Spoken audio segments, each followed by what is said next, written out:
Galaxy A36 5G.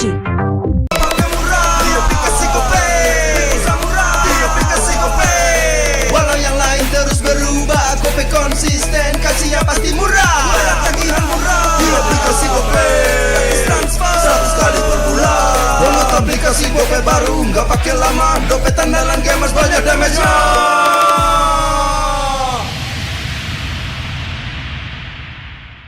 Level up bareng Special Edition Good Day dan MPL. Temukan kode unik, lalu scan QR-nya. Buat tumpulin Diamond Mobile Legends yang banyak dan menangin juga skin kerennya.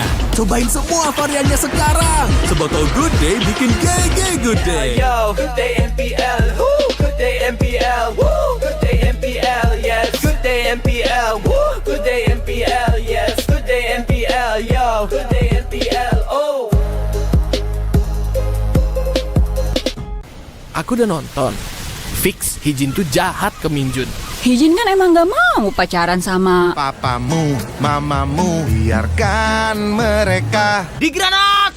Bung, ya, gue kena ghosting. Terus ditinggal nikah sama Hijin. Padahal mereka udah cium. Anak yang nakal, saatnya kau dan aku. Pakai simpati buat nonton, musik, games, belajar, sampai belanja. Bisa pilih benefit sesuai keinginanmu. Tenang. Menang kalah, mabar bisa good time. Wah, good time Mobile Legends Bang Bang. Enak coklatnya, bikin semua bisa good time. Ini nih mainnya.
Mode baru, One versus One, segera hadir di Mobile Legends Bang Bang.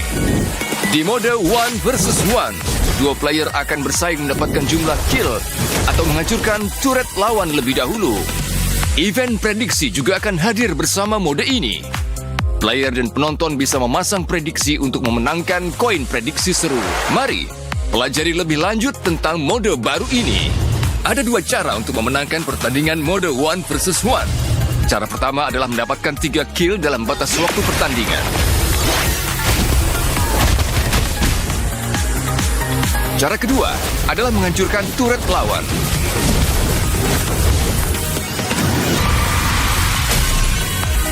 Event prediksi seru 1 vs 1 akan hadir bersama mode ini. Di awal pertandingan, player maupun penonton bisa menggunakan koin prediksi seru 1 vs 1 untuk memasang prediksi pada hasil pertandingan. Sistem juga akan menambahkan sejumlah koin prediksi seru 1 vs 1 ke prize pool untuk kedua belah pihak.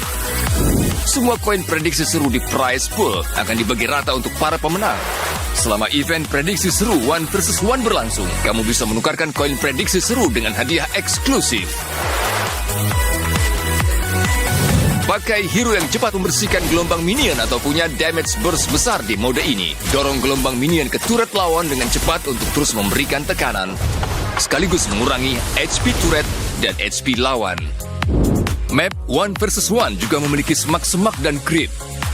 Mendapatkan creep di jungle memberikan keunggulan gold.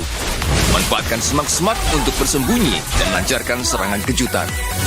Mode 1 vs 1 segera hadir. Kumpulkan penonton dan berjuanglah meraih kejayaan.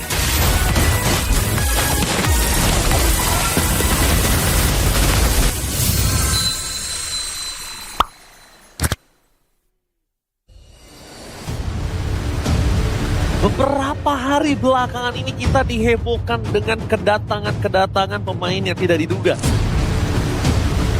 Lumayan surprising ya, pasti udah bakal expect Onyx nomor 1, mungkin 2 RLQ gitu. Ada tim yang berhasil, ada yang struggle juga ya. Itulah dinamika tim. Bukan hanya playoff yang mereka dambakan, namun juga slot babak M7 World Championship nantinya di Jakarta.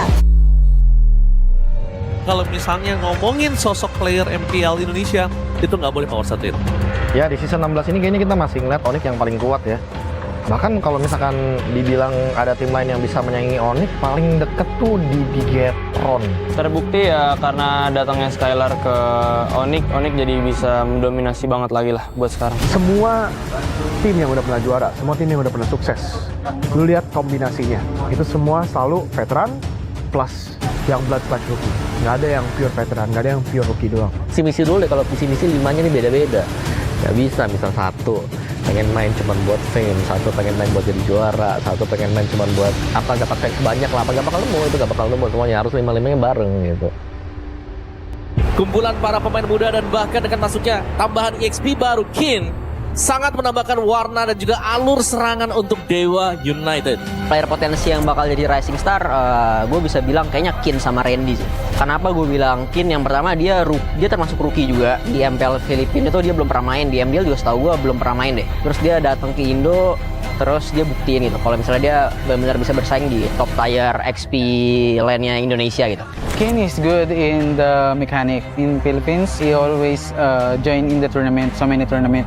Even though it's online or offline, then I think he get that mechanic on the tournament, playing the tournament. Then dia jangan takut to play in the stage because there's a lot of experience. That's why he good in decision making and macros. Lihat. Apa yang terjadi? Momentum seperti apa yang diciptakan dan lihat Son of Louis yang memang coding dalam satu area begitu optimal, memberikan damage yang sangat besar. Wow. Dewa United dan lagi-lagi Kinnya yang selalu berhasil memberikan inisiasi, bro. Sekarang di The New L Familia nih, ada trio mid MDL yang baru kemarin ngangkat piala. Please welcome Alton Higo. Sejujurnya gue agak khawatir dengan Yasuke ketika dia masuk, karena pas gue lihat game pertama dia, debutnya langsung menggunakan Fanny kan. Gila, jago banget sih. Memang ini anak mekaniknya luar biasa sekali. Oke, Desana membuka jalan untuk sosok dari Alex. Langsung dapat untuk pemain juga bahkan double kill. Kill masih kamu tepuk tangan dengan Revan Slate. Langsung dari Hidok instant kill. Tertangkap dari sosok Yasuke tapi 2. Apakah 3 poin kill from Yasuke? Difference no way. Wah, Yasuke! Jungler muda dan 1v1. One by one situation di top lane. Solo. Yasuke! Tapi dia ada potensi lah, bisa dibilang baru season 1 doang kan, jadi ya masih ada potensi yang bisa dikeluarkan lah. Dan kalau untuk rising star kayaknya Yasuke juga bagus banget sih. Itu anak juga mekaniknya juga gak kalah menurut gue. Otaknya juga ada, lumayan smart. Jadi Yasuke boleh lah menurut gue. Itu kayaknya yang bisa ngalahin Kyrie sih menurut gue. Tapi masalahnya Altrigo dari dulu itu selalu begitu. Mekanik selalu on point. Tapi gimana makronya? Gue masih mempertanyakan tuh, apakah dia bisa untuk nge-build player dari nol? Apakah dia butuhnya itu player yang udah jadi? Yasuke juga performanya kadang bagus banget, kadang masih jelek, inconsistent. Gak tau apa yang terjadi dari Cypher, dari Stick untuk mengembangkan talent dari Yasuke. Yang mekaniknya bagus, tapi makronya masih agak ini nih, masih harus di-fix. Decision making, rotasi di dalam mapnya, bahkan komitmen yang dia selalu over banget di minggu awal, itu dibenerin semua. Dikontrol by Vitality. Youngblood mereka Shogun dari minggu ke minggu perform dia seakan semakin meningkat. Shogun sih ini bagus banget juga sih. Ini gue harus kasih jempol ke scoutingnya BTR. Karena dari dulu mungkin masalahnya BTR adalah selalu di scoutingnya agak kurang gitu kan. Akhirnya kita bisa lihat pembelian player yang potensial gitu. Mereka yang mau nge-build up. Shogun lagi, duel point, permainan yang luar biasa. Wah, W untuk scouter dari Bigetron. He's a smart player and mechanical player. Actually, limited players do that because most of the player right now is hardworking. Limited player is mechanically gifted. Like you are born to play Mobile Legends like that. He is part of that kind of player.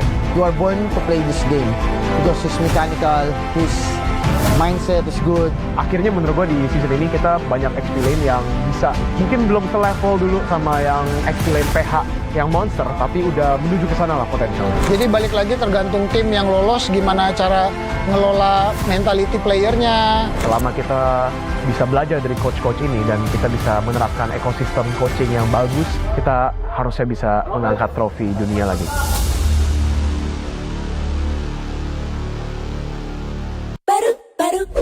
Baru awesome intelligence, tanda mati next level, always race, wasting time no more, charging obviously faster. Baru Galaxy A36 5G.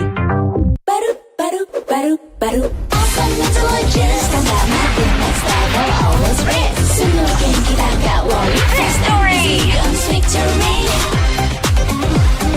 Baru Galaxy A36 5G.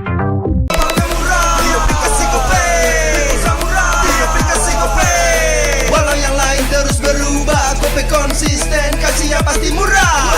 Tagihan murah, di aplikasi Gope, transfer 100 kali per bulan.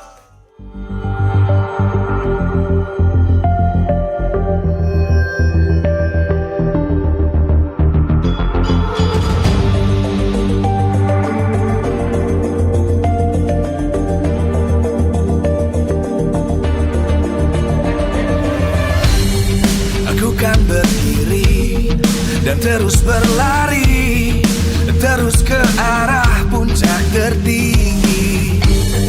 Ku takkan berhenti, hanya sampai di sini. Kemenangan abadi menanti. You know we won't miss if we unite our focus. And if you haven't noticed, we all live. Nyalakan apimu, hadapi semua tantangan, hadang semua serangan, jatuh bukan halangan. Bakar semangatmu, janganlah engkau menyerah. Kita akan buat sejarah. We all this, we won't miss. We all this, we won't miss. Saatnya beraksi, jalani ambisi. Aku kan menyawakan hari ini. You know we won't miss if we unite our focus. And if you haven't noticed, we all live. Nyalakan apimu, hadapi semua tantangan, hadang semua serangan, jatuh bukan halangan.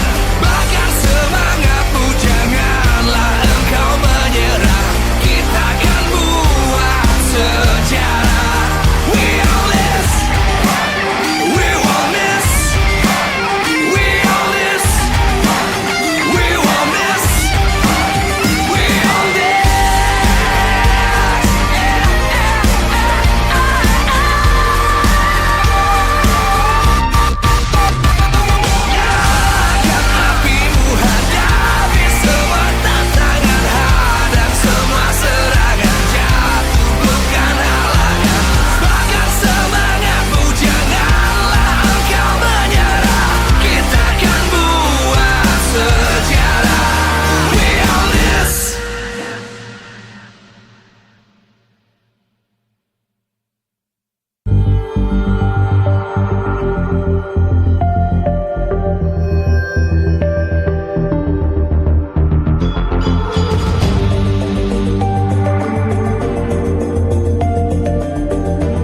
menyawakan hari ini. You know we won't miss a thing. Unite our focus as if you haven't noticed.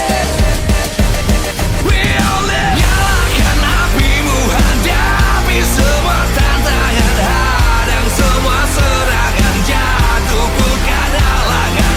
Bakar semangatmu, janganlah engkau menyerah. Kita akan buat sejarah. We all this, we won't miss. We all this, we won't miss. We all this.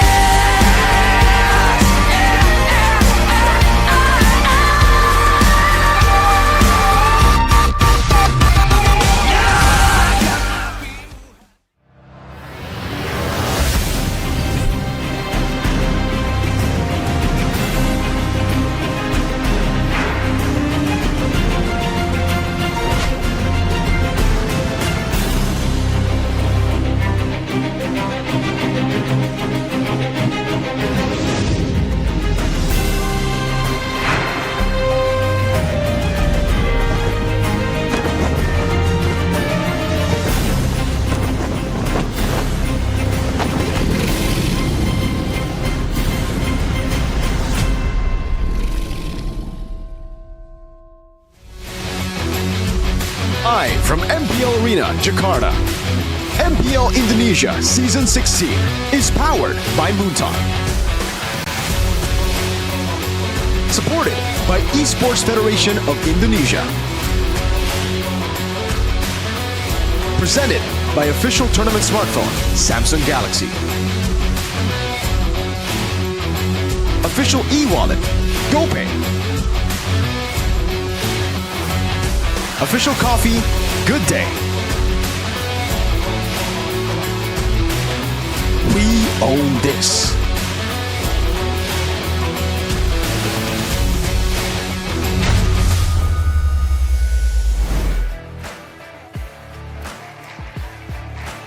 Pembukaan hari yang ketiga, penutupan di minggu yang ke-8 MPL Indonesia Season 16 akan saat bergejolak. Bagaimana tidak?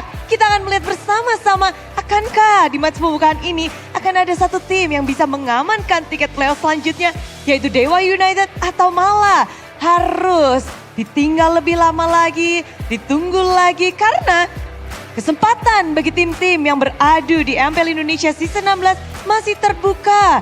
Tim-tim masih berjuang dan khususnya untuk RRQ, jika mereka berhasil memenangkan 3 matchnya, bukan tidak mungkin mereka bisa punya kesempatan maju ke babak playoff. Jadi ini adalah antara tiket playoff atau menyambung nyawa dari tim RRQ. Jadi sebelum kita melihat bagaimana perjuangan untuk Dewa mengamankan tiket playoff dan juga perjuangan RRQ untuk menyambung nyawa, izinkan Bude untuk melihat bagaimana suara dari Superfans di minggu yang ke-8 di Superfans Speak. Hari yang ketiga, minggu yang ke-8, inilah dia.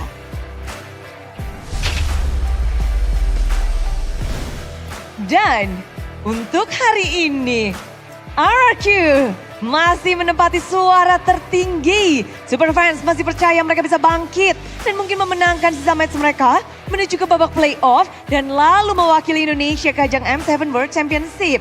Tapi Onyx masih berada bertengger kuat dengan posisi yang tak tergeserkan. Dan di belakangnya ada Alter Ego yang sudah dapat tiket playoff juga. Dan Bigetron by Vitality, mereka pun sudah memiliki tiket playoff dan juga tiket upper bracket. Tapi Geek Fam, walaupun chance ke playoff bisa dibilang begitu tipis, sangat-sangat 0, sekian, tapi mereka masih mendapatkan suara dari Superfans. Sementara EVOS yang pula mendapatkan tiket playoff, mereka mendapatkan suara 4,9%.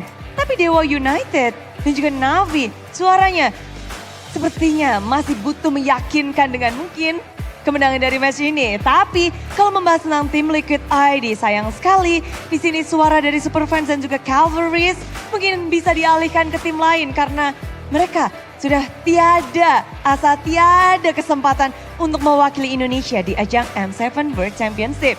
Dan melihat suara yang terus menerus bergejolak berganti-ganti, kita makin penasaran bagaimana hari ini akan berlangsung. 3 match di hari Minggu ini akan seperti apa? Menentukan nasib bagi tim-tim yang berjuang untuk masuk ke dalam babak playoff. Tiebreaker mungkin saja terjadi.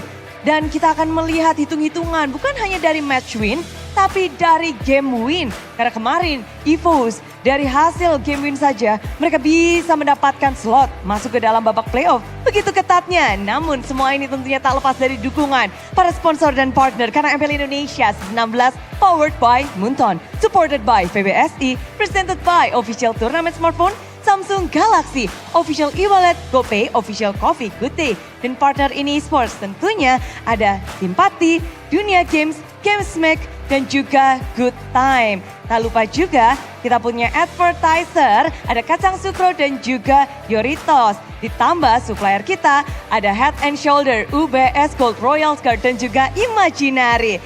Dan hari ini, lagi dan lagi, harus mengingatkan, hanya tersisa 2 tiket saja. Waktu semakin menipis untuk tim-tim yang ingin berjuang menuju babak playoff. Akankah Dewa bisa mengamankan tiket playoff mereka? Atau di sini RRQ yang bisa menyambung nyawa mereka?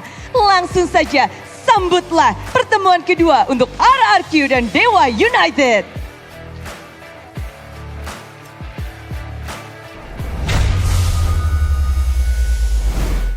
The clock is ticking as destiny awaits because we are in the closing stages of MPL ID Season 16. Entering the last day in Week 8, we are en route to the last matches because RRQ, they badly need a win against the gods. Dewa. It is being realized with Goni and Mirko on desk duty today. And we welcome you to the first match of Day 3 in Week 8 of MPL ID Season 16. RRQ against Dewa. What do you guys think? Or, let's just give him a brief moment. Yeah.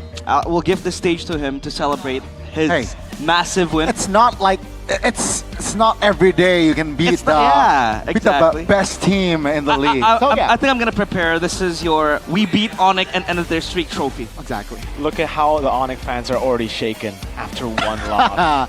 It shows a lot, ladies and gentlemen. They're shaking already. Look at how much they're yapping. It's all calm here on the Bigatron side, man. No yapping. We know what's ahead, and I think they will know what's ahead as well, right? Playoffs. They don't just need a match here, guys. They just need a game, and I think they're already secured playoffs. Just because, again, if you guys don't know, yesterday Ultra Eagle winning against RRQ means that even EVOS made it to playoffs. EVOS and Dewa currently hold the same placement in standings, but the game rate is a bit off for Dewa, so that's why they didn't qualify just yet. Yep. RRQ need to win if they want to make it to playoffs, man. They can't just rely on Navi and GeekFam losing all their matches. Exactly. But what our fans, or rather what our teams without their fans and super fans pick? Still, the best team in this league, Onyx 32.06%. RRQ comes second. Still, the Kingdom Faithful rally behind them, even if RRQ still it's not going to be determined, not going to be confirmed that they have made it to playoffs. But EVOS, one of the teams that was able to hitchhike a ride to the playoffs with Ultra Ego. Bigatron by Vitality, 5.82%. And GeekFam and Dewa follow suit too. DLID, eliminated. Bye-bye. The Mahadewas, man, you all need to turn up because this upcoming match will determine. And I feel like if Dewa wins, RRQ's odds are getting slimmer. Yeah, it'll be slimmer. We have that poster that we're going to talk about later on. About the scenarios of RRQ. But I want to talk about the mentality quite a bit. Sure. Yesterday, we saw a post coming in from Mr. AP, the CEO of RRQ. RRQ is not completely out of MPL ID Season 16 playoffs contention just yet, but he says something along the lines of thank you MPL ID Season 16. So, it's a bit sad. It's almost the same story of MPL ID Season 16. I don't know what that is about, right? Again, like when your team needs motivation, you don't just go out and say, all right, it's been a good run. I don't know. I mean, for me, that's just so odd, man. Very, very odd. And again, it might actually hurt the players here who are already struggling mentally. I think the biggest problem for RRQ right now, well, obviously, is the draft as well. They haven't been good there. But the mentality is just out completely from Season 14, Season 15, where we saw these rookies shine so much. Toy, out of form. Rin's out of form. Even their main star, Edok, out of form. Yeah. Dyron, obviously, he has played rusty He's very, very rusty, you know, a lot of bad decisions yesterday as well, not flickering out of the traction pulse, not taking weird angles, weird moves around the map. But it's a given. When you're swapping out players left and right like this, hoping for something, like hoping for success with no synergy, it's ridiculous, honestly, from RRQ. I don't know who's making those moves, but whoever makes those moves, they need to get, they might need to get sacked. That's going to be a big if. But yeah, standings, obviously not much has changed. But RRQ, they are clinging on that red zone. Speaking of changes, obviously we talk about changes, we point our fingers on towards the coaching staff, the managerial, you know, sphere of the team. We talk about Keskut and MMM, we talk about them highly. But lately, it has been odd. Even the draft yesterday we saw RRQ, it doesn't really give them that winning condition that they would like to be. But now the Fallen Kings, it's their last chance to try to qualify to the playoffs of MPL ID Season 16, and this is the playoff scenario. RRQ Hoshi must win all their remaining matches, and if RRQ Hoshi loses one match, they will have to cling on and be dependent to Na'Vi and GeekFam to also lose their remaining matches, and RRQ Hoshi cannot, and this is underlined, bold, italic, whatever you want to call it, cannot lose 2 matches if they want to advance to the playoffs. If they lose 2 matches, they are done, and it's looking like that's very, very possible. Yeah. Looking at the next few matches they have, it'll be, again, this one against Dewa United. The last match will be against Na'Vi, so literally a battle there for playoffs. And they continue to draft like this. I think all the other teams who are fighting for playoffs, GeekFam and Na'Vi, they have a better shot, dude. It really just seems like Keskut, I thought this would be a 1-week thing. Last week, I gave him another week, so a 2-week thing. But turns out it might just be a team thing and a coaching style thing. Yeah. They just haven't been able to adapt to the current fundamentals of the game. You have to change everything, and it goes against all the logic that you have earlier for the previous patch, right? Yeah. You need to understand how to adapt to that. They haven't. Toy still stuck on the marksman, cannot pull off the gold lane fighters, and that has hurt the team a lot. Even to a point where they had to go against a Baksha first pick, Lapu Lapu and Wan Wan, when an Arla Jusin was up for grabs. There are some core problems in RRQ, in draft, in mental, in form, in everything. They are cooked right now. Based on the problems that they have. Can they fix it just from one game or one day, sorry? I don't know. Because the guy you see on your screen, this is the de facto best player on the team. He was the guy, the catalyst that brought them to second place 2 times in a row. But he's looking off, and his hero pool is bad this season. We haven't seen him. I don't know if it's him. I don't know if it's Keskut putting him on those picks, or it just seems like he's grasping onto straws, man. The Tigreal pick, the one-dimensionality of it being, you know, we have to win the instant fight. It's not the current meta. Mueza, he fits the current meta. It almost feels like the meta was kind of like here for him. Those pick-off heroes have been massive for Mueza. Yeah. Speaking of Dewa, though, I think consistency also kind of comes to bite them in the back. We have seen streak of good performances coming in. Kin, obviously, the saving grace for Dewa United. But we still have Maybe, we still also have Octa, who, by the way, is able to perform in a very consistent form as well in this patch. And he will come up against his ex-team that kicked him when he picked up the Odette, you know, quoting his words. So we'll see if they'll pull up the Odette. I don't know, because Octa likes these picks. He was the one who was able to popularize Lunox, at least this season in MPL ID, so we'll just have to see. But Octa against Rins. Donnie, what do you make of that matchup? Man, it's going to be very crazy because Mirko mentioned it. I think Rins is out of form. Yeah. Meanwhile, Octa, you know, maybe like one really out of form, I gotta say, but he has improved. So again, it's going to be a challenge, but again, odds are in the Dewa's favor. So let's see if they're able to capitalize on that momentum, or perhaps we might see a surprise. RQ, you mentioned in one day, is it enough? Perhaps we might see a shocker. There's also still probing on the lineups, but it seems like it'll be confirmed now. Dewa United will still field the same 5. It's gonna be Kin, Ray, Octa, Mueza, and Maybe the gods, with a mission to smite down the kingdom from above and once again spoil their playoff chances. And what is playoffs without RRQ? Looking to decrease the numbers of the Kings of Kings to secure the playoff spot. This is the Apostles of God. Will they be able to come up and come through? Bueza looking very, very good, leading the pack. This is Dewa United Esports. Dewa United Esports, man, amazing drafts from Coach Wright. Sometimes a bit out of the ordinary. We see the Odette, we see those really weird cheese picks, but it works in the meta. It will create a lot of problems for the team up ahead. The Kingdom comes calling, and Dyren is now a staple in that XP lane. Retains his spot. Fersik, Rins, Edok, and Toy will be on the field to join him in the battle. It's time to raise the banners and once again ring the bells. The Kingdom is under attack. After suffering a big loss yesterday, the hope is still there. Will the Kings of Kings be able to rise up today and not disappoint the Kingdoms? Ladies and gentlemen, this is Rex Regium Kaon. Can the Kingdom fix all of their errors in one day? They've had less than 24 hours to prepare for this matchup against a very in-form Dewa United. They did lose just this week, but it was up against BTR, who've looked unstoppable. Didn't drop a single game. Not even against the Kings, the real ones of MPL ID yesterday. The ones up in the sky. Coach Wright, this time with no Acheng. Yeah. No, all alone. All alone this time, but of course on the right side of our screen, Keskid and NMM. And I talked a bit with Achang backstage, and this guy seems to know the ins and outs of MPL ID and the current meta and the current, landscape of what the patch is to be expected.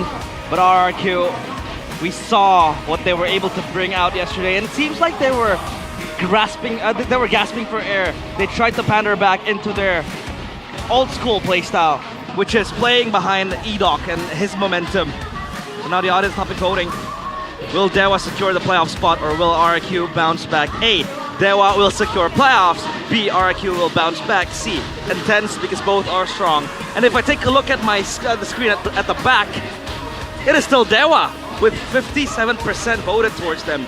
Mind you, this is in the English stream, and in both streams, it seems like people agree that Dewa will be the one to make it the playoffs. They've been convincing. Again, it's not like we're just grasping at straws. It's not just because a lot of people hate RRQ, which is obviously also the case, by the way. A lot of haters for RRQ. But it's just how good they've been. Yeah. Maybe, unlike Toy, has been able to adapt to the new meta, playing those final golds like it's nothing. Yeah. And the draft fits so well. Coach Wright has been able to adapt to the draft way better than Keskute and NMM, which for me was surprising. Yeah. Keskute and NMM, dude, they're really good, but unfortunately, again, the patch is a complete 180 to what they've already understood from the game, to what they've learned. They've had 3 seasons to learn the core fundamentals of MLBB, and it almost seems like MLBB has changed entirely with the new map, with the new heroes, the new roam boots, everything. And it will be RQ on red side. Gee, abysmal blue side win rate. Not what we expect. It's a strange scene when we talk about RRQ and their pick rates. But so far, Gani, now the question is in you. This guy right here, Keskute, is known to have good drafts, but yesterday, those were horrendous drafts. Very underwhelming, right? If we're talking about Keskute and his qualities alongside NMM. So I think there is still hope with Keskute, but again, it's just, I think he overthinks. I think that's the main issue for Keskute. And we will get the Flying Clouds for our first game. So let's see, will it be impactful during defense especially, right? Yeah. Flying Clouds will start here, as now we enter the drafting phase. No protection Of the first game of today, the first match, RQ against Dewa, presented by the official tournament smartphone, Samsung Galaxy A36 5G. 3 quick bans, Chip, Uranus, Boxia, alongside Kalea, Arlet, and Fanny. So now Dewa, they have the Juicin available. Octa likes the Juicin too. The Yusunshin also provides them flexibility if they want to go for the CC gold later on. But they can even first pick CC here if they want. I think it's a really, really good first pick, but they go for the Yusunshin instead, right? It's different. When Dewa play their drafts, they don't go for the instant CC just because it is a good flex, but it is an Iman that you have on your team. It isn't a guaranteed winning lane, guaranteed flex potential as well. So they're gonna have to play with it. They go for the Eastern Shin first, and now RQ are confused. Usually they go for the CC, but they've also now, whoa, 1-1 in the Frederick when the CC is up for grabs. Yeah. Okay, now that is a bit confusing. This is another good angle for them to just go juice in CC, or CC Gata straight up. CC Gata. Very good hero for Mueza too. And this 1-1 pick, Miracle, does this entail that Toy is just not comfortable? Oh, Hellcurt pick. Okay, that's a bit crazy to go for it this early. Oh, when they go the Alice, and I like it. I like the Alice pick. They learned from the Bigatron game that the Alice is pretty prio. With this, right? Is this just a deny pick here? Because the thread is on the right, but man, RQ, if one hero that Edok can pull off, that's the Franco. Yep, it's going to be very deadly. The suppression can break the momentums of the engages, right? The potential engages like the Alice and the Eastern Shin. So, Dewa United, how do they respond to that Franco pick? Yeah, it seems like the Franco also kind of supplements the 1-1 pick, right? You need that set for the 1-1 to go for that burst with the crossbow of Tang, so that Bloody Hunt will come in handy. But now the band's Granger will be closed by RQ. The CC is still up and running. If they want to go for that, but it might just be banned by RQ. The second ban for Dewa. What do they want to try to ban out? Well, for Dewa, I think they want to get their hands on the juice in, right? The fact that they've already picked the Eastern Shin and the Hellcurt means that they need a little bit more utility in the mid lane. For RQ, it makes sense. You know, they ban out the Granger. That's a pretty good lane against the 1-1, and in this level, especially with the Hellcurt route, it's going to be so much killing pressure, and they just want to peel for the 1-1. It does look very one-dimensional for RQ, unfortunately, here. So what they need to do is take away the... Wait, Dewa banned the juice in. They don't have first pick? Well, yes, but also... Oh, I get it. Mid, right? Okay, so they just want Rins to play Farsa or Kimi. That's why. Like, they just want to force it on to Rins, because if we talk about hero pool, Octa has had more heroes to play with. He can even go Odette at this point against a Fredrin with this kind of composition. Dude, this might be a crazy combo. Alice, Odette, immobilization into a full swan song. That's ridiculous. And they could go Ruby. Wait a second. Okay, nice ban, good scouting from RQ there. The Ruby Odette, I think, would have been crazy. Now, that changes a lot. I think the CC can still come through in the gold lane right now for Dewa United. It has to. And then I don't know. Then we'll have to wait. That we'll have to see what Coach Rai go for. That's true. And I think it's very, very good for Dewa, because they're forcing Rins on the Farsa pick, but they banned the Kimi. They want the Farsa Yeve, I guess. Like, they want Rins to be Farsa or Yeve. I think if I was Rins, I would choose Kagura. I would choose Lunox over that. They take the CC away. That's pretty good. That's really good. Yeah. And I think forcing Rins on those picks as well kind of enables the Hellcurt to shine. Because then you have the Dark Knight Falls and, you know, Yeve, Farsa very prone to the dives of the Hellcurt. Still, I think Farsa is safe because you have the Wings by Wings. But yeah, the Kagura pick might be a good shout, but it doesn't synergize well, does it? Okay. Not so much for now, at least, right? Depends on what Dewa United will pick in the mid lane. It's going to be the Zekian. Wow, this is going to be very interesting. A lot of stuns, though, all right? Oh, again. A lot of stuns here. So, yeah, will they be able to utilize it, though? Dewa United, they want to fight more, seems like, with this sort of composition. So far, it is weird, but I am leaning towards more Dewa. I don't know what RQ can pick up here in the mid lane that could be safe, dude. Because I think there's no real good choice. The Valentina isn't the best choice either. It's safer, but it's still not safe, per se. I have no idea. They're caught in a tough spot. I think the Lunox is honestly the safest choice, and it combos with the Franco still. Yep. I think that's what they need to go for. Wow. But they go for the Valentina that I mentioned earlier. Yep. It is safer in a way. You have more dashes, but you don't deal that much damage, and you are still very prone to the all-ins. It's going to be an answer that has to be answered. by Rins, and I think at least the Valentina also has the capabilities to open up possible angles with the IMU. You have the Chitian ultimate, you have the Mountain Chalker too. Vision will play a big role in game number 1, RRQ against Dewa.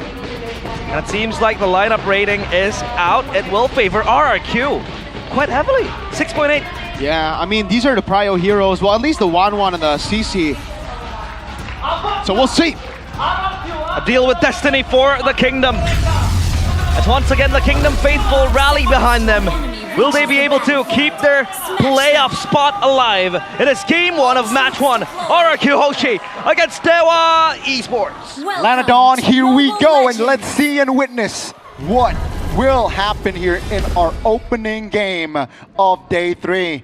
Will it be the young blood of Octa, or will it be the young blood as well in Rins that takes it? So this is something that you have to take into account. The Valentina is really good against Zetian.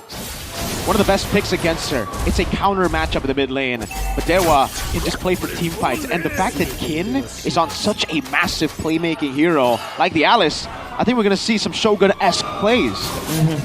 Look at that emblems though. Yep. Moeza with the Hellcurt. Quite offensive options, right? Yep, very, very aggressive.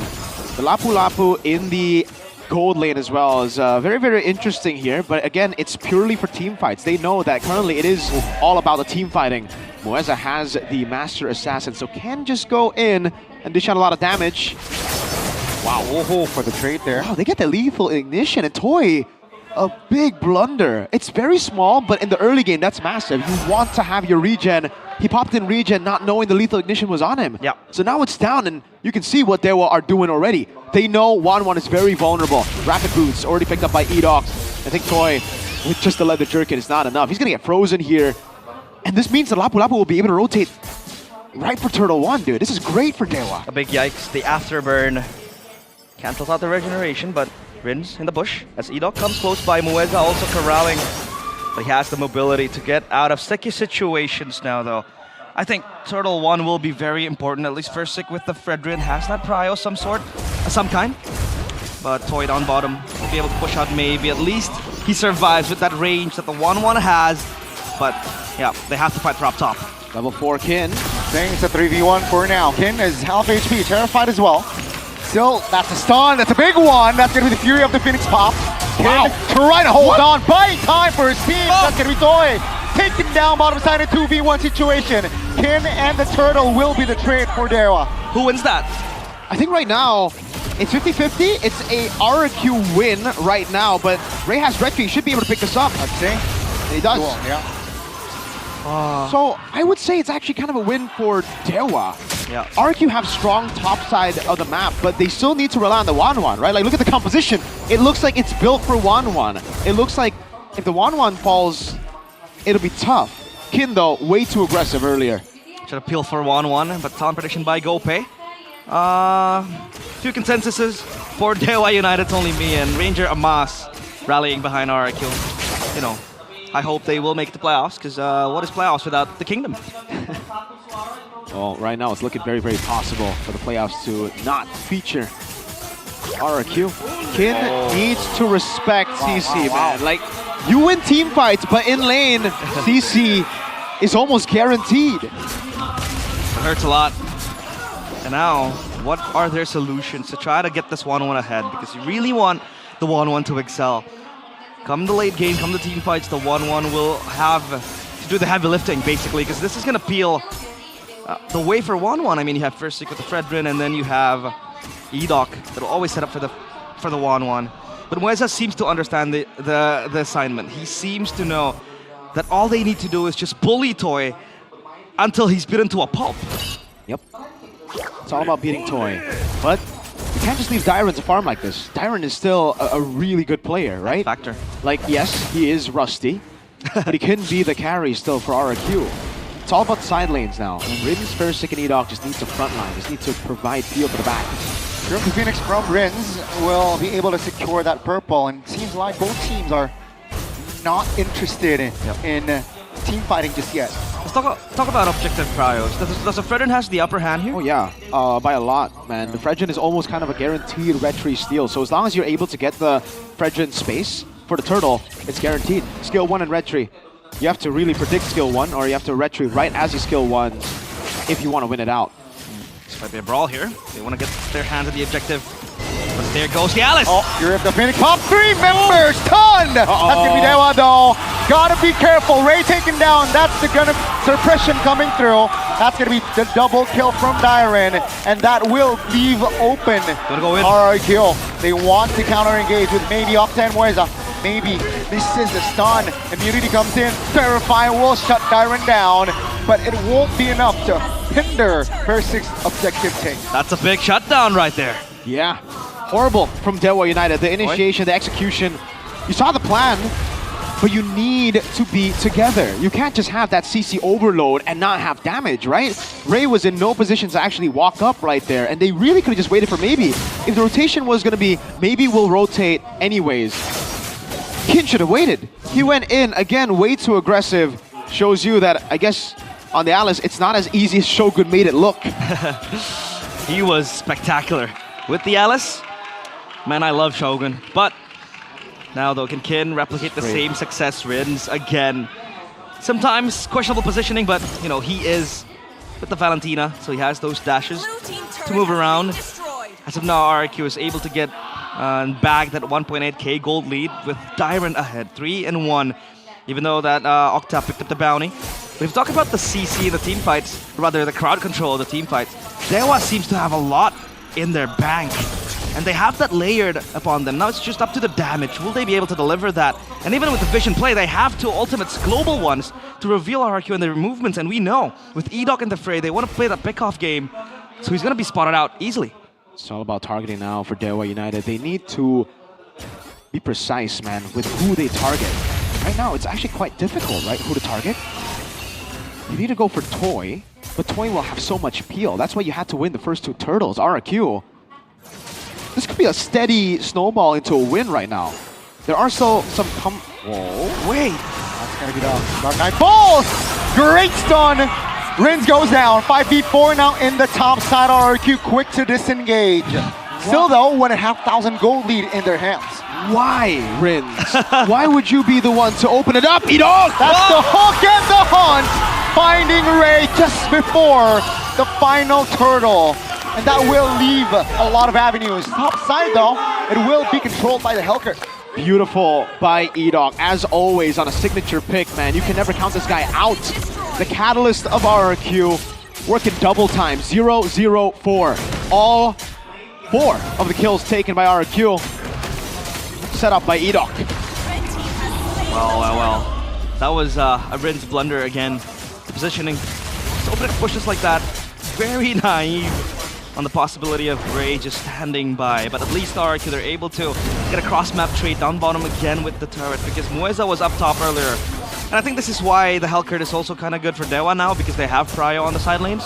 The Hellcurt can always operate to push out the waves and possibly create a segue play, right? For RRQ, who can really respond to the Hellcurt now? They have really good clear at least, right? That's something that they have for themselves, and they have side control. RRQ are going to be grouping up for the most part, and that's where they're going to have to be careful. If Dewa are able to make things chaotic, it'll be tough. And RRQ, they've relied on staying systematic for the longest time, and even in this patch, that is what has lost them games. Item-wise, the 1-1's doing pretty good. I thought he would be behind, especially considering he got picked off early, but he's been farming up a Storm Toy. He's going to be able to build up to the Haas Claws next. A bit more sustain to play with. Edok, always eyes on him, because he has Winter Crown, big power spike. A bloody hunt while peeling back, a bloody hunt while flickering forward. You have to be good poke.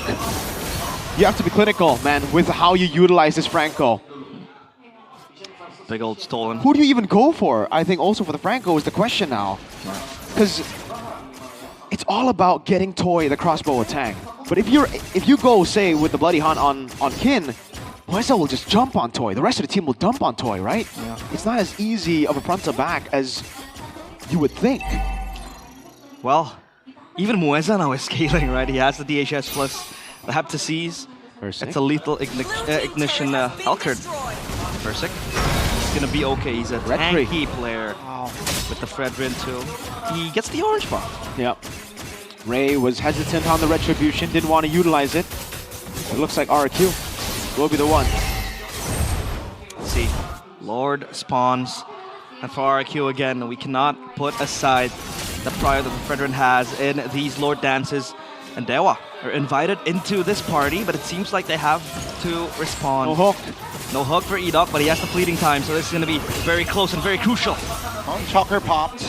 Hellcurt is in the mid lane. Dark Knight falls, committed. No real maneuvers. That's going to be Ken making a move. Fury of the Phoenix pops. That's going to be the winner crown from Edok. Triggered crossbow attack. That's going to be 2 members off the board. Each team lost a member. In the mid lane is Ray. Oh, targeted by Iron. Great zoning, but in the top, Mueza spotted out. Will reposition RRQ and Dewa United taking the Lord dance quite slowly. Maybe for Edok, I think they want to go for round 2, right? Yeah. RRQ should have an angle again to just go for round 2 here. Kin does not have the flicker. They don't have the resources they had earlier. Will the Mountain Chakra be used? Kin doesn't go for it. I don't think they have time. Flex the Lord. Yeah, RRQ quick to disengage. Clean and calculated from RRQ. That was a trade that seemed lost. But Edok was the sole casualty, and they deemed it possible for them to get the Lord. Now they can reassign the lanes. The Lord will push down bottom. Skin completes the Oracle for extra survivability. But again, look at how Edok always shadows Toy, right? He's not going to be alone, because if he does get punished, there's going to be Edok with a snowball, and even if they are able to pick up someone, they have the Bloody Hunt plus the Crossbow of Tang combo. So now it's all about Dewa scouting out RRQ and their movements around the map. The Lord, though, I think will go in vain. Yes. It's very difficult right now because they have to group up, and Dewa can constantly, rotate around the map, so they can give away tier 1s, I think. It's all about keeping the base turrets intact in the bottom lane especially, right? So Dewa has the poke, should be able to run as well. Octa, okay, gets away. That looked a bit sus. Look at Mueza, though. Camping in the bush. If Toy gets a bit too far, he might be 1v1, and Mueza has the power to burst him down. I don't think he has the damage just yet, actually, to one-shot Toy. I don't think the Heptasis and the DHS is enough yet. Even with the Master Assassin, it's not going to be enough. I don't think so. Because like 1-1 can just kill 2 out of the fear. Usually... Oh, that's true, yeah. The good thing about, the Hellcurt is you basically get insta CC and into the stingers and into like 2 more basic attacks. But against Toy, with skill 2, it ain't as easy. Nah. Even with the Malefic Roar, I don't think it's enough yet, just due to the fact that you need to... There needs to be a bit more poke. Maybe with the help of Zetian's stun, the global stun, Fury the Phoenix, then it could come through. But again, for RRQ, slow lead build to now 6,000. It's looking amazing for them. It'll be down to coordination then for Dewa. Because Mueza will also be an asset for the late game scenarios. RRQ, all they can do is just wait. As Dewa turtle up in their base. So now not much actions will be done. Maybe the next timer will be the Lord. 45 seconds for that. Sky Guardian helmet for Fairsick to get extra regen. Because he will be the main beefy, tanky player in the front lines of RRQ. Immortality. Wait. Winter Immortality. Yeah. It's all about surviving then. Yeah, I think it's all about, getting the first cycle of skill down for him into the burst down. Toy, does he have enough? He's actually going to go for the House Claws into the Malefic Gun. I would have actually preferred a Berserker's Fury here, just go through Dewa United, but I guess he's thinking more penetration. Even though, again, like the guys he'll be targeting don't have too much defenses yet. I think it might just be because of the range that he wants to get. Big threat right now for Dewa isn't just the 1-1, it's Dyron, dude. CC, 3,000 gold ahead of Kin. Dewa, they're looking really, really squishy. They're looking really easy to burst down, even for Rins. So they have to play it perfect here for the Lord. And even then, it'll require RRQ to make some big mistakes. Hellcurt is up top, dude. Yeah, Moisa's far away. He shows as well. That's going to be the Mountain Chakra committed.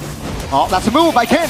Stun, a lot of crowd control. That's going to be Retribution coming to Dewa United. The suppression comes through, maybe in trouble. Wow. That's a crossbow attack. That's going to be Ray out of the board, and maybe as well. 2 members will be eliminated. Ken spotted out, will juke away. But the Lord will buy time. Mueza finds the solo. That's going to be Toy, though, eyeing his target. Kin this time will be able to flee, but now it's going to be 1v1. Helkert versus CC in the bottom side of the map, folks. It will be the damage coming through from Dyren. It's going to be a killing spree as well as RRQ. They lose out on the Lord, but they got the team fight. The gods strike back, and you can never doubt him. You can never doubt. Retribution saves it all for Dewa United, but the Lord will come in vain.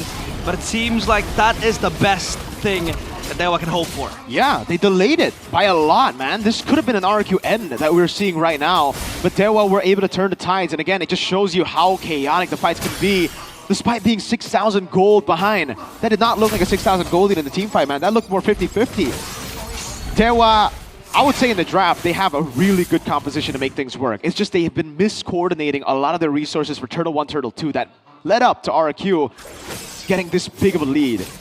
Once we get to some proper item power spikes and winter crowns, they should be able to outscale a few of the members. I'm talking about Toy, especially on the 1-1. So that's the angle right now. And Edok on the Immortality, he lost it already. He just got it, he lost it. Yep. He wasn't able to properly go for the lockdown on the Bloody Hunt. And Toy, you see how difficult it is, even with the Bloody Hunt, to get the crossbow attack earlier, right? It's so sporadic. There's so many things he needs to watch out for. And it's dark. Helker turns off the lights. So many variables for Dewa, or rather for RRQ to also, you know, to also outweigh, but that's a turret. At least for now, Mueza. Yeah. Will that be a turret? That will be. Oh, Toy. My lord. Oh, he recalls. Yeah, no, you can't kill Toy. Oh, he's gonna go Rose Gold Meteor. So you'll be susceptible to maybe Ray and Mueza. I guess it's understandable. The initial burst is magic, right? Yep. And you still have physical to deal with, so you need a shield on top of just Wind. Oh, whoa! Wind of Nature and... Yeah. Okay, so you picked that up earlier, I think, before the Rose Gold. All right. 2 layers. That's good. I think that's good. Still, though, you are going to be lacking the big damage that will come usually from the Berserker's Fury in a lot of these team fights, but you have the long game to play with. Oh, man. Mueza's doing work. This is, again, for RQ, a solution they need to find sooner than later. Mueza will constantly have these slow pushes, will constantly have these side lanes pushing, and RQ are forced to confide by their one-dimensional win count, which is team fighting. They need to play with the team fight, and the team fight needs to be clean. It's a full peel comp for Toy and Dyren. Look at Mueza, working double time to get the waves pushing. Even down bottom now, and it seems like the window that RQ can see is when Mueza is just pushing down, they can go for the Lord. Seems like they want to commit this. Dewa is blocked, and they have no pathway into the Lord. Mueza seems like he wants to join. That's going to be the curtain call. Committed, maybe very low. Lights off and away we go. Right spin taken down. In the back, that's going to be the suppression coming through from Edok. Now, Dewa United repositioning towards the back, and RRQ, they want to fight. Good immobilization as Ray will be deleted. 2 for 1 again for the King of Kings. RRQ make sure that Dewa cannot touch them. Only Rin's lost in the process. But RRQ can gather everything they want. They have the purple buff plus the Lord to boot. Mueza looked for an assassination, but Edok, as the bodyguard of the kingdom, is able to just bloody hunt his way into him. They got the kill. I don't know why RRQ, I don't know why Mueza decided to just go in like that. That was so desperate. It was almost like they were losing the fight that they decided to go for that. RRQ got all the benefits off of the miscoordination of Dewa United, and now they're the ones with an Evolved Lord. At this point, I think it looks kind of over, because even if RRQ don't get the end by now, with the Evolved Lord, they'll get at least 2 base turrets. The far lane especially will be a massive target. I guess one angle that they can go for would be 1-1 had already used the Wind of Nature earlier. Now, how fast will it be up? Toy does not have... Oh, he does have Put Yourself Together, so it should be up. There you go. That's not even an angle anymore. They're going to have to do that all over again, but this time with an Evolved Lord, so no burst. I'll have to cycle it around. And Dewa, their base defense. Yeah, sure, you have the Yisun with the Mountain Shocker. Mueza. And now Mueza might get caught again. Oh, that's a ton. That's a stun. Good night, Mueza. Even with the Dark Knight Falls invested now with the Lord in the mid lane already, penetrating through the base. RRQ, they are more than happy to take their time. Suppression coming through. Ken goes down. It's a 3v5 with the Lord as well. 1 by 1. RRQ takes the kill, and game 1 will fall for the Kingdom. The Kingdom still faithful as their playoff spot and their playoff chances are still alive.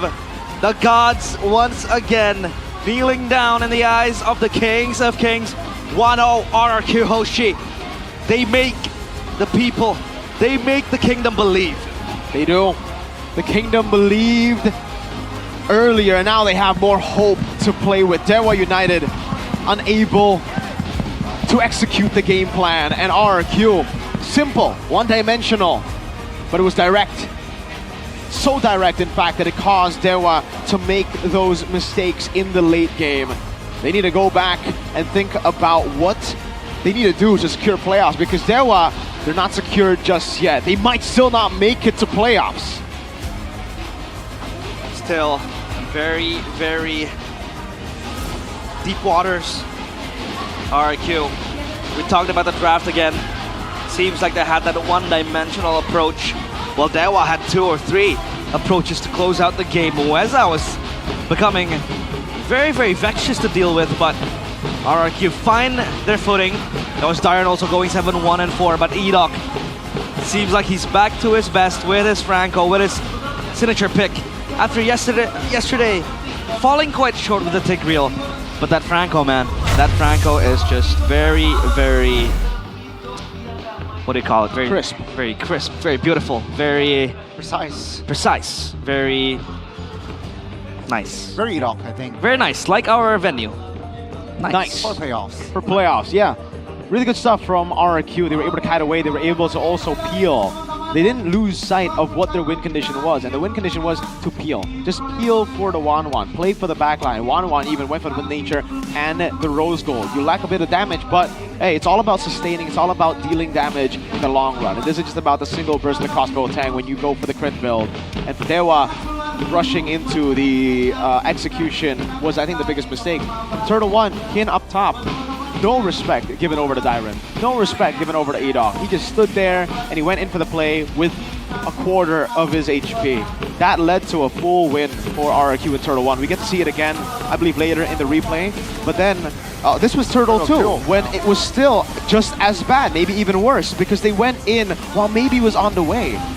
You could have waited. The Turtle wasn't at risk of getting taken down. Here, this was the good play. They got one pick. They got Rins. Mueza, no reason for you to dive like that. Yeah. The team should have given him info that the Bloody Hunt was still up. But yet, in this position, it was still him going in. Mueza, such a disappointing performance on the Hellcurt. And for Edok, a phenomenal one, you know? We saw the Franco. We expected him to get those hooks. We expected him to do well. It was just how the rest of the team plays around.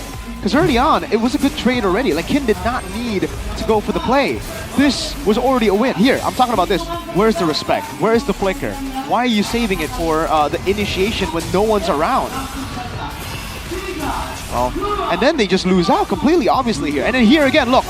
They go in for the combo, but Zetian is so far back. It's not a juice in, guys. You don't have double blinks. And the Lapu was on the way anyways. The Turtle wasn't at risk of being brought down. Very, like, and the fact that they almost won so many of these team fights means that they actually have a composition that's really, really good. Look at how hard it was for RQ to win despite the 6,000 gold lead. And then here as well, you see the glimpses of brilliance of the composition. I'd say this is a better composition, but Dewa are just worse. Assassinations galore for Mueza, but yeah.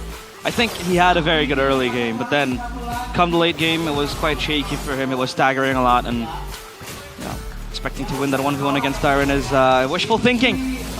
We did saw a few, a few beautiful moments from Dewa. That was the steal from Ray. But yeah, he went in. We talked about the first layer of Mueza, possibly not capable of killing Toy just yet, even in the late game, because he has to win a nature, the Rose Gold. But then he keeps on committing when he knows that Edok was still standing there with no info of the Bloody Hunt. There was the individual decision making, man. This is where I would say it's a good example of a good draft with honestly pretty easy execution, you know? But them completely misunderstanding where and when to go in. So unfortunate, right? I think the second turtle was just so crucial where they lost Ray, and I think that's where the momentum really shifted for RRQ Ocean. They're able to maintain their lead, even though there was a 50-50 quote-unquote.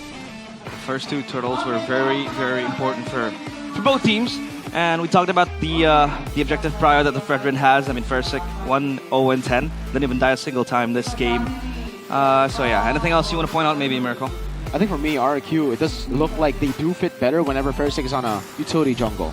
It doesn't look this clean when Versik is on the Lancelot. So I think this could be the angle for RRQ. Just constantly go for the Fredrins, man. Play for Versik on the Fredrin instead of going for Lancelots, these Shins that we've been seeing. It's much easier for you to just stay in front and play for your actual carries. Versik is a bit rusty, you know, he's just now back in MPL. He's been inactive for like 2 seasons. Yeah.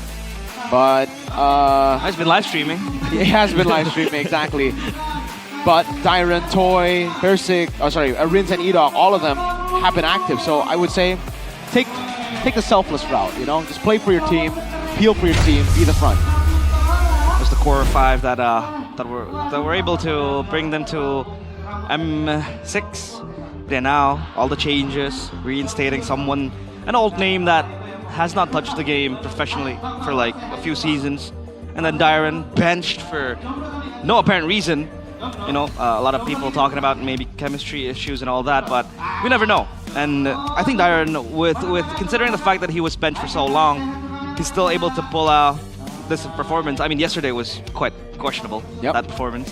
But yeah, I think today he showed up pretty well. So yeah, I think that's game 1. And Dewa talked about the draft being very, very good. It's very easy to execute. They had multiple win cons, but still they fumbled. I don't know. So now I'm wondering if Dewa want to go for the same comp again. I don't think so, because man. I think this is a good comp. I think Coach Wright, all he needs to do is like, boys, what the heck was that? Come on, look at your team before you go in. I think that's the adjustment, you know, because what do they change after if they don't want to go for that? You know, the Kalea's already taken out, the Fanny's already out, the Arlet's out already. Your Kin's already in a tough spot. Alice is literally the best hero he would have here, you know? Well, I think one team is having a better day, and one team needs a good day to at least boost their mentality, their morale. Hey, that's the solution right there. Solution. This was the trophy that I talked about. You know, the we beat Onyx and ended their win streak trophy. So here you go. I don't know who you're talking about, dude, because no one celebrated that. He is very grounded now. I don't know. He was living with delusion and cope. I don't know. And now he is very humble. We beat you, but we don't celebrate. It's not a trophy. But I think with Good Day you gotta celebrate, because Good Day is indeed a special coffee for us. Especially with the collaboration with MPL, you have a chance to win free MLBB diamonds and skins. It's as easy as just buying one Good Day from any of your favorite stores or supermarkets, and then you can just scan the QR code right in the bottle, behind it, and in the packaging, and then you can just scan it again to redeem the skins and diamonds. Go ahead, buy yourself Good Day. Right here. And you might be as humble as Mirko. Check it out, boys. Just collect the prizes and maybe make your gaming moments now even more GG. With GG, man. More good game, right? Never lucky, dude. Yeah. Never lucky? I'm not getting the code. Your luck has finished yesterday, Mirko. The thing is, taking us out down. There's no luck in that, brother. In hindsight, I don't mind the draft, but maybe on a Lapu.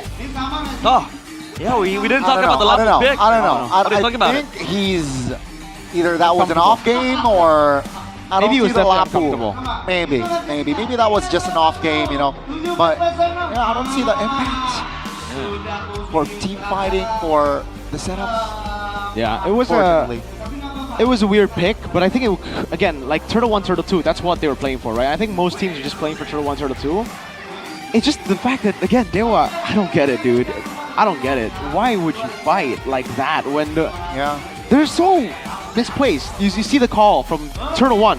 Mueza want to go bot, and they still fought 3v4. It's just like, what? And then Turtle 2, Lapu was on the way, and they're like, no, let's fight without Lapu. Let's fight without the guy we picked just to fight. Yeah, Coach Wright, a lot of questions to be answered. I think the players, not Coach Wright. That's the players. I mean, like, he has to kind of, straighten out the players. yeah. And he's not having a good time. Definitely not, man. Are you having a good time, Albert? I am actually call holding you a Albert good time. Ah. I'm holding a good time. Holding a good time. Here, I'll take it hold from you. that, right? And It's just good time right here. The best snack you can ever have in your game. have one. When you're chilling. Have one, realize. I have a sweet tooth. I'll hold it for now.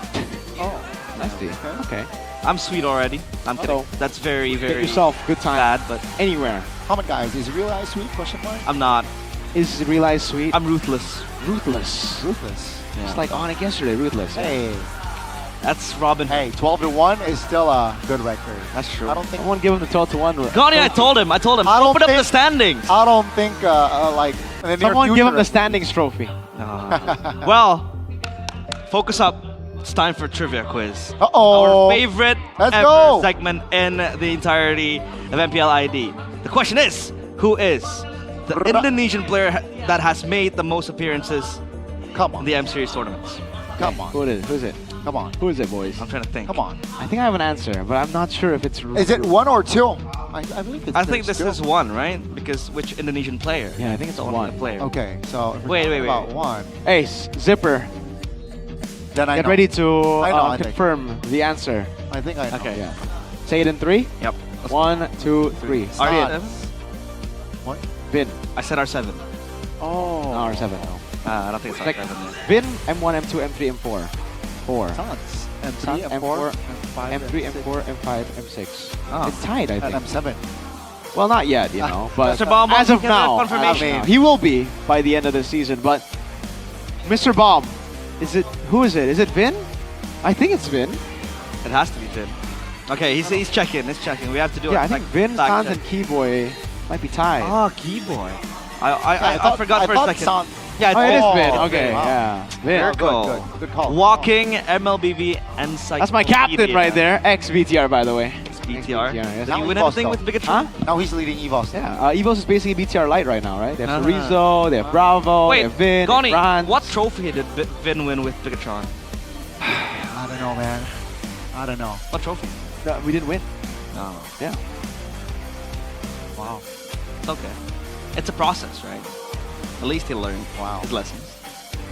What do you mean? It has shaped him to become who he is now. Yeah. With the experiences in Bigatron. Oh, this is the Great. 2v1 right here. Oh, yeah. Now I just realized. There's no 2v1, boys. He clutches those situations. You guys are just glory hunters. What do you mean? Glory hunter. You're like Manchester City I'm fans. not a glory Let's hunter. go, Shitty! I'm not a It's like- glory hunter. When I talk to you guys, it's just like, dude, you can flex all the trophies, but when they're losing, you change to another team. It's not even fun.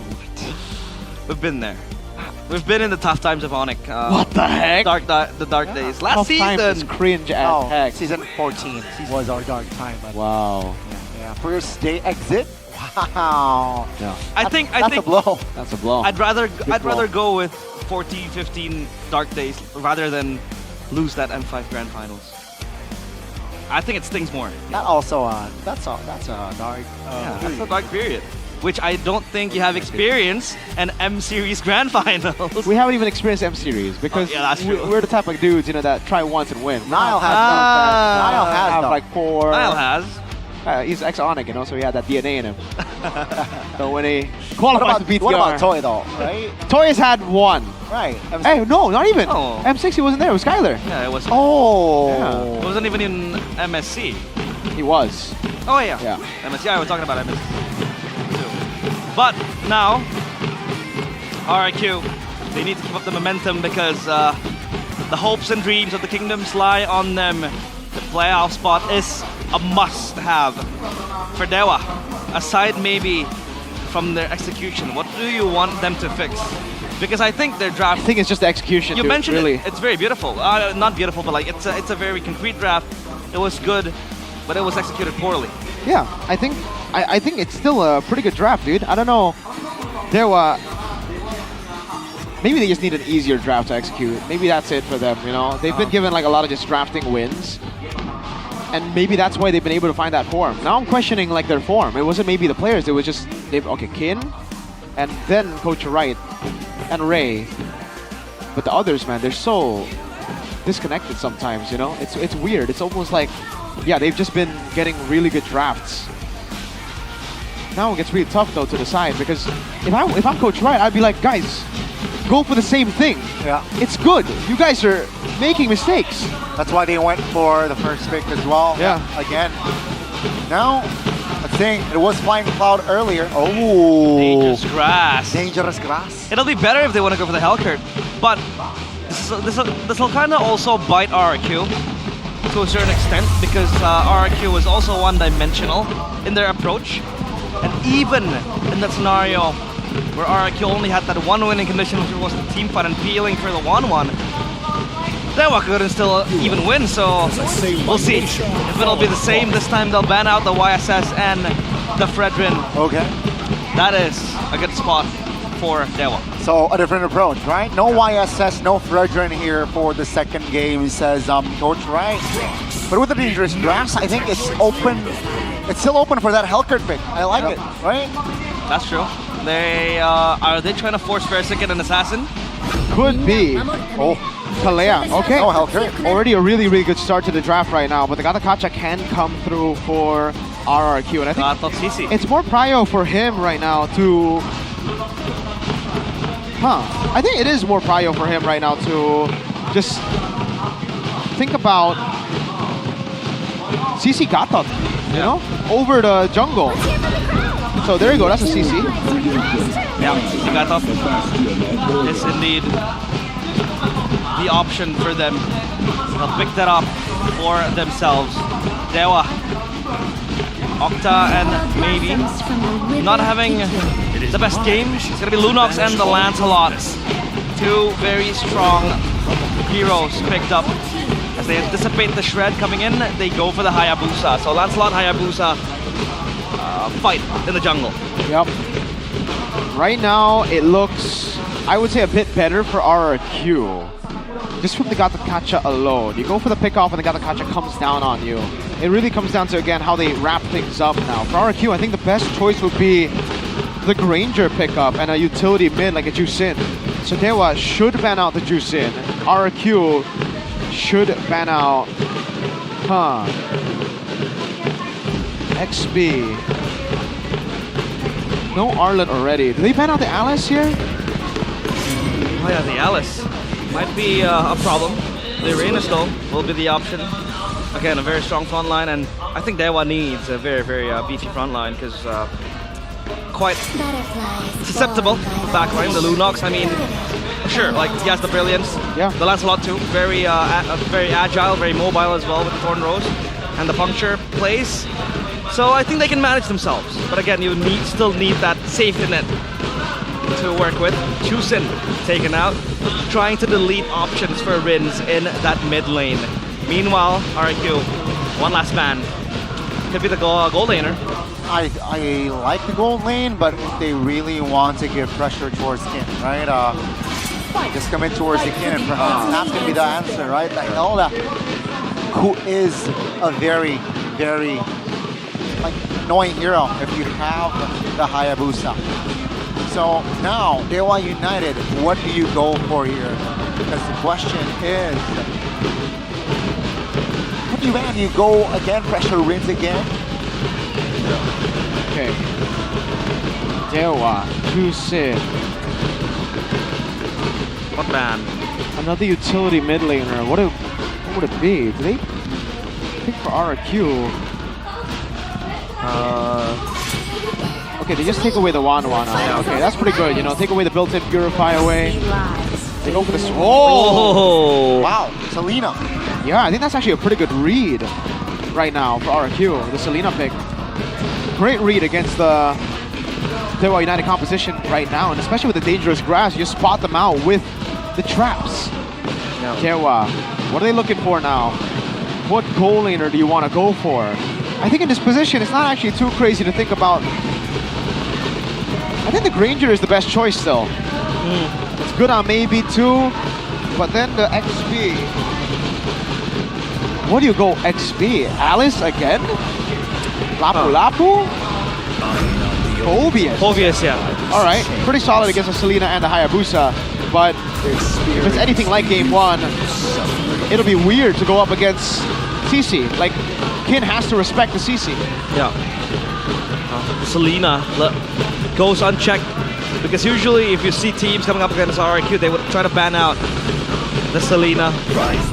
This time it's in the hands of Rins, and they go for the Yuzong, a classic XP lane pick. CC Gold, Yuzong XP against this composition. Honestly, looks really good. Wow. RRQ.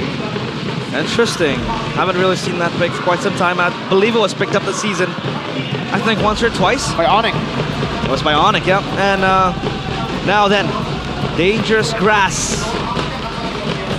But will it be dangerous for Dewa too?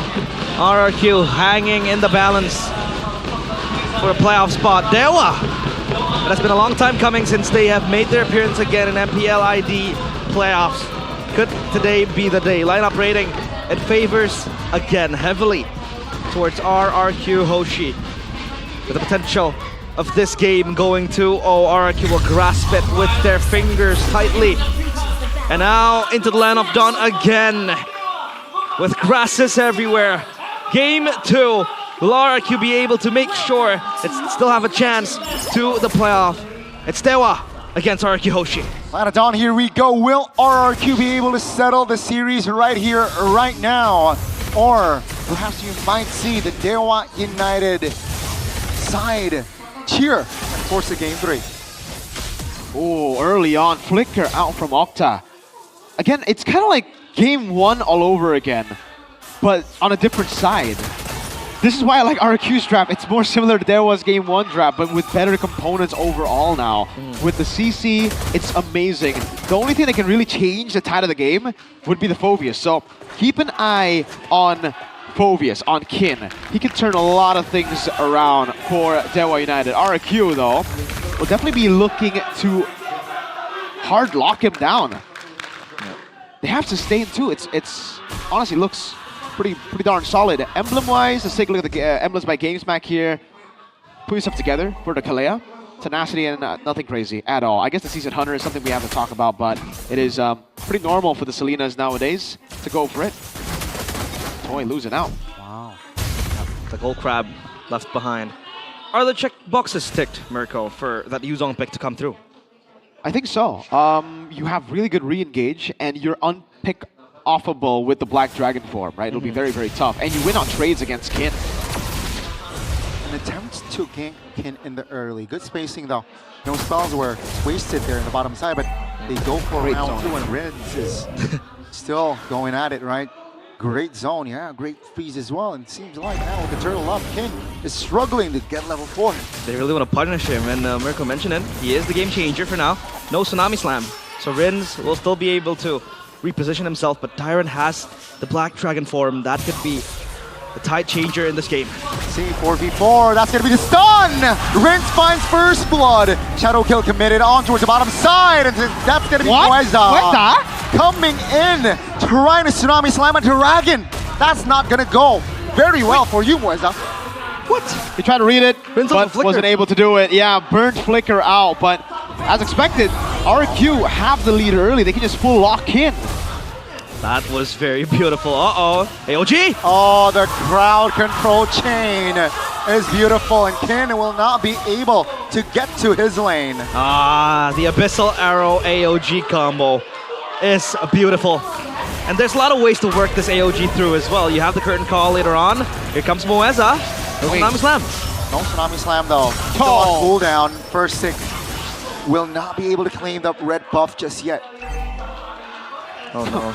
And especially with Rins on Selena, now you really understand. Oh my god, Toy! You really understand why even BTR put so much respect to Selena. They always ban the Selena when they're up against RRQ. Rins is easy to gank this season, but on Selena, he's the one ganking. He is. Making moves. A lot of people, a lot of teams, they fully respect the Selena pick from RRQ. It was banned multiple times, and now it's let go. Dewa might be underlooking It seems like the pressure too is exerted very, very strongly, especially with the Selena. You're always on the move, you're always on the go, alongside the Gatotkacha as well. Very quick CC, I'd say. Again, with the combo that the Abyssal Arrow provides, plus the AOG. Modest prediction by Go Pace, 63% for RRQ Hoshi. Meanwhile, down bottom, the Phoveus is too far behind, 0-2. And the Yuzong is having a field day, bullying this Phoveus. Yep. Counter-Strike even. All around, Counter-Strike for both. Yeah, I'm more surprised that the Yuzong went Counter-Strike. Yeah. He's feeling it, man. He knows he has the burst. Sick with the steal. Ooh, almost a pick with the Abyssal Arrow. Just with 16 seconds left in the clock. First has been doing this a lot, by the way, even in game 1, right? Yeah. Always contesting for the objectives, for the camps, and always taking it away from Ray. 2-level lead for the Hayabusa. This is amazing, man. The Hayabusa is more of a cleanup hero in this game. It's kind of like a baiting hero. You bait out some resources, and you know what's good about RQ with the snowball early? Yeah. You burst Turtle like it's nothing with the Selena. That's 2 Season Hunters. So, again, it's very easy for them to take those objectives, and now they built up a lead from just one fight. With the pressure that Versik is able to exert, I think RRQ will have an easier route to win this game. Especially up top, Toy is also doing a very good work to bully out the Granger, get those farm-ins. But now the conceal play, looking for the taunt. E-Dog, I want to chance it, but no, he won't commit to it. Yeah, they have to give this. This is brilliantly done by RQ. They always get small little wins here and there. I think, again, glimpses of the old RQ that we saw in Season 15, Season 14. Yeah, where finally. they're able to systematically dissect the early game, and thank goodness for this draft, because, yeah, they've adapted. This is what we've been hoping for them for the longest time. Well, you talked about the Phoveus too being the game changer for Dewa, but then what are other winning conditions for Dewa here? Aside from just hoping RQ blunders. It's scaling to late game right now, I think, for Dewa. They have shown that in the past as well against BTR, they can do that. They can scale to the late game. They can wait in their base. They have really good clear. Granger, Lunox. But the problem with that is Kin's behind. On a Phoveus when you're behind. Look at this attempt on Dyrant. Oh, is this worth it? Let's see. The stun tsunami slam, the burst damage now will be enough. With 3 members committed now in the mid lane, they will respond, and seems like it will force 2 members to recall. E-Dog though, they're gonna cancel out and buy time. 2K for the Kings almost. Silver lining. It's very good. Engage now, Kin trying to make something happen in the mid lane. Whoa, Kin! Under the turret! Is this too much? With the flicker as well, and Kin gives his life away for nothing. It's so unfortunate. I know what he was doing there. He put skill 1, second part of it, and then he tapped ult, but the Infernal Pursuit was on Versik too. It didn't pop. There's a delay on skill 2 pop before you get Infernal Pursuit on Rins. It's unfortunate, man. But yeah, they did so much in the bottom lane to get Kid back on track. For him to go in like that, and that would have been worth it, by the way, if he got Rins for a death, because it would have been a shutdown and he would have been so back. But the gamble did pay off. Seems like Dewa had that silver lining, had that chance. But RQ are always able to find a trade. Earlier on, they dove onto Dyrant, they were able to get that gank in the mid lane and then force the purple buff into the hands of Versik. And then forcing that error from Kin. Which, by the way, was quite unaccounted for, but again, RQ, they'll be happy to get all of this. Again, Rins with the pressure AOG. What? E-Dog! That's a blind one. E-Dog now trying to reposition, but no casualties. Top lane is controlled by the Lancelot. Well, what was the plan there? I don't understand. Did they just want to open it up? Did they just not want... Because they'll lose a turret. They don't have Pry up top. Yeah. This is quite questionable from E-Dog, but I thought maybe he thought that the Abyssal Arrow landed or whatever, but yeah, that AOG was quite questionable. Now RQ, they want to siege down bottom because up top the turrets has been taken down. A few seconds. Nice arrow. To the Lord. Again, this arrow, not only is it a stun, a set, but also a pressure tool like this. Uh-oh, the Petrify committed as well. Ray will not be able to survive. Again, RRQ is playing it very invasively. Wow. Dewa United, no real response. Sure, they got a turret top and bottom, but map control is all RRQ. Rin Selena, man. Exactly. It's all because of the traps. This guy's been getting so much hate recently that you really forget that he can be good, dude. Yes. I think he's overhated, personally. And I'm happy that, you know, he's had a performance like this. Now game's not over just yet, though. He needs to stay calm, composed. The whole team needs to stay calm and composed. The traps laid down makes the dangerous grass very safe. Yeah, that's and dope. now I guess I get a little bit more of why Edok did that. It was for mid control so that they can rotate down below quicker, and they have faster rotations over Dewa. Wow. To, again, rotate to mid. They basically out macro Dewa, forced Dewa to react to the bottom lane play, and they got free mid by that as well. They got the tempo win, and Ray just cleared up purple buff. And you can see again the vision. Look at how Rins shoots his arrows, always finding someone. The traps as well. I don't think RQ should just contest or commit to this, by the way. They have a wave down below. Edok. That's going to be Edok. Revitalized. Wow. Oh, they want to fight in the back. That's going to be maybe. Very low and taken down.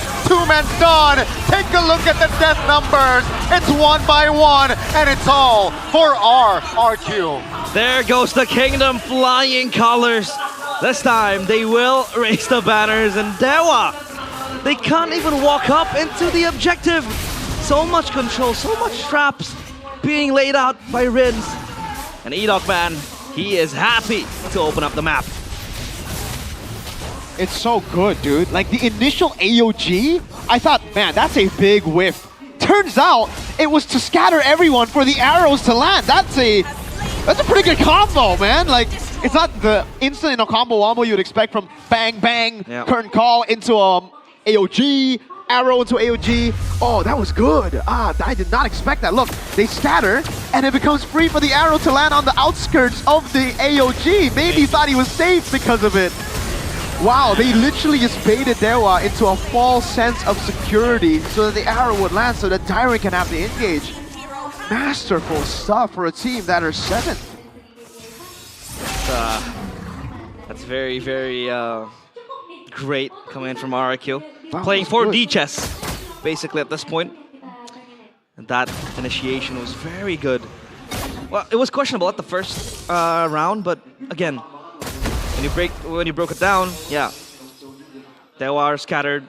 The Abyssal Arrow isolates the players of Dewa. Now, the question is, how will they siege? Is this siege any good from RQ? No. Yeah, that's the problem for RQ right now. They have great team fighting. They've been able to control everything, but once you're inside of the base, it's good for Dewa. Front to back is what they want to do, right? As long as Octa and maybe are safe, then you're fine. But if you get hit by an arrow, you're cooked. If you get caught by a Petrify and then an AOG, you're cooked. If the current call combo, that is the obvious best combo for them right now, lands on maybe, they're also cooked. Teal? Oh, they bait brilliant. Uh-oh, that's going to be Tsunami Slam committed. In the back, oh, that's a big stun. AOG will force to break the formation.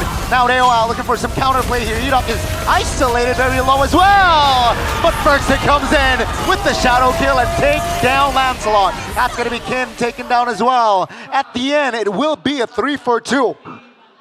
And that's really good for RQ because there's no shutdowns there. Remember, this is still a siege. They have minions. Oh no, a little bit too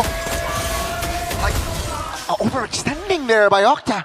Thankfully, he is still able to get out there. But RRQ, a very healthy 7,000 gold lead. Wow, thank God for the brilliance. It was cycled, but it went back up in the right time. Yeah, and in that team fight, no shutdown was given. That's why usually when you're comparing winning and losing teams, that equal trade would be good for the losing team. But in this particular situation, maybe didn't get a stack. Octa got nothing out of that as well. And they only got Dyrun and Edok, who are fine to die like that. Like, they do not have shutdowns. They are the main frontliners for the team. As long as Toy, Rins, and Persik, mainly Rins and Persik doesn't die, those bounties will not go around. And again, the 8,000 gold lead will stay an 8,000 gold lead. They've almost also took out a base turret with with Lord 1, which is massive. You don't do that usually with a Holy Defense. Holy Shield's still up. Now they just go for the next Lord, play it slow, do the same thing all over again. It's a cycle. Yeah. Try to rinse and repeat, do the same. The Lord will be taken by RRQ without any contest, I feel like, from Dewa. They can't really walk up again. Nope. Not after what happened in Lord 1, excuse me, with that Edok AOG plus the Abyssal Arrow combo as well. So Dewa now all they can do is just, like you said, play front to back, defend the base. I mean, they have good reach. Again, with Granger, the Lunox can always get out of sticky situations with the Brilliance Order. And then you have Kin, probably on cleanup duty. Oh no, where's that? Wait, no. They don't have They know. No time Oh, my whatsoever.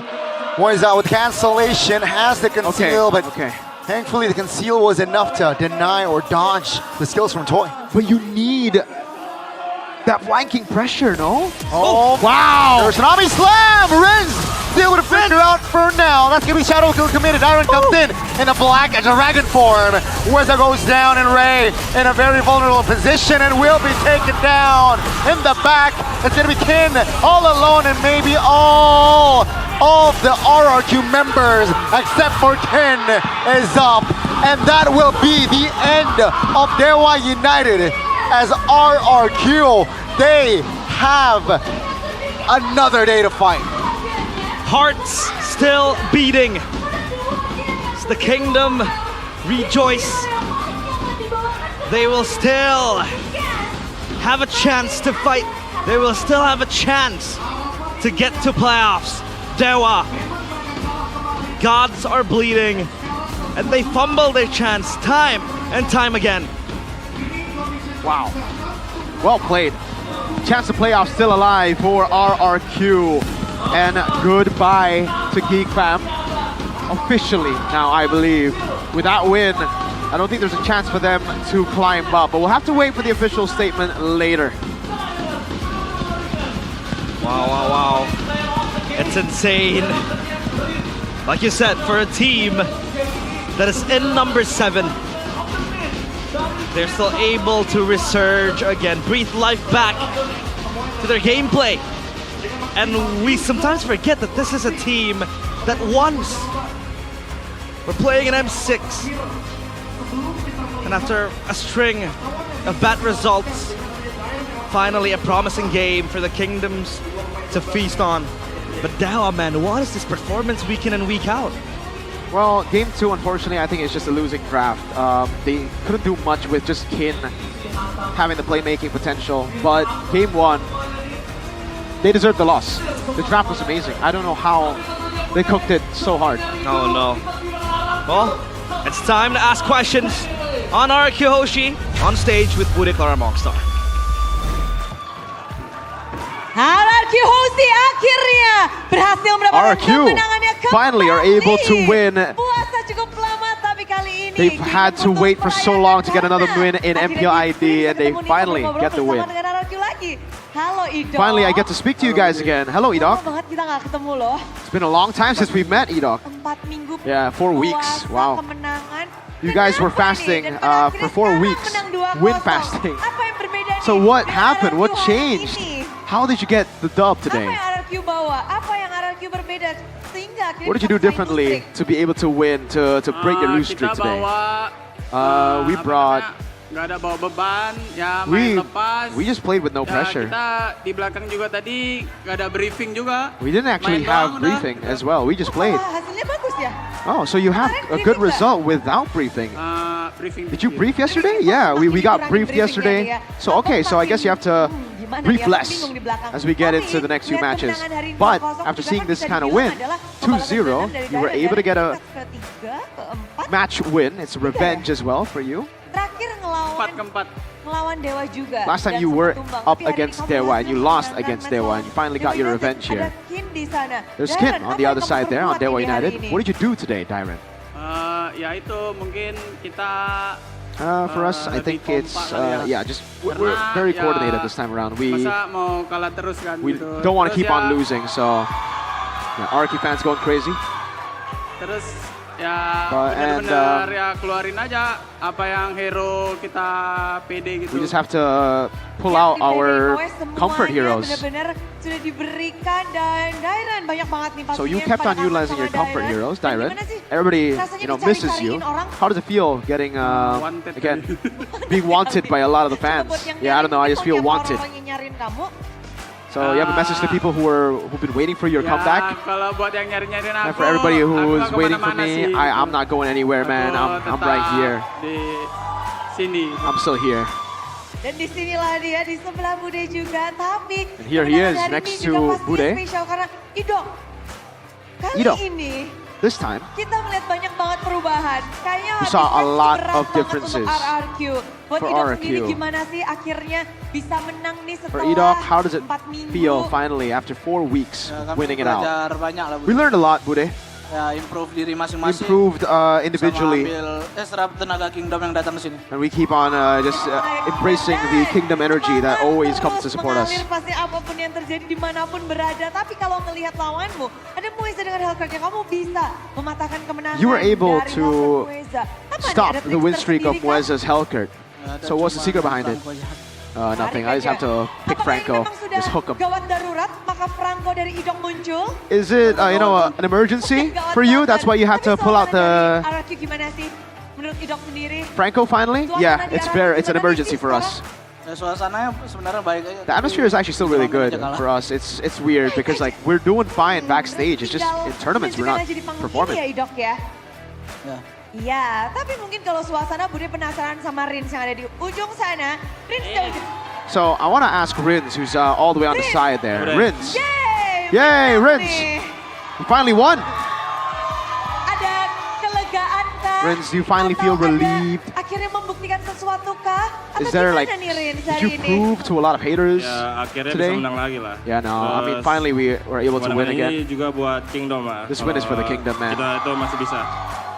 Masih bisa. They think we can still do it, so we can still do Masih it. di depan mata dan kalau melihat kayaknya RRQ mulai bangkit kembali. I mean, looking at it, you are able to come back again. You're able to rise back. Lunoxnya Okta. You're able to beat Yang digadang-gadang Octa on menjadi Lunox. terbaik di MPL We've been talking about how his Lunox is really, really good. One of the best in MPL Indonesia. Kesetiaannya juga. And he Baru also muncul. showed Ada Zetiana Dennis out Zetian. earlier. Gimana sih Riz So, menghadapi Okta di leg yang kedua? how does it feel going up against Octa? Jago dia, jago. He's good. He's good. Jago.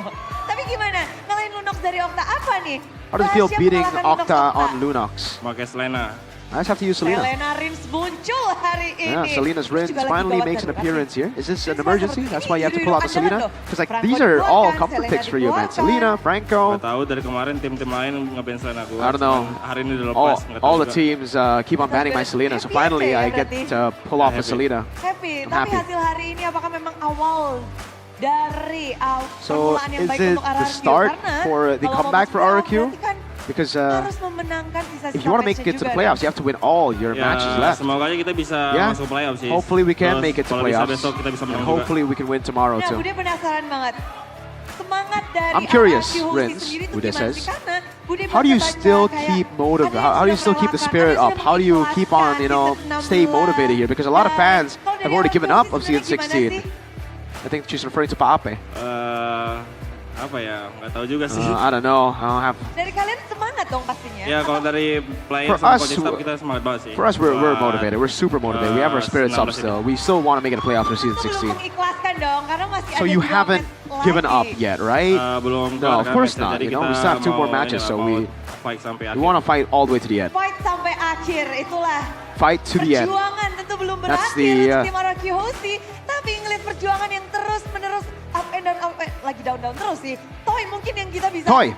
dengar lebih lanjut karena gold laner zaman sekarang itu Nowadays, lagi shifting the banget. gold lane Toy has shifted, sendiri. and Toy, Perubahan begitu banyak di gold lane. there are a lot of differences, there are a lot of changes for you to adapt to. So, Dari sekarang how have hero-hero you udah changed? mulai How have you berubah. adapted to the new Gaya heroes? bermain juga berubah. To the new playstyle, to the new Gue heroes? lihat di 16 ini sih In season 16, semua god lane di Indo jago-jago. all the gold laners in Indo are just really, really good, man. So it's very difficult, not just to adapt to the patch, but to adapt to players. Dari Toy sendiri. So yeah, after the untuk patch, bisa Toy, beradaptasi, untuk bisa again, what mungkin ngelawan yang have you jago-jago changed ini. to Apa nih caranya Toy? play against these really good gold laners in Indo? Percaya sama tim, Bude. I just have to believe in the team, Bude. Jawabannya Toy nyontek ya. Nyontek ini. Tapi hari ini hasil hari ini.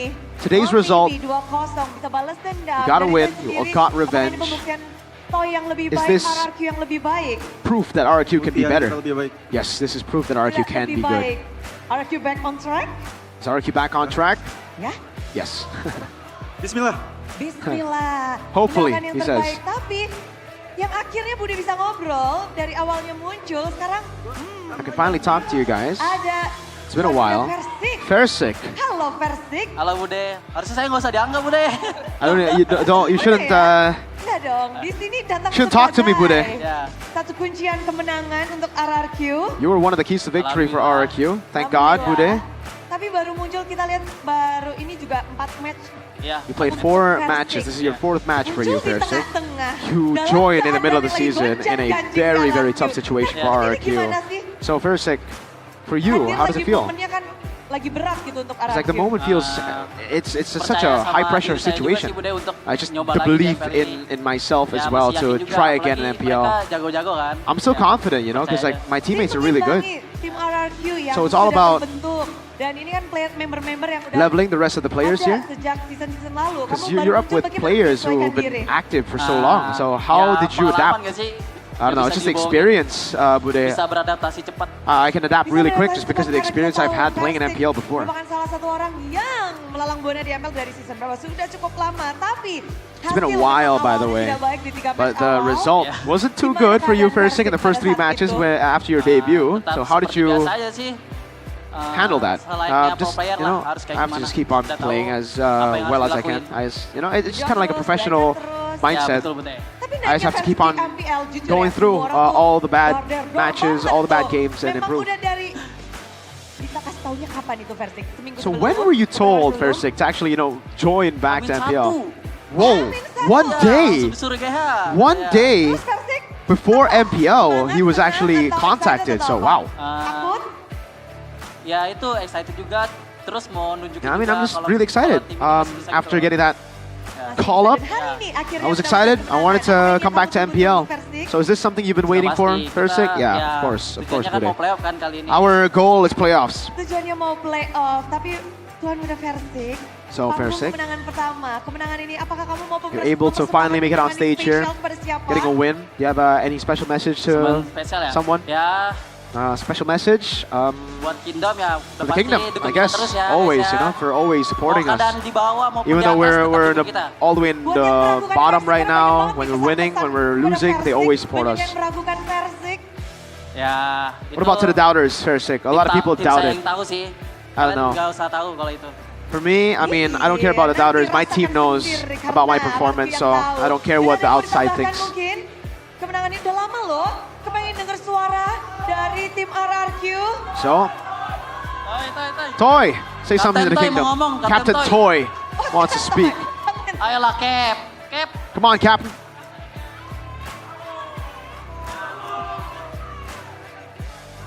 Buat Indo, makasih udah dukung kita. For the Kingdom, thank you for Dan kemenangan ini bisa dibilang bounce back kita lah buat supporting us. This is going to be us bouncing back. Bounce back buat kedepannya.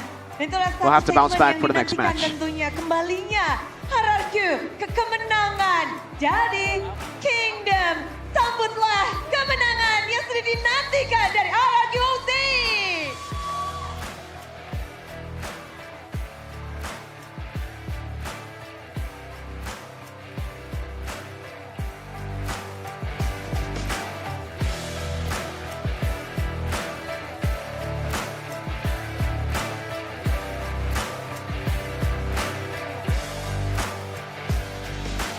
Di sini Kingdom sedang merayakan karena mereka begitu merindukan kemenangan dari tim RRQ yang sudah puasa cukup lama. Tapi kegembiraan ini tentunya akan kita rasakan bersama. Sebentar lagi akan ada GoPay hadiah GG.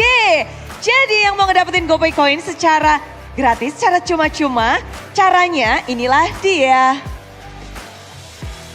Pertama-tama pastikan smartphone kalian udah punya GoPay. Yang belum punya langsung aja download, yang udah punya pasti semuanya udah punya. Jadi udah punya, buka, setelah itu buka kamera di layar putih. Setelah kalian mengarahkan kamera ke layar putih, nanti scan aja QR code-nya karena QR code akan muncul. Setelah kalian scan, klik buka hadiah dan otomatis saldo GoPay akan masuk ke akun kalian. So, siap iya, let's go ya. Inilah dia Super Friends untuk GoPay hadiah GG. Bah. Waduh, langsung gercep. Ini retri Versik sepertinya sudah mulai merasuki jiwa-jiwa Super Fans. Congratulations. selamat buat kalian yang sudah mendapatkan GoPay. Karena memang GoPay adalah dompet andalan MPL. Dan mungkin RRQ memang tidak diandalkan untuk season 16. Tapi mereka berhasil mencuri poin dan bahkan kemenangan penuh atas Dewa United. Kesempatan masih terbuka untuk mereka di babak playoff. Jadi bagaimana bounce back dari RRQ? Kita akan dengarkan dari para caster. So caster, please.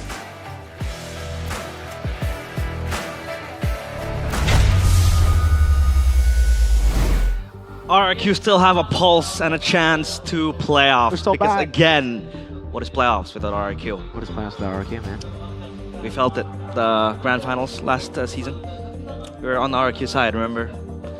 And I think when it comes to atmosphere, one of the best fans there is, and this is why, and this is how they show up.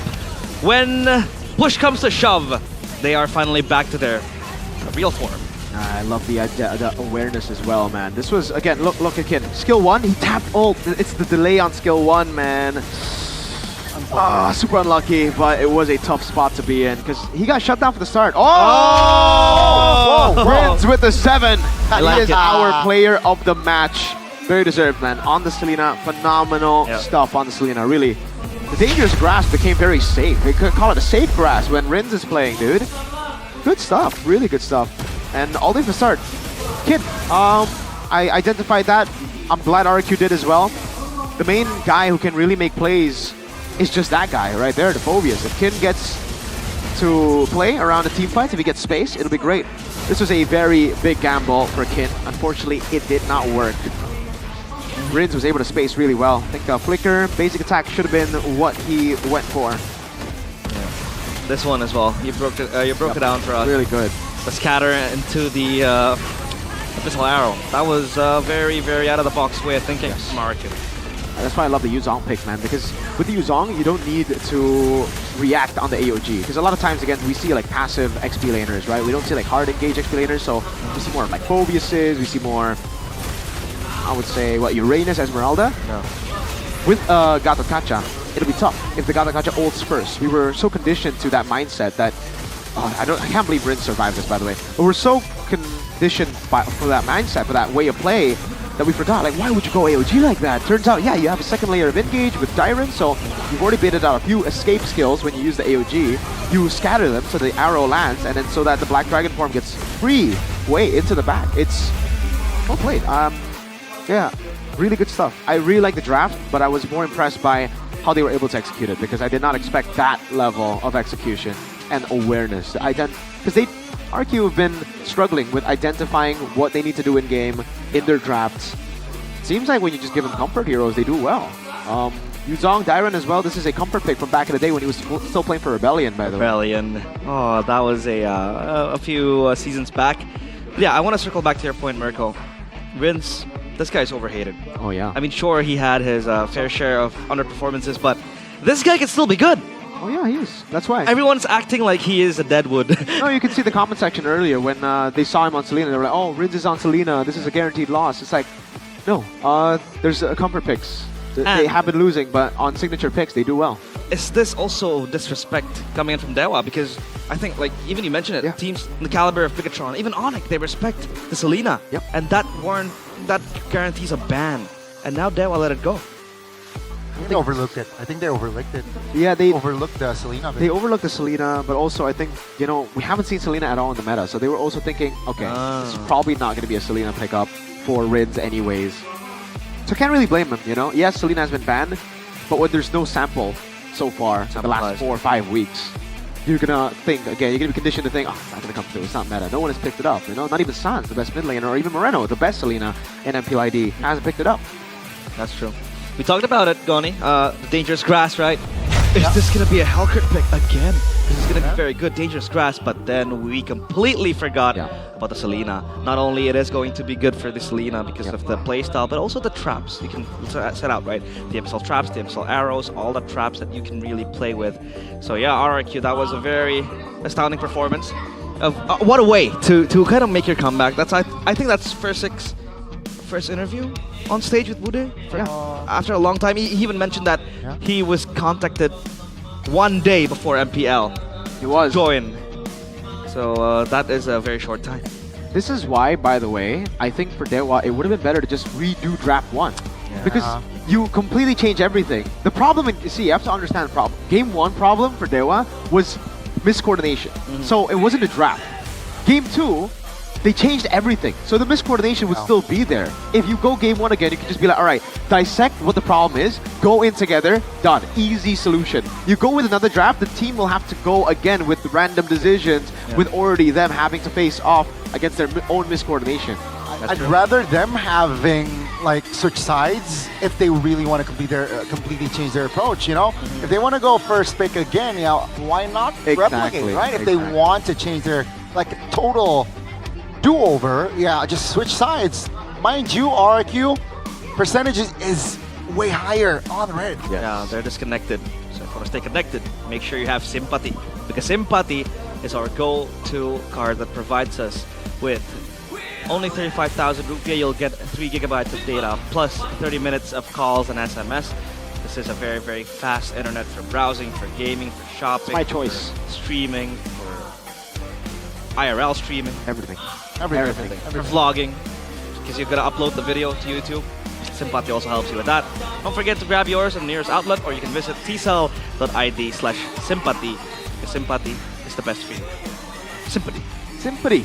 Go check it out, boys. It is also my choice, by the way. I used to use a different provider, and I always lose connection, in the basement or in we are all SIP these users.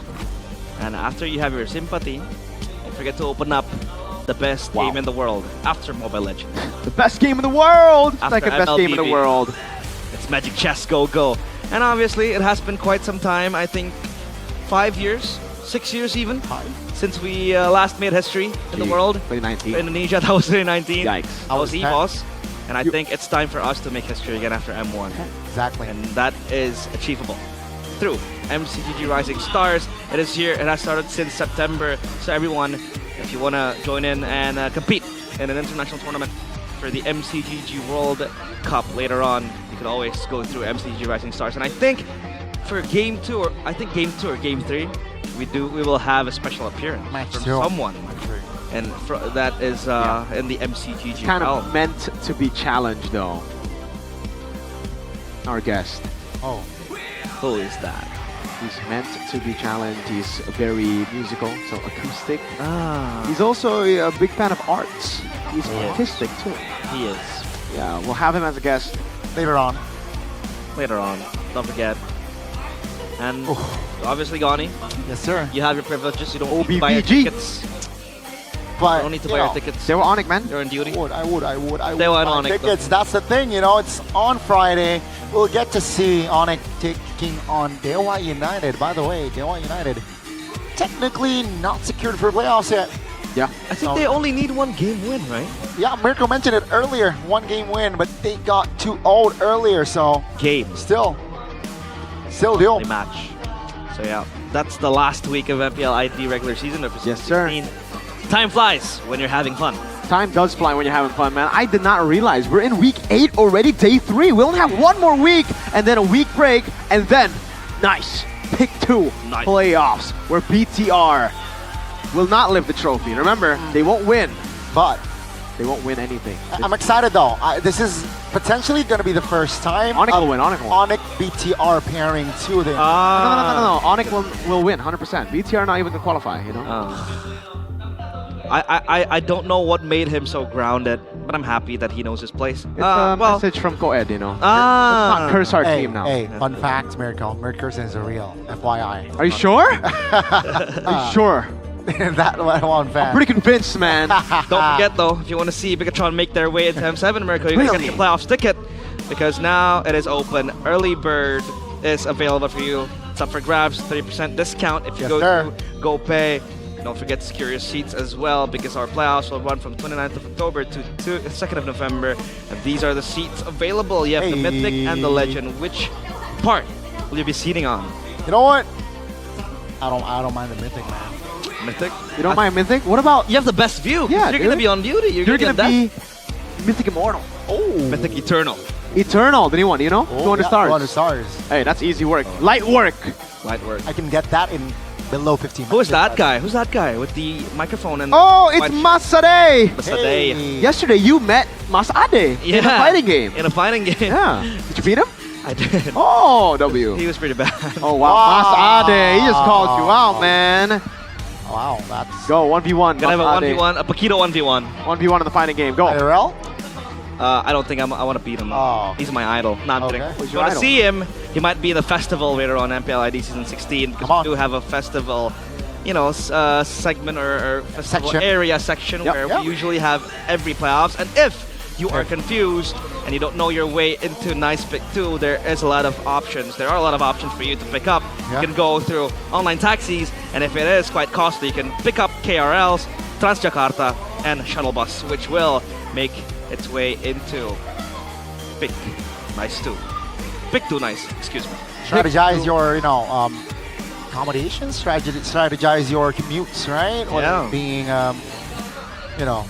train. Well, Goni and Mirko are Pick 2 citizens by chance. You guys are Pick 2 citizens, aren't you? Not really. I'm in the central, south a bit of Jakarta. The bougie but area. You guys He's hang out. Richest caster. Amen, man. Yo, thank you. But Wolf still exists. That guy is a coffee machine worth my house. Wow. I know. Shout out Wolf then. Wolf. Get my hands on Wolf. I'm waiting for you in Indo, man. Let's go eat nasi padang. Let's eat. Because we will eat. Because after this, is it going to be Onyx and Evos back after the break? Derby International, baby. Go Onyx.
Mode baru One vs One segera hadir di Mobile Legends Bang Bang. Di mode One vs One, dua player akan bersaing mendapatkan jumlah kill atau menghancurkan turret lawan lebih dahulu. Event prediksi juga akan hadir bersama mode ini. Player dan penonton bisa memasang prediksi untuk memenangkan koin prediksi seru. Mari pelajari lebih lanjut tentang mode baru ini. Ada dua cara untuk memenangkan pertandingan mode One vs One. Cara pertama adalah mendapatkan 3 kill dalam batas waktu pertandingan. Cara kedua adalah menghancurkan turret lawan.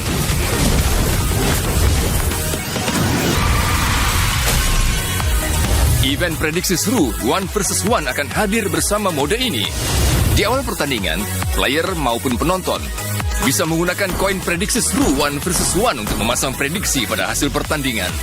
Sistem juga akan menambahkan sejumlah koin prediksi seru One vs One ke prize pool untuk kedua belah pihak. Semua koin prediksi seru di prize pool akan dibagi rata untuk para pemenang. Selama event prediksi seru One vs One berlangsung, kamu bisa menukarkan koin prediksi seru dengan hadiah eksklusif. Pakai hero yang cepat membersihkan gelombang minion atau punya damage burst besar di mode ini. Dorong gelombang minion ke turret lawan dengan cepat untuk terus memberikan tekanan, sekaligus mengurangi HP turret dan HP lawan. Map One vs One juga memiliki semak-semak dan creep. Mendapatkan creep di jungle memberikan keunggulan gold. Manfaatkan semak-semak untuk bersembunyi dan lancarkan serangan kejutan. Mode One vs One segera hadir. Kumpulkan penonton dan berjuanglah meraih kejayaan.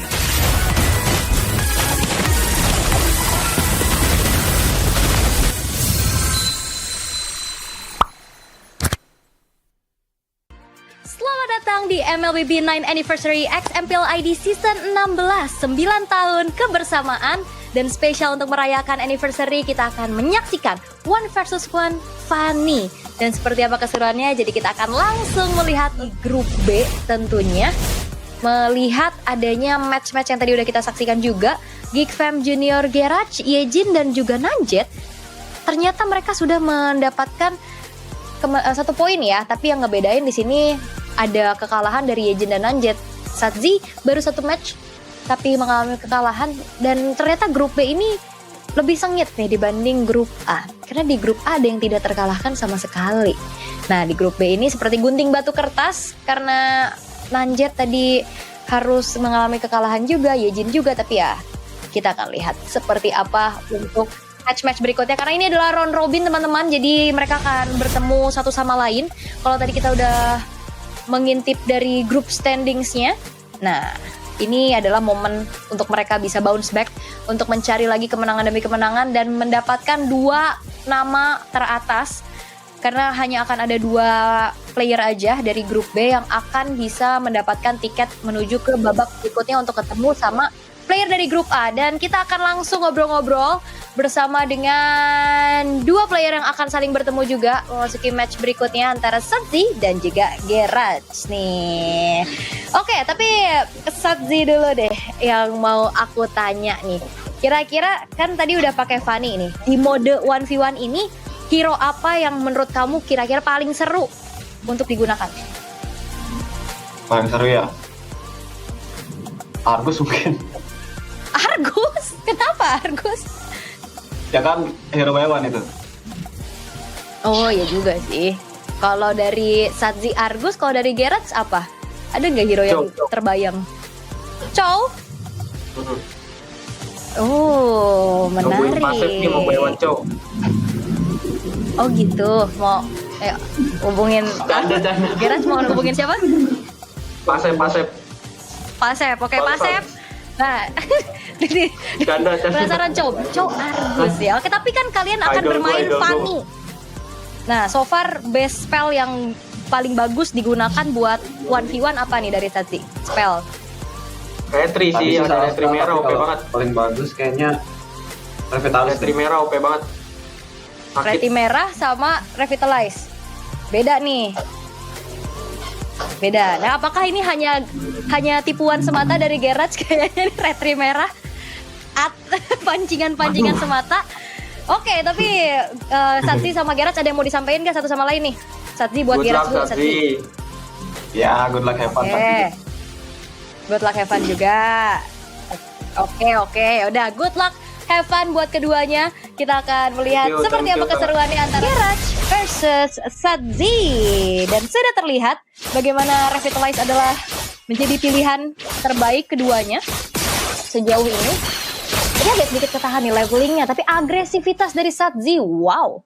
React yang begitu baik juga dari Garage. Memilih untuk mundur dulu, nggak mau terlalu meladeni apa yang diinginkan. Nah, dikasih stiker. Biasa, mancing lagi buat keluar dari tempat persembunyiannya. Karena Garage lagi mengintip dari area rumputan yang, kalau kalian lihat, ini rumputnya lebar banget. Yang biasanya kan kayak cuman segaris. Ini lebar rumputannya, bushnya. Dan belum ketahuan sepertinya posisinya, oke. Hanya bertukar saja, saling nyebrang-menyeberangi. Karena kayaknya ngelihat dari creep yang dicuekin ya, karena biasanya kalau nggak bawa retri, creepnya lama banget gitu, dan bisa ngehit balik kan creep, jadi kayak nggak jadi prioritas. Tapi tabrakan kembali terjadi. Satu buah steel cable yang dihempaskan oleh Garage, dihindari dengan cukup baik oleh Satzi juga. Gak mau terlalu terburu-buru keduanya, tapi itu dia bertukar damage sembari nge-clear ke arah wave minionnya. Belum level 4, belum ada cutthroat. Nah, masih fokus untuk clear dulu. Dan seperti biasa, Heptasis menjadi item priority untuk Fanny. Masih clear dulu. Nah, kalau udah level 4, ini yang akan ngebedain sih. Karena damage-nya akan lebih optimal lagi dengan adanya cutthroat nanti sebagai skill yang bisa mengeksekusi. Nah, Satzi mengetahui keberadaan dari Garage, tadi itu dia. Steel cable, dibalas steel cable, tapi Revitalize dibalas Revitalize, tapi first blood-nya diamankan oleh Garage. 1 poin pertama untuk Garage. Dan itu benar-benar semuanya equal. Steel Cable-nya keluar sama-sama, Revitalize-nya juga keluar sama-sama, tapi ternyata damage yang disumbangin sama Garage ini lebih on point. Dan akhirnya membuat dari Satzi harus menelan 1 poin lead pertamanya. Revitalize dalam keadaan cooldown. Garage-nya masih menunggu untuk bersabar dulu pastinya. Regen lagi dari segi energinya.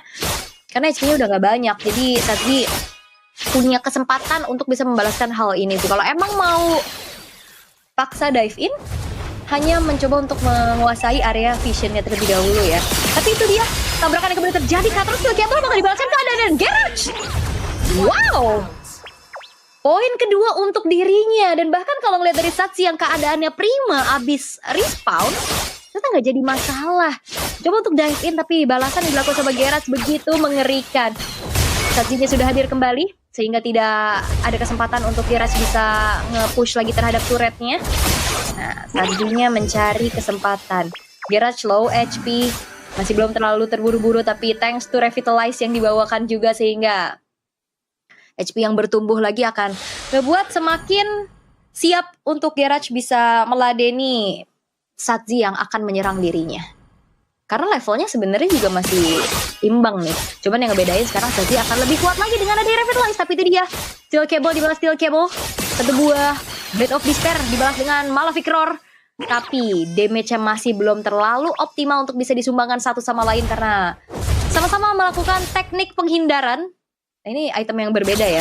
Yang satu Malefic, yang satu Blade of Despair. Tapi tabrakan kembali terjadi di Garage. Hanya men-trigger saja ke arah 1 buah Revitalize yang dimiliki oleh Satzi. Dan react dari Garage untuk kabur, ini adalah hal yang cukup baik karena HP dia udah low. Dan dia juga udah gak punya lagi dari segi Revitalize yang dimiliki. Sehingga men-trigger ke arah spell dari Satzi itu udah menjadi besting yang bisa didapetin sama Garage. Tapi masalahnya sekarang Satzinya pun masih siap untuk kembali melakukan aksi dive in. Dan cutthroat-nya masih bisa dihindari dan dibalaskan keadaan. Dan justru Garage sepertinya masih terlalu terburu-buru untuk membalaskan keadaan. Masih ada wave minion, tapi Satzi, oh my god, hampir saja menjadi poin untuk Garage. Hati-hati Satzi dalam keadaan yang sangat tidak baik-baik saja. Dan kali ini Garage harusnya akan bisa menambahkan CC powernya juga. Dia akan bermain jauh lebih agresif dengan mengetahui bahwa Satzi ini udah gak full lagi HP-nya. Tapi dengan adanya 1 buah lagi gerakan Steel Cable ke arah Satzi, even dia tadi udah nge-build ke arah 1 boros Gold Meteor, tidak menjadi jawaban secara pasti. Dan jawaban lagi dipegang sama Garage dengan ada si Halberd juga. Tapi ini dia penumpukan wave minion yang harus di-react. Sepertinya Satzi akan berpasrah saja, clear coba untuk dilakukan. Tapi fokusnya lagi dan lagi Garage mendapatkan kemenangan di pertemuan keduanya. So far berarti Garage masih punya win rate yang utuh nih ya. Satzi harus kehilangan kesempatannya di pertemuan antara Garage. Tapi lagi-lagi ya, ternyata presisinya skill demi skill itu jadi penting banget. Kayak tadi react-nya kapan dia harus mundur, kapan dia harus maju. Dan seru banget ngeliat para player-player muda kita beradu mekanik. Dan apalagi kan ada camp-nya yang di bawah yang bisa kalian perhatikan. Karena banyak kejadian-kejadian seru banget. Mengingat ini mereka langsung berhadapan di mode terbarunya di 1 versus 1. Ada senyuman-senyuman penyesalan, ada senyuman-senyuman puas. Jadi semakin variatif nih ya apa yang bisa dibawakan juga. Tapi so far lagi-lagi ya Revitalize ternyata yang menjadi sebuah kuncian untuk bagaimana bisa bertahan, untuk bisa bahkan menyerang juga. Karena berkali-kali Revitalize ini ngebuat yang gak takut untuk adu damage gitu ya. Even low dia masih punya Revitalize juga untuk bisa ngeregen lagi dari segi HP-nya. Wah, ini berarti Yejin nanti bakal ketemu sama Satzi harusnya di match berikutnya. Karena Yejin juga lagi butuh kemenangan dan ini bakal menjadi pertemuan terakhir untuk mereka di grup B. Karena udah kita saksikan juga bersama-sama seperti apa pertemuan satu sama lainnya. Dan Yejin ini punya PR dan juga Satzi nih. Satzi karena dia harus ngejar ketertinggalannya. Tapi kayaknya kalau kita ngeliat Garage yang pasti punya tren positif di 1v1 ini, Kemungkinan satu slot untuk ke babak berikutnya udah ada di tangan Gerard sih. Tapi kita bakal lihat nanti untuk update standingsnya juga. Jadi bakal ada konfirmasi siapa yang lolos ke babak berikutnya untuk ketemu dengan adanya top 2 dari grup A. Nah, karena top 2 dari grup A ini udah kita dapetin namanya dari Tas dan juga Alter Ego X Gun. Nah, 2 nama lagi dari grup B. Siapakah yang akan nantinya bisa menantang Tas dan juga Gun? Karena kita akan mengawal seperti apa dan siapa yang akan menjadi the King of Fanny di One versus One. Dan kita akan langsung kembali mengundang Yejin dan juga Satzi. Halo. Halo. Kembali lagi. Nah, Yejin dulu deh, Yejin. Yejin itu siapa di belakang Yejin? Biasalah. Biasalah. Oke. Tapi gimana nih ngerasain skin baru Fanny ya Jin? Seru sih, suka skinnya. Bagus. Suka? Ya, bagus soalnya. Efeknya kayak tiap keluar kabel keren. Kayak apa tuh? Kayak ada itunya, ada kembang api gitu mercon. Kembang api, ya kan kita lagi merayakan ini ya, ulang tahun ya. Tapi Satzi kenapa nih kayaknya tenang-tenang aja kayaknya kalau lihat dari mukanya. Apakah deg-degan? Jago-jago sih, Jago-jago. Iya. Oke, tapi kalau Satzi kira-kira pengen menantang satu player Fanny yang ada di mana aja lah, kira-kira siapa Satzi? Kairi lah. Kairi? Ya. Oke, kalau Yejin pengen menantang karena Yejin adalah Fanny, siapa player Fanny yang pengen Yejin tantang? Fabian. Menarik. Tapi kan ini bakal menjadi pertemuan kalian juga nih, terakhir di grup B. Ada yang mau disampaikan nggak satu sama lain nih, Yejin ke Satzi? Yejin dulu. Good luck ya. Good luck have fun. Satzi? Oke, tapi karena memang have fun ya. Ini One versus One walaupun agak sedikit deg-degan ya, tapi tetap kalian harus have fun untuk bisa main lepas. Terima kasih. Good luck Yejin dan juga Satzi, karena kita akan melihat gimana mereka beradu mekanik lagi untuk memasuki match berikutnya yang akan langsung kita saksikan juga. Pertemuan antara Satzi dan juga Yejin. Wah, pagi-pagi Revitalize sudah kebuka. Saling beradu Revitalize, tapi ternyata belum ada skill cable yang diadu. Lebih bermain ke basic attack dulu, dipukul-pukul satu sama lain. Tapi ya belum terlalu agresif sih keduanya. Mereka memilih untuk ya udah sabar dulu, pelan-pelan dulu. Di recall dalam rumput ya nggak kelihatan. Nggak kelihatan. Di Yejinnya di situ juga dia lagi ngumpet-ngumpet aja. Nah, biasanya kalau recall di dalam rumput tuh gabut ya, karena emang lagi nunggu juga nih siapa yang bisa duluan bikin gerakan, dan itu dia steel cable yang saling beradu. Tapi sayangnya Satzi HP-nya tergerus lebih banyak sehingga agak harus meredam sedikit bagaimana agresivitas yang dimiliki. Clear, jadi fokus dari Yejin terlebih dahulu untuk sekarang. Tapi rerumputan yang saling berseberangan harusnya udah sama-sama ngedetek sih. Tinggal siapa yang berani untuk bisa memanfaatkan kalkulasinya lebih baik. Wave-nya udah bertabrakan, belum mau di-clear juga. Masih sabar dulu. Nah, ada Regen nih. Belum level 4 soalnya, belum ada cutthroat yang bisa dioptimalkan untuk bisa menyumbangkan damage lebih banyak. Tapi itu dia, steel cable yang di-react oleh Satzi dengan memilih mundur dulu. Nah, di sini Yejinnya udah level 4. Dia bakal coba untuk masuk, dive in dengan permainan steel cable-nya.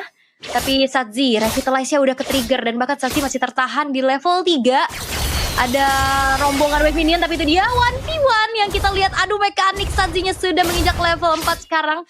Itu yang perlu diperhatikan oleh Yejin juga. Dive in terlalu dalam ini bakal cukup berbahaya karena akan ada damage dari turret yang cukup mematikan. Sementara ini dari Satzi bermain lebih safe, berlindung di balik turret karena harusnya posisi pembegalan ini sudah siap untuk dikuasai oleh Yejin. Entah rumput mana yang dihuni, kiri atau kanan, tapi sepertinya Sadzi memilih rumputan yang tepat karena tidak ada Yejin di dalamnya, tapi sepertinya dengan satu lagi insting dari Yejin menghindari dengan begitu baik oleh Sadzi. Belum ada poin kill yang tercipta kembali, tapi dengan HP yang cukup full dari Sadzi-nya mencoba untuk bisa membalaskan keadaan, namun Yejin masih terlalu jauh dari jangkauan karena masih ada wave minion juga yang menjadi penghalang. Tapi kayak Yejin gak peduli ya dengan HP yang low juga, dia tetap ada di depan untuk memberikan pressure demi pressure-nya. Karena kalau kita lihat dari segi levelnya juga cukup unggul kali ini dari Yejin. Tapi Sadzi berfokus untuk clear kill cable, sudah langsung udara ke tubuh seorang Sadzi dan 1 poin kill diciptakan di tangan Yejin dan akan di-convert lagi menjadi poin berikutnya. 9 detik Sadzi-nya akan spawn, tapi wave-nya harusnya sudah mulai hilang. Hati-hati Yejin, 1 hit, oh my god! Yejin miskalkulasi kembali terjadi, mencoba untuk mencari satu kemenangan dengan menghancurkan turret, tapi sayangnya itu menjadi masalah karena almost is never enough ya. Oke, fokus lagi, gemes, dan kemenangan langsung didapatkan Yejin dengan begitu cepatnya. Karena memang gemes banget ya, tadi udah low banget dari turretnya. Tapi memang, dia mau main cepat. Jadi, daripada nyari-nyari poin kill, turretnya aja langsung kita hancurin. Dan itu dia, sebuah kemenangan yang begitu singkat juga, walaupun hampir saja termakan dengan move-nya sendiri, tapi kalkulasinya ternyata matang juga nih. Dan Yejin mendapatkan sebuah kemenangan lagi berarti ya harusnya. Dan memasuki match berikutnya akan ada Nanjat versus Garage. Nah ini kalau aku lihat Garage lagi sangat-sangat punya tingkat kepedean yang luar biasa, tinggi banget. Karena tadi Garage kayaknya udah panas dan memancing untuk lawannya pakai retri merah aja. Ternyata kan itu tipuan belaka ya. Karena Garage lagi belum kalah-kalah nih kalau kita intip sedikit di standings grup B. 2 nama yang akan kita cari, siapa yang akan bisa lolos ke babak berikutnya untuk menghadapi penantang dari grup A yang sudah kita dapatkan juga. Karena di grup A aku ingetin lagi ada Alter Ego X Gun dan juga Tas yang akan menantang pemain-pemain Fanny dari grup B. Nah ini akan semakin panas pastinya, melihat bagaimana semuanya udah punya trik-trik masing-masing sih. Ada yang udah siap dengan nyari poin kill, ada yang siap tadi menuju ke arah turret, ada juga yang emang mainnya defensif aja. Nah itu yang menjadi pembeda ya dari setiap individu yang bertanding di keseruan untuk MLBB 9 Anniversary X MPL ID Season 16 nih. 9 tahun kebersamaan di mode terbaru 1 versus 1 dengan hero Fanny. Skin terbaru juga ada, TH Fanny. Jangan sampai kalian lewatkan untuk login sekarang dan ikuti eventnya. Match terakhir akan ada Nanjat versus Garage nih ya. Nanjat terutama yang akan menghadapi Garage yang lagi punya tingkat kepedean cukup tinggi. Oke.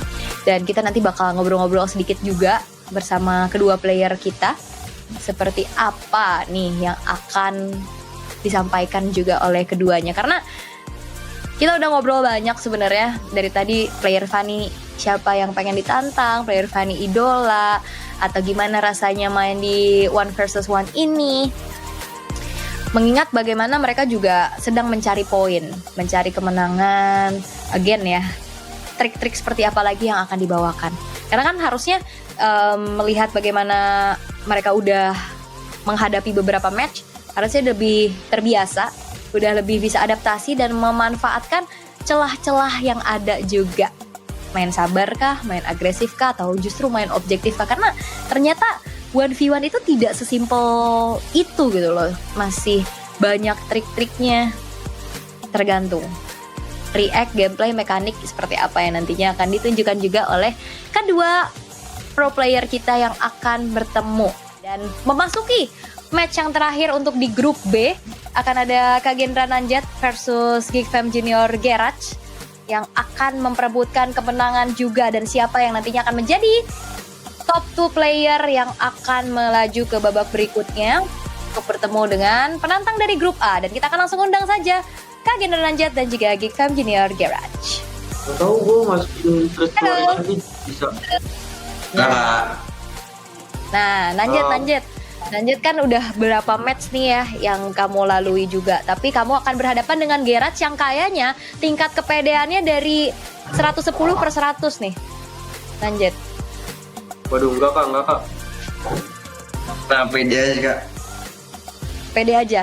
Tapi Garage kenapa kayaknya lagi pede banget loh. Dari tadi aku lihat kayaknya menggebu-gebu sekali.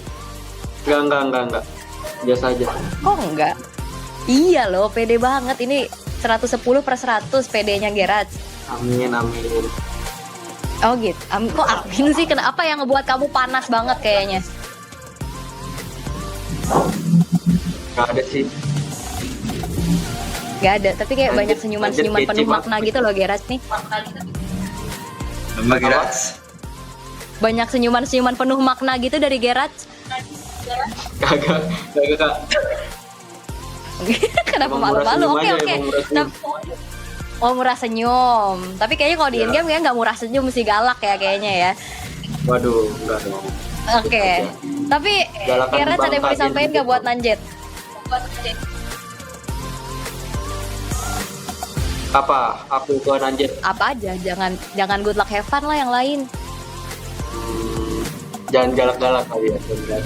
Takut nih, deg-degan. Soalnya kalau by one tuh deg-degan. Iya sih, deg-degan. Tapi Nanjat ada yang mau disampaikan gak buat Garage sih selain good luck have fun? Pelan-pelan Mas Garage. Pelan-pelan Mas Garage, dan jangan galak-galak katanya. Tapi kayaknya ini bakal makin panas sih untuk memasuki dari good luck Garage dan juga Nanjat untuk memasuki match terakhir kita di grup B. Kak Gendra Nanjat dan juga Geekfam Junior Garage nih. Melihat lagi spellnya masih ya. Oke, sudah aku simpulkan berarti Revitalize ini adalah battle resource spell terbaik. Oke. Latif Nanjat masih mencoba untuk melakukan adanya teknik penghindaran dari Garage yang agresif. Ya, Revitalizer artinya masih belum ada informasi juga dari Nanjatnya kalau Garage-nya tidak memiliki Revitalize, memandang dari kejauhan, tidak galak, lebih bermain safety dulu. Mandi, Garage sudah mulai keluar dari tempat persembunyiannya. Nanjat sudah coba untuk kembali mengeluarkan satu buah steel cable untuk bisa menghindari saja apa yang terjadi di arah tengah. Karena tadi wave minion yang declare adalah menjadi objektif utama dulu sejauh ini untuk bisa mendapatkan level 4 terutama. Nah, udah mulai ketemu dari itu steel cable agresif dari Nanjat masuk area rumputan. Hati-hati yang sudah dihuni oleh Nanjat dan nempel ke tembok. Itu menjadi sebuah petaka pastinya kalau ketemu sama Fanny, walaupun dia pakai Fanny juga. Belum level 4, belum ada agresivitas yang berarti lagi, belum ada cutthroat yang dimiliki. Tapi ya itu sih, ngecek rumputan tuh bakal jadi penting banget. Dan beradu cicilan damage level 4 sekarang Nanjatnya. Akankah mencoba untuk melakukan agresivitas lagi? Dan sepertinya udah mulai ketahuan positioning dari Garage ada di rumputan yang mana, tapi belum sempat untuk bisa memberikan damage lebih optimal karena dihindari dengan cukup baik. Dan ternyata Nanjat ini agak sedikit berbeda. Kalau biasanya bawanya Lethal Ignition, dan sekarang dengan adanya lagi dan lagi Guardian Helmet, bahkan kali ini Revitalize malah tertrigger. Steel Cable untuk kabur dulu dari Garage, tidak ingin terlalu terburu-buru, dan Nanjat ternyata improve yang dia lakukan. Itu dia ya, membawakan adanya item-item defense dan bahkan mencoba untuk kembali lagi masuk ke dalam area defensif dari Nanjatnya. Mengingat bagaimana kali ini Nanjat ya pede banget pastinya dengan membawakan sustainability. Tapi si Halbert menjadi sebuah jawaban pasti kah untuk menjadi priority item. Kembali beradu damage, tapi Nanjat terlalu sustain namanya. Sulit untuk bisa diberikan damage secara optimal. Karena ya itu, adanya Sky Guardian Helmet juga yang dibawakan. Sehingga akhirnya membuat dari Gerard ini cukup sulit untuk mengoptimalkan damage output yang bisa dia sumbangkan juga, terutama dengan membawakan ke arah Brave Smite. Itu dia HP yang terrecover, ngebuat dari Nanjetnya semakin sulit untuk bisa ditumbangkan. Dan akhirnya terjadi first blood didapatkan dan Nanjet 1 poin kill yang akhirnya bisa dia dapatkan di menit yang ketiga. Dan bahkan apakah itu War X barusan benar-benar bermain sustain yang dicari oleh Nanjet itu sendiri. Bahkan dengan revitalize yang dia miliki kali ini dengan adanya wave minion yang coba untuk diantarkan, tapi Gerard is coming. Gerard sudah hadir untuk bisa melakukan dia clear powernya. Tidak akan memberikan turret secara cuma-cuma pastinya. Mengusir mundur dulu dan wave-nya terclear dengan cukup baik. Sehingga kali ini Nanjet memilih untuk bermain lebih hati-hati dulu. Mundur lagi. Dan mencari momentum. Dan ini susah banget sih numbangin Nanjet jujur aja. Dengan Sky Guardian Helmet. Dengan adanya Brave Smite juga.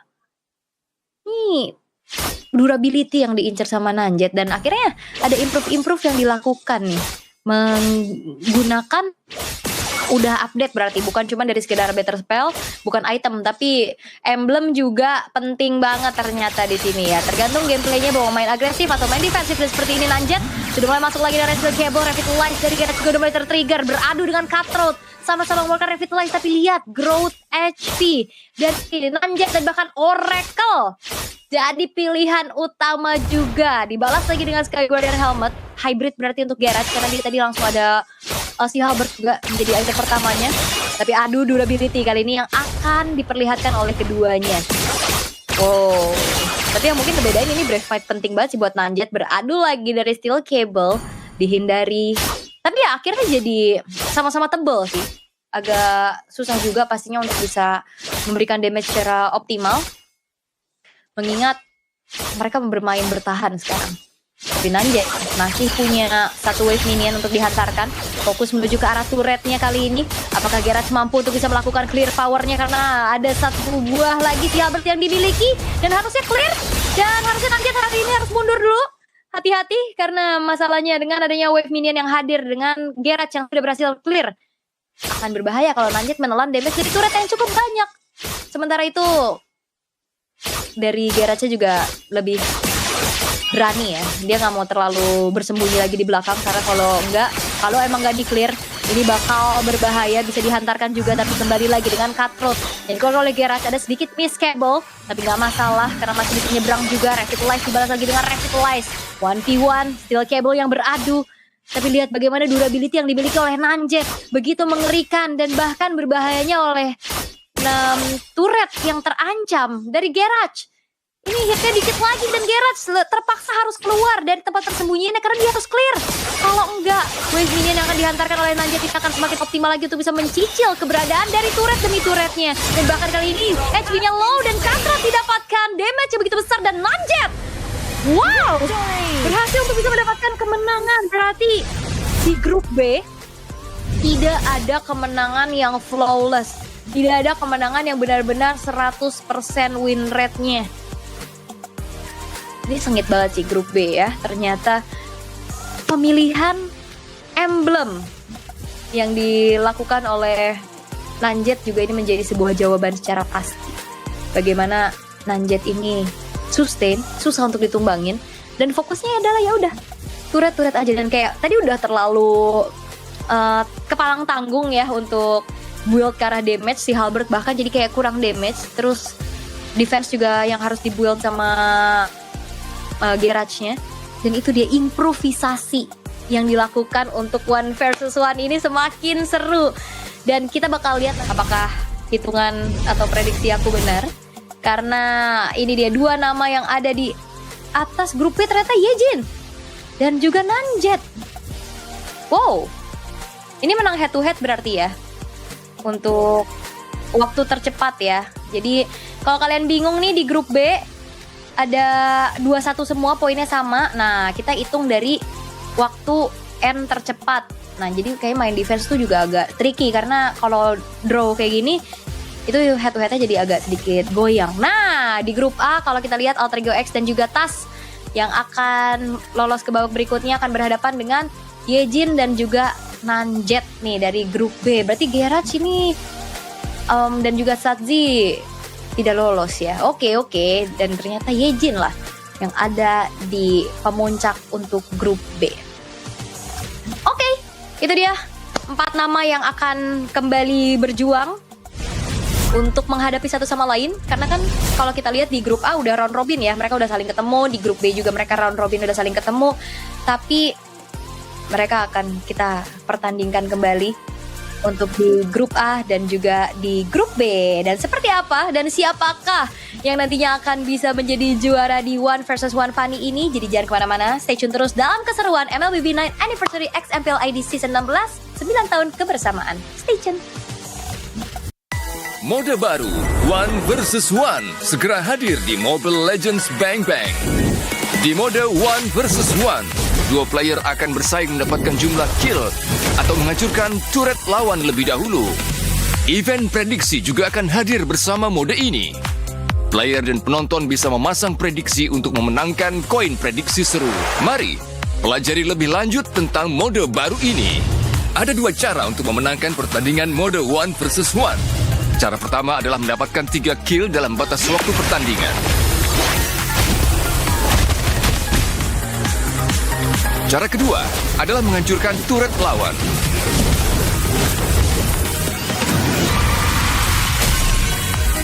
Event prediksi seru 1 vs 1 akan hadir bersama mode ini. Di awal pertandingan, player maupun penonton bisa menggunakan koin prediksi seru 1 vs 1 untuk memasang prediksi pada hasil pertandingan. Sistem juga akan menambahkan sejumlah koin prediksi seru 1 vs 1 ke prize pool untuk kedua belah pihak. Semua koin prediksi seru di prize pool akan dibagi rata untuk para pemenang. Selama event prediksi seru 1 vs 1 berlangsung, kamu bisa menukarkan koin prediksi seru dengan hadiah eksklusif. Pakai hero yang cepat membersihkan gelombang minion atau punya damage burst besar di mode ini. Dorong gelombang minion ke turret lawan dengan cepat untuk terus memberikan tekanan, sekaligus mengurangi HP turret dan HP lawan. Map 1 vs 1 juga memiliki semak-semak dan creep.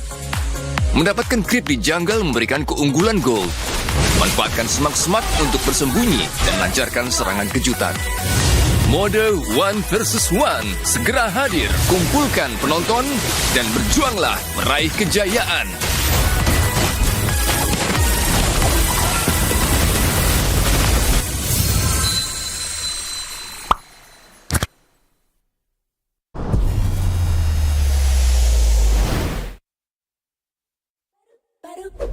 Baru awesome intelligence, tanda mati next level, always risk, wasting time no more, charging obviously faster. Baru Galaxy A36 5G. Baru awesome intelligence, tanda mati next level, always risk, semakin kita gak worry, fast and easy guns victory. Baru Galaxy A36 5G.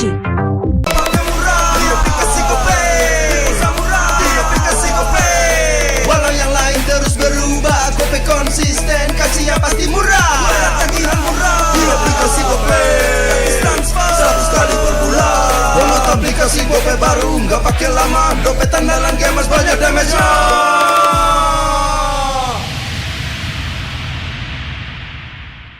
Level up bareng Special Edition Good Day dan MPL. Temukan kode unik, lalu scan QR-nya. Buat kumpulin Diamond Mobile Legends yang banyak dan menangin juga skin kerennya.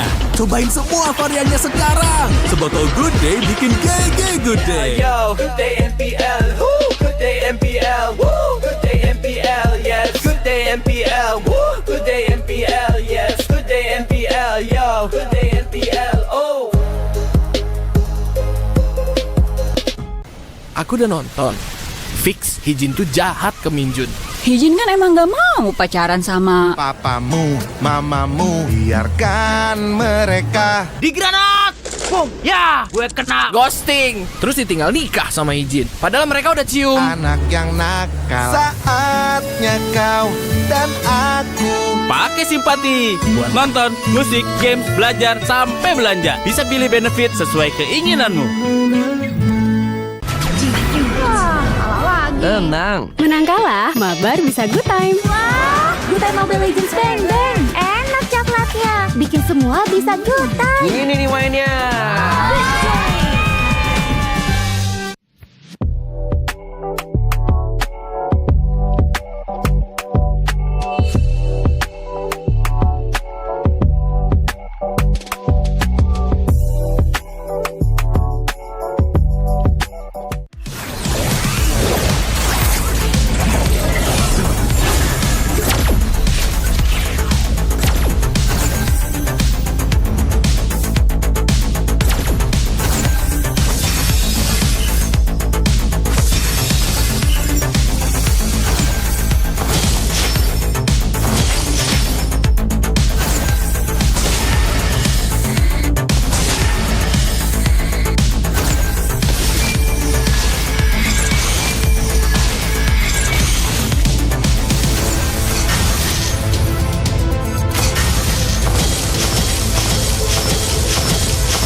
Mode baru, One versus One, segera hadir di Mobile Legends Bang Bang.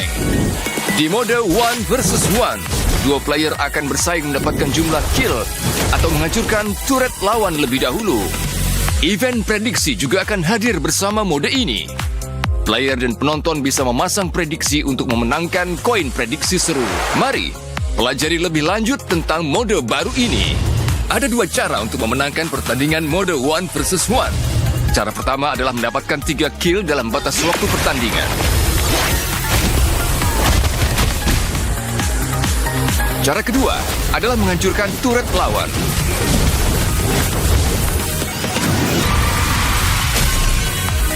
Event prediksi seru One versus One akan hadir bersama mode ini. Di awal pertandingan, player maupun penonton bisa menggunakan koin prediksi seru One versus One untuk memasang prediksi pada hasil pertandingan. Sistem juga akan menambahkan sejumlah koin prediksi seru One versus One ke prize pool untuk kedua belah pihak. Semua koin prediksi seru di prize pool akan dibagi rata untuk para pemenang. Selama event prediksi seru One versus One berlangsung, kamu bisa menukarkan koin prediksi seru dengan hadiah eksklusif. Pakai hero yang cepat membersihkan gelombang minion atau punya damage burst besar di mode ini. Dorong gelombang minion ke turret lawan dengan cepat untuk terus memberikan tekanan, sekaligus mengurangi HP turret dan HP lawan. Map One versus One juga memiliki semak-semak dan creep. Mendapatkan creep di jungle memberikan keunggulan gold. Manfaatkan semak-semak untuk bersembunyi dan lancarkan serangan kejutan. Mode One versus One segera hadir. Kumpulkan penonton dan berjuanglah meraih kejayaan.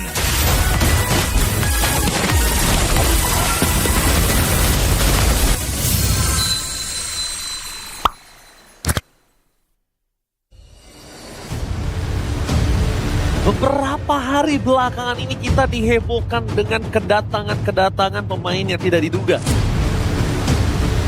Lumayan surprising ya, pasti udah bakal expect Onyx nomor 1, mungkin 2 RRQ gitu. Ada tim yang berhasil, ada yang struggle juga ya.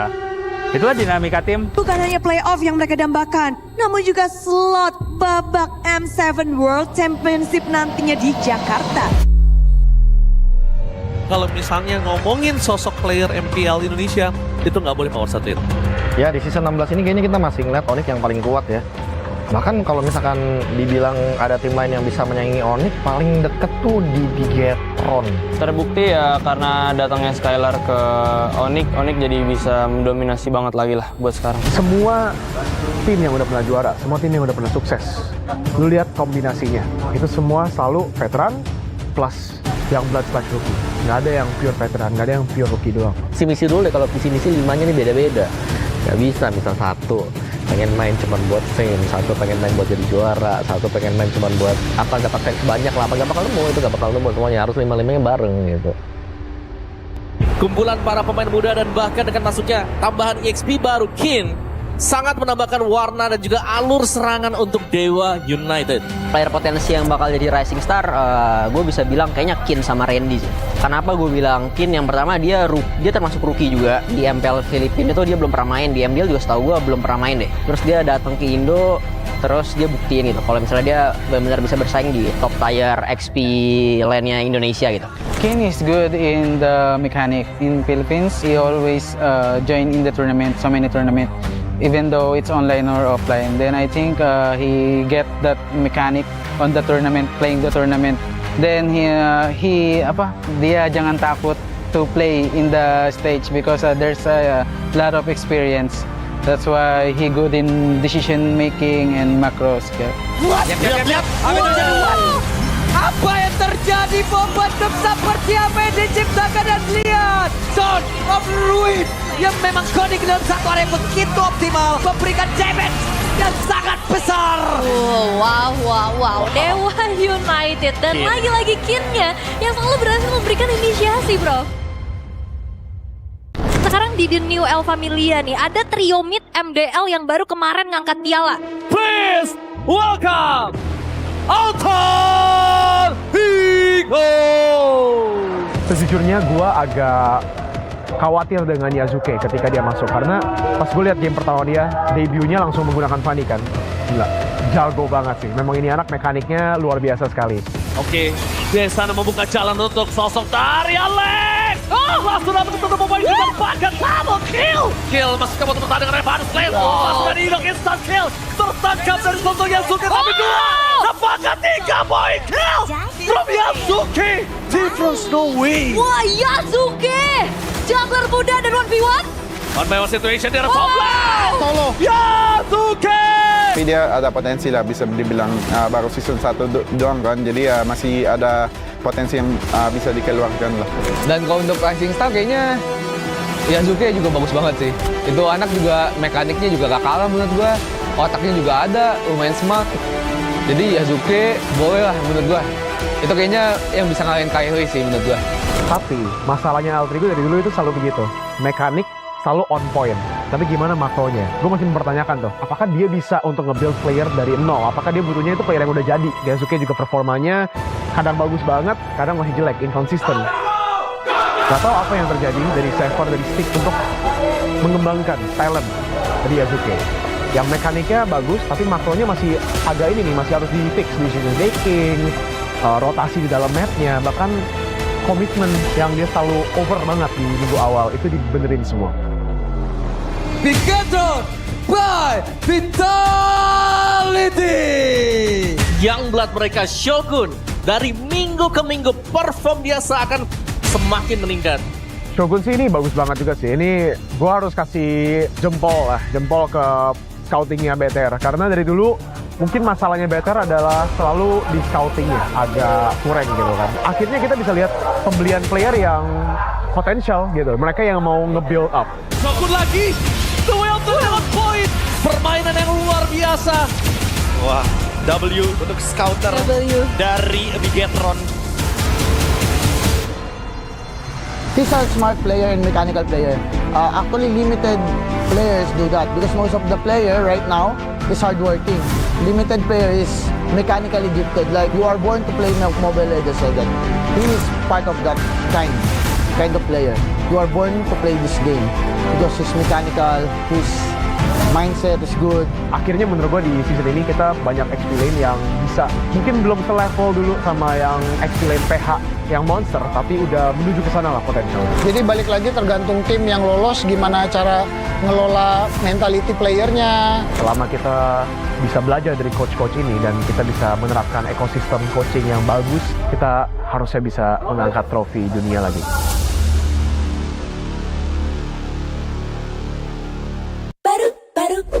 Baru awesome intelligence Tengah mati next level always wins Wasting time no more Charging obviously faster Baru Galaxy A36 5G. Baru awesome intelligence Tengah mati next level always wins Semua game kita gak worry Victory comes victory Baru Galaxy A36 5G.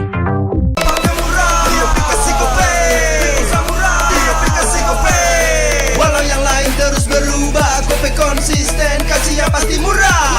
Tagihan murah di aplikasi Gope, transfer 100 kali per bulan. Download aplikasi Gope baru, nggak pakai lama. Dompet andalan gamers banyak damage-nya.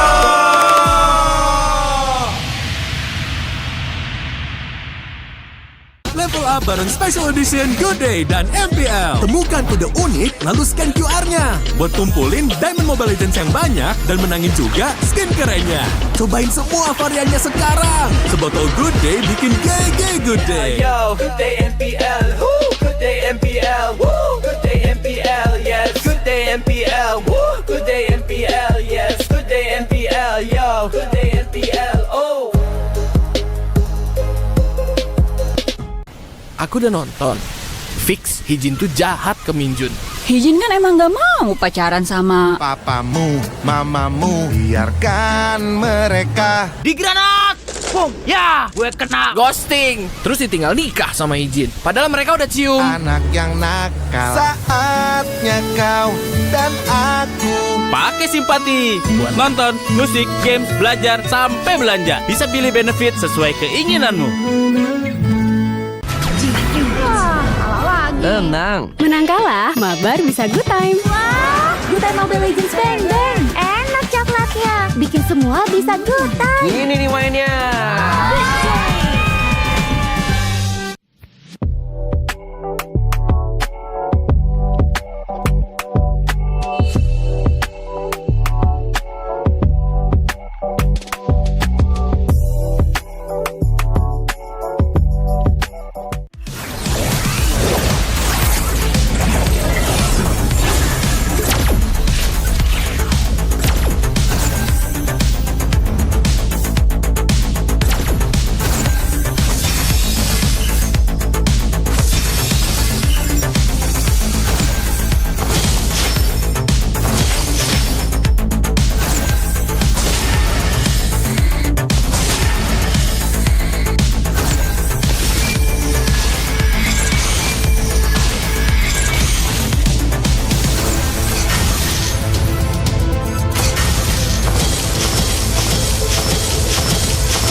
Mode baru, One vs One, segera hadir di Mobile Legends Bang Bang.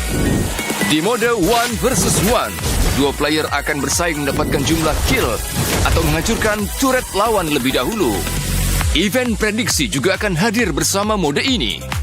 Player dan penonton bisa memasang prediksi untuk memenangkan koin prediksi seru. Mari, pelajari lebih lanjut tentang mode baru ini. Ada dua cara untuk memenangkan pertandingan mode One vs One. Cara pertama adalah mendapatkan 3 kill dalam batas waktu pertandingan. Cara kedua adalah menghancurkan turret lawan.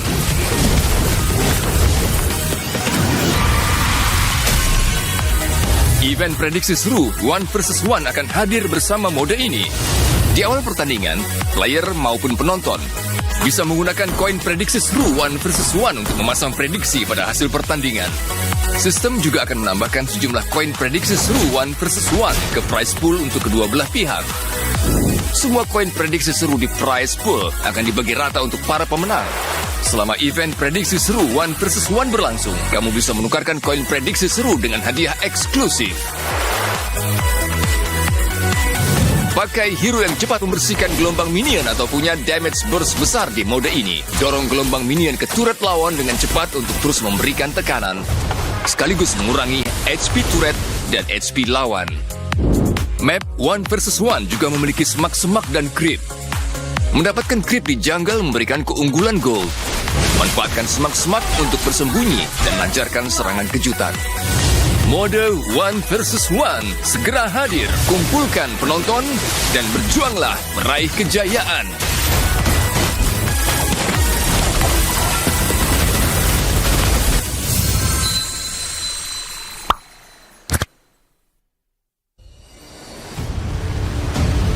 Beberapa hari belakangan ini kita dihebohkan dengan kedatangan pemain yang tidak diduga. lumayan surprising ya. Pasti udah bakal expect Onyx nomor 1, mungkin 2 RRQ gitu. Ada tim yang berhasil, ada yang struggle juga ya. Itulah dinamika tim. Bukan hanya playoff yang mereka dambakan, namun juga slot babak M7 World Championship nantinya di Jakarta. Kalau misalnya ngomongin sosok player MPL Indonesia, itu nggak boleh power satuin. Ya di season 16 ini kayaknya kita masih ngeliat Onyx yang paling kuat ya. Bahkan kalau misalkan dibilang ada tim lain yang bisa menyaingi Onyx, paling deket tuh di Bigetron. Terbukti ya karena datangnya Skylar ke Onyx jadi bisa mendominasi banget lagi lah buat sekarang. Semua tim yang udah pernah juara, semua tim yang udah pernah sukses, lu lihat kombinasinya, itu semua selalu veteran plus yang blood slash rookie. Nggak ada yang pure veteran, nggak ada yang pure rookie doang. Visi misi dulu deh, kalau visi misi 5-nya nih beda-beda. Nggak bisa, misal 1 pengen main cuman buat fame, 1 pengen main buat jadi juara, 1 pengen main cuman buat apa dapatkan sebanyak lah, apa nggak bakal nemu, itu nggak bakal nemu, semuanya harus 5-5-nya bareng gitu. Kumpulan para pemain muda dan bahkan dengan masuknya tambahan EXP baru Kin sangat menambahkan warna dan juga alur serangan untuk Dewa United. Player potensi yang bakal jadi rising star, gue bisa bilang kayaknya Kin sama Randy sih. Kenapa gue bilang Kin? Yang pertama dia termasuk rookie juga di MPL Filipina itu dia belum pernah main, di MPL juga setahu gue belum pernah main deh. Terus dia datang ke Indo, terus dia buktiin gitu kalau misalnya dia benar-benar bisa bersaing di top tier XP lane-nya Indonesia gitu. Kin is good in the mechanic. In Philippines, he always join in the tournament, so many tournament. Even though it's online or offline, then I think he get that mechanic on the tournament, playing the tournament. Then dia jangan takut to play in the stage because there's a lot of experience. That's why he good in decision making and macros. Lihat. Apa yang terjadi? Momentum seperti apa yang diciptakan dan lihat Zone of Ruin yang memang konik dalam satu area begitu optimal memberikan damage yang sangat besar. Wow. Dewa United dan lagi-lagi Kinnya yang selalu berhasil memberikan inisiasi, bro. Sekarang di The New El Familia nih ada trio mid MDL yang baru kemarin ngangkat piala. Please welcome Alton Higo. Sejujurnya gue agak khawatir dengan Yazuke ketika dia masuk, karena pas gue lihat game pertama dia, debutnya langsung menggunakan Fanny kan. Gila, jago banget sih. Memang ini anak mekaniknya luar biasa sekali. Oke, Desana membuka jalan untuk sosok dari Alex. Langsung dapat tutup pemain dengan bahkan double kill. Masih kamu untuk pertandingan Revanus Lane. Masuk dari Hidok instant kill. Tertangkap dari sosok Yazuke tapi 2. Apakah 3 poin kill from Yazuke? Difference no way. Wah, Yazuke! Juggler muda dan 1v1. One by one situation di top lane. Solo. Yazuke! Tapi dia ada potensi lah, bisa dibilang baru season 1 doang kan, jadi ya masih ada potensi yang bisa dikeluarkan lah. Dan kalau untuk rising star kayaknya Yazuke juga bagus banget sih. Itu anak juga mekaniknya juga gak kalah menurut gua. Otaknya juga ada, lumayan smart. Jadi Yazuke boleh lah menurut gua. Itu kayaknya yang bisa ngalahin Kairi sih menurut gua. Tapi masalahnya Altrigo dari dulu itu selalu begitu. Mekanik selalu on point. Tapi gimana makronya? Gue masih mempertanyakan tuh, apakah dia bisa untuk nge-build player dari nol? Apakah dia butuhnya itu player yang udah jadi? Yazuke juga performanya kadang bagus banget, kadang masih jelek, inconsistent. Gak tau apa yang terjadi dari server, dari stick untuk mengembangkan talent dari Yazuke. Yang mekaniknya bagus, tapi makronya masih agak ini nih, masih harus di-fix di sini. Baking, rotasi di dalam mapnya, bahkan komitmen yang dia selalu over banget di minggu awal, itu dibenerin semua. Bigetron by Vitality. Young blood mereka Shogun dari minggu ke minggu perform dia seakan semakin meningkat. Shogun sih ini bagus banget juga sih. Ini gua harus kasih jempol ke scoutingnya BTR, karena dari dulu mungkin masalahnya BTR adalah selalu di scoutingnya agak kurang gitu kan. Akhirnya kita bisa lihat pembelian player yang potensial gitu, mereka yang mau nge-build up. Shogun lagi, duel to point, permainan yang luar biasa. Wah, W untuk scouter dari Bigetron. He's a smart player and mechanical player. Actually, limited players do that because most of the player right now is hardworking. Limited player is mechanically gifted. Like, you are born to play Mobile Legends, so that he is part of that kind of player. You are born to play this game because he's mechanical, his mindset is good. Akhirnya menurut gue di season ini kita banyak XP lane yang bisa, mungkin belum selevel dulu sama yang XP lane PH yang monster, tapi udah menuju ke sana lah potensialnya. Jadi balik lagi tergantung tim yang lolos, gimana cara ngelola mentality playernya. Selama kita bisa belajar dari coach-coach ini dan kita bisa menerapkan ekosistem coaching yang bagus, kita harusnya bisa mengangkat trofi dunia lagi.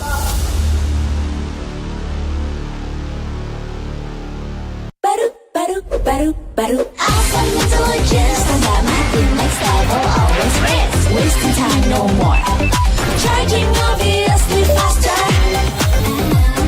Baru Galaxy A36 5G. Baru Alpha Intelligence, tanda mati next level, always risk, semua game kita gak worry, fast and easy comes victory. Baru Galaxy A36 5G.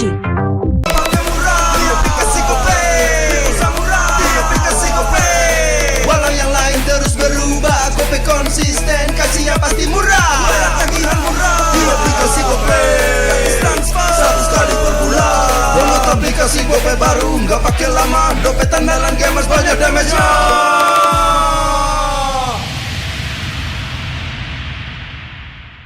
Level up bareng Special Edition Good Day dan MPL. Temukan kode unik, lalu scan QR-nya. Buat kumpulin Diamond Mobile Legends yang banyak dan menangin juga skin kerennya.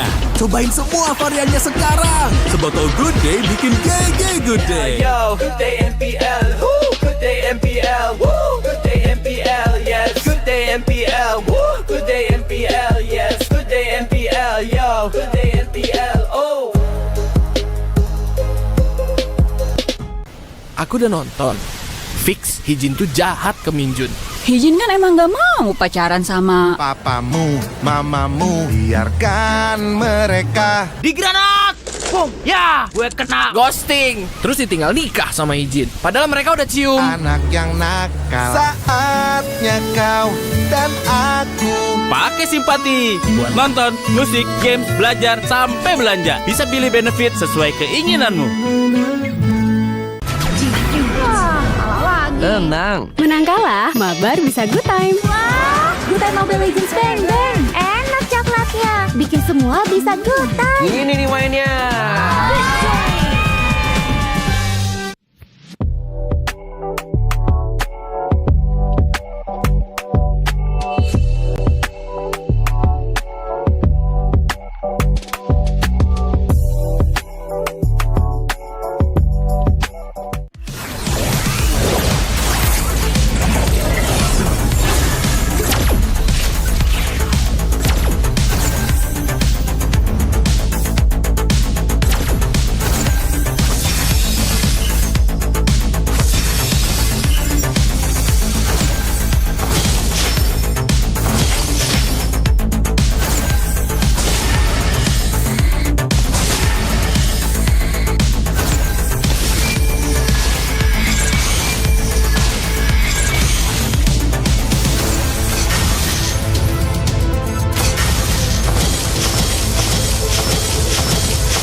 Mode baru, One versus One, segera hadir di Mobile Legends Bang Bang. Di mode One versus One, dua player akan bersaing mendapatkan jumlah kill atau menghancurkan turret lawan lebih dahulu. Event prediksi juga akan hadir bersama mode ini. Player dan penonton bisa memasang prediksi untuk memenangkan koin prediksi seru. Mari.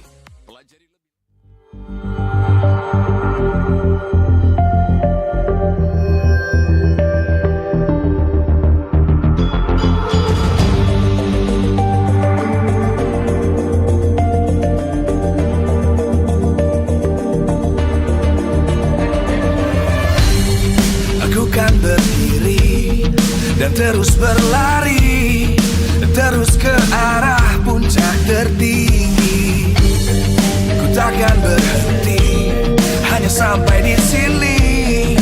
Kemenangan abadi menanti. You know we won't miss if we unite our focus. And if you haven't noticed, we all live. Nyalakan apimu, hadapi semua tantangan. Hadang semua serangan, jatuh bukan halangan. Bakar semangatmu, janganlah engkau menyerah. Kita akan buat sejarah. We all this, we won't miss. We all this, we won't miss. Saatnya beraksi, jalani ambisi. Aku kan menyawakan hari ini. You know we won't miss if we unite our focus. And if you haven't noticed, we all live. Nyalakan apimu, hadapi semua tantangan. Hadang semua serangan, jatuh bukan halangan. Bakar semangatmu, janganlah engkau menyerah. Kita akan buat sejarah. We all this, we won't miss. We all this, we won't miss. We all this.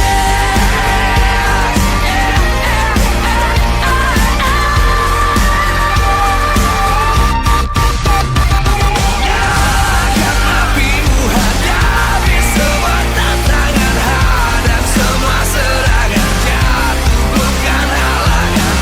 Bakar semangatmu, janganlah engkau menyerah. Kita akan buat sejarah. We all this.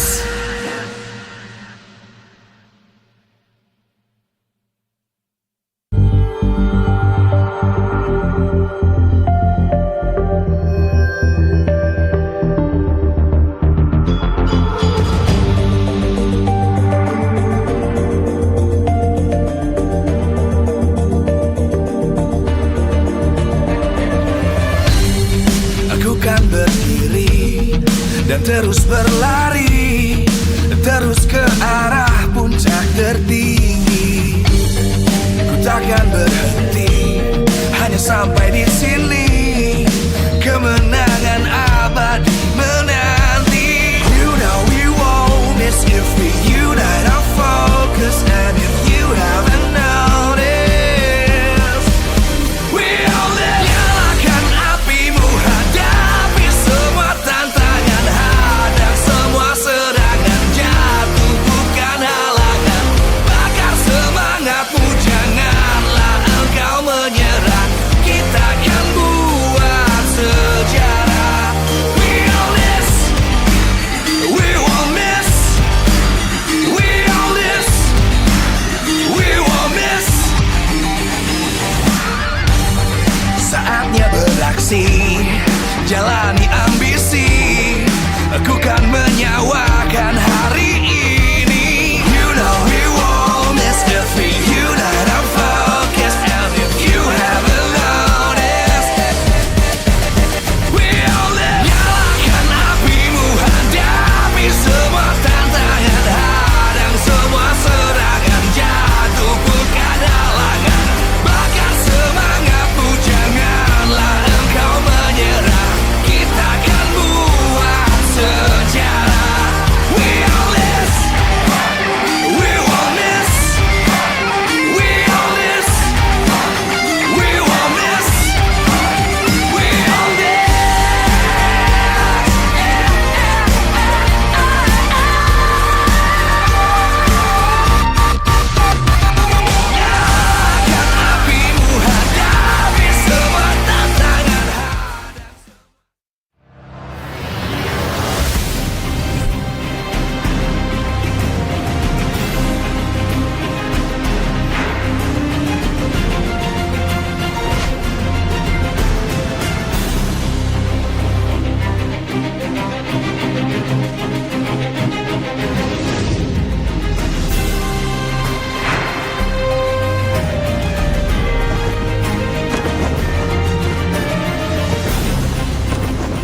MPL Arena, Jakarta.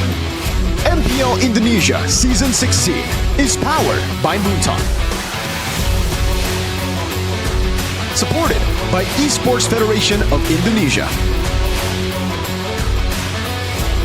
Presented by official tournament smartphone, Samsung Galaxy. Official e-wallet, GoPay. Official coffee, Good Day. We own this.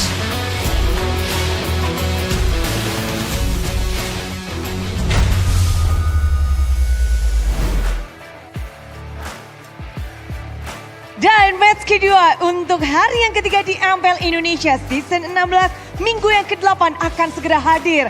Di mana kita akan mempertemukan dua tim yang hobi mengkoleksi piala internasional. Dua tim ini acap kali membawa nama Indonesia ke ajang yang lebih jauh lagi. Dan mereka tentu saja mengharumkan nama Indonesia. Dan kita tahu di ajang internasional, tim Onyx dan tim EVOS, dua tim ini seringkali kita lihat berjuang dan juga mengamankan tiket-tiket, ditambah pula juga piala-piala yang terus bisa kita lihat. Tapi untuk melihat bagaimana pertemuan kembali kali kedua untuk Onyx dan juga EVOS, semuanya tentu berdebar-debar. Apalagi win streak dari Onyx sudah terpecahkan. Namun bukan berarti dominasi mereka runtuh. Dan kita melihat bahwa ini akan menjadi sebuah jawaban pula, apakah di sini tim-tim sudah mulai menemukan cara memenangkan melawan tim Onyx atau malah di sini Onyx bisa bounce back. Sementara dari EVOS yang mereka sudah memiliki tiket babak playoff, kali ini mereka harus menghadapi kembali Sang Raja Langit, di mana ini akan menjadi tantangan terbesar bagi mereka di regular season ini, membuktikan diri sebelum berjuang di babak playoff. Dan sebelum kita melihat bagaimana untuk pertarungan hari ini, tentu saja Budi ingin mengucapkan terima kasih kepada semua super fans yang hadir di sini, yang lagi nobar-nobar juga dimanapun kalian berada di MPL Arena. Suara dari Sonic pun terus bergemuruh. Mana nih Sonic? Dan tentu saja nggak mau kalah dong di sini, EVOS fans. Dan tentu saja kita akan melihat untuk hari ini sesuatu yang spesial. Langsung saja untuk Onyx dan juga EVOS. Ada apakah? Mari kita cek bersama-sama. Dan tentu saja untuk kalau melihat hal yang spesial harus berdebar-debar karena tentu saja buat yang ada di sini pastinya tahu kalau MPL Indonesia Season 16 powered by Moonton, supported by PBSI, presented by official tournament smartphone Samsung Galaxy, official e-wallet GoPay, official dari Coffee, Good Day, dan partner ini sports ada Simpati, Dunia Games, Games Max, dan juga Good Time. Bersama dengan advertiser Kacang Sukro dan juga Yoritos. Ditambah supplier kita Head and Shoulder, UBS Gold, Royal Star, dan juga Imaginary. Dan melihat bagaimana EVOS sedang berjuang untuk mendapatkan momen kembali. Dan juga tentu saja di sini Onyx sedang berjuang. Kita akan melihat bagaimana match ini akan berlangsung. Dari semua super fans yang ada di luar sana mengatakan ini akan menjadi derby internasional. Dan mari kita cek bersama-sama. Inilah dia. Derby internasional. Kita tahu EVOS mungkin bukan hanya dari season ke belakang. Namun dari awal EVOS lah yang membawa satu piala internasional M1 berada di tangan mereka. Dan bukan hanya itu, namun juga ISF berada di tangan tim EVOS, membawa nama Indonesia harum di dua turnamen internasional. Dan juga tentu saja kalau kita membahas tentang Onyx, MSC 2019, MSC 2023, mereka kantongi. Dan mungkin di sini kita bisa setuju, sepakat bahwa dua tim ini akan menghadirkan derby baru di MPL. Dan inilah dia, sambutlah super fans untuk Derby Internasional.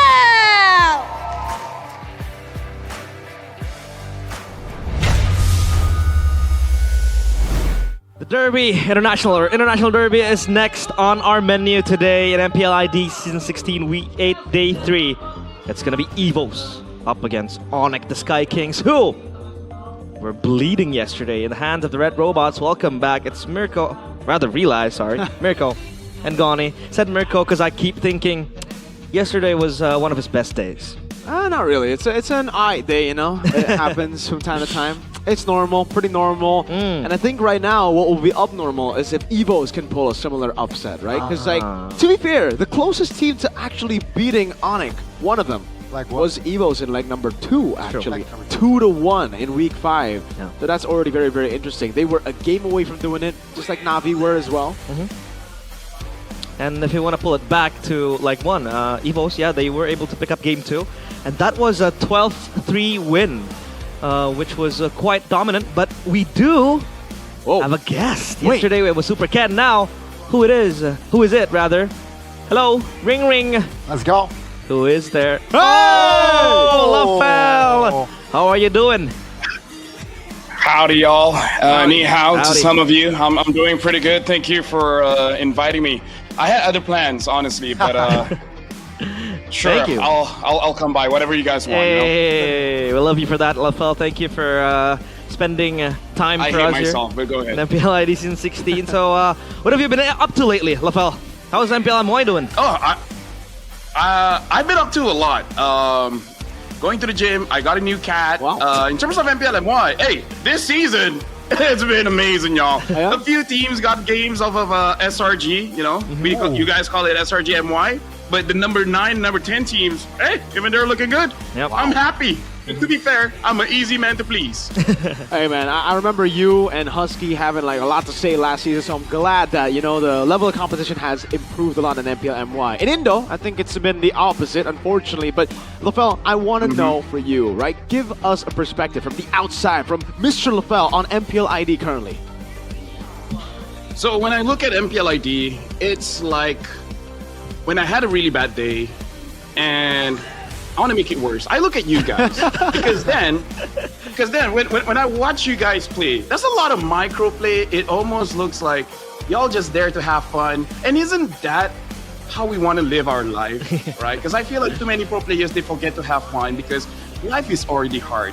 I don't want to get hard. So I watch MPL ID. All right, fair enough. LaFell, very, very good insight there, but I want to ask a little bit Thank more. you very much. It specific wasn't, here. but okay. What do you think about the international derby here coming up? We got Evos taking on Onyx. What's your insight, perhaps? I mean, in terms of the insight, we're looking just at history. Onyx has been looking amazing. Like this season, looking amazing. Historically, like what? 4-peat, a lot of international appearances. But we gotta talk about Evos, dude. Like they got M1 and ISF. Yep. Yeah. And that's it. That's it. Oh, And, WCG. Hey, I don't count that one. Hey, you know what? You know what that means? Gani. Let me talk to you, right? When people think you can't win, that's when you start to get good. Right? That's why there's like a lot of relationships where there's cheaters, because you would always assume that they're gonna be there forever, but then someone comes in and like, I take that as a challenge. So that's how I see Evos right now. Right? People might think, oh, Onyx so good. Hey, let me show you guys what's up. Let me Evos roar. You know? I completely agree with you. I think, you Damn work good, smart, kinda. not work hard sometimes, and it guarantees you or pulls you away. Well, yeah, I think that's for the international derby. Well, speaking of derbies, though, Are you okay, LaFell, Realize? do you have other derbies that maybe you want to highlight? You've seen MPL ID. We have a lot of derbies, your classic derby, royal derbies. What other derbies, maybe in other regions, that you might want to highlight, or maybe derbies that might be created later in the international stage? So this isn't really a derby. This is more about friendship here, where I want to talk about Toda and RRQ because the entire season they both suck.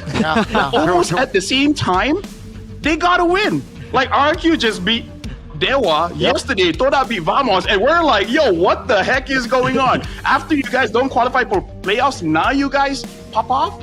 Which, by the way, can I say Nafari is now my favorite Indonesian. The guy is hilarious. The guy is funny. On an interview, he's like, I ask my players to die at least 5 times a game, and then now they start winning. KDA, you revive. Time's not that bad. He's the opposite coach, man. Whenever he tells you to do something, you have to do the opposite. So maybe that's his new style, you know? Yeah. He needs to be like, yo, team, be dog. And then they'll be good or something, you know? But then they be God, yeah. Then they be God, exactly. Wait, we have to ask you about this, though, because even though Albert and Evos have been on a slump, Albert's individual level has been amazing this season. Like, he's almost single-handedly carried Evos to a playoff spot. And up against, you know, his ex-teammate, his ex-rival in Kyrie, who do you got in this matchup, LaFell? It really depends on the draft, because right now we see definitely a lot of high-profile junglers being the Yusun Shin Lancelot. Every once in a while we see a Lancelot. For Kyrie, I kind of feel like he's proven himself time and time again. So I feel like as long as Coach Adi doesn't give him Baxia, we're all good. The moment you see Baxia, you can change your bets a bit. Yeah. For Albert, I really don't have much to say in terms of how he plays. I think like he's been doing very good. I don't think his main thing is going to be Kyrie, because I feel like he just has to make sure that Lupi doesn't stick onto him that much, because sometimes Lupi can be a little bit clingy. I feel like he needs a friend, and that friend should not be Albert in this game. Yep, well, that is actually a very good insight. Now, LaFell, before we part ways, I want to ask you the most important question. Who do you think will be the champion of MPL ID season 16 and top 2 teams that will go to M7? Bro, very difficult. Who cares about top 2? We only care about champion, right? We got BTR, bro. BTR is my goat! That's my BTR is goat! going to M7. They're going to be... Why do you ask me such shameless questions? Yes, sir. Top I 2, agree. who cares about number... Mirko, right? Who cares about number 2? You only care about champions. BTR champions, right? Am I right? Absolutely. You know, this is why LaFell's my GOAT. Dumb you know? question, man. LaFell is the GOAT. Beautiful. Well, before we part ways... Who cares about Onyx? More like Kunik. We are disappointed in you. Anything you want to say before we close this one out? Sure. For everyone watching, make sure you guys eat good. If you come to Malaysia, ayam gepot's the bomb. Take that. It's amazing. For the rest of the world, be like Asia. You know, have bidets. I am sick and tired of going outside and then there's no bidets. Like Chichus are for wiping something else, not my butt, not the thing that's opposite of my butt. And the other thing is, let us all pray that whatever payments you're waiting for, you get it soon. Amen. Thank you, LaFell. We'll see you, in the next one. Bye-bye, LaFell. Thank you. Thank you for the insight. Oh, Lord, thank you. That's my goal right there, man. I love LaFell. Dude, okay, I think also for the Asian countries who still don't have bidets, Singapore, I'm looking at you. That's kind of weird, man. Why? That is kind of... That's the hotel we were at in M3. It was like, no bidets. I'm like, what the heck? It should be a crime. It should be a crime, isn't it? It should be an offensive crime to not have bidets. Honestly, it really should. I don't know why y'all people. I remember... Use tissue. Use water, man. Abstract. Man. Churros. Yo. Throwing shade right now, but man, LaFell, I remember the first time I was here in MPL ID. I think it was season 13, right? Yeah, he judged you. He judged me. I had my first ever interview with him. Right on desk. He threw these answers and I'm like, I was shocked. I didn't know how to respond. And you're like, he's just like that. But this guy on your screen now, Kyrie. Yesterday, I wouldn't really say he was really outperformed, but Nile was just, you know, a tad bit ahead of him yesterday. Don't you say the same, Mirko? I agree with LaFell, though. I don't really think it's like Kyrie individually being worse than Nile. I don't think the team was individually worse than Bigatron. I think it was the draft, dude. The draft makes, I think, 80% of the game right now. That's why I was super surprised that Dewa were able to botch their drafts with such an amazing draft by Coach Wright. And so, again, in this matchup, it really comes down to how the coaches utilize the players with proper drafts. And I think this is one of those matchups that could actually come out with a possible, comeback. I mean, a possible win for Evos. A possible upset is what I was going to say. Keyboy, though, versus Key. Whoa. This a picture. Who is more worthy for M7? 21 commenters, 22 now. XBTR, by the way, Key my boy. Will be the one to make it to M7, but he hasn't had a single appearance in M7, right? Not yet. Not a single M-Series. This might be the chance where he wants to show off. But what do you make of now the XP laners, Lutpi and Rendy? You know what? I think Lutpi very stable. I like his play style in Onyx right now. Enabler very good. Rendy though, kind of. I don't know. Am I convinced? Am I not convinced? I think it's still up in the air for a debut season though. I don't mind it. But man, you know, let go. I think right. Sans, take a look at the emote there. 7. We'll take on Roundel. Of course, on paper, Sans is the favorites. Yeah. Sans against Roundel. Do you think this is the gap of the quality is just that far, or can Roundel catch up? Top 9 points. In this mid lane, I think this is where we can actually see a big individual difference between Sans. Oh, wow, Roundel as well, holding on to the 7. Okay. Can't spell Roundel with an L. Yeah. Well, for Skylar and Erlan, though, I think this is a very, very interesting matchup because Skylar is the better marksman. But we've seen yesterday, Eman didn't want to go up against Skylar on the marksman. It was the fighter. And Erlan, I would say, is the better fighter.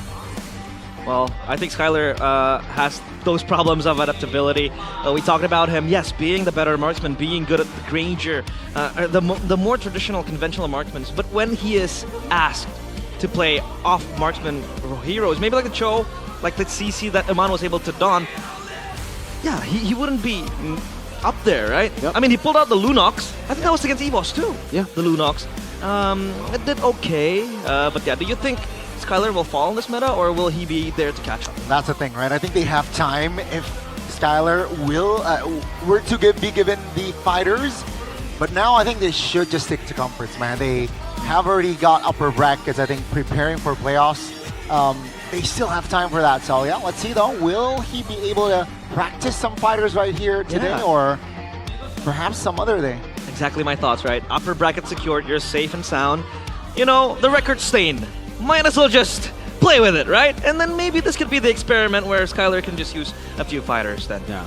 Although I do agree that there's no pressure for Onyx anymore, I do not like experimenting this late into the season. I think the momentum is very important to bring it from the regular season over to the playoffs. Okay. You need to have that confidence, right? Like, even if you go on to win all your scrims, but you lose out every single match in MPLID with the excuse of experiment, you're not going to come into playoffs with the right mental state. So I think going for the wins here, definitely the right way to take things. Okay, the mentality will be very important because Onyx, we know how strong their mentality game is, but let's see if EVOS can pull the same. This is it, the International Derby. Onyx against EVOS. Still the same 5, Skylar, Lutpi, Sans, Keyboy, and Kyrie up against the White Tigers. Albert, Key, Roundel, Rendy, and Erlan. This will be a banger match. Well, ladies and gentlemen, welcome to the International Derby. This is Onyx taking on EVOS. Will they be able to find the jam? EVOS, after a very consistent win in Leg 2, they look to get the momentum going. This is EVOS. EVOS have been on a roll, a win streak that they built up for themselves through, again, double down on early game. Can they dismantle Onyx in the early game? The Sky Kings, almost invincible, but they failed to find the win yesterday. But it seems like it is still up in the air. Is it Onyx time? It seems like Kyrie is ready. The whole team is ready. And let's welcome Onyx. Here they go to the stage with their jingle. That will never fade. It's Onyx time. But yesterday, Bigatron took it from them. They did.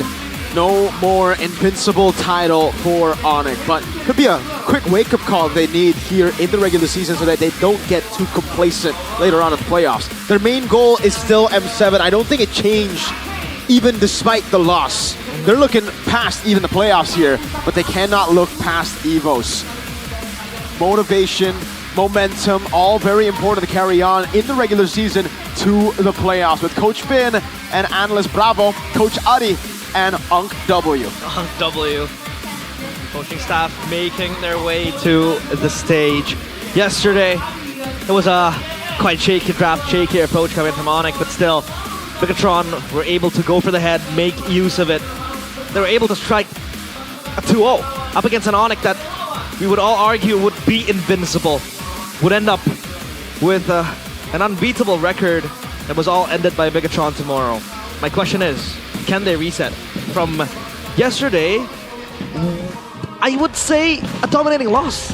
I mean, yeah, I think a team with this caliber, I think they can reset. Question is, right, will they be able to find their the right adjustments? I feel like the reset is definitely, but the adjustments here, because I feel like it's better you lose now than the playoffs. But hey, maybe Mirko mentioned about the momentum, right? I think momentum is very important, especially if we're talking about Onyx. Remember season 14, no momentum. Onyx lost day one. Well, Kyrie and Albert. Should we see an Assassin showdown in the jungle today, Mirko? I think for Albert, yes. For Kyrie as well. They both want to go on the Assassins. And the thing is, I agree with what LaFell said earlier. Kyrie's been great, you know? He's been a bit too good to actually even spot the weaknesses. Even when he's on utility jungle, he does well. But yesterday, BTR were able to exploit something that I think a lot of teams will be looking to do as well. You don't want to pick up Baksha for Onyx. Back in the day, why the Baksha worked so well was the fact that they could actually rotate it around, even to XP lane, so it was a three-way flex. But when you pick up Baksha now and you put him in the roam, I'm just instantly not a fan of that. Yesterday, after I saw the Baksha go roam, after I saw, I believe, the Fanny pick, I was so convinced. Yes, the Fanny is good on the hands of Kai, but the Baksha's horrible. It's a vlogger roamer, you know, you just run around right now in the current meta, not the best to go for. Let's take a look at the keys to victory for Onyx, presented to you by Samsung Galaxy A36 5G. Onyx still needs the KTV apparently, so they're not that strong. They are strong, but they still have weaknesses. Yeah. Limit Albert's comfort heroes as well. I think, again, the highlight would be not to overcomplicate the Baksha. Kyrie can play utility. Prove to these doubters wrong. Prove to these doubters that it's not just Kyrie Esports. The fact that they had to flex the Baksha to roam means right now they might be over-reliant on Kyrie on Assassins. Evos, though, use BTR's winning blueprint again, force out that Baksha. Fighter gold lane could be an option as well. I think it would be the best option, knowing that Erlan does pretty well on the fighters. Better than Skyler so far, and make Sans the main target. You need to hold that guy down in the mid lane.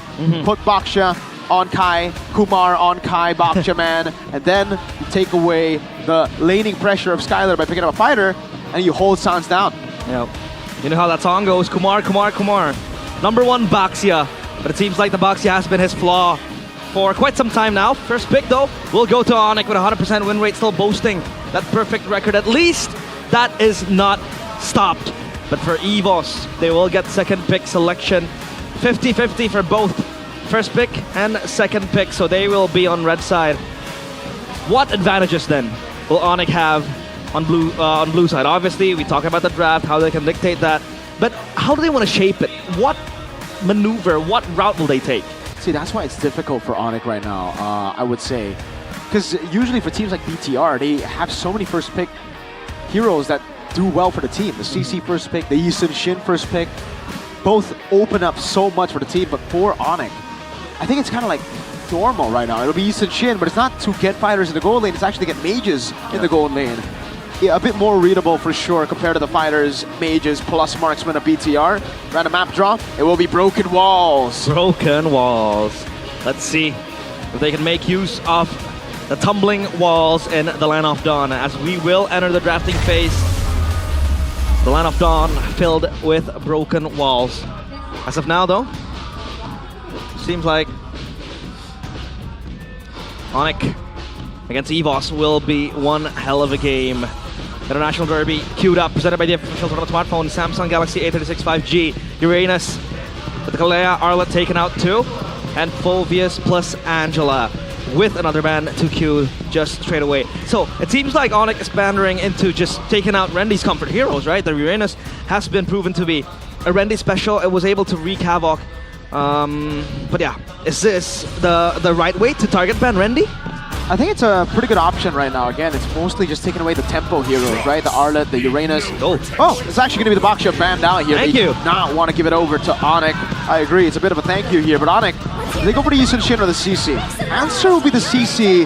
The thing is, though, when Onyx picks it up, it's not as flexible. We haven't seen it on Skyler just yet. Maybe he'll shock us by flexing it to the gold lane. But this gives Evos a whole lot to play with, man. Jusin and Eastern Shin should be the answer, and it is.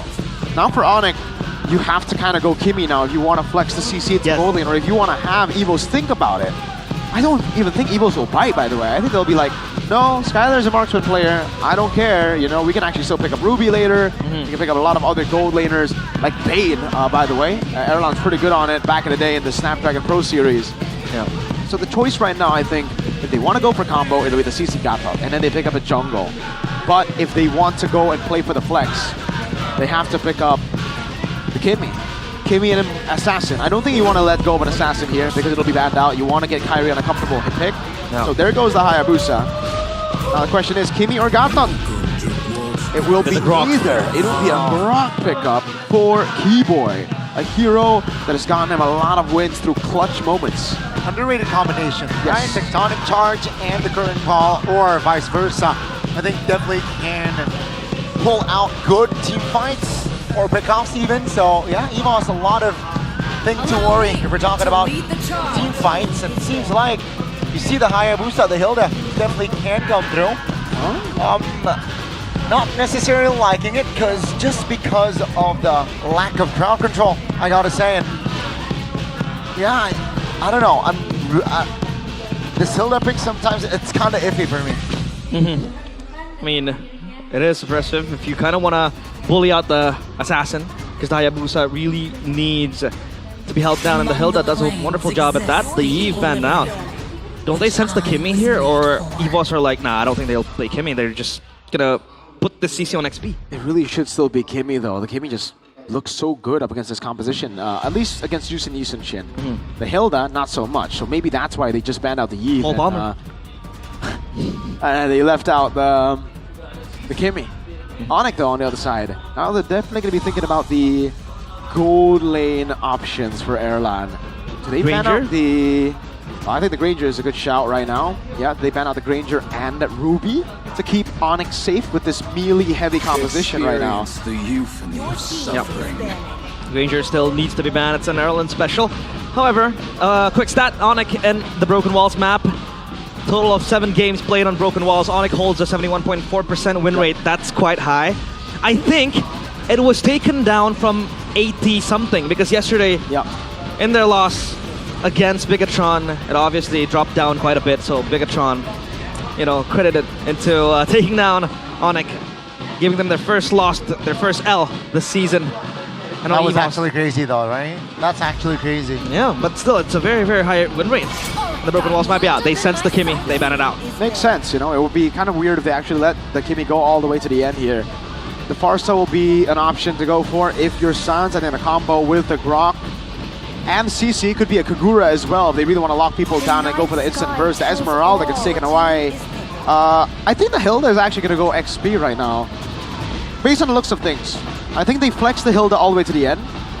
And they just go for... Wait, what do they need right now? XP, Roman, Gold. So do you go gold lane? I think you go gold lane, flex the Hilda all the way to the end to see that matchup. So gold lane, Ruby's up for grabs. The Bane is as well. I think if you want to go Bane, you go last pick. If you want to go hit Ruby, it's okay right now. Yep, Ruby looked quite good for the quick initiations, especially when you have kill heavy comp. They pick up the chip, so yeah, it confirms that the Hilda will go XP. Okay, so I do like the Hilda better in XP, but the chip here, there's no real pick off. It feels like, right? Like you they're go being for the too greedy here. Yeah, I think it looks very greedy right now. It's a brawl composition. As expected though, Skylar will not get his hands on the, what's it called, the fighters. He will be, well, he's hovering over Claude. Claude is the only choice available right now. I think the 1-1 is a pretty okay choice. You have that built-in Purify. But yeah, they're just going to go for a safe gold laner, play for a winning side up top. And mid lane, they just go Farsa? Oh, Lunox is the choice with no combo. Wait! No, they actually pull it off. It was Claude that they were hovering over, but they swapped things out.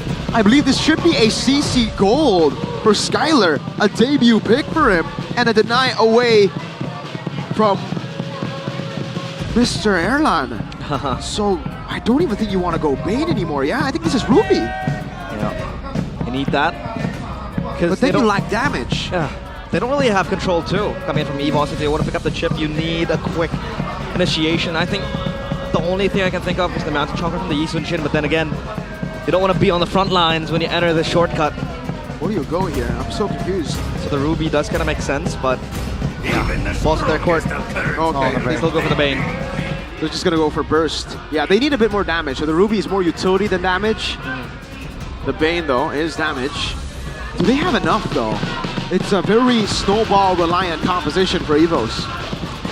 Well, let's see if Onyx with Skylar, the CC in the gold lane, that's gonna be a debut pick for him. Finally showing off his fighter skills. Long touted to be a traditional marksman, now he is forced to adapt. And this might seem to be a good game for him. Lineup rating favors EVOS heavily. Yeah.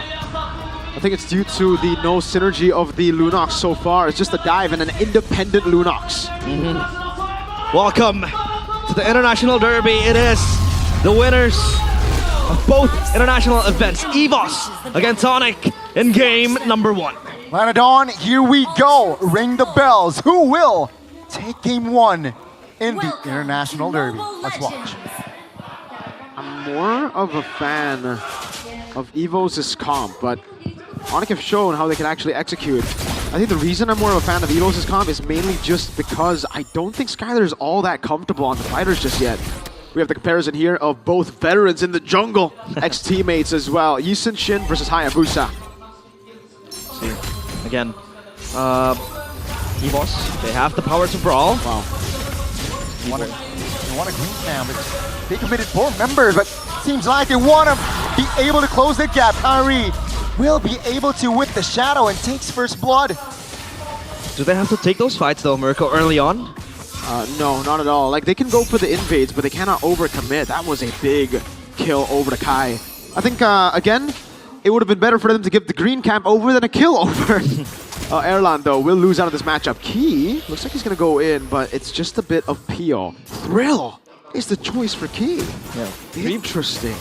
That's very quick. 3 movement emblems, though, coming in from the Grok, right? The QC technically is a movement. Somehow gives you that movement speed with the agility and the Wilderness Blessing. So is Keyboy going to look to always rotate then? For sure. He's going to be trying to rotate around as fast as possible, man. And also, items, nothing too crazy at the start here. Yeah. The emblems. There was something else that caught my eye. We're going to go through it again. I guess, never mind. Yeah, okay, so it's just that. Thrill on the chip. Thrill on the chip, going for more base damage. But we don't see the result just yet, like the good result. As of yet, it is still Onyx with the hold, but Evos have Prio. He's not level 4 just yet. Well, Randy still going to be okay, because he is a Hilda after all. But it's objective, though. It seems like Evos do have the bodies to work with this. Classic 4v4, Randy's level 4. That's going to be the barrier here. Oh, Key, below 50% stunned. That's going to be another kill on the board. Keyboy takes the turtle. Albert, isolated, taking down Randy from the flanks here. Will be able to get out, I suppose, but Onyx with 4 members is trying to get the extra kill. That's 1,000 gold already in the first 3 minutes, and Key, almost there, keeping his life, but it's just a clean early game so far for the Yellow Porcupines. Beautifully done by Onyx. The way they controlled around, they got the Prio in the bottom lane as well. They didn't really care for Roundo, and the Bravest Fighter came through instantly. Lutpi, no hesitation, straight up with the stun. Sound prediction by Gope. Wait, whoa, KB and E, whoa, what's going on? Wow. Going for Evos. They are Albert Glazers, but it is without, it is not without a reason, right? Albert has been consistently performing week in, week out for this Evos squad. All on a minute. I think Randy is going to be fine. Should be. Sans no items just yet, but you know, you can feel the heat already. Yikes. The shred from the Lunox. Deadly catch, and Skylar, he is managing with the CC, right? Yeah. But when you pick up the CC in the gold lane, do you really have to dominate, or it's like, you know, you just play it safe? I think it's more difficult to lose lane than it is to win lane. You have to make some really big mistakes. Keyboy, though, has the Tectonic Charge, will get away. Won't be too much that you could give to the other side. Evos, though, again, like I said earlier, this was a composition built for Snowball. So if they don't get the early Snowball, I think the death sentence for them will be the next turtle. Because after this, they're going to have to look for very crazy angles to come back against Onyx, who have been executing perfectly the rotations to help Kyrie for green camp number 1. The turtle rotation into the fight as well. The targeting, great wall by Keyboy. This is why we see more of the grok for Keyboy. Okay. Already poked below 50% HP. That's the shadow kill and Sans' power to take him down to 5v4 now for the turtle fight. Yeah. Seems like Yushin Shin will be en route towards the top side, so that's going to be Evos conceding the second turtle. Oh, almost. And I don't know if it's too early to say, but I think that might be the death sentence Gani and Realize. I don't know about it anymore, you know? Now if you go and shortcut to Grok or to CC, you get a kill, but is it really worth it on just a roamer? Game flagged by Gope. So Albert and Kyrie throughout MPL the history stands as the top 2 active junglers with the highest total kills. Hold on a minute. Uh-oh, Roundel very low, taking down Kyrie. Will be the recipient of that deadly catch, but all okay for Onyx. 1,296 kills. Make that 1,297 for Kyrie. There you go. Trade is just not worth it, is it, Albert? Wait, Lupi might be going for it here. Here's Fighter. 1v1 with the flicker as well. Now with the commitment. Oh, missed the stun though. Now it's a 2v1. Lupi holding on Albert low. Key is help is there to reinforce. That's going to be Lupi off the board.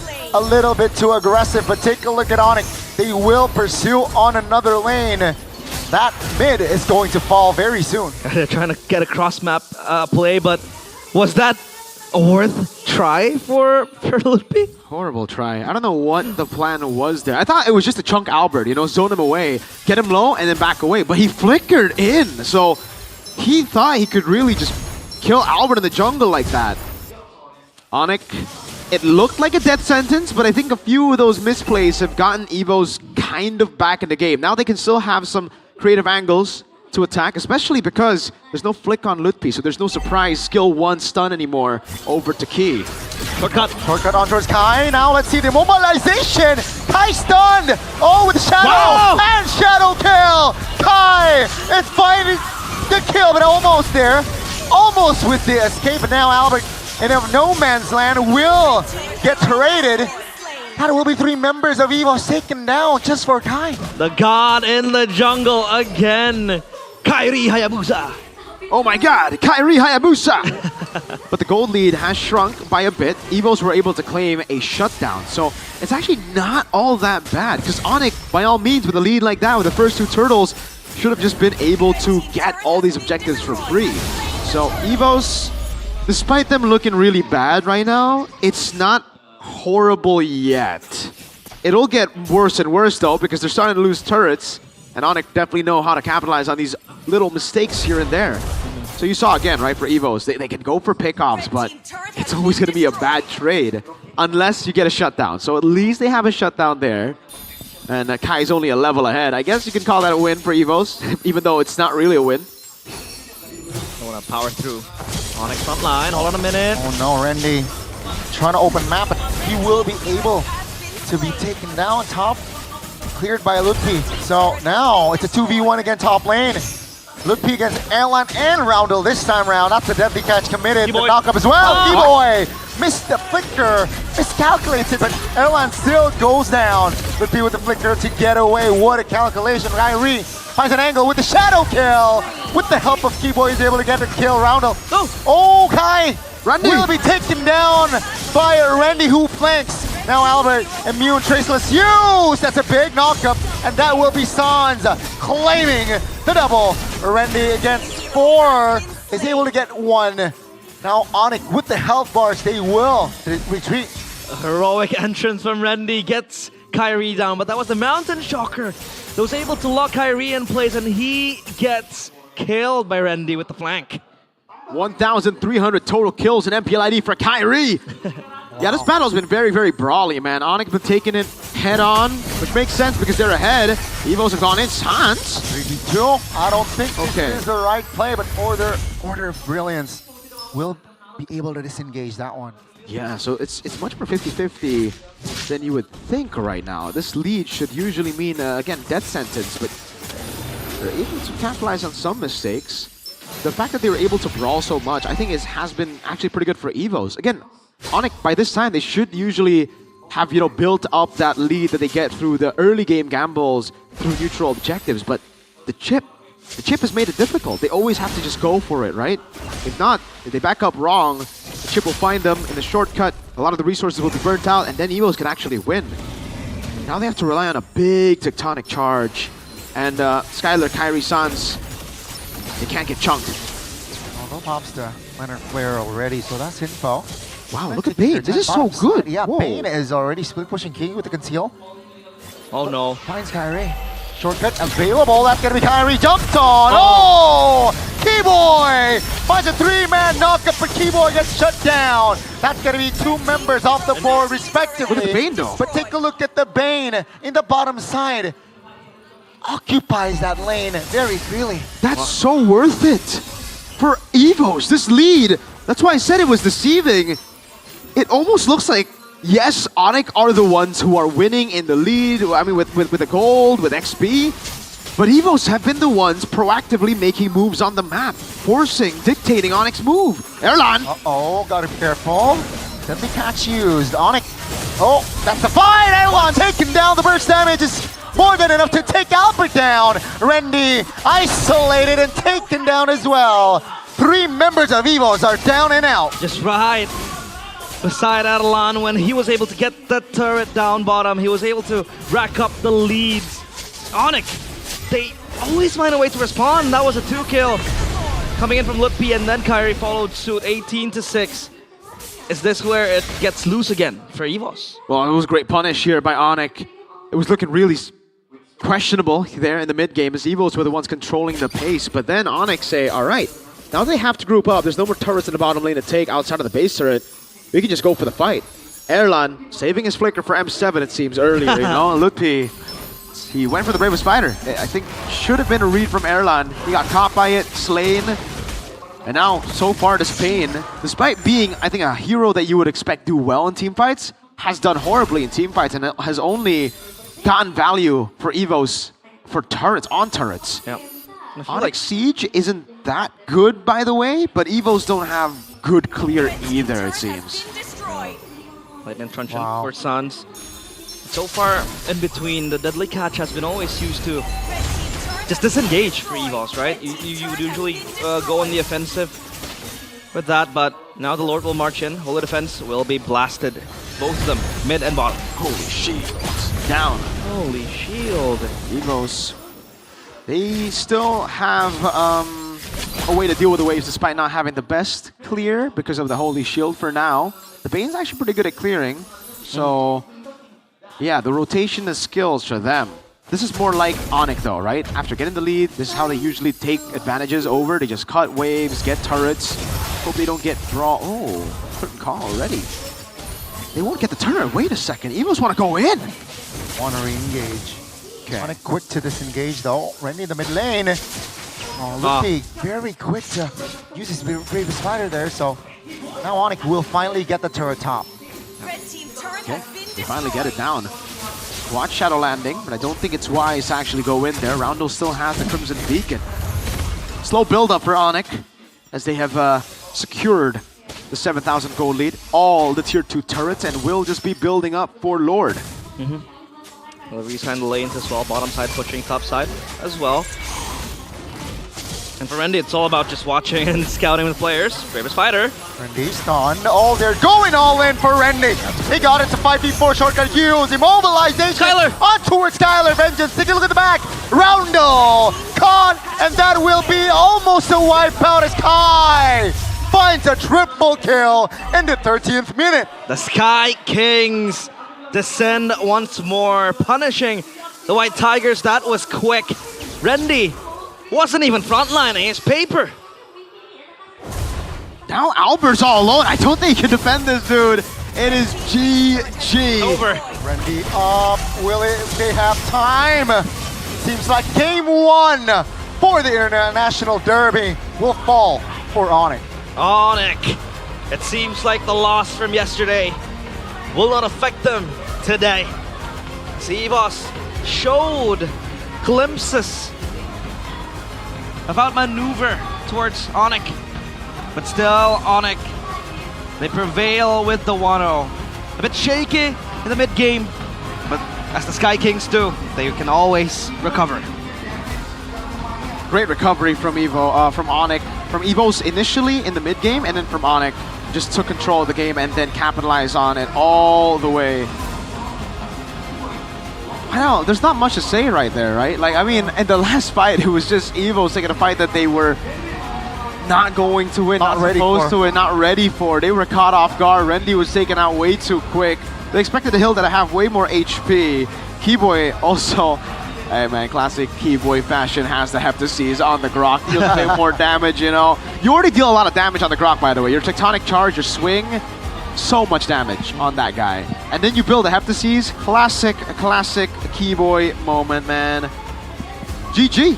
And now we move on to game number 2. Yeah. Skylar on the CC. Not bad, but I don't know if I can say it's convincing. Right now it's just like, okay, it's alright, you know? It's not bad. It's alright. Erlan on the Bane though, however. Now that's pretty bad. When are we gonna see stomach acid Bane, you know? Yeah. You know what that is? Yeah. Like in the TikToks or crazy one shot damage to- Bane. Yeah.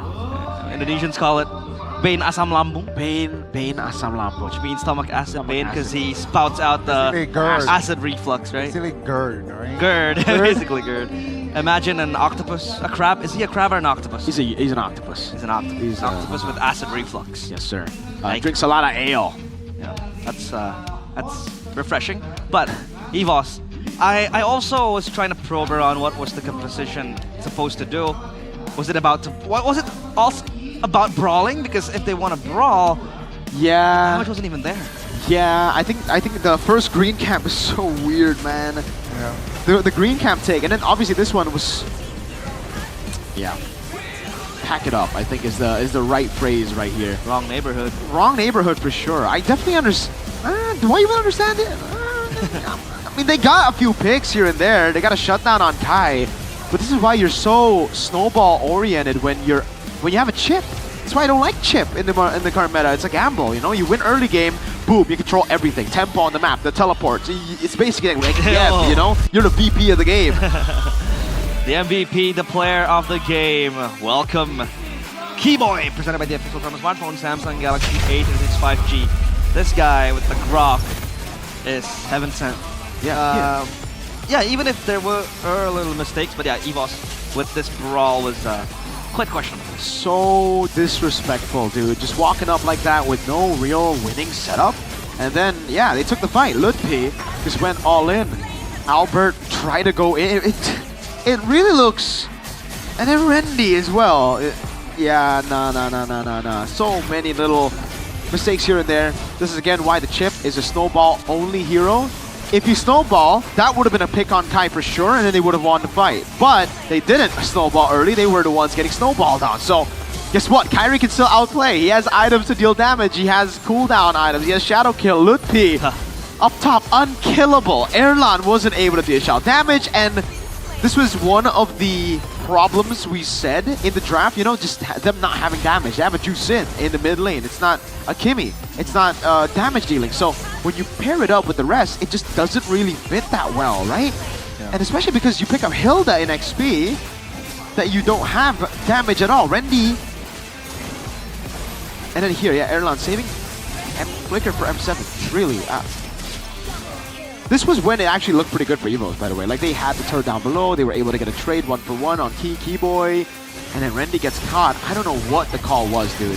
Like, why was the call all in when we lost the front line? That was just one of the calls of all time right there. One of the calls. Keyboy just bought Heptases after that. He was just like, yeah, all right, man. Pack it up. Pack it up, Onyx, 22-6. It seems like it's a repeat of the first leg, where they were able to dominate in the first game. If we are to follow the script, and if history is to repeat itself, EVOS will dominate the second game, but we are yet to see that. Anything else maybe out of the ordinary? I mean, the Lunox was just doing what it was supposed to do, right? Shred. And I think before the power spikes really hit her too, that gank down bottom against Randy shows to you the power of the Lunox when it comes to Shred. Yeah, it's definitely not, the Lunox that we've been seeing from a lot of other heroes, other players, sorry. Usually the Lunox just have more kills, but again, this was a Lunox without a combo. He was just there to stay alive, to dish out damage without a combo. It's not him being the executor. It's still Kyrie as an executor who has Sky Piercer, by the way. Shoutouts to Kai. Feeling hella confident on this Hayabusa. Lutpi as well, doing a lot of damage here and there, great emblems, the agility, plus the wilderness blessing, plus the quantum charge. Got Keyboy all over the map, so you definitely saw the angle as well. He just wanted to be active around the map, man, and he was very, very active. Look at the damage dealt. Whoa! Number 1 is Kyrie, followed then by the utility Lunox, 14 assists. Utility Lunox. And then the rest, yeah. Yeah, I mean, Lutpi's damage in Sans and Kai is not really far behind, right? Same. We're talking Even about Skylar. Even Skylar as well. So yeah, all roles are doing their job properly. But I gotta say, right, draft-wise, I like the first two from side of EVOS, but it felt iffy with the Hilda pick, but it felt off with the chip as well. So yeah, after that, I don't like the composition that Vin brought to the table. So let's see the adjustments, right? From EVOS, seems like execution wasn't really proper as well from the side of EVOS. Onyx, I think they got comfort picks, right? Maybe arguably apart from Lunox Sans, but I know Sans can play anything. Mean Lunox, yeah. He can play anything. So yeah, exactly. I'll ask him to play Johnson mid later. Lutpi, did you see how the way Lutpi maneuvers? Yeah, that's how you should play Lapu Lapu. Best experience. But I do have a question though. The Lapu Lapu isn't really prio. Held down by Shogun.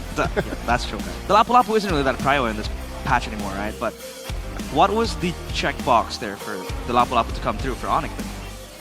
I think seeing the fact that they're all going to group up together with the chip was already enough, right? Like you take the shortcut, boom, Lapu Lapu AoE, swinging a sword, bang, bang, bang. And charge. Yeah, and you go past every one. There's no lockdown already, and the lockdown is very conditional, right? Like you need to land those, it's not instant. So Lapu Lapu, instantly with the Bravest Fighter, you start swinging your sword, the second part of the Bravest Fighter should come through over the stun, and you stun only if you find those angles.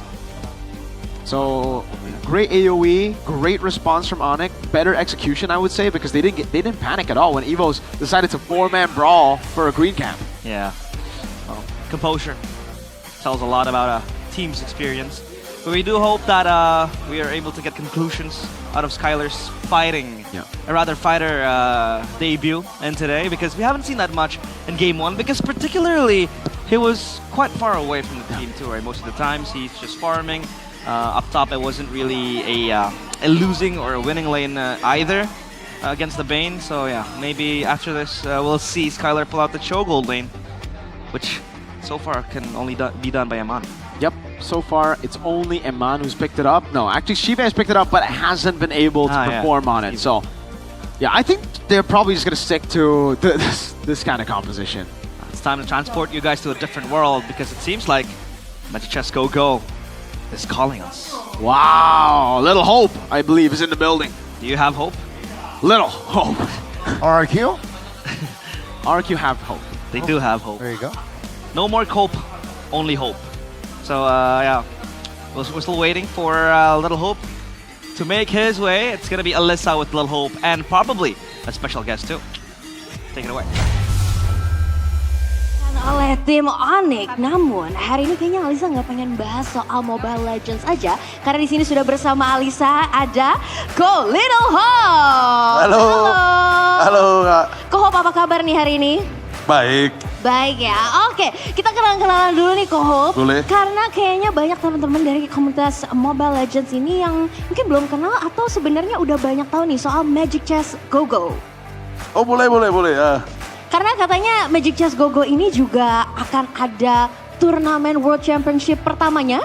Ya. di tahun ini. Betul. Wow, boleh ceritain sedikit nggak sih Coach soal Magic Chess Go Go ini? Oh iya, ini habis ini kita, bukan habis ini ya, lagi jalan ini ya. Jadi ada Magic Chess Go Go Rising Star. Nah, jadi nanti kalau dari infonya katanya nanti bakal ke M7 katanya sih. Wow, dengar-dengar ya. Iya, dengar-dengar. Bisa jadi jalur kilat menuju kejuaraan dunia Iya, MCGG juga ya. Dan ini diadakan dari tanggal berapa sampai tanggal berapa sih? Ini lagi jalan. Oh, lagi jalan sampai banget. 2 minggu ke depan. Oh, sampai 2 minggu ke Iya. depan. Oke, tapi kayaknya di sini kalau kita berdua aja nggak afdol ya, Kohom. Jadi langsung saja kita akan undang juga nih profesor kita semua, Prof. KB. Let's go bergabung Aku bersama lebih kita. tekan kalau dia masuk ini sebenarnya. Iya. Halo Prof. Halo. Langsung teleportasi dari meja caster ke sini ya? Biasalah. Oke, Prof KB aku pengen nanya-nanya nih soal MCGG. Kalau Prof KB sendiri gimana nih soal Magic Chess Go Go? Sudah jadi penggiat juga nih? Sebenarnya unik ya karena pertama kali aku ngelihat kayaknya sekarang lebih banyak atau lebih compete-nya di solo. Di solo players. Padahal ada beberapa yang kayak udah punya tim. Yes. Ini contohnya ini ada jersey-nya. Betul. EVOS. EVOS MCGG. Cuma EVOS doang tapi. Cuma EVOS doang tapi ini yang baru punya MCGG. Wah, Makanya ini di harus tim yang lain nih. tim-tim yang lain harus ini juga ya? harus Iyalah, ini juga masa ya? nanti yang angkat piala kejuaraan yang ada Mobile Legends-nya EVOS lagi. EVOS lagi ya, masa Iya. di awalnya Makin cuma M1 EVOS dong kalau begitu. Betul, M1 EVOS di MCGG juga EVOS lagi ya. Tapi Kohom sendiri MCGG Rising Star itu kalau dari Bang KB sendiri gimana nih melihat? Kebetulan kalau Rising Star ini kan kebetulan udah mulai dari tanggal 12 September ya. Yes. Nah, kebetulan kita lagi ada di tahap fase 5 untuk minggu ini. Nah, minggu depan tuh udah mulai lebih serius lagi. Dan mungkin buat teman-teman yang belum kesampaian atau belum sempat untuk Rising, mendingan Rising dari sekarang. Sebelum nanti kalian telat gitu kan. Karena kan dari divisi Indonesia tuh ada 3 slotnya. Apa aja tuh Bang Abe? Bukan, maksudnya buat 3 orang. Oh, buat 3 orang. Buat 3 kompetitor Oke, gitu. oke. Nanti mereka bakal bertanding. Mhm. Nah, kebetulan satunya udah aku booking kan. Oh, yang 2 Bang. Yang dua lagi ya, berarti dua yang silakan dibuka berani. ya? Satu orang Ya, lagi. silakan lah ya, tahu sendiri lah. Latihan dulu lah Latihan ya. yang semangat lah pokoknya. Hanya sampai 24 Oktober aja ya ini ya. Karena Iya. pemenangnya bakal langsung bisa berpartisipasi di MCGG World Championship. Betul Wow, sekali. jadi Ada langsung- dunianya loh. Ada dunianya, Ada jadi dunianya. nggak Makanya kan cuma udah mulai, fasenya juga udah sampai fase 5, sampai ke fase yang ke-7. Makanya buat teman-teman jangan lupa buat Rising sekarang juga. Dan bahkan kalau telat pun masih bisa ikut kan, Be? Telat masih bisa ikut. Masih bisa ngejar lah. kalau aku yang masih niup-niup gini ya, apakah harus pro player aja atau yang cupu-cupu gini juga Tapi bisa benar, ikutan? tapi mau rank apapun bisa ikut. Oh gitu. Ya, cuman kalau noob ya paling di fase 1 doang. Ah, gitu ya. Ya, tapi benar ranknya mau warrior mau apapun masih bisa ikut. Oke, kalau misalkan mau ikutan, gimana cara daftarnya nih? Oh, daftarnya kalian tinggal di in-game aja, tinggal login. Nanti ada di atas rank games itu, kayak ada tab tulisannya Rising Star di situ. Kalian klik aja. Kalau misalkan di Mobile Legends itu kayak MRO. Oh, Jadi mirip-mirip, tapi kalau bedanya MRO itu dia sistemnya kan nge-team. Nah, kalau Rising Star itu dia tipenya solo. Jadi cocok banget buat ya pemain-pemain solo Mobile Legends yang ternyata mencoba nge-team di MLBB nggak berhasil, mungkin waktunya solo di MCGG. MCGG, yang suka buy one ya mungkin langsung aja nih daftar MCGG. MLBB juga ada mode buy one-nya sih. Oh gitu ya? Mode buy one ya jadi. Tapi yang MCGG yang harus ya untuk kalian-kalian yang suka solo-solo. Tapi ada lagi nggak sih tips and triknya nih? Dari Kohop sendiri untuk teman-teman yang pengen ikutan. Kalau mau ikut Rising Star, enggak spam sinergi aja. Sinergi. Ya karena kalau untuk fase-fase awal masih gampang, apalagi sekarang kan masih gampang banget. Spam sinergi aja. Oke, Ya. so sinergi ya. Ya, kalau mau lolos ke fase, karena fase 1, fase 2, sampai fase sekarang ya, Bi? Sekarang Ya, fase 5 fase 5. masih gampang-gampang nih. Oke, jadi mumpung masih gampang-gampang langsung aja ikutan. Dan Prof KP boleh diajak-ajak lagi nih untuk Diajarin, udah pada jago, sebenarnya Oke. udah pada jago, udah banyak yang jago ya. Tapi menurutku kalau misalkan kalian nyari tips and trick, langsung aja ke YouTube KB, join membership. Waduh, promo ya. Tersedia red card dan invoice ya. Itu caranya, Bu. Oh, gitu. Oke. Kalau kita nggak punya panggung, kita bikin panggungnya. Takut sekali. Terima kasih banyak Prof KP sudah bergabung dan ngobrol-ngobrol sama kita. Thank you. Boleh kembali teleportasi lagi ke meja caster ya, silahkan. Wah, makasih banget. Red Kerja lagi carpet ya. untuk Anda. Jangan main hama. Udah. Waduh, oke. Kohop masih bersama Alisa di sini. Tapi kalau ngelihat tadi di game pertama nih, di derby internasional kita, EVOS dan juga Onyx. Kok Hope sendiri melihatnya seperti apa nih? Ya, semoga bisa comeback lah. Semoga bisa comeback ya. Kan EVOS baru kalah ya. Pas baru kalah, biasanya panasnya di akhir, jadi 2-1 ini masih mungkin ya? Ya masih mungkin, semua masih mungkin kan. Semua masih mungkin ya. Oke, tapi ini menarik sekali tentang MCGG Rising Star. Jadi boleh silakan kalau misalkan teman-teman pengen ikutan nih ya. Untuk yang langsung coba-coba aja karena ini bakal jadi World Championship pertama ya. Iya, ini yang pertama betul. Magic the School Rising Star.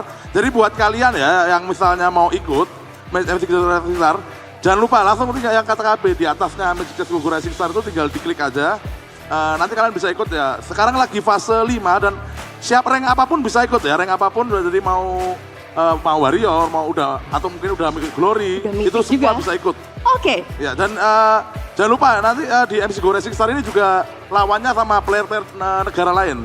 Wow. Jadi kalau misalnya kalian mau ibaratnya balas dendam lah, kalau di M Series kan di Mobile Legends kan itu. Jadi bisa di MC Go Racing Star ya. Bisa di MC Go Racing Star. Oke, langsung saja. Jadi pada daftar karena caranya gampang banget dan jadilah wakil Indonesia yang pertama dan bisa siapa tahu memenangkannya. So, thank you so much Kohop sudah bergabung bersama kita. Jangan lupa dan kita akan melihat apakah di game kedua di Derby Internasional ini akankah Onyx akan kembali dengan 2-0-nya ataukah EVOS yang akan memenangkannya. So, Caster, take it over.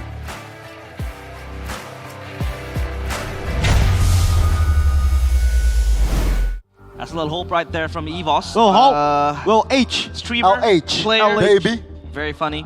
And was that Donkey or Little Hope? Dude, they look alike, man. Yeah. You know, especially with the Evo strip, man. And by the way, or is that Albert? Me? I'm Albert. You're Albert Serafine Ghani. We're talking about the Albert who is carrying Evos. I'm talking about Albert that is good at playing MLB. Whoa! I mean, he is better. But it was pointed out by KB that EVOS is the only team that has a Magic Chess. That has a Magic Chess division. So they are indeed only EVOS or Chuma EVOS. Chuma EVOS, man. Chuma EVOS that has M1. They're trying to recreate M1. Yeah, and they're gonna go for the MCG Rising Stars too, which by the way was spoiled by Little Hope, will make an appearance in M7. Wow, EVOS? No, MCG Rising Hope. Tournament. Oh man, what about Evos, man? Why do you say that about Evos? You know, those are supposed to be his boys. So even if they don't go to M7, they can still go to MCG Rising Stars. Or they go to the after party or something. Evos. I don't know. Like those. I don't think you are invited though, Mirko. No, none of us. None of us are invited. We all went for Onyx, remember? Maybe KB and OG. They voted 2-0 for EVOS, you're right. That's exactly. True. But the people there early in the Galaxy Zone, they don't need invites. You have a Galaxy phone, you get in the Galaxy Zone. They are the VIPs. Now, Onyx. Yes, sir. Still back to the drafts. I don't think anything should be changed by them. By Onyx? Yeah, by Onyx. Yeah, I agree. Like, you know, everything is fine and dandy. But I think one request. I don't know if I am entitled to make a request. Go request, man. It's okay. You're Sonic, you know. I want to see Skylar. They listen to all. That's true. All of you. They listen to feedback. Yeah, like when y'all said Adi out. Nah, I was never on Adi out. I was never on that side. I always believed in Adi. Wow. I've been with Onyx since Mars days, man. Even Somber. Shout out. Wow. Shout out Somber. That was before my time. No, Somber was... Oh, that was Season 7. Yeah. But then Mars took over, no? Yeah, in a bit. Because he left mid-season. We'll talk about the in-game politics. Let's talk about the top 5. Whoa, Finn, #1, total assist, my GOAT. Your GOAT. Followed by Keyboy, who will be rising as he gets, again, those stats earlier, 14 assists. That's a lot. That is a lot. This guy right here. A lot, man. Key. XBTR, by the way. XBTR, yes, sir. XBTR. He enters a new step of life. Would you say, realize as a neutral standpoint, is his career better in EVOS or wearing red? Well. What do you think? I think he shines more on EVOS. Ooh. What? There you go. He hasn't done anything with EVOS. What do you mean? That's true. At least he was one step closer to M Series with Bigatron. Yeah, exactly. Season 12, right? Yeah, and he went to the grand finals of SBS. He went to the runner-up. He won Piala President with BTR. Piala President. Runner-up Season 7. Runner-up Season 7. What color is this MPL ID trophy? Right now, I think he won't, you know. Black but and white? BTR, their color will be. Oh, it's not a color, it's a number. Well, random map draw. We'll see if any of the maps will rather influence the draft. Wow. It'll be Broken Walls again? Yeah. So a repeat of the old map. It'll be the same as Game 1. Game number 1. A lot of things, a lot of homework to be done after what was a very questionable first game draft. Drafting phase now for the second game, still in the broken walls. We'll see if there will be an alternation in terms of the picks. Presented by the official tournament smartphone, Samsung Galaxy A36 5G. Again, the same two bans, two first bans from Onyx, just to try to take out the flexibility of the Kalea plus the Uranus in the hands of Rendy. And the EVOS, they hate that Angela because in the hands of Sans, it could be very deadly with the Phobia Stone. Okay, so should be the same angle, right? They banned out Baksha earlier, yeah. It's gonna be the same exact bans. See, Adi, he's the type of guy who would be like, all right, if you want to go and tango again, yeah, I'll oblige. But I feel like the Hilda will be the change, I think. What if they don't change it? What if Evin's like, guys, you just mis-executed, you know? This is good. Yeah. It's like Dewa in game 1. No, Dewa did not do anything. they didn't stick to it. They were like, you know what? Yeah, scrap that. It was bad. Then they went for a completely different draft. Yeah. Just make micro adjustments, man. I agree with Goners here. Hilda, maybe don't pick it up so early. I don't even think it's that contested, you know? Just not mean, fam. Can wait. Dude, time here. Just let go of the Baksha, right? I don't think so. Actually, never mind. I'm choosing now. Let go of the Baksha. Okay. Onyx, please don't care about the Baksha. Go CC. Go CC, go Eason Shin. There you go. Now Evo's like, oh no, guys, what do? We don't want to put Albert on a Baksha, right? Do we? I don't think so. Adi's like, yo, keyboard, you want to play? No. Yeah. No. Okay, so both will ignore the Baksha. Oh, I at least hope that Evos will ignore it. Just go Eason Shin, my brother. My brother. But then the Gatat will show up on the other side now that the Grok's taken, right? That's a combo right there. Yeah. Ooh-wee. Yeah, please go Eason Shin, brother man. They call me a hero. Okay. Let's not put our, main stars on Baksha. But wait, Onyx can be like, all right then, let's go Baksha now, because there's no CC anymore. Wait, that's actually really good. Okay, you know what? Maybe there is room for a Baksha. Baksha Kimi. Baksha Kimi! Oh my lord, this is beautiful, is it not? Yeah. I like it. I like I the have to idea. go for that. I think you do have the mobility with the Baksha, and then the Kimi compensates for the loss of a marksman in the Eason Shin, taken away by EVOS. So giving flexibility to the CC will be very, very nice for them in the long run. And again, right, you want to see Skylar in the fighter. Let's let him sharpen his yo-yos to prepare themselves for the playoffs. But Onyx, will they go for the Baksha Kimi, or will they go for the Cha-Cha? They opt for the Lunox and the Lancelot. Double L's. Double L's. They do not want to put Kai on a Kumar pick. Still just be Kyrie, Kumar, Lancelot, Lunox. Alright. Evos are definitely going to ban out the Gatakacha for second phase though now, right? And what do Evos pick up here? Do they pick up the Kimi? I don't even think that's good against Lunox here. This matchup against Lancelot as well. So what's a safe mid laner for Roundel? The Juicin ban hurt them. Yeah. Juicin would have been very beautiful here. Especially when you have a diver in the hands of the Lancelot. It's very hard for Roundel to opt to mage choices. And it'll be banned out too in phase 2, right? Barca. But it'll be prone when it has to pop the ult, right? I guess, but you do have Wings by Wings, so maybe just a cycle of skills and you're out of there. You will have a lot more damage than the Juicin earlier, so if you want to pull off this kind of composition, this time it works a bit better. They banned the Lapu Lapu, so that's the adjustment as well. They don't need to ban out the mid laners anymore, so it might just be a full lock on Lutpi's heroes. I think for Onyx, they don't need to ban the Granger anymore. Because like, right now, I think if Evos pick up Granger, that's an easy Hilda angle for Lutpi. CC gold, and then they go for Gatot Rome, yeah. They can even go Yu Zhong against a Farsa Eason Shin, dude. That sounds pretty good. So yeah, I think for Evos, maybe this is gonna be the first time ever that we'll see a Yu Zhong. But then Lutpi can just go Alice. Still really good too with this comp. Lutpi Lock Alice. them all down. All right, ban the Granger. Yeah, go ahead. Ban the Granger, the Alice, the Yu Zhong. What did I say earlier? I said something else. One more. Badang? Say Badang? Okay, the Gata gets banned. Okay. Hey, Samo! Samot! Hey, in the building! Hexonic, by the way. Wait, is that Masade? It looks like Masade. He has the same mustache.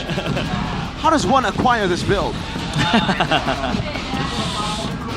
You wanna know how? I'm not gonna say it. What?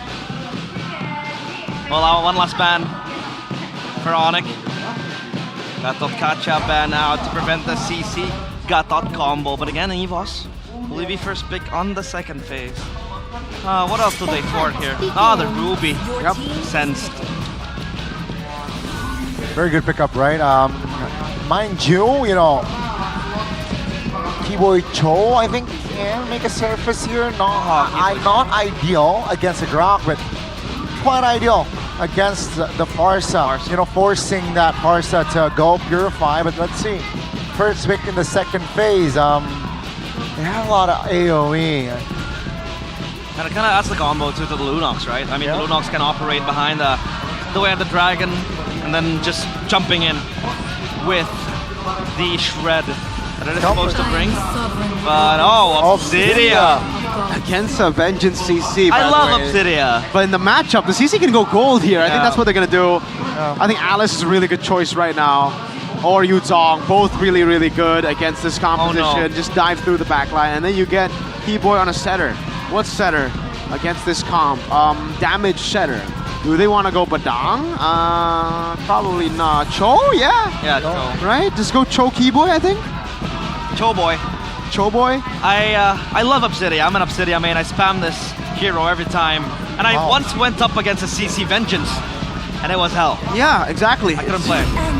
Well, let's go. Esmeralda, Hilda. Okay, so it is the Hilda that I said earlier, but I did not expect it to come through. I actually still expected them to just go for more dive. Esmeralda, though. Well, there's no Shred from EVOS. I guess the only burst was Farsa. Yeah. What's last pick for them, dude? EVOS. My kiss. The Alice comes through on the other side.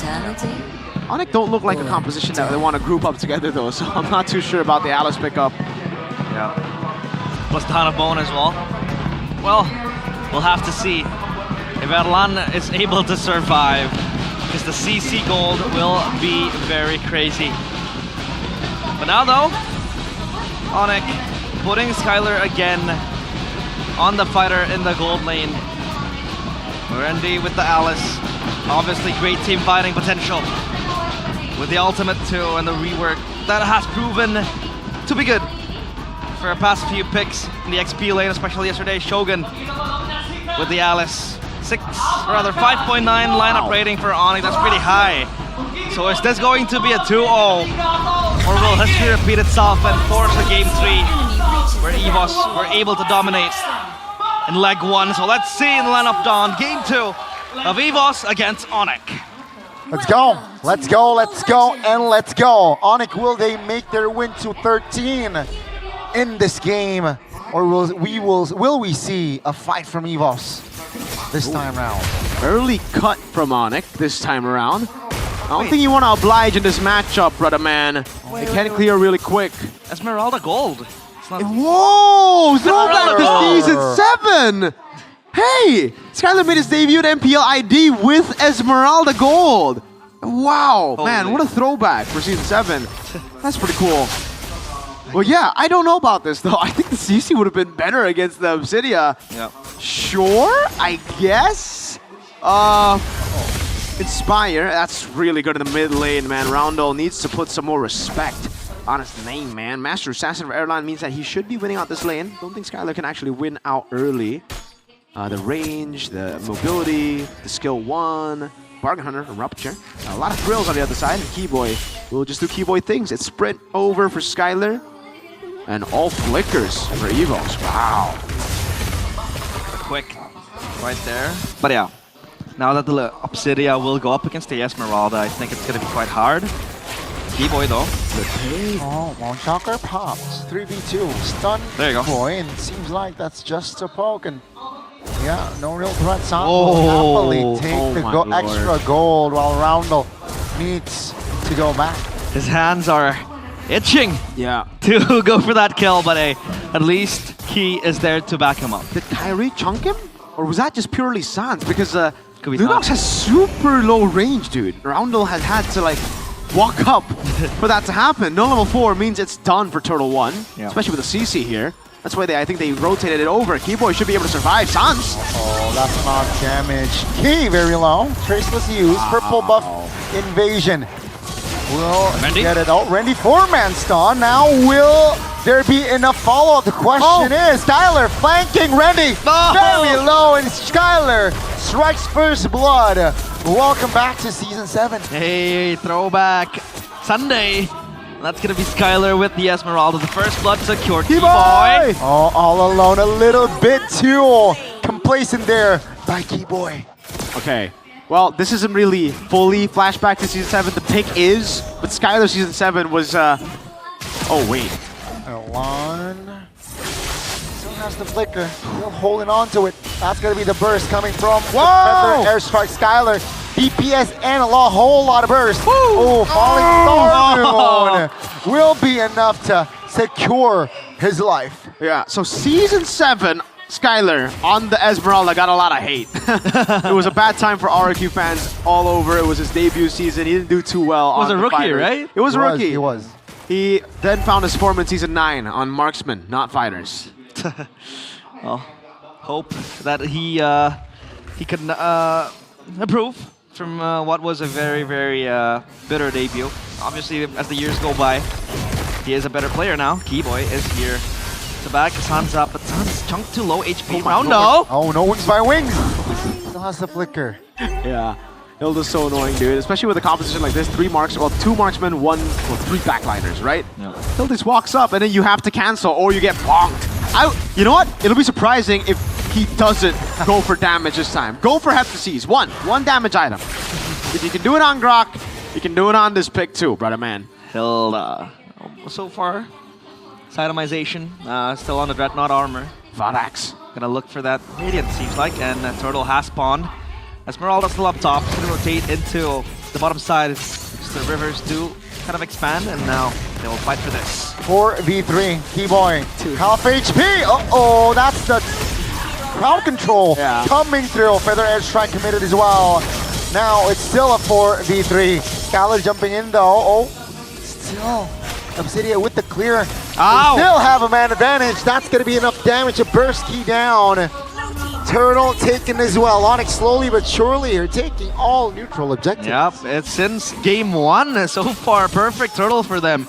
But is Keyboy overestimating the Hilda damage, or it's just, you know, that's what he's supposed to do? That's what he's supposed to do. I mean, look at Evos. He had to use everything to kite away to get the kill on Hilda. Keyboy's like, oh, y'all want to kill me? Y'all want to feather air? Sure. This is good, guys. You know, like my team needs to survive.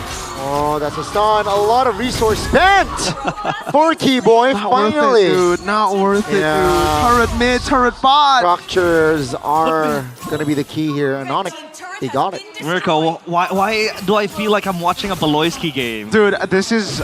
right now, my MVP choice is Keyboy. This might be the first 0-3-0 MVP. I hope he doesn't get any kills. Tactical death. And assists either, right? Yeah. He can break the record right now. I believe a player in MPL MENA was able to get MVP with 0 kills. So, please, let it be, you know, let it happen here, Skylar. Solo, potentially. That's going to be the specter. Oh, that's a solo kill from Skylar. Not even an assist for Keyboy. He's just there for aura farming purposes. Look at him, look at him. Roundel, do not ultimate. Oh my god. The wall. Maybe the ultimate though. Wild charge and the mountain shocker. Ults. Guys, turret up top, guys. Oh no. Guys, he's 0-4. There's he's not giving you gold. You might as well kill your minions. 3 big ults for the roamer. This guy, dude, Keyboy. Oh man, and they use tectonic charge. Look at him. Look at him go. Oh, Ski. That's practically a solo with Sans just bursting him down once. Kai, with help of the team, will be able to take Albert down to the bottom side of the map. That's 2 members off the board from Evos. Dude, man. Like, he's the MVP still. Look, like Albert died because he had no mountain shocker. Up top, Key died because he has no tectonic charge. It's still Keyboy, dude. He's the MVP. Can we vote for him later? I'm voting for him. I'm voting for him too. Break records together, Keyboy. And yeah, so far perfect neutral objectives for Onyx. Past 2 games, and Evos, they can't do anything. They can't even get out of their territories, their jungle. All Keyboy does is just stand there menacing. Sorry, Uwu. Sorry, Uwu, with the Hilda as well. And now the lane swap will happen for Erlan. Hey! Our favorite uncle. Unk Wawa. Unk Wawa. Unk W. W stands for Unk O-W. Wawa. O-W. Unk. Man, I want to get that haircut. Oh, that's the iconic charge. Feather airstrike. Oh, in the back. That's a flicker. Round the wings by wings. Still able to get out for now. Rendy, burst damage, taken down. That's a stun by Skylar. Erlon deleted. He is able to flicker out of the way, but that's going to be still just 2 members off the board again. Look at them dancing on the base, on the face of EVOS. Dude, again, now they're 2 behind. Earlier, they had to use the resources on Keyboy. Now, even if they use the resources, again, Roundel's stats are deceiving. He has 3 kills, but all of it is on Keyboy. Well. The Hilda will not pose any gold advantages whatsoever. No bounty on him as well. So it's going to be very, very good. But Divine Glaive completed for Sans, adding that shred. Game backed by GoPay throughout MPL ID history. Keyboy on Key, double K, stands at the top. 2 active roamers with the highest total assists. Keyboy has 3-8-4-6 and Key has 3-5-7-7. Hi. Really looking for an opening. He's teasing, man. He's teasing. He's flirting with death. Man, Keyboy playing 4-dimensional chess. With 5D. This one, dude. It's 5D. This is the pawn sacrifice. You know that movie about Bobby Fischer? Yeah. The pawn it's the Hilda sacrifice. They just walk up. The Hilda Gambit. It's a Hilda Gambit, man. Rendy's biting. He's getting baited. But what can they do though? For Nothing. real now? No. It's done. EVOS cannot, like, they can use all their resources on Keyboy again if they want. But then I think now they've identified, wait, guys, maybe we shouldn't be doing that, you know? Maybe we shouldn't be doing that. Man, I love Keyboy. Not even So the annoying. Obsidia can save them, right? Maybe wait for stacks, 25 stacks, and then possibly take down Hilda, but yeah, that's gonna be the Lord conceded relinquished for Onyx by EVOS. Please stay killless all the way to the edge. Please, Keyboy. Yeah, please. I want to vote for you. He does not opt for the Have to Seize just yet, though. He's gonna go for the Twilight Armor, completed it just now. And the siege will go on from mid. Keyboy from up top, teasing EVOS. Let's see. EVOS with the defense with 3 active Holy Shields, though. So that's a good sign, but they are behind almost 10k gold. It's slowly but surely with the penetration here. Onyx, they're trying for an angle, but it seems like they're not forcing anything just yet. Yeah, at least they have the Holy Shields broken down. No Holy Defense. Lord taken out by EVOS. So, is this it? Just turtle up in their base and hope for a blunder? Yeah. That's it, really. Like, they have 3 backliners, so they can still cope. They can be like, it's so comebackable, boys. We scale. It's EVOSable. It's true. They do scale, but Onyx scaling isn't bad either. That's what's scary. And they'll be forced to walk out of the base sooner rather than later, because if not, then Onyx just get lured again and break the turret, and then if EVO still stick inside, then Onyx will get the next Lord, and then the next Lord will go in, and then they'll have another chance to end, and then Evolve Lord if they want to pull it all the way to there. But I don't think it'll go to Evolve Lord. I mean, looking at how it is right now, it looks kind of cooked, man. I'm no chef, but I know when it looks cooked. Well. Oh, no! No! Oh. What? Oh. Kyrie shouldn't have got there. They should have just let Keyboy die for the 5th time. Yeah, we need that 0-10-0 power spike, but no longer 0 system. He has 2.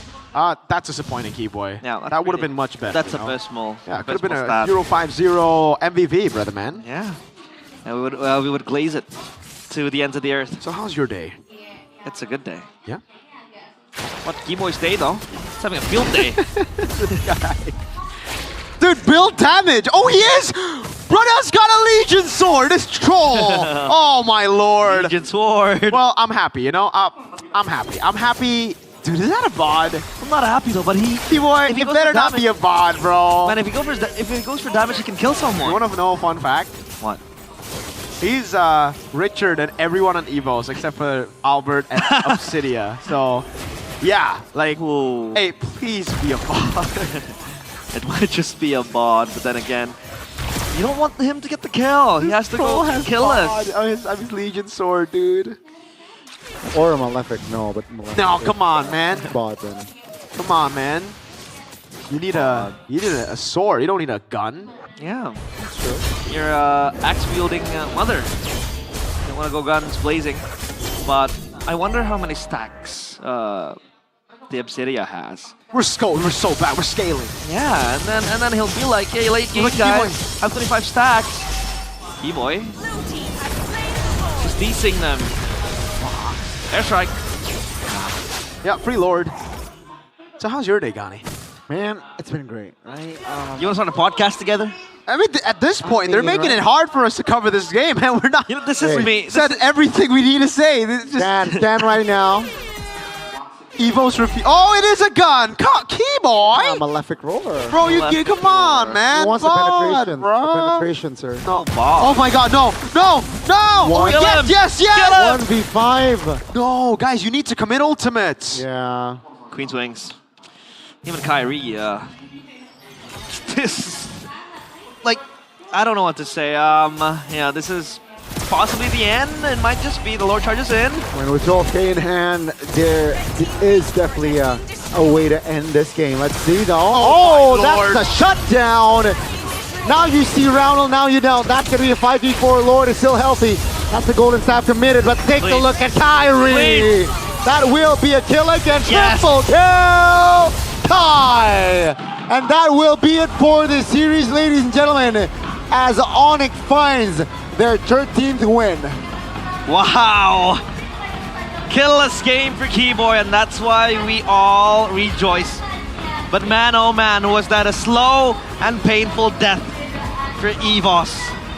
With that composition Onyx drafted, the Hilda was such a menace, and EVOS were just without their fangs in this game. The White Tigers completely dominated.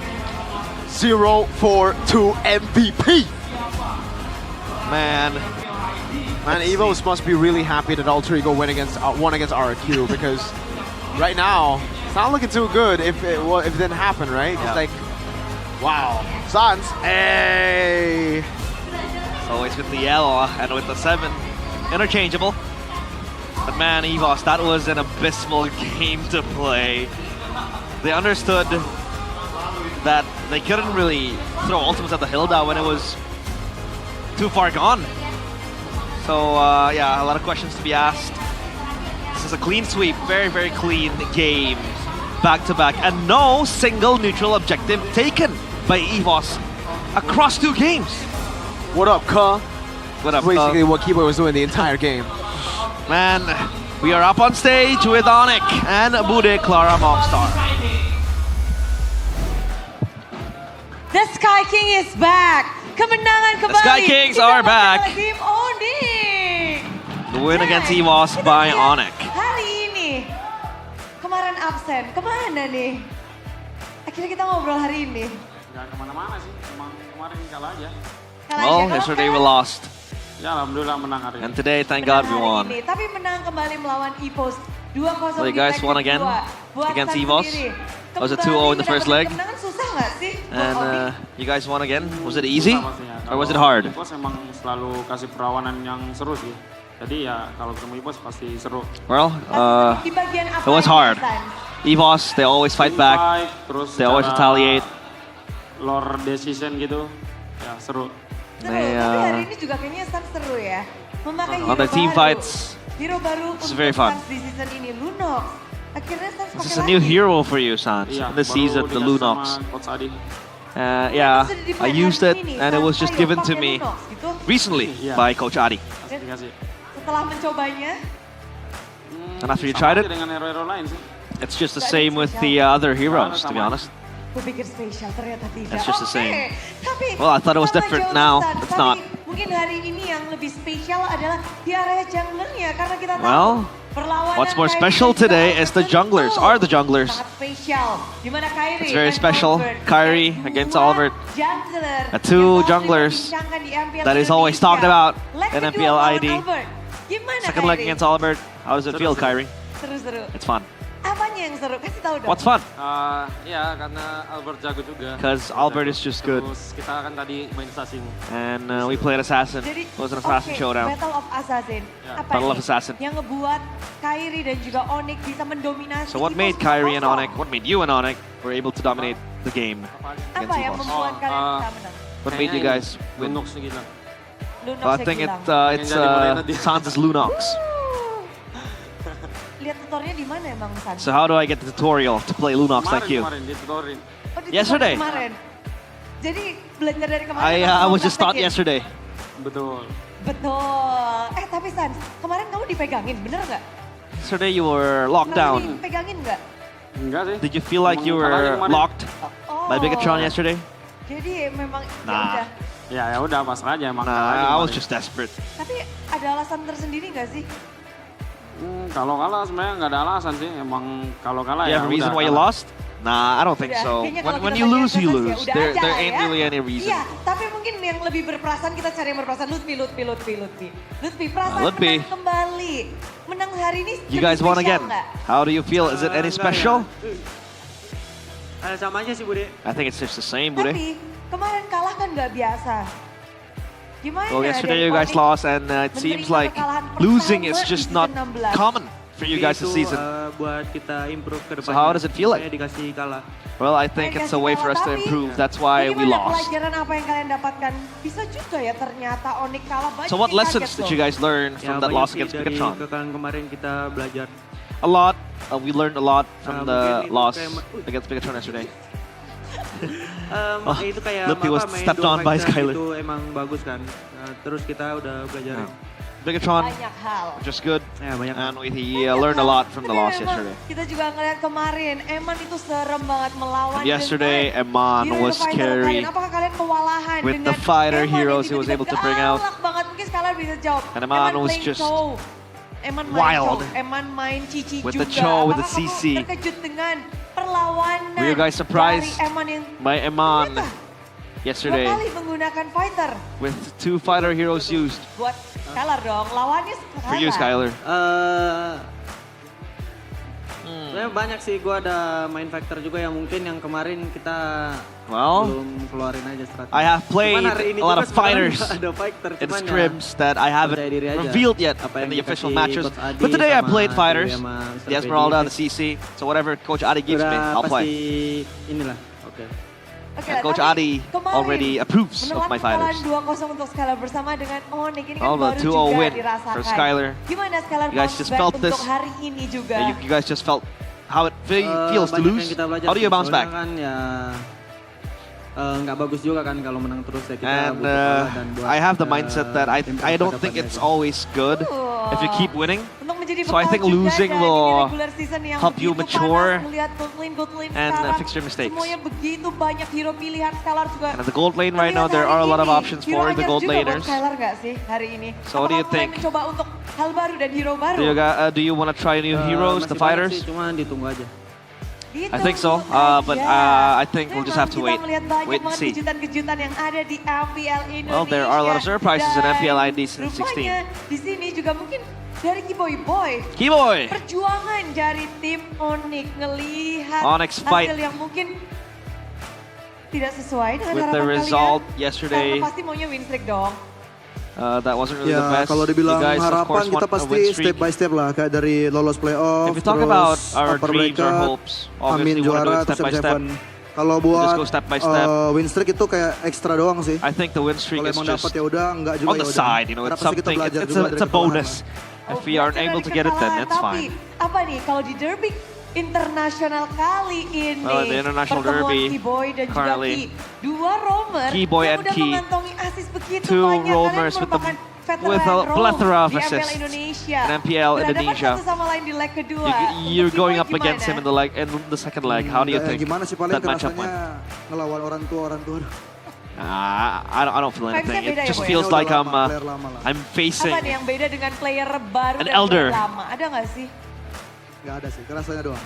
Rasanya feel-nya Nah, I don't think aja. there are any elders Jadi kita though. ngeliat It just roam-roam feels like I'm going up sedikit, against an sedikit. elder. Tapi hari ini derby internasional kalian menangkan dan membuat today, kalian you guys won the bisa international derby. mendapatkan sesuatu. Apakah itu? Kita akan cek bersama-sama. And you guys Untuk Onyx get something. You guys are able to get something. dengan And what is the derby special? internasional kalian menangkan Onyx pula. Lihat Oh, Di the atas. standings.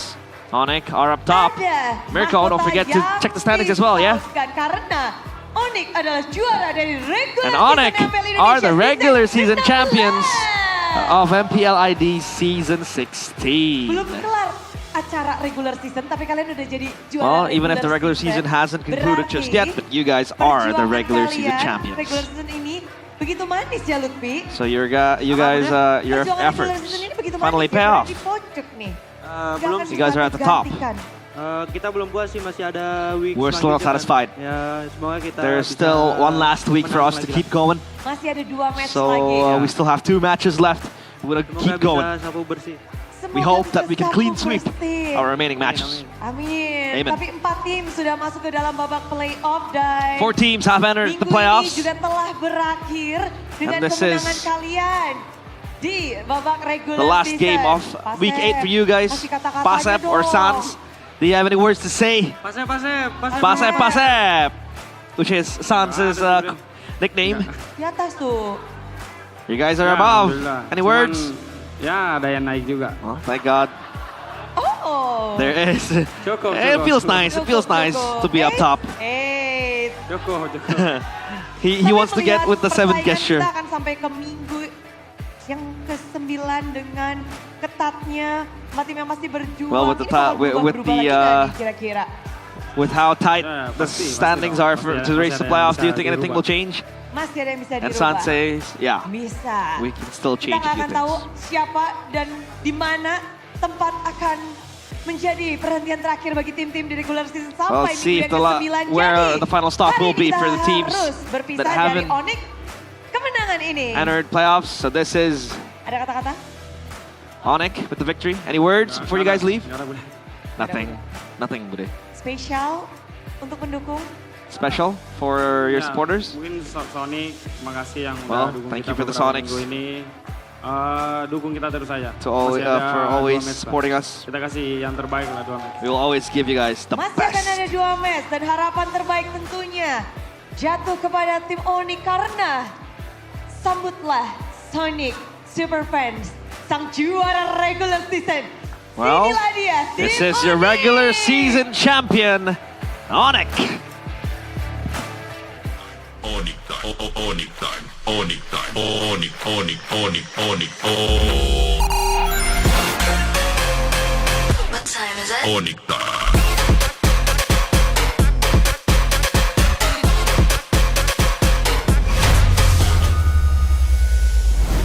I advise you to take a look at the standings. Does that change yesterday's match? And look for the symbols. There's like a crown above Onyx Esports' name. Does that change the And it result? says regular Realize. season champions. You want a trophy for that? We have way too many, so we might just well give it to you. Does it change the result from yesterday, Realize? It doesn't, but it won't change our standings either. It changed something though. What? What is it? RRQ leveled up. Ah. Number 6. Yeah. Navi we put down. Oh yeah, but that was because of RQ though. That was because of RQ. RQ won against that first match was very critical for their own RRQ. Yep. But Navi will have a chance to reclaim that spot They have to. later on. We'll discuss the scenarios for RRQ making But Onyx, yeah, Crown. their way to playoffs I later agree. on. But yeah, Onyx, Crown, very cool. crown. Where's your crown, Not, buddy? not every season. You want a season? You want a trophy for that regular season?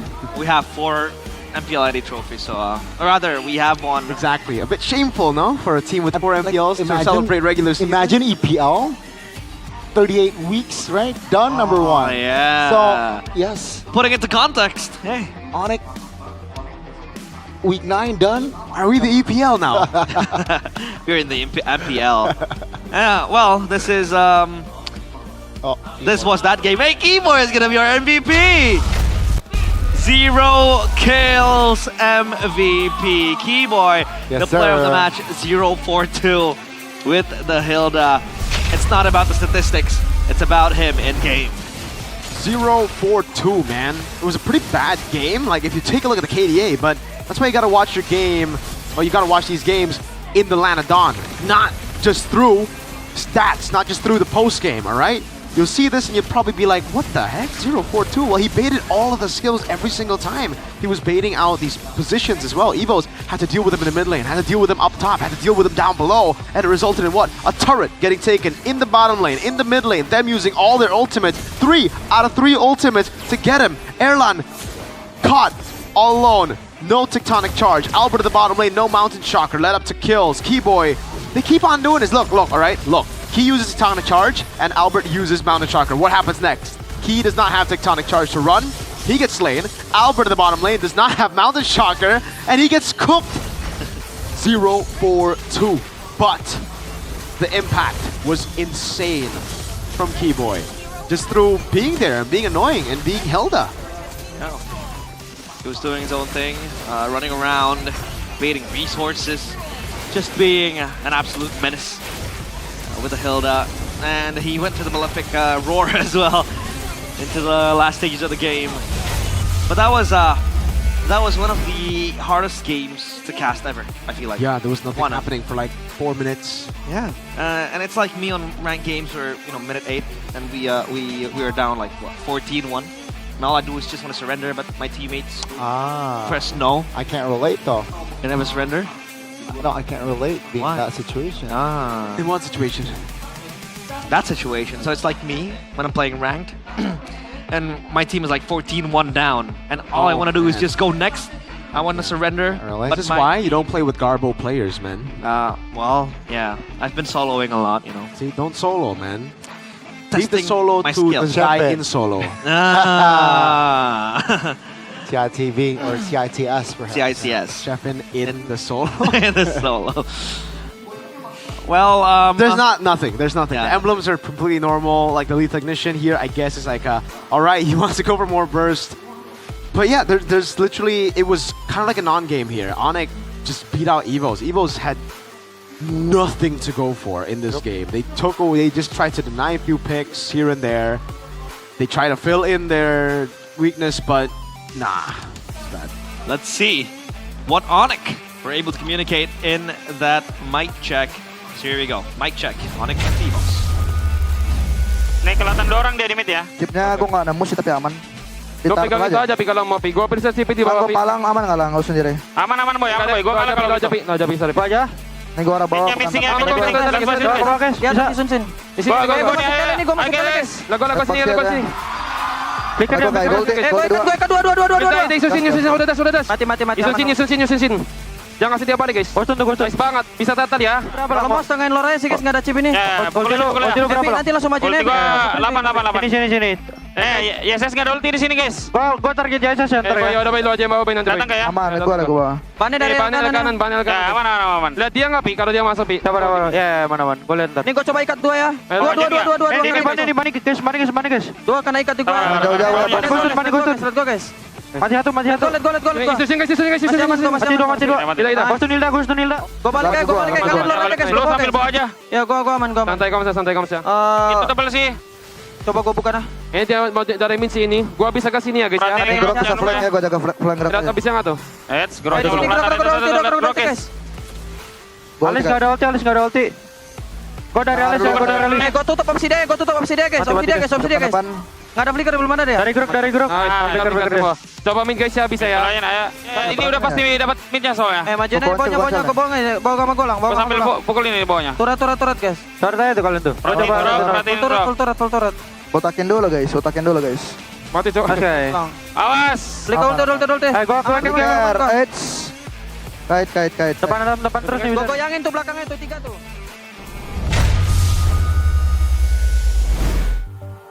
As stable as ever in their communications. Classic Onyx.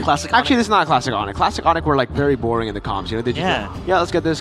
Nice. And then Kyrie gets a savage, and they're like, nice. But now it's like more passion, more hunger. Definitely, you know, they're coming into M7. Should be confirmed already. By the way, they're brethrens. Just secured upper brackets as well, I believe. Really? Yeah. Yo, shout out to Onyx Philippines. Double Yay. Onyx. So who's better, Onyx Philippines or Onyx ID, brother? Onyx ID.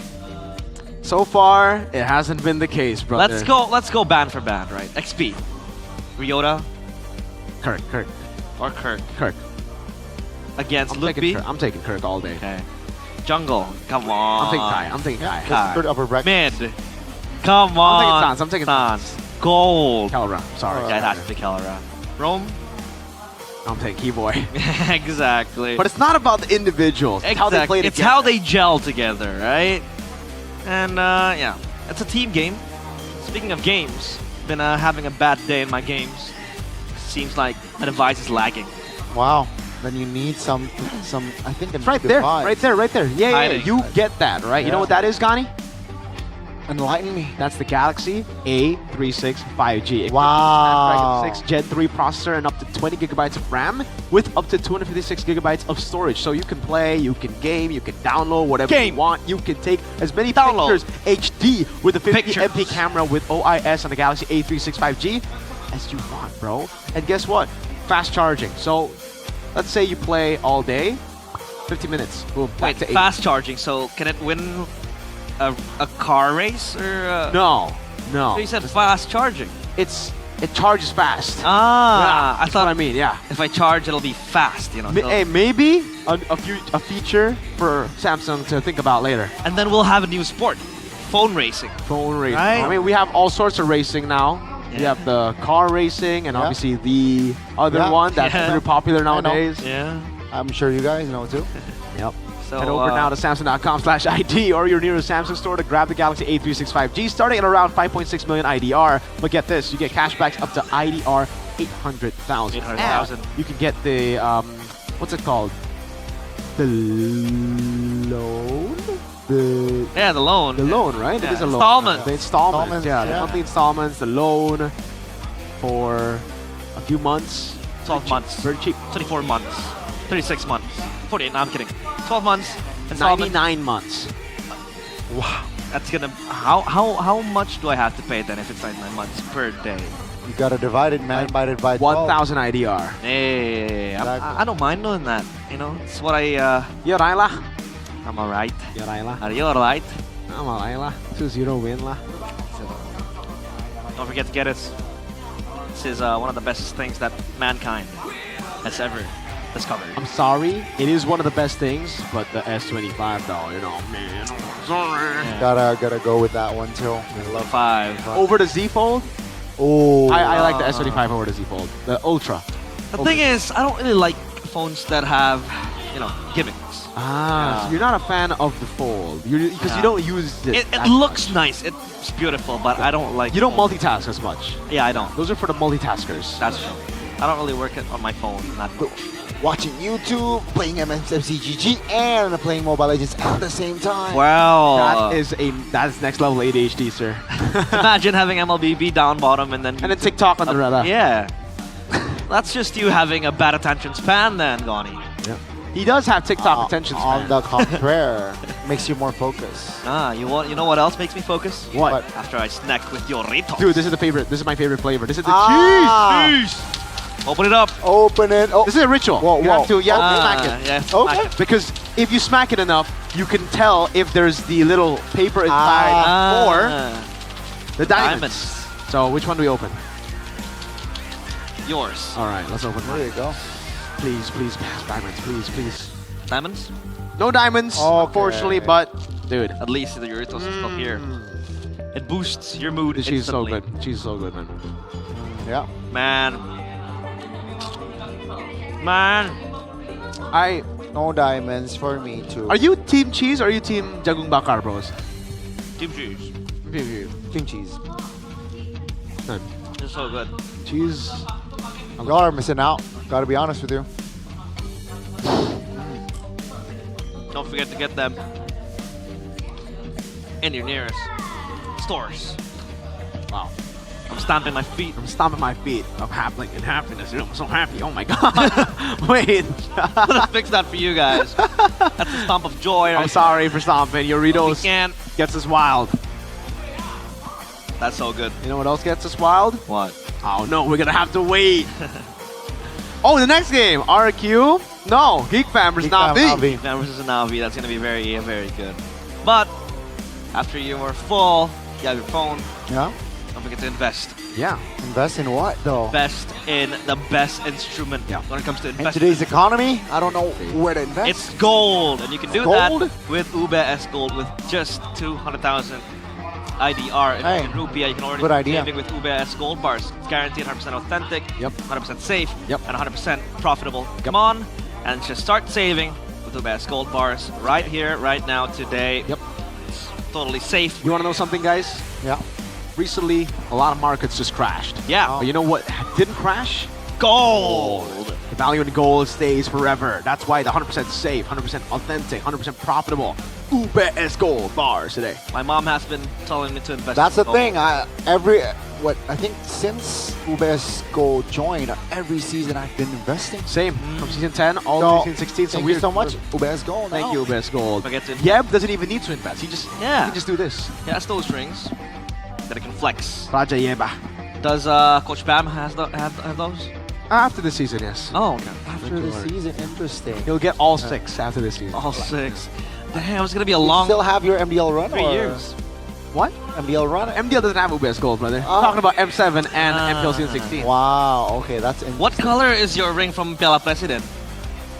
It's like one of those, little cheeky rings. Oh my. Yeah, don't forget, guys, once again, invest in your future and invest in a stable instrument. Invest in yourself. That is UBS Gold. And don't forget, invest in yourself. Don't hate yourself. Don't blame yourself. Yeah. Stop blaming yourself. So invest in yourself by coming to the MPL arena. Yeah. How is that an investment, Miracle? You're gonna meet so many new people, dude. Fans of the Sans. game. You get to meet Sans as well. Donnie. Communication, connections. Get to Okay, meet very Miracle. important. You get to talk to realize. You can be like, you realize you don't deserve to be here. Oh. I don't deserve to be here. No. And then you could be like really salty. And then you can ask me what S16's ult is. Yeah. Wait. What? Really? Yeah. Okay. And then you can also just come here. Blessing of the Moon God. You can sit in the back and cast the games. Yeah. And regular season is just gonna end soon. Next week is the last week. And we will continue our journey in nice and pick 2 for the MPL ID Season 16 playoffs. And this is the last chance for you guys to get the early bird Last tickets. chance. They are still selling like hotcakes. 30% discount. Actually, I think the early bird is already gone, all of it. Wow. Really? Only day 1. If you Oh! want to get early bird, day That's 1. bad. Then you'll have to wait for the next set of ticket sales, which will Yeah. start, I think, next week. Okay. It'll start soon. I don't mind waiting next week. Yeah, me neither. I don't mind waiting forever. Forever? Yeah. Oh, Lord. Forever. What time is it? Wow. Onic time. Onic time. Onic time. It's your time. Only time. You gotta make a jingle. You gotta tell Dude, we Co-Ed. had a jingle. Really? But they're not, they don't use it here. Scrap it completely. No. Well, don't forget, if you are also nearby the venue, Yes, sir. we have an open Festival. area, free of charge, and that is Yeah. Festival of MPL Mr. ID Aid is there. Season 16. Mr. Aid. Mr. Aid, yeah, Mr. Aid. Mr. Aid. Great. Can you do you know that emote that he has in game? Ha ha ha! It pisses me off so much. I get tilted when my lane This is opponent. your back, bro. Can you do it? Can you do it, Gani? Can you do it? How does he do it? He has such a... I think it's tweaked. No, that's how he laughs it on stream. What the heck? Yeah, he does it on stream. Masade, you have a very Annoying voice. insulting laugh. And for you guys who are confused on how to get to nice in pick 2, a lot of Screenshot options. this. Yeah, just screenshot this, screenshot my Screenshot it. face, or screenshot Mirko's face. Alright. I do that every time. Could be your wallpaper. What? What? I don't know. Well, Navi against Geek is up next, and this will be destiny for both. So don't forget to tune in, and MPL ID Season 16 will be back after the break. Don't go anywhere because coming up...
Mode baru One versus One segera hadir di Mobile Legends Bang Bang.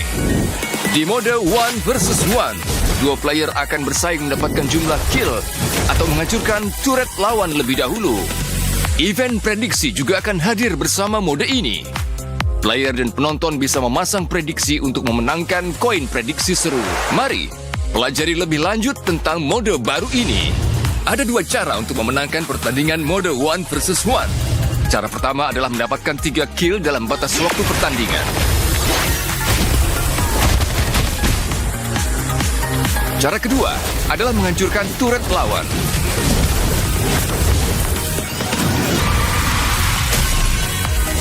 Event prediksi seru 1 versus 1 akan hadir bersama mode ini. Di awal pertandingan, player maupun penonton bisa menggunakan koin prediksi seru 1 versus 1 untuk memasang prediksi pada hasil pertandingan.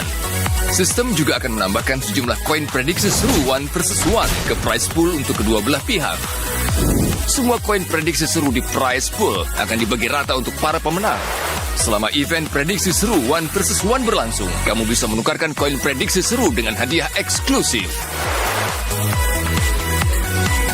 Pakai hero yang cepat membersihkan gelombang minion atau punya damage burst besar di mode ini. Dorong gelombang minion ke turret lawan dengan cepat untuk terus memberikan tekanan, sekaligus mengurangi HP turret dan HP lawan.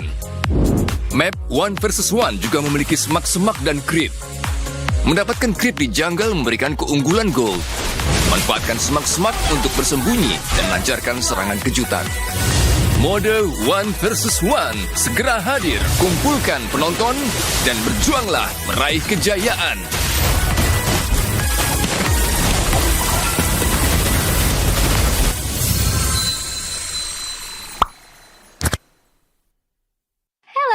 Kembali bersama Al untuk merayakan MLBB 9th Anniversary X MPL ID Season 16, 9 tahun kebersamaan, dan kita akan merayakannya kembali dengan 1 versus 1 Funny, mode terbaru yang ada di MLBB. Dan kalau kalian dah tahu, kita sudah memiliki 4 nama player terbaik di grup A. Terlihat ada Alter Ego X Gun dan juga Tas nih. Tapi lawan ini dari grup B ada Nanjat dan juga Yejin. Tapi ini adalah single elimination di best of 1. Jadi cuma 1 match aja yang mereka hadapi. Dan nantinya kita akan pertemukan siapapun yang menang di semifinal itu di grand final. Karena di semifinal 1 kita akan langsung mengundang nih Nanjat dan juga Alter Ego X Gun. Nah, langsung kita summon. Nah ini, kita akan langsung bertanya dulu kepada Alter Ego X Gun. Gun ini kayaknya udah biasa buy one kah? Nggak biasa juga sih, jarang. Jarang, tapi win rate-nya 100% nih Gun. Oh, jadi udah lumayan terbiasa lah ya untuk adu mekanik buy one gitu ya. Oke. Tapi Gun ini masih memegang rekor 100% win rate. Nanjat bakal ketemu sama Gun yang belum kalah-kalah loh di grup A. Siap gak? Siap nggak siap? Siap gak siap? Gak siapnya kenapa? Bukan yang nggak siap ya, udah ready aja. Siap. Oh, siap ready aja. Tapi Nanjat juga kan lolos akhirnya dengan poin yang sengit ya. Itu harapan kamu harusnya bisa lebih bagus dari itu nggak sih? Bisa win streak juga? Bisa. Ya harapannya Bisa. pengennya 2-0 gitu Kak. Oke, Tadi kalah. pengennya clean juga. Dan pengen dong berarti mecahin win streaknya Gan? Ya. Iya, oke. Gan katanya mau dipecahin win streaknya Gan.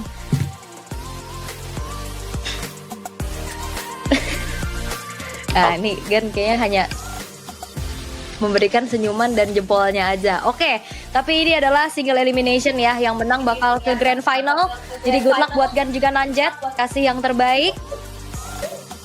Good luck, have fun. Bye. Sarah, Kagendra Nanjat versus Alter Ego X Gan juga. Alright, melihat bagaimana kembali ya Nanjat masih dengan strat yang sama, yaitu Brave Smite. Yang sebenarnya tadi pengen aku tanya, cuman nggak boleh kayaknya nih, nanti bakal spill strategi. Tapi ya dari Nanjat bermain memang cukup defensif ya. Nah tinggal gimana caranya Gansing ini bisa memberikan jawaban atas defensif gameplay dari Nanjet.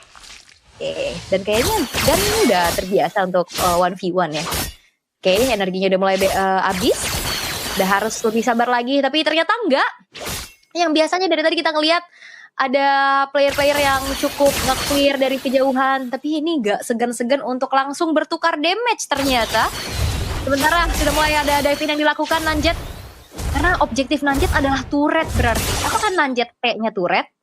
Karena dari tadi dia nggak mau adu pukul aja, dia cuma pengen masuk cicil turretnya, dan itu menjadi sebuah trik signature move ya dari Nanjet, dan ngebuat dari Gan harus mundur dulu, apalagi Nanjet lebih bermain dengan basic attack-nya, nggak mau mengeluarkan skill cable, dan wave minion sudah mulai menghantarkan, dan itu dia skill cable. Gan tertahan di level 3. HP-nya sudah mulai low, dan apakah Nanjet akan kembali bisa mendapatkan 1 poin kill karena Gan HP-nya sudah nggak terlalu banyak, dan Gan pun masih berupaya keras untuk bisa melakukan clear powernya, dan benar-benar dikandangi Nanjet. Gak ngasih ampun sama sekali. Wave minion masih bertumpuk dan fokusnya benar-benar ke arah turret dan turret. Pembalasan kali coba untuk dilakukan oleh Gan.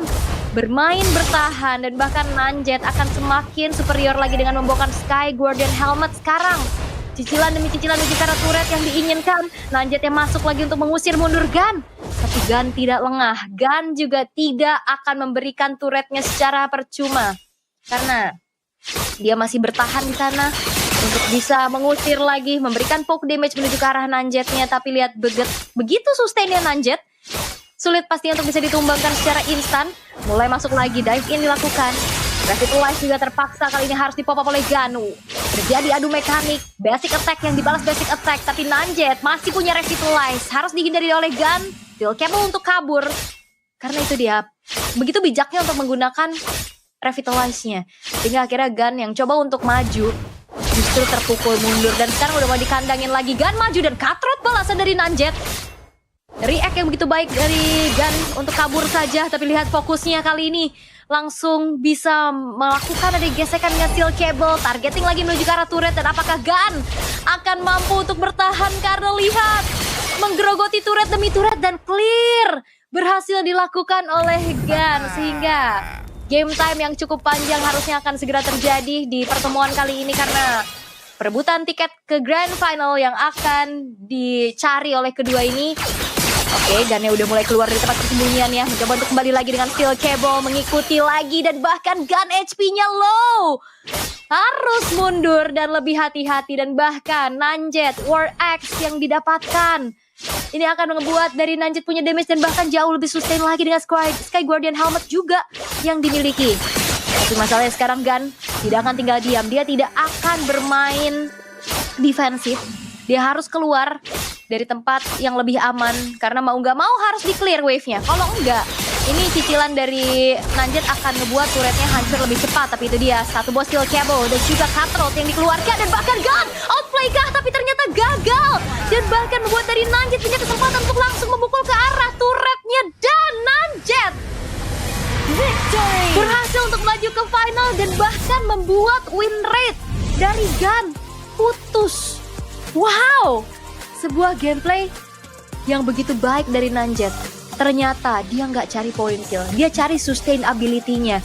Dia cari untuk bagaimana bisa menghancurkan base turretnya. Dan itu menjadi kuncian yang begitu baik dari Nanjet.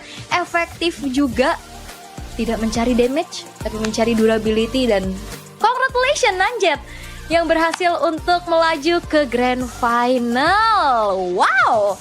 Dan secara mengejutkan, Gan yang mendominasi di grup A tanpa kekalahan satu game pun ini harus putus, dan putus win rate-nya di single elimination lagi. But nice try untuk Gan setelah mendapatkan kemenangan penuh di grup A, tapi ternyata kejutan yang ditunjukkan oleh Nanjet ini masih belum diantisipasi dengan maksimal, sehingga akhirnya harus merelakan tiket Grand Final-nya diberikan kepada Nanjet. Dan siapa yang akan menantang Nanjet di Grand Final? Karena untuk match yang kedua di semifinal akan ada EVOS Yejin versus Tas.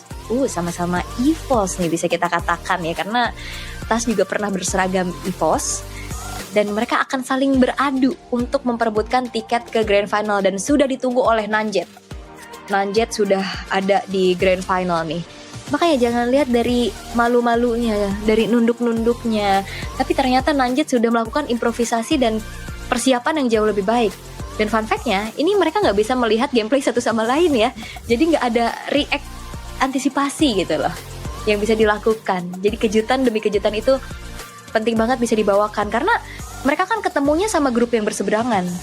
Jadi secara nggak langsung, siapapun yang ketemu sama Nanjet kayak Gun tadi, belum ada referensi untuk membawakan ke arah Brave Smite juga kan. Kayak Brave Smite kayak Golden Helmet yang diambil sebagai build itemnya dari Nanjet.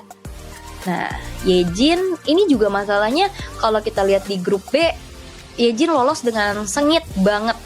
Dan Tas yang akan menjadi penantangnya. Walaupun Tas sempat dapetin kekalahan ya di grup A sama Gun, tapi tetap bisa lolos dengan begitu baik. Dan harusnya setelah adanya waktu dan juga adaptasi ke 1v1 mode ini, harusnya udah lebih play smart lagi nih dari keduanya nih ya. Nantinya seperti apa yang akan ditunjukkan dari Yejin dan juga Tas. Dan kita akan langsung mengundang, ini dia Yejin dan juga Tas. Halo. Mana nih? Halo. Nah, Aduh, ketemu lagi. Ketemu lagi kita. Iya, Ini semoga aku mau sampai ngasih nanti info ketemunya ya. sedikit Ya, sampai nanti maksudnya next match. Ya. Nah, ini aku spoiler dikit ya. Tadi di semifinal 1 win streaknya Gun putus. Nah, lo di final berarti putus. udah ada Nanjet yang nunggu. Iya. Nah, Tas bakal ketemu sama Yejin yang bisa dikatakan lah ini penerus kamu kah? Aduh, gimana ya? Kalau dia Gimana sampai ya? kalah ada yang aneh sih. Oh gitu. Iya. Kalau lawan aku belum bisa, gimana lawan Albert? Wow, sorry. Yeah. Jadi Yejin bakal di ospek dulu sama Tas sekarang nih. Tapi Yejin juga kan lolos ke semifinal ini, poinnya sengit-sengit banget tuh. Sekeras itu kah Baywan? Enggak. Buat Yejin? Enggak. Tadi pemanasan aja game pertama. Pemanasan aja game pertama, berarti sekarang udah semakin panas ketemu sama Tas ya? Ya. Ya dong. Nah, ada yang mau yang disampaikan nggak sama Tas nih katanya? Ini kan mau di ospek katanya. Yejin ada yang mau disampaikan nggak buat Tas? Good luck Evan aja deh.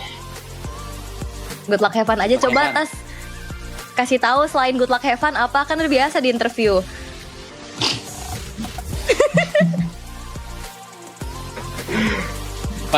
Paniko sama Albert 11-12, hati-hati ya.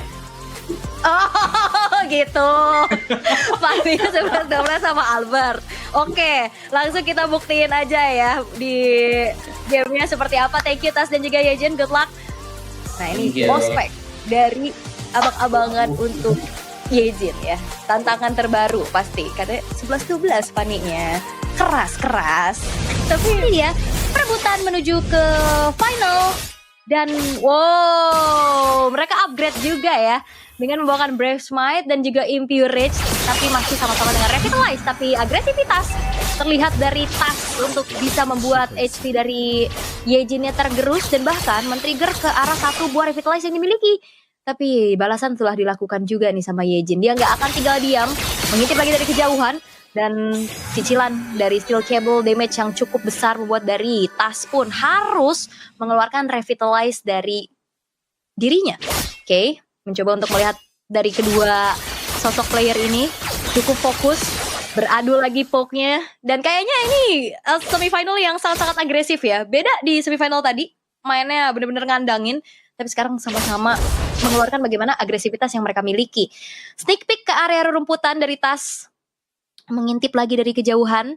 Tapi sepertinya Yejin sudah mulai mendeteksi adanya tas yang bersembunyi di situ ya. Tapi udah harus keluar juga karena fokus untuk bisa clear minion, bisa dapetin EXP untuk menginjak level 4. Tapi itu dia react yang begitu baik dilakukan oleh tas untuk bisa menghindari adanya cicilan damage dari Yejin.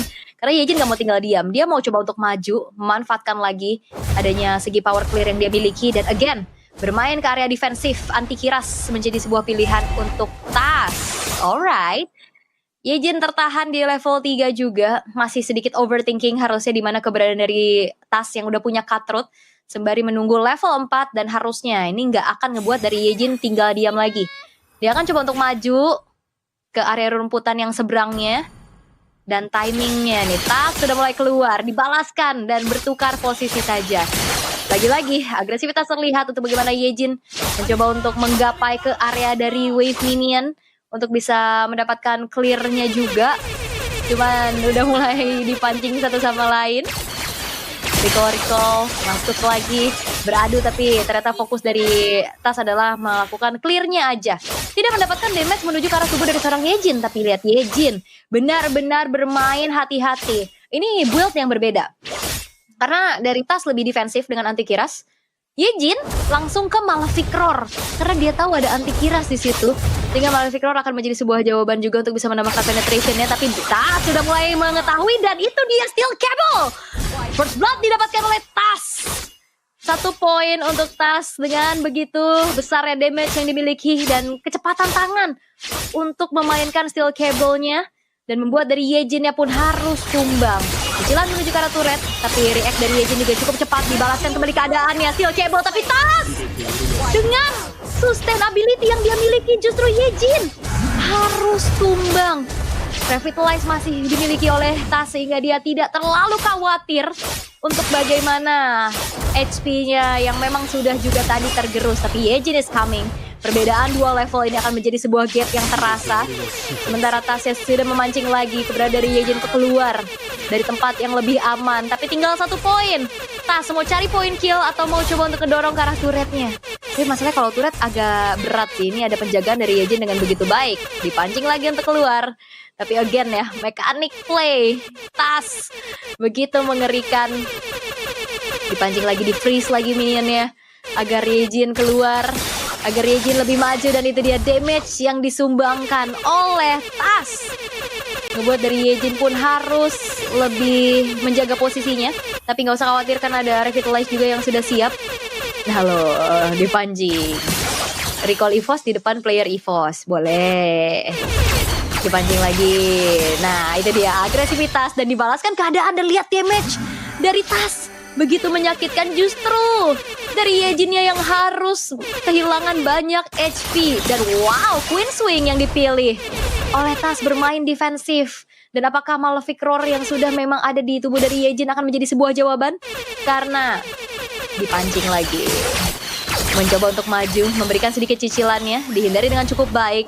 Tapi dive-in terlalu dalam, Tas menerima damage dari turret. Sehingga dirinya pun harus mundur perlahan. Yejin HP-nya udah full. Maukah untuk bisa memberikan agresivitas? Tapi masalahnya penempatan skill demi skill yang diberikan oleh Tas juga ini on point banget. Dan bahkan kayak tadi mencoba untuk melakukan lagi permainan kabel karet dari player-player Fanny. Dan sekarang fokus menuju ke arah cicilan base-nya. Agak sedikit miss cable. Tapi lihat damage yang disumbangin sama Tas begitu menyakitkan. Dan Yejin HP-nya sudah low. Fokus menuju ke arah base. Dan Tas harusnya akan bisa menutup game-nya menjadi milik Tas. Dan menuju ke Grand Final. Wow. Ada kesamaan gameplay ternyata ya. Bermain defensif ini menjadi sebuah jawaban. Karena item-item defense. Tapi ternyata damage-nya juga masih cukup terasa. Dan akhirnya ospek dari Tas mission complete. Berhasil untuk bisa membuat dari Yejinnya tereliminasi berarti. Nice try Yejin. Nanjet akan ketemu sama Tas di Grand Final. Untuk 1 versus 1 Fanny. Ini soalnya gameplaynya agak beda nih. Yang pertama fokus turret. Yang kedua emang cari fokus point kill. Nah ini kalau dipertemukan akan seperti apa nih keseruannya. Karena ya variatif banget untuk gameplay para pro player untuk menghadapi mode 1 versus 1 ini. Dan harusnya ya Tas mode ospek sih serem ya kalau dilihat-lihat dari tadi. Kalau mungkin ada dapat kekalahan tadi di group stage, tapi ternyata nggak jadi masalah karena itu dia faktor improve. Kayak pemilihan kecil-kecil tapi penting gitu loh, kayak skill, battle spell resource, item, objektifnya. Nah, melihat bagaimana dua player ini akan saling bertemu. Kagendra Nanjet versus Tas. Ternyata keanehan itu terjadi ya. Kalau kata Tas tadi di interview dia bilang kalau Yejin masih kalah sama Tas sih aneh. Nah, aneh nih terjadi berarti kalau kata Tas. Nah, tinggal gimana Nanjet yang mainnya sangat-sangat objektif. Dan perjalanan dari para player juga sudah ada di puncaknya karena kita akan melihat grand final antara Kagendra Nanjet versus Tas. Setelah Alter Ego X-Gun juga harus tereliminasi, begitupun dari EVOS Yejin yang harus tumbang karena ini single elimination best of one. Jadi ya gak ada kesempatan kedua ya untuk memasuki ke playoff bracket bisa kita katakan. Jadi grand final juga ini gak ada perubahan ya, tetap di best of one series. Dan siapakah yang akan menunjukkan sebagai user Fanny terhandal di one versus one ini? Apakah Kagendra Nanjet ataukah Tas yang akan meraih gelarnya? Nah, ini dia dua grand finalis dan kita ketemu lagi, hore! Aduh, ketemu lagi dah. Halo, Tas, ini sesuai dugaan nggak? Katanya kalau Tas bisa menang atas Yejin aneh, dan ini katanya aneh. Aduh, udah banyak learning di sini, learning. Diam-diam tuh gue mantengin gitu loh. Oh gitu? Iya, mantengin gue. Ini apa namanya? Jadi kayak belajar. Oh, memantau. Ya, memantau aja. Oke, memantau. Tapi Nanjet nih dari tadi, kalau setiap di interview nih Nanjet nunduk mulu. Tapi gameplaynya galak loh, Nanjet nih. Kenapa? Jangan malu-malu Nanjet. Biasa aja juga. Biasa aja. Tapi ini ya, kan kalian udah melalui banyak match juga kan, dari group stage, terus tadi dari semifinal. Nah, kalau dari beberapa match yang udah dilalui ini, dari Tas lebih enak untuk cari poin kill dulu atau emang udah fokus aja turret? Aku Tas. main aja sih, have fun aja sih. Apa aja ya? Have fun aja, apa aja. Kalau seru dilakuin, kalau enggak usah. Oh gitu. Tapi Nanjet, kalau justru. Nanjet gimana? Seru aja. Kenapa? Kalau Nanjet? Nggak, kalau Nanjet gimana nih? Gitu doang. Ya. Gitu doang. Main. Tinggal Udah, main aja. gimana kalau kita seru bagi ya? dua aja langsung? Ada kesepakatan ya. Iya. Tapi kan ini mode baru nih. Tas kira-kira berharap apa sih dengan mode ini? Kayak pengen ada turnamennya kah atau ada hero apa gitu spesial? Semoga apa ya, lebih dimajuin aja sih, karena ini menurutku lumayan bagus sih buat seru-seruan apa bareng teman, entah mungkin ada kode ranknya atau kayak ada MMR gitu kan bisa jadi seru gitu juga. Jadi kayak ada kompe baru yang mungkin lebih menarik gitu. Kalau yang udah bosen nge-rank bisa coba rank di buy one. User solo yang tersakiti gitu ya? Iya, mungkin pengen adu mekanik gitu kan. Bener. Capek nih kita dark system solo, aku buy one aja. Gitu. Tapi kalau iya ya, jadi ya udah kaum tersakiti di rank biar main sendiri kan. Iya. Oke. Tapi kalau dari Nanjet ada gak yang kayak pengen apa gitu yang bisa dikembangin dari 1v1 ini? Wah, gak tahu gak. Nanjet nih malu-malu, Tas ajarin Tas biar bisa ini, jangan malu-malu. Oh, tadi dia ngechat gua nih kebetulan ke Aul, katanya Oh, ya? semoga ini yang buy one ini nanti banyak turnamen-turnamennya ke depannya. Oh, barusan dia ngechat gua ke DM. Di joki ya jawabannya ya. Malu. Di joki jawabannya. Oke Tas, Terima kasih jokinya. Tapi terakhir nih sebelum ketemu di Grand Final. Ayo Tas, ada yang mau disampaikan nggak buat Nanjet? Good luck, have fun. Jangan galak-galak. Oke, Nanjet. Pelan-pelan aja sih, Bang Rat. Pelan-pelan aja. Bentar. Sabar. Apa? Pelan-pelan Bang Tat. Oh, oke, pelan-pelan. Sampai dicabut gini dulu loh speakernya. Oke. Good luck untuk grand finalnya Tas dan juga Nanjet. Semoga Thank you. kalian bisa have fun, seneng-seneng, seru-seruan ya. Walaupun hanya ada satu juara nanti ya. Siapa yang bisa menjadi King of Funny di 1v1 ini. Good luck Tas dan juga Nanjet. Kita akan persiapkan untuk memasuki ke grand final. Sampai salah tuh ya, saking serunya. Ternyata Tas ini selain jago main funny, tapi juga bisa jadi joki interview ya. Saya lihat-lihat ya, bisa. Tadi katanya Nanjet ngechat. Seru. Tapi keseruan itu juga masih akan terus berlangsung untuk kita kawal bagaimana grand final akan kita saksikan. Nah, ini dia. Equal dari segi emblemnya, dari segi set talent, dari spellnya juga sama. Nah, pagi-pagi udah ke-trigger nih. Revitalize dari Nanjet. Mekanik seperti apa dan improve ternyata yang dilakukan oleh Tas ya. Karena dia udah memantau-mantau juga. Dan again, ini yang ngebedain mungkin adalah Tas lebih berani untuk bisa memberikan adanya pokingan damage. Dan itu dia, penempatan skill yang begitu baik. Ngebuat dari Nanjet pun harus menelan damage yang cukup banyak. Oke, dipancing lagi, freeze minion lagi. Dan Nanjet gak bisa melakukan hal yang sama di semifinal tadi. Karena ini sama-sama sustain, jadinya nggak bisa ngandangin kayak pas ketemu sama Gun.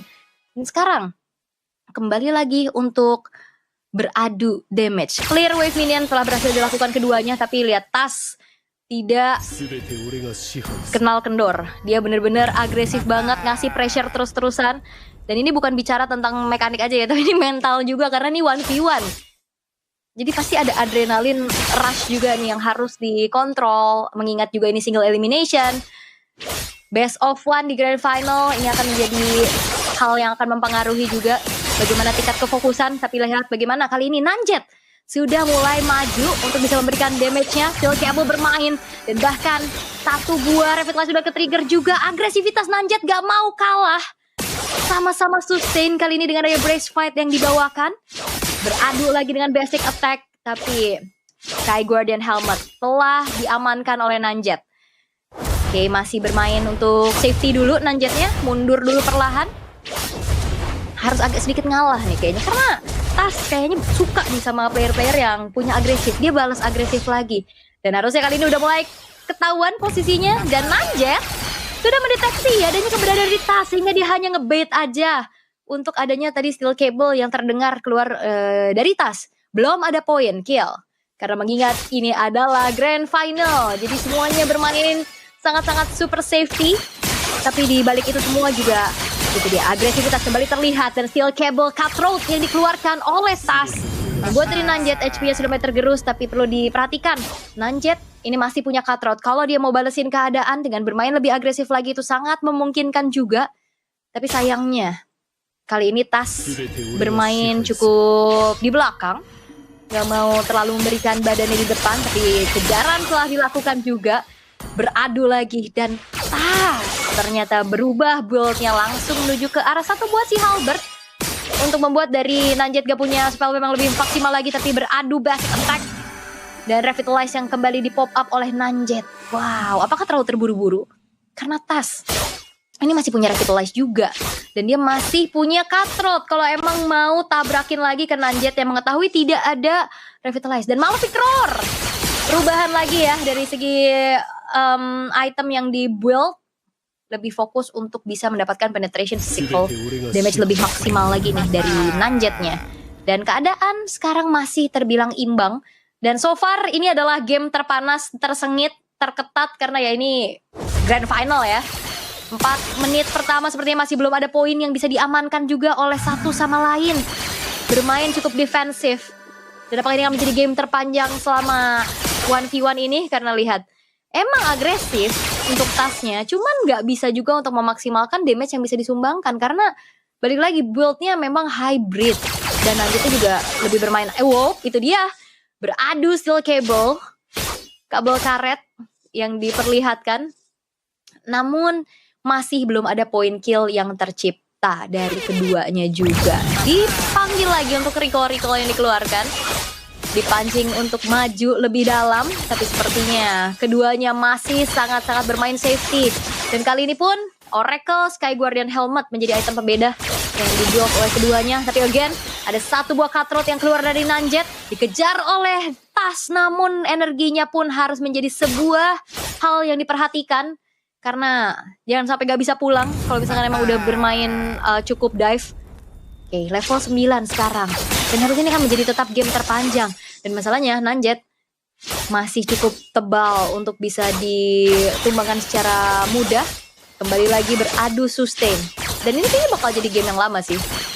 Sejauh ini ya, 5 menit, Revitalize sudah di-pop up juga. Cutthroat telah dikeluarkan, dibalas lagi dengan Cutthroat. Tapi masalahnya sekarang Tas, HP-nya masih cukup banyak. Dan akankah mengejar ke arah seorang Nanjet? Karena fokusnya untuk clear wave minion terlebih dahulu. Nanjet HP-nya sudah mulai low. Tidak ada Revitalize di dalam tubuhnya. Dan kali ini fokus clear ke arah minion saja untuk bisa mendorong. Dan hati-hati, ini semakin lama menitnya. Ini waktu spawn akan semakin lama lagi. Tapi Nanjet, HP sudah mulai kembali digerus oleh Tas yang memiliki satu buah endless battle. Tapi cutthroat dari Nanjet mencoba untuk membalaskan keadaan. Namun sayangnya, damage-nya masih cukup tertahan. Dan masih coba untuk melakukan clear power terhadap wave minion. Cicilan sudah mulai terlihat. Tapi ingat, ini point kill bakal jadi penting banget nih. Karena biasanya kalau udah menitnya makin lama, point kill yang didapetin ini akan diikuti dengan adanya turret yang hancur juga. Nah, sekarang fokus dari Tas adalah coba untuk langsung melakukan clear power terhadap wave minionnya. Walaupun Nanjet berupaya hal yang sama juga untuk mengusir mundur minion. Dan fokus, hati-hati kena dari damage turretnya. Dicicil lagi dan lagi. Tapi clear lagi-lagi bisa dilakukan oleh Nanjet. Sehingga apa yang ingin dilakukan oleh Tas ini masih belum maksimal. Revitalize telah di pop up juga. Tapi Nanjetnya pun mencoba untuk membalaskan keadaan. Beradu basic attack saja. Dihindari dengan cukup baik oleh Tas. Tapi Cutthroat memiliki damage tapi belum optimal juga. Memilih untuk mundur satu sama lain karena nggak ada Revitalize yang siap. Tapi hati-hati, Tas dia masih punya ke arah satu buah sword ultimate yaitu Cutthroat yang dimiliki WX yang menjadi item pilihan berikutnya. Dan kali ini Nanjet bermain harus lebih sabar karena dia dipaksa untuk keluar untuk melakukan clear wave minion. Tapi lihat damage yang disumbangin oleh Tas begitu menyakitkan sehingga Nanjet terpaksa harus kembali mengatur strategi bagaimana caranya untuk bisa mengusir Tas. Tapi itu dia steel cable dan harusnya satu point kill hampir saja bisa didapatkan oleh Tas, tapi fokus menuju ke arah base. Dan kali ini Tas yang menjadi juara di 1 versus 1 Tas berhasil menumbangkan Kagendran Nanjet dengan gameplay yang sangat-sangat sabar tapi semuanya presisi. Dan congratulations Tas membuktikan bahwa jam terbang pengalaman itu tidak berbohong. Bahkan di mode 1 versus 1, improvisasi yang dilakukan semenjak dari group stage sampai ke semifinal sampai di grand final itu akhirnya membungkam Nanjet. Dan akhirnya kita mendapatkan sang jawara di 1 versus 1 Fanny ini di tangan Tas. Wow, luar biasa. Bagaimana ini yang dilakukan oleh Tas adalah ya, dia memilih untuk bersabar. Dia fokus untuk bisa menghancurkan turret. Yang penting have fun, walaupun have fun-nya sedikit serius ya. Nah, panas kan, seru kan grand finalnya. Aku pikir ini bakal menjadi game yang panjang dan lama sih. Tapi ternyata tidak selama itu, walaupun memang di awal keras banget karena sama-sama alot dengan build ke arah defensif dulu. Tapi ternyata fokus dari Tas adalah turret. Dan sebenarnya itu adalah strat yang digunakan oleh Nanjet juga. Tapi Nanjet termakan seratnya sendiri untuk di grand final di momen-momen yang krusial. Oke, dan sepertinya kita akan langsung terhubung kepada sang pemenang kita di 1 versus 1 Fanny. Ada Tas lagi. Halo. Yeay. Makan sushi. Asik. Tas gimana rasanya ikutan turnamen 1 versus 1 kayak gini? Seru sih. Walaupun finalnya rada boring ya. Sama-sama nahan ya? Oh enggak, kalau aku nggak nahan. Iya sih. Main Nggak agresif. nahan, kan? Tapi ngelihat Yang menang aku soalnya. player-player Kalau muda. aku nahan, aku kalah tadi. Iya sih. Strateginya jadi harus lebih galak ya? Harus lebih galak. Itu mental lah. Oh, oke. Jam terbang nggak bohong ya? Ya, gitu lah. Biasa Iya. ya. Tapi ngelihat player-player muda ini menurut Tas sendiri gimana nih? Ini kan banyak rookie-rookie ya mekanik-mekaniknya. Kalau Tas rasain? Mekanik mah udah pasti jago sih. Cuman kayak apa ya? Mereka harus bisa improvisasi lebih cepet sih. Jadi kayak pertama aku kalah sama Gun, aku nggak tahu kan itu kolam bagus banget. Aku pakai kolam. Terus aku pikir-pikir gimana lagi nih biar lebih bagus. Pakai Brave Smite. Terus aku lihat dia main safe banget. Karena kita nggak akan mati berdua, ya udah aku pakai item attack aja yang buat ngehit. Dikatain darat namanya. Iya ya, funny basic attack ya. Improvisasi aja sih. Iya. Itu sih yang mungkin pesan dari Tas juga ya untuk para player bisa decision in game lebih cepat ya Tas. Ya, improve every second. Improve every second, benar. Tapi melihat sekarang kan kita bahas sedikit ya, karena ini juga kan bakal menyapa para penonton MPL yang ada. Tas ngelihat MPL Indonesia season 16 ini gimana sih Tas? Seru banget sih. Apalagi kalau ngeliat Onyx gitu kan, wah itu beautiful gameplay. Tapi menurut Tas kira-kira bakal ada yang mecahin win streaknya Onyx gak? Kira-kira aja, nggak perlu disebut siapa. Pasti ada. Di MPL itu? Di rank. Enggak. Oke, last question. Ya. Kalau buat sekarang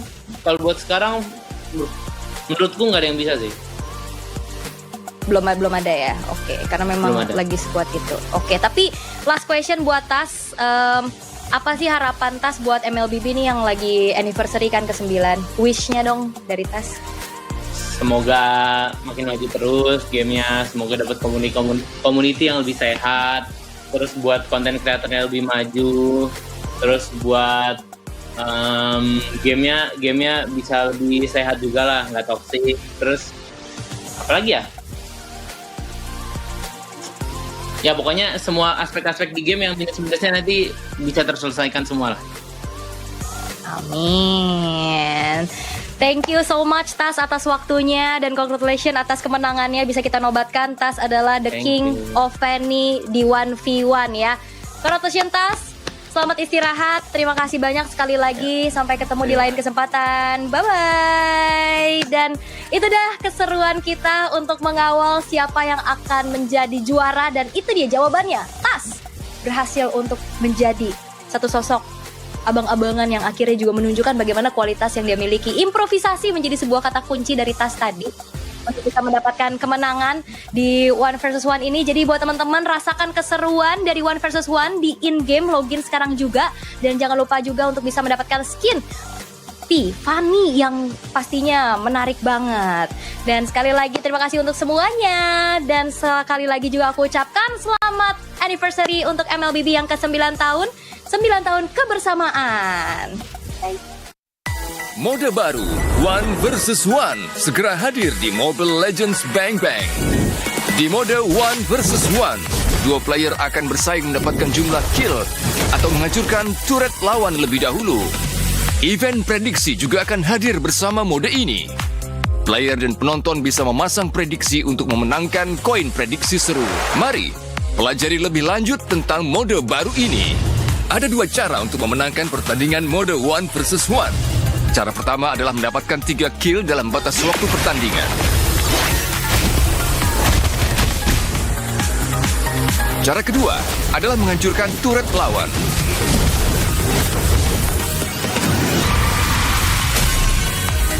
Event prediksi seru 1 vs 1 akan hadir bersama mode ini. Di awal pertandingan, player maupun penonton bisa menggunakan koin prediksi seru 1 versus 1 untuk memasang prediksi pada hasil pertandingan. Sistem juga akan menambahkan sejumlah koin prediksi seru 1 versus 1 ke prize pool untuk kedua belah pihak. Semua koin prediksi seru di prize pool akan dibagi rata untuk para pemenang. Selama event prediksi seru 1 versus 1 berlangsung, kamu bisa menukarkan koin prediksi seru dengan hadiah eksklusif. Pakai hero yang cepat membersihkan gelombang minion atau punya damage burst besar di mode ini. Dorong gelombang minion ke turret lawan dengan cepat untuk terus memberikan tekanan, sekaligus mengurangi HP turret dan HP lawan. Map 1 versus 1 juga memiliki semak-semak dan creep. Mendapatkan creep di jungle memberikan keunggulan gold. Manfaatkan semak-semak untuk bersembunyi dan lancarkan serangan kejutan. Mode 1 versus 1 segera hadir. Kumpulkan penonton dan berjuanglah meraih kejayaan.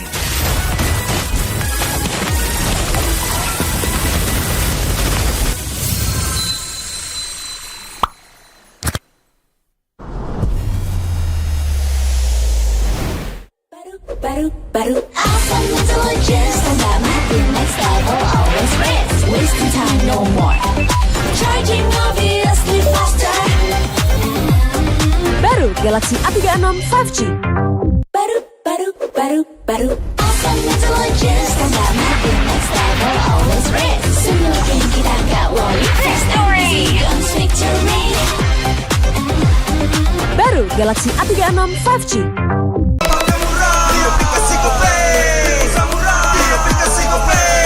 Walau yang lain terus berubah, Kope konsisten, kasihnya pasti murah. Tagihan murah di aplikasi Kope, transfer 100 kali per bulan. Download aplikasi Kope baru, nggak pakai lama. Dompet andalan gamers banyak damage-nya.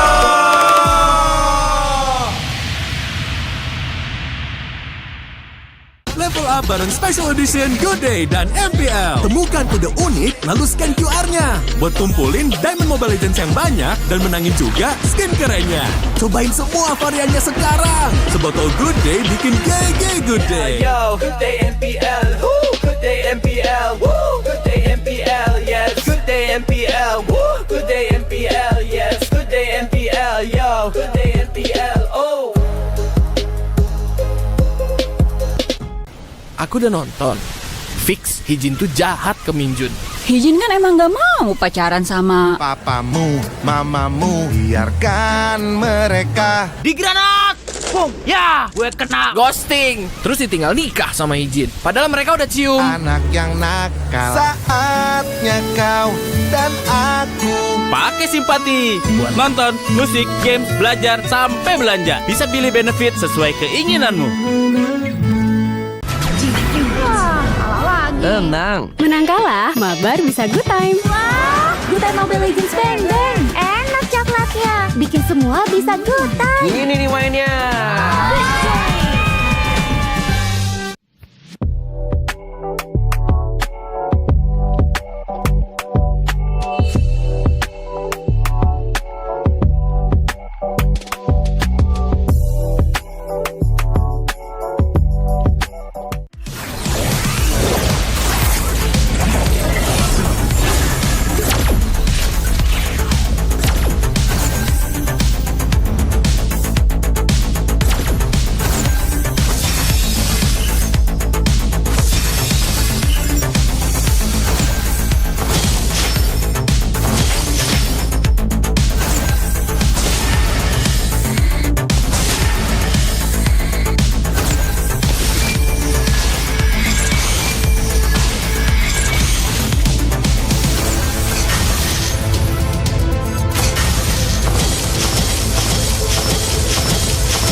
mode baru, One versus One, segera hadir di Mobile Legends Bang Bang.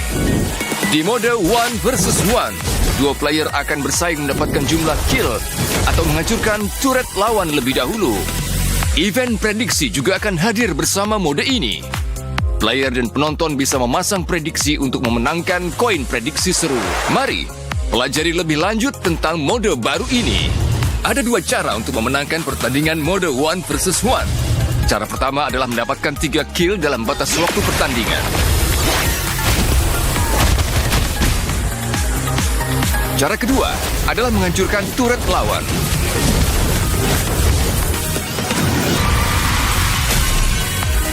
Event prediksi seru One versus One akan hadir bersama mode ini. Di awal pertandingan, player maupun penonton bisa menggunakan koin prediksi seru One versus One untuk memasang prediksi pada hasil pertandingan. Sistem juga akan menambahkan sejumlah koin prediksi seru One versus One ke prize pool untuk kedua belah pihak. Semua koin prediksi seru di prize pool akan dibagi rata untuk para pemenang. Selama event prediksi seru One versus One berlangsung, kamu bisa menukarkan koin prediksi seru dengan hadiah eksklusif. Pakai hero yang cepat membersihkan gelombang minion atau punya damage burst besar di mode ini. Dorong gelombang minion ke turret lawan dengan cepat untuk terus memberikan tekanan, sekaligus mengurangi HP turret dan HP lawan. Map One versus One juga memiliki semak-semak dan creep. Mendapatkan creep di jungle memberikan keunggulan gold. Manfaatkan semak-semak untuk bersembunyi dan lancarkan serangan kejutan. Mode One versus One segera hadir. Kumpulkan penonton dan berjuanglah meraih kejayaan.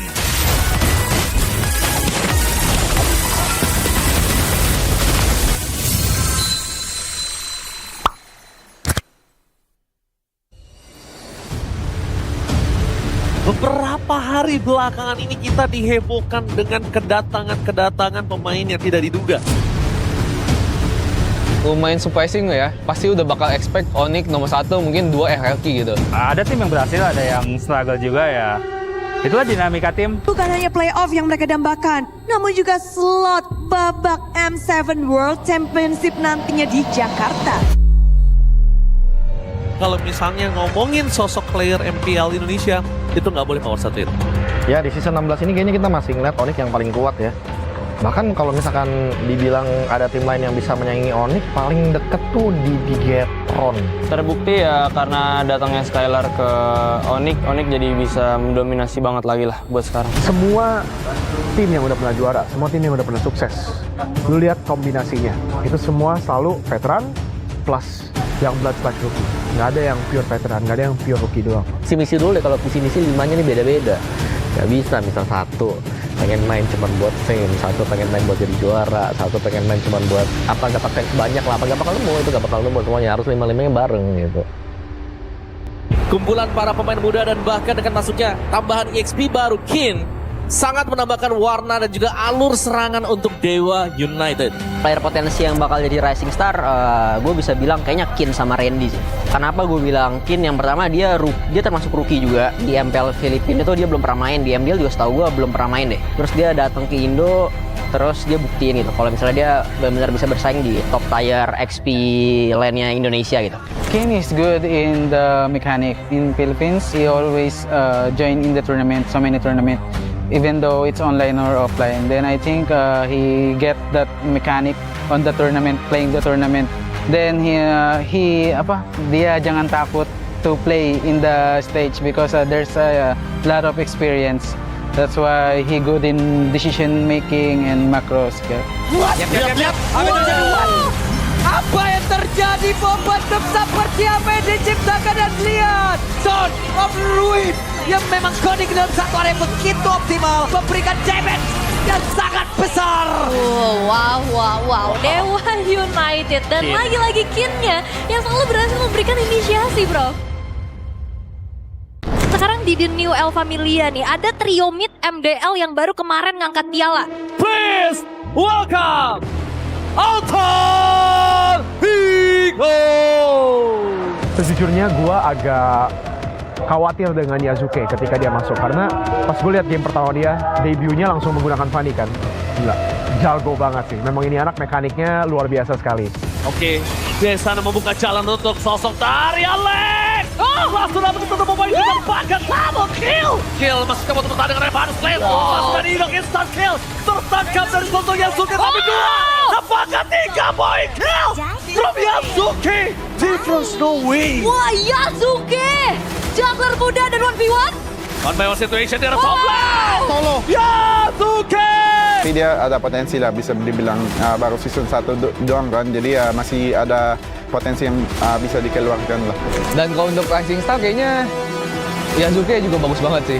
Itu anak juga mekaniknya juga gak kalah menurut gua. Otaknya juga ada, lumayan smart. Jadi Yasuke boleh lah menurut gua. Itu kayaknya yang bisa ngalahin Kairi sih menurut gua. Tapi masalahnya Altrigo dari dulu itu selalu begitu. Mekanik selalu on point.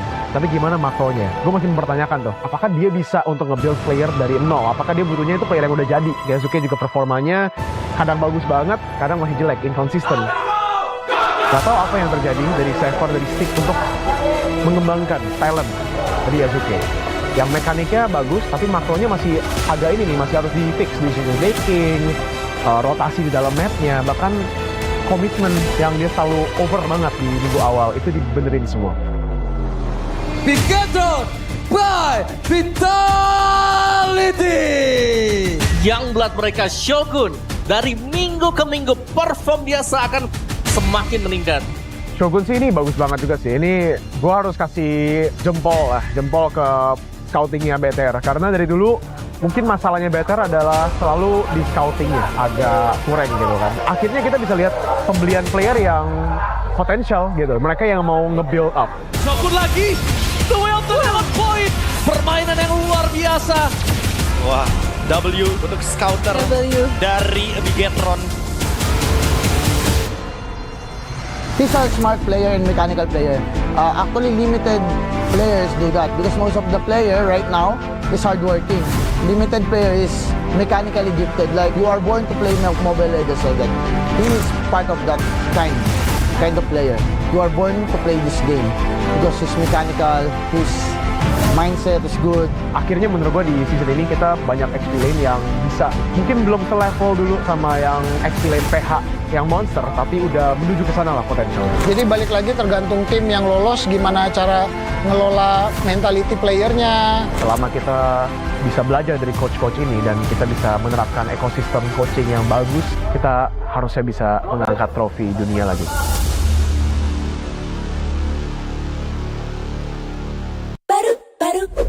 Baru awesome intelligence, tambah makin next level, always rest, wasting time no more, charging obviously faster.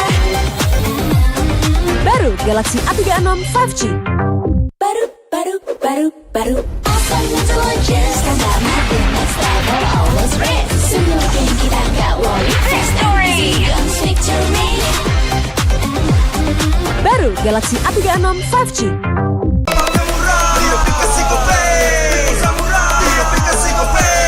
Walau yang lain terus berubah, Gope konsisten, kasih yang pasti murah.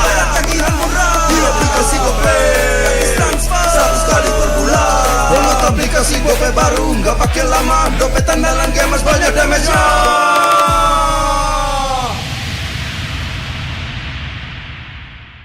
Level up bareng Special Edition Good Day dan MPL. Temukan kode unik, lalu scan QR-nya. Buat kumpulin Diamond Mobile Legends yang banyak dan menangin juga skin kerennya.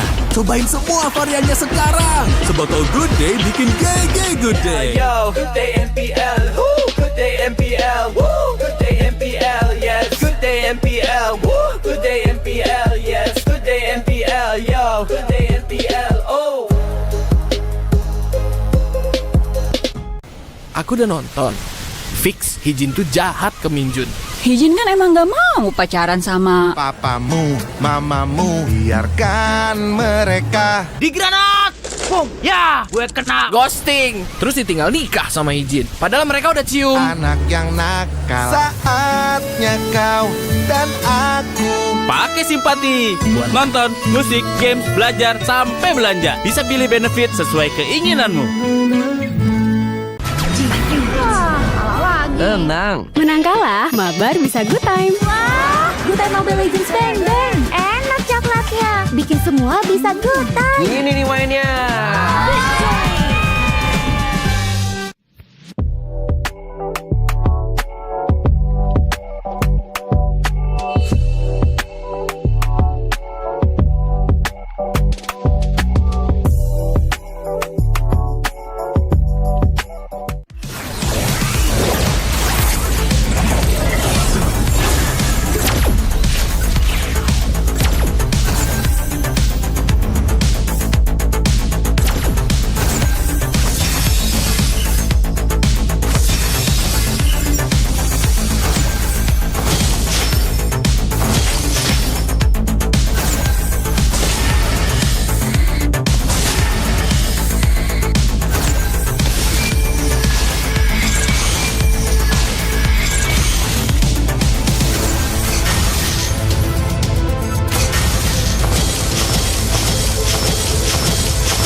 Mode baru, One versus One, segera hadir di Mobile Legends Bang Bang.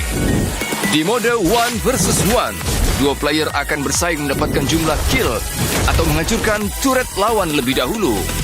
Event prediksi juga akan hadir bersama mode ini. Player dan penonton bisa memasang prediksi untuk memenangkan koin prediksi seru.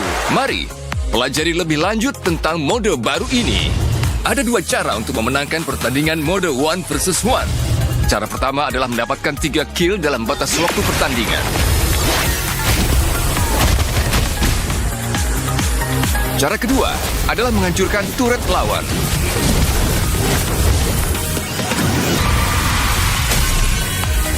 Event prediksi seru One versus One akan hadir bersama mode ini. Di awal pertandingan, player maupun penonton bisa menggunakan koin prediksi seru One versus One untuk memasang prediksi pada hasil pertandingan. Sistem juga akan menambahkan sejumlah koin prediksi seru One versus One ke prize pool untuk kedua belah pihak. Semua koin prediksi seru di prize pool akan dibagi rata untuk para pemenang. Selama event prediksi seru One versus One berlangsung, kamu bisa menukarkan koin prediksi seru dengan hadiah eksklusif.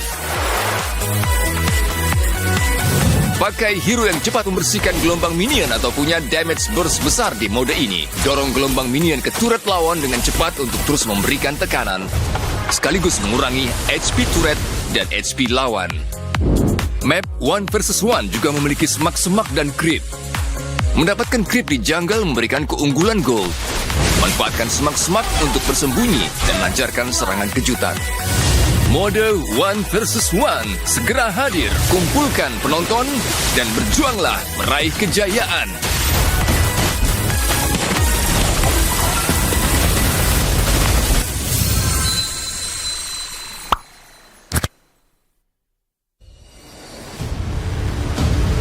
Beberapa hari belakangan ini kita dihebohkan dengan kedatangan pemain yang tidak diduga. lumayan surprising ya. Pasti udah bakal expect Onyx nomor 1, mungkin 2 RRQ gitu. Ada tim yang berhasil, ada yang struggle juga ya. Itulah dinamika tim. Bukan hanya playoff yang mereka dambakan, namun juga slot babak M7 World Championship nantinya di Jakarta. Kalau misalnya ngomongin sosok player MPL Indonesia, itu nggak boleh power satuin. Ya di season 16 ini kayaknya kita masih ngeliat Onyx yang paling kuat ya. Bahkan kalau misalkan dibilang ada tim lain yang bisa menyaingi Onyx, paling deket tuh di Bigetron. Terbukti ya karena datangnya Skylar ke Onyx jadi bisa mendominasi banget lagi lah buat sekarang. Semua tim yang udah pernah juara, semua tim yang udah pernah sukses, lu lihat kombinasinya, itu semua selalu veteran plus yang blood slash rookie.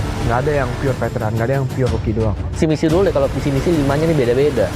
Nggak bisa, misal 1 pengen main cuma buat fame, 1 pengen main buat jadi juara, 1 pengen main cuma buat apa dapat fans banyak lah, apa nggak bakal nemu, itu nggak bakal nemu, semuanya harus 5-5-nya bareng gitu. Kumpulan para pemain muda dan bahkan dengan masuknya tambahan EXP baru Kin sangat menambahkan warna dan juga alur serangan untuk Dewa United. Player potensi yang bakal jadi rising star, gue bisa bilang kayaknya Kin sama Randy sih. Kenapa gue bilang Kin? Yang pertama dia termasuk rookie juga di MPL Filipina itu dia belum pernah main, di MPL juga setahu gue belum pernah main deh. Terus dia datang ke Indo, terus dia buktiin gitu kalau misalnya dia benar-benar bisa bersaing di top tier XP lane-nya Indonesia gitu. Kin is good in the mechanic. In Philippines, he always join in the tournament.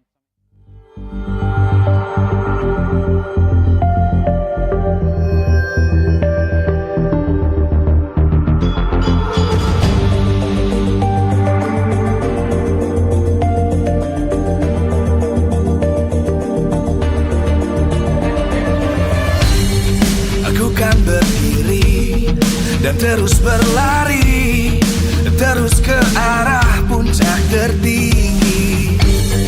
Ku takkan berhenti, hanya sampai di sini. Kemenangan abadi menanti. You know we won't miss if we unite our focus. And if you haven't noticed, we all live. Nyalakan apimu, hadapi semua tantangan, hadang semua serangan, jatuh bukan halangan. Bakar semangatmu, janganlah engkau menyerah. Kita akan buat sejarah. We all this, we won't miss. We all this, we won't miss. Saatnya beraksi, jalani ambisi. Aku kan menyawakan hari ini. You know we won't miss if we unite our focus. And if you haven't noticed, we all live. Nyalakan apimu, hadapi semua tantangan, hadang semua serangan, jatuh bukan halangan. Bakar semangatmu, janganlah engkau menyerah.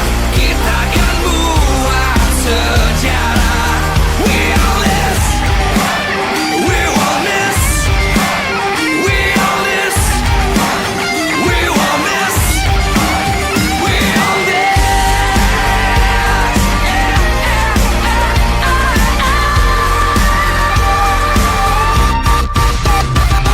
Nyalakan apimu, hadapi semua tantangan, hadang semua serangan, jatuh bukan halangan.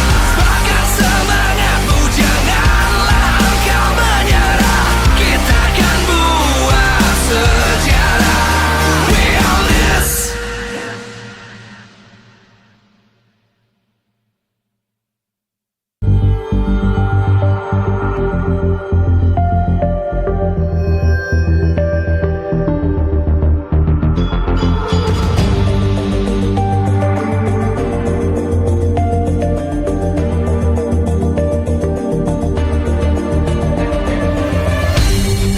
Aku kan berdiri dan terus berlari, terus ke arah puncak tertinggi. Ku takkan berhenti, hanya sampai di sini. Kemenangan abadi menanti. You know we won't miss if we unite our focus. And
Live from MPL Arena, Jakarta. MPL Indonesia Season 16 is powered by Muton. Supported by Esports Federation of Indonesia. Presented by official tournament smartphone, Samsung Galaxy.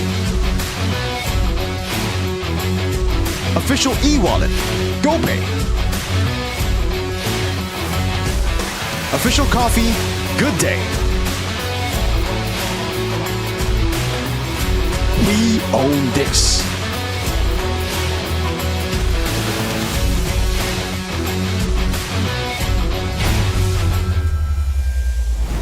Marksman sudah siap berlaga di match penutupan di week yang ke-8. Udah masih mau bergaya seperti ini. Kan janjinya kita mau liput tangan ya. Oke, sudah bersama Lisa, ada Shive dan juga ada Kenzie. Boleh dong, apa kabar hari ini nih Shive? Baik. Baik juga. Baik juga ya, sama aja ya. Baiklah, Kenzie, aku pengen nanya dulu nih, 2 laga tersisa untuk Geek Fam dan kemenangan lawan Navi adalah harga mati untuk kalian bisa lolos ke babak playoff. Apakah Kenzie masih optimis nih untuk bisa lolos ke babak playoff? Pasti masih optimis kita. Masih optimis ya? Ya, masih optimis. Oke, kalau dari Shiva sendiri gimana nih melihat peluang Navi lolos ke babak playoff? Masih optimis juga kah? Masih optimis lah. Apalagi kita ya yang lebih banyak lah kayak chance. Oke, tapi ada beban pikiran tersendiri nggak sih? Ada yang naik dan juga ada yang turun. Tapi bagi Navi sendiri, kalau bagi Shiva seperti apa? Gak ada sih, mungkin kalau yang kemarin kalah-kalah kan, jadi ya udahlah kayak main aja gitu. Oh, oke. Kita akan melihat juga ya. Tapi Navi sejatinya kan mulai banyak pujian nih, karena di season kali ini tampil lebih baik dari season sebelumnya juga nih. Tapi masih ada inkonsistensi, mungkin kadang kalah, kadang menang juga. Tapi apakah untuk laga ini kalian sudah membenahi masalah tersebut dan siap untuk menang hari ini? Lihat nanti aja. Lihat nanti aja. Oke, akan ada surprise kali ya dari Navi juga. Tapi kalau untuk Kenzie sendiri nih, musim lalu kan Kenzie sedih banget nih saat tereliminasi di babak playoff. Nah, bagaimana dengan musim ini kalau sampai bahkan tidak masuk ke babak playoff? Untuk soal ini sih nerima keadaan aja sih. Emang faktanya gitu. Tapi beban gak sih buat kamu? Enggak terlalu beban. Oh, gak terlalu beban, jadi enjoy aja ya mainnya ya. Oke, tapi kalau untuk Kenzie sendiri bisa mengulang kembali gak sih regular season di musim ini? Kesalahan apa kira-kira yang Kenzie ingin perbaiki kalau bisa mengulang? Terutama sih mental. Mental? Ya. Ada apa dengan mental di season kali mungkin ini? biar mainnya nggak lebih takut aja. Oke, jadi sempat masih ada ketakutan ya. Oke, baiklah. Dan kalau untuk Shiva sendiri, boleh nggak sih kasih satu alasan kenapa Navi adalah tim yang layak untuk mengisi satu posisi tersisa untuk babak playoff? Ya alasan tertentunya aku gak bisa jawab sama gak ada jawabannya sih. Mungkin bisa dilihat di match nanti. Wow, kita bisa lihat di match nanti. Tapi kalau dari Kenzie, satu alasan kenapa Geek layak untuk mengisi spot terakhir untuk babak playoff? Nggak tahu sih ya. Nggak ada alasan sih. Kita masih di bawah mereka juga. Oke, tapi nggak apa-apa ya, harus tetap optimis. Dan kita akan melihat apakah Geek Fam ataukah Navi yang akan bisa berhasil mengumpulkan poin untuk akhirnya bisa melaju ke babak playoff. So Bude, silakan take it over.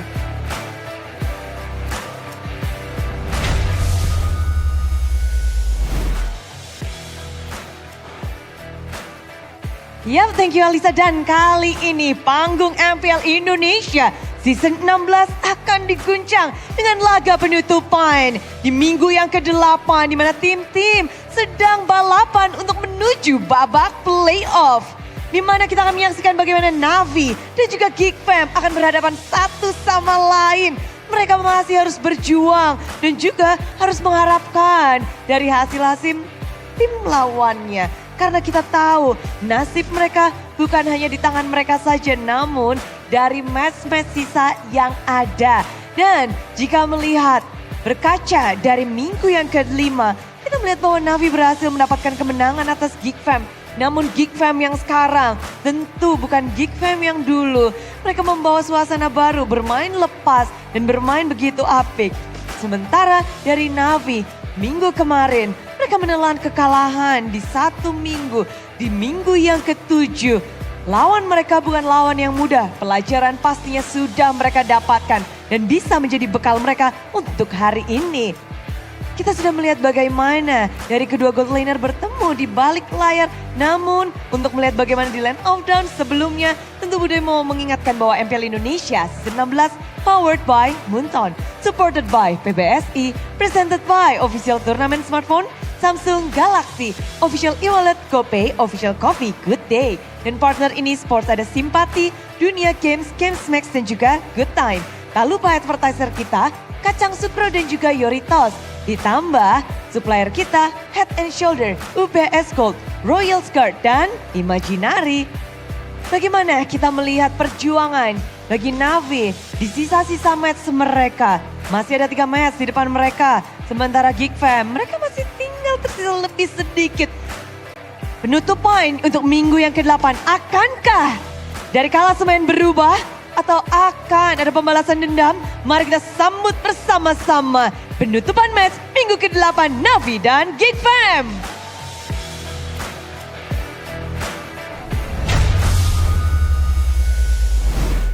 The last match of week 8 before we move on to week 9 and then to playoffs. But for these two teams, it seems like everything is just getting closer and closer. Welcome back to MPL ID Season 16. Realize, Gani, Mirko, at your service. And it's Navi against Geek. Geek Fam, they fumbled. And I saw Beloyski backstage yesterday after I casted. He looked, I would say, he looked kind of relieved, to be honest. Wow. He feels like probably whatever happened to Geek it's all over. And then maybe he can start again.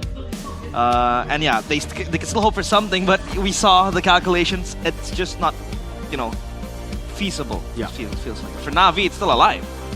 And by the way, don't forget as well, if Geek Fam wins this, Dewa will qualify for playoffs. Yeah. Exactly. So again, a lot of stakes for a lot of teams. Definitely a lot of teams going to be tuning into this one. RQ want Navi to lose, right? They want Navi to continue to lose streak because they want to keep that 6th place position to themselves. And for Dewa, they want Navi to win so that they can just automatically qualify to playoffs. Yeah. A lot of teams' fate lies on this matchup. Even Geek Fam, yes, it looked over, but there's still a very super small chance. Now they have to win, I believe, all their matches, but also 2-0. I think this is a better way to put it. For Geek Fam, to keep their playoff hopes alive, they must win all of their remaining matches. Navi must lose all their remaining matches, and RQ can win a maximum only of 1 match. Geek chance to qualify depends on RQ and Navi points, but both of them must not exceed 6. It's just way too hard, right? Too narrow. And I just don't like it when teams have to rely on specific scenarios that we really need to break. A team must not win this much points. This team must not win this much points. It's just so out of hard. your hands. Yeah, it's all out of your hands. Again, I made my point yesterday. We don't want to be dependent on others. We don't want to be dependent on other teams. We want to be the one to write our destiny and to get the ticket. It has to come from ourselves, right? Yeah, exactly. And I think both teams are trying to get that control at least. Geek Fam, very slim, but Navi, their odds are actually quite good, right? If they get a win here, they will remove RRQ. Is currently, after getting the win on our first match, sitting at 6. So yeah, if they get a win here 2-0, they will reclaim that spot. Then it'll literally come down to their final match. Navi versus RRQ next week. It all comes down to the last straw, and it's just not the end. Just like the poster suggests, mission impossible. It seems like it is near impossible for Geek Fam, but for Navi, it's close to impossible. I mean, they still have a few matches to play. It's still in their hands, though. It's still in their hands. Both their next matches, they qualify. Exactly. So yeah, it is still in their hands. They still are able to dictate themselves.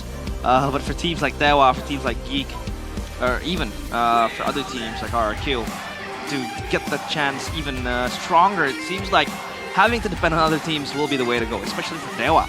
They can just sit with their legs crossed and hope that Navi wins, and bang, it's going to be the playoffs for them. Indeed. The Nightmare, though. An interesting moniker here for Endoryu. A great jungler total kill. The stats don't really do him justice. He's been able to, I would say, pull out some really crazy plays in MPL Indonesia. He came in a bit late, so it's unfortunate. I think it was week 3 where he finally debuted in MPL Indo. It was first 2 weeks still with Washa Paul for Navi. And ever since the debut, he's been splendid. Although, I will say, towards the end, the form has dropped by a lot. Not just for him, but the rest of the team. It doesn't feel like they're as connected, as aware as they once were when they debuted together. On the other side though, Geek Fam have looked really clean together as a team. Again though, it's kind of similar because they have dipped in their performance as well. The Smiling Jungler, always really good individually, like Valoisky said. Mechanically, this guy's up there in top jungle, but the mental is always where Geek Fam have had troubles with, at least with this lineup. Just last season, in the playoffs, a boy feeling it, the whole team feeling it after that big throw. And now here, it looks like the last few weeks have hit them hard. Like Relay said, Valoisky, acceptance already. Acceptance is going to be the key because I think there is no use for you dwelling in the past mistakes. Yep. Obviously moving forward and planning ahead for No season pressure. 17 will possibly be the best option for teams that are out TLID. Even Geek Fam now, but we are going to call in the players to the arena. We will start with Geek Fam, with Gobs, Make It a Boy, Valoisky, and Kenziski. Still the same 5 players that unluckily yesterday lost. With a very specific scenario to advance to the playoff stage. Will this match here, right now, be able to spark that spirit again for the community? Let's welcome, ladies and gentlemen, the last match of this week. It's gonna be Geek Fam. All smiles though, all smiles. Hey, if they've accepted their fate, if they think they're out of playoffs, that can only strengthen them. That means that they're coming into this with nothing to lose. And we saw what that did for TLID. They started beating the top teams. They started stomping, dragging teams down with them. Now can Na'Vi beat the pressure? They are gonna stand with a chance. Born to win, but are they born, or were they born to be in the playoffs? Kars, Andoryu, Ukir, Afro, and Sive again. A similar lineup fielded a few days ago, a few weeks ago, still the same players with a mission in their hands. It is called Mission Impossible. Leg 1, this team seems like a sure playoff spot. But seems like leg 2, they have been inconsistent against an consistent Geek Fam as well. Will they be able to find the win? This is Na'Vi. Na'Vi dropping in form recently, but thankfully for them, Geek Fam have been feeling the same dip in performance. The draft hasn't been as clean, the awareness hasn't been there for Na'Vi. Can they finally regain their form that we saw early when they debuted together with Coach Aldo and Jack Lee facing off against Coach Dora DSP and Bluffsy. Bluffsy and the coaches here kind of been ready to brew and craft the draft needed to win. And for Na'Vi, obviously with the hope that they still have in their hands, it's going to be one important draft for them to again calculate their options and play to their comfort, to their own liking. For Geek Fam, it's just them trying to slay away the teams that are trying to make it to playoffs. Again, teams that are not in the playoffs will play with nothing to lose, and that might just unleash them. Let's take a look at the audience topic voting now. Both teams need points. Who will win this match? And it's a bit close. Na'Vi will rise, that's for A. B, Geek will definitely win. Or C, Intense, because both are strong. Ooh. What do you think, boys? Because me, I think it's C. I think it's A. Ooh. I'm an A believer. You are a Na'Vi believer. I'm a Na'Vi nation at heart. Not just Vincere though. Na'Vi. Natus Vincere. A for Albert. A for Albert. Albert Goni. Yes, sir. Well, I think, this is a close match. It is intense. So you're leaning towards C. Yeah, I'm more into C because this is still 50-50. It has an open ending, which, by the way, could be better for both. But this man on your screen, Acceptance Relief, might just let him play the way he used to be. Because top 5 unique heroes is Roamer and MPL ID. Number 1. Number 1 is held on by Valoisky. 14 unique heroes, a step ahead of Edoc. He's always been, what's the word? Unique.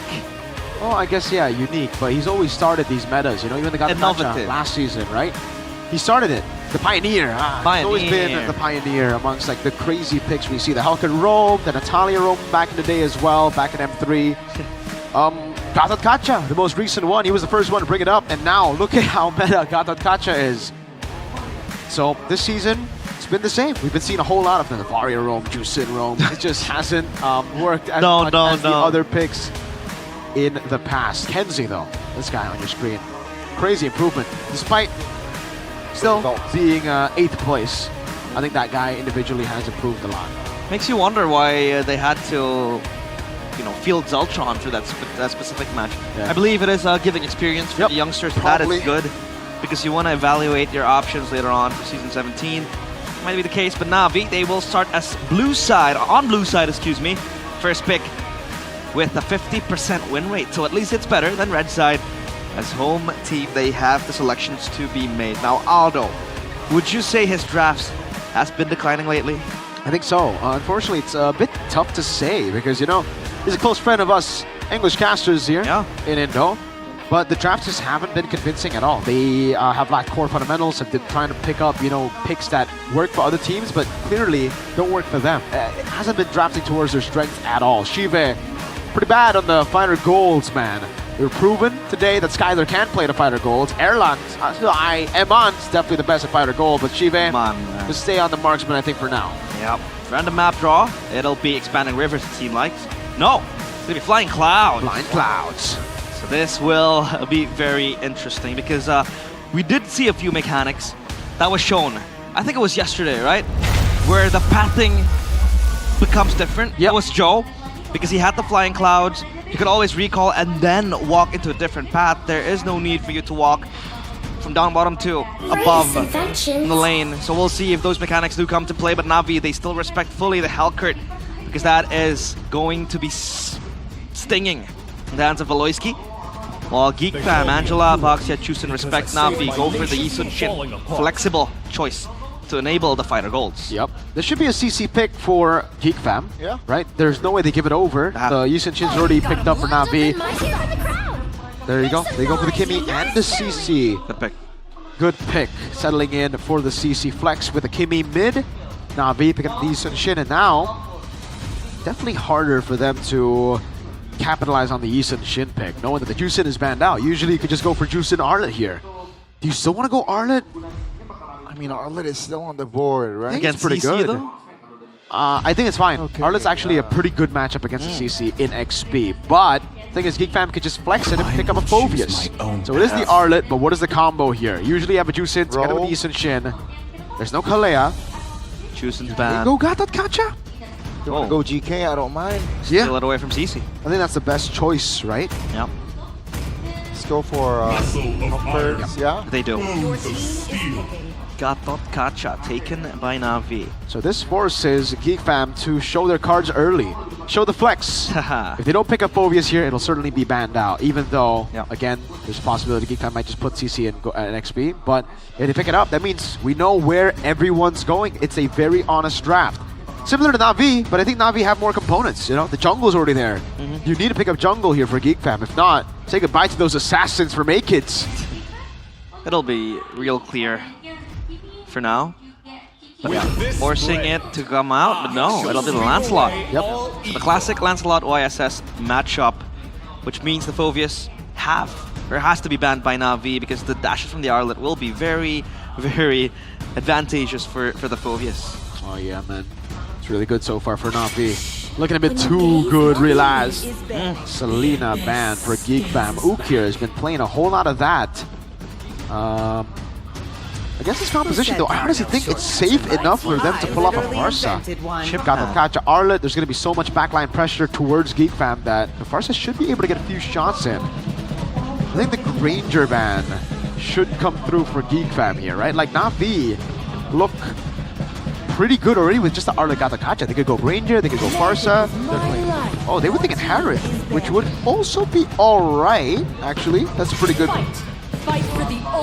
So it does look like the Granger is the choice, right? Or at least a Farsa here, because they banned out Hilda. Yeah. So traditional options still available for Geek Fam. I did take the Phobius. Yeah, they did not ban the Phobius, so the Last Phobius pick. Last will pick, up take the for Phobius. grabs for Geek Fam. For Na'Vi, it seems like it is set in stone for them. And Grok first? Grok will be first. So yeah, Grok Kimmy, good control when it comes to the team fights, good set. To then be followed up by the CC Lancelot as well. The damage is still there for Geek Fam. Well, so far so good. I like both drafts here, right? Especially with the Grok pickup. I think Geek Fam adds just more layers to their composition, right? The tectonic charge. I think Grok will be very popular coming to playoffs. So yeah, get used to it, folks. Play it in your RG. Lunox, Ruby, pick up for Na'Vi, Geek Fam. Should be the Phobius here. Yeah. It's really good against Arlen, Ruby, and Yisun Shin, and you already have a CC Go to deal with a lot of these members. The Grok to follow up. If they do go Phobius, it'll be really, really good for Geek Fam. What other choice though? Oh, I think Lapu Lapu is a good shout too, you know? Bypass all that bypass all the CC with anti-CC. But they go for the straight up Phobius. Wow. Yeah, the Phobius. Wow, that looks solid for both. Yeah. Very execution based, but I will say that I think I like Geek Fam a bit better. That's gonna be very interesting to see. Geek Fam is able to again wriggle their way into a win. Because what was a very disappointing result yesterday might just come to haunt them. But a win against Na'Vi might just make them feel alive again, even though their playoffs hopes are in nigh danger. And now the lineup rating though still favors Na'Vi for quite a bit. Yep, lineup rating still favors Na'Vi. We've been seeing even earlier the Evo's lineup rating go sky high. Don't get fooled by the statistics, folks. And this is the last match of Week 8, Game 1. Natus Vincer Na'Vi, born to win against Geek Fam. Lanadon, here we go for our opening game, our final match of this week. Will it be Na'Vi or will it be Geek Fam? Remember, Na'Vi, they want to reclaim the safe spot after RQ took it earlier on. Let's see, Youngblood versus Youngblood. Both fighter goals, by the way. I think the first time in MPL Indonesia, we won't be seeing a lopsided matchup. It's like an XP lane duel. Look at this. In the gold lane. I will have to say the CC definitely gets a bit more value. And they will walk up for Letho. Wow. Free for May Kids. Emblem check. Waiting for it right now. There you go. Concussive blast for the Phobias. And whoa! Yeah, they know how much power they have. They know. Look at all the agilities, dude. They're just going to be rotating around the map, utilizing tempo to take control of the game. Meanwhile, Na'Vi trying to hunker down and just win out the fights. Pure 5v5. Heavy burst. Heavy poke too towards Afro. So far, movement from around the map. Seems like the go-to emblem will always be the movement coming in from the Grok. That was what Keyboy was also donning previously. So you need that rotational plays with the Grok. You want to make those movements happen. You want to help your side laners too, and the jungler as well. But in the mid, yeah, it's all still quite equal. But up top, the Ruby, all she can do is just survive. Yeah. Make it this here. Oh, that's a flicker. Oh, Ukir without flicker earlier on will be punished. Beloyski though now will be the target after all. Finds the kill with his own skill. And that's going to be a 1-for-1, a mid for a roam though. Yep. So far good for Geek Fam. That trade, especially. Oh, but Carr steals it away. That could change a lot. Oh no. Slash, Dobbs still level 3. Still has the flicker as well, but with this sort of health bar, I think Dobbs will be at an disadvantage. Yep. Yeah. And he went for Concussive Blast, but he's not playing for the lane prio. Might as well go Brave Smite if that's the case, you know? Concussive Blast is purely for lane prio early. 5 members, Na'Vi, Kanzuski is in the area as well. It's a pure 5v5! Oh! Iconic charge! Finds 3, the first hurdle. It's a set after set. Gob's taken down, Beloyski very low. Has the immune, but with the taunt, Ukir claims the double. And that will be Na'Vi controlling the river. Finally, the counter from Na'Vi. That was a very good charge from Beloyski. But Na'Vi quick on the response. Very, very quick, dude. Wow. That looked like it was too good to be true for Geek Fam. They got everything. Tectonic charge down, but Gobs was picked up. And again, in this case, it would have been better for you to go Brave Smite over the Concussive Blast. The playstyle of Geek Fam, they're definitely not utilizing their strength. They should have the tempo control with the agility. Talent predictions by Gope. It seems like Ranger, Amas, and Mirko will be in unison voting for Geek Fam. Is there an alliance? Only I went for 2-1. Apro. He's good. He's okay. Whoa, whoa, whoa. GK anyways. With a red tree too. Interesting choice. 80 seconds to the turtles, so I think it's gonna be fine, right? But you know, there might be a possible invade that Makeits might not be able to avoid. We have seen Makeits yesterday. The Lancelot with the junglers that was able to use. He was looking for the assassinations and it looked very alive yesterday. He was so on point, and it feels like his performance didn't really reflect on the results. War Axe for the Lancelot, obviously. The go-to item now. Tectonic charge. Defensively. Yep. Very slow for Na'Vi. They're doing a good job at playing this game right now. They have really good scalers. Geek Fam are the ones that should actually have Turtle 1 under their belt here, especially with how much control they had, and especially after getting Ukir down. That was a level 4 advantage to avoid that Ukir did not have, but they weren't able to translate it into a win in the bottom lane, mainly again because Gobs hasn't been utilizing the Concussive Blast at all. With Concussive, you want to clear the wave, rotate to your team, and play with your team. Right now, he's playing like a Brave Smite. It looks like Cars is the one with Concussive Blast. Yeah, you really need to get that lane prio, especially now with Concussive Blast. Quick clear, rotation is going to be the name of the game for Geek Fam too, right? Beloyski with set emblems, like I said. Then the Phoveus, when you have those two on the move, on the hunt, those neutral objective takes will be very much easier. But look at where Gobs is. He's going to rotate to the turtle. And this will be very, very close. But Na'Vi posing up close. Beloyski has to be careful. Tectonic charge is ready. Okay. Whoa! That's going to be the set. Oh, a boy! Purify, but will die!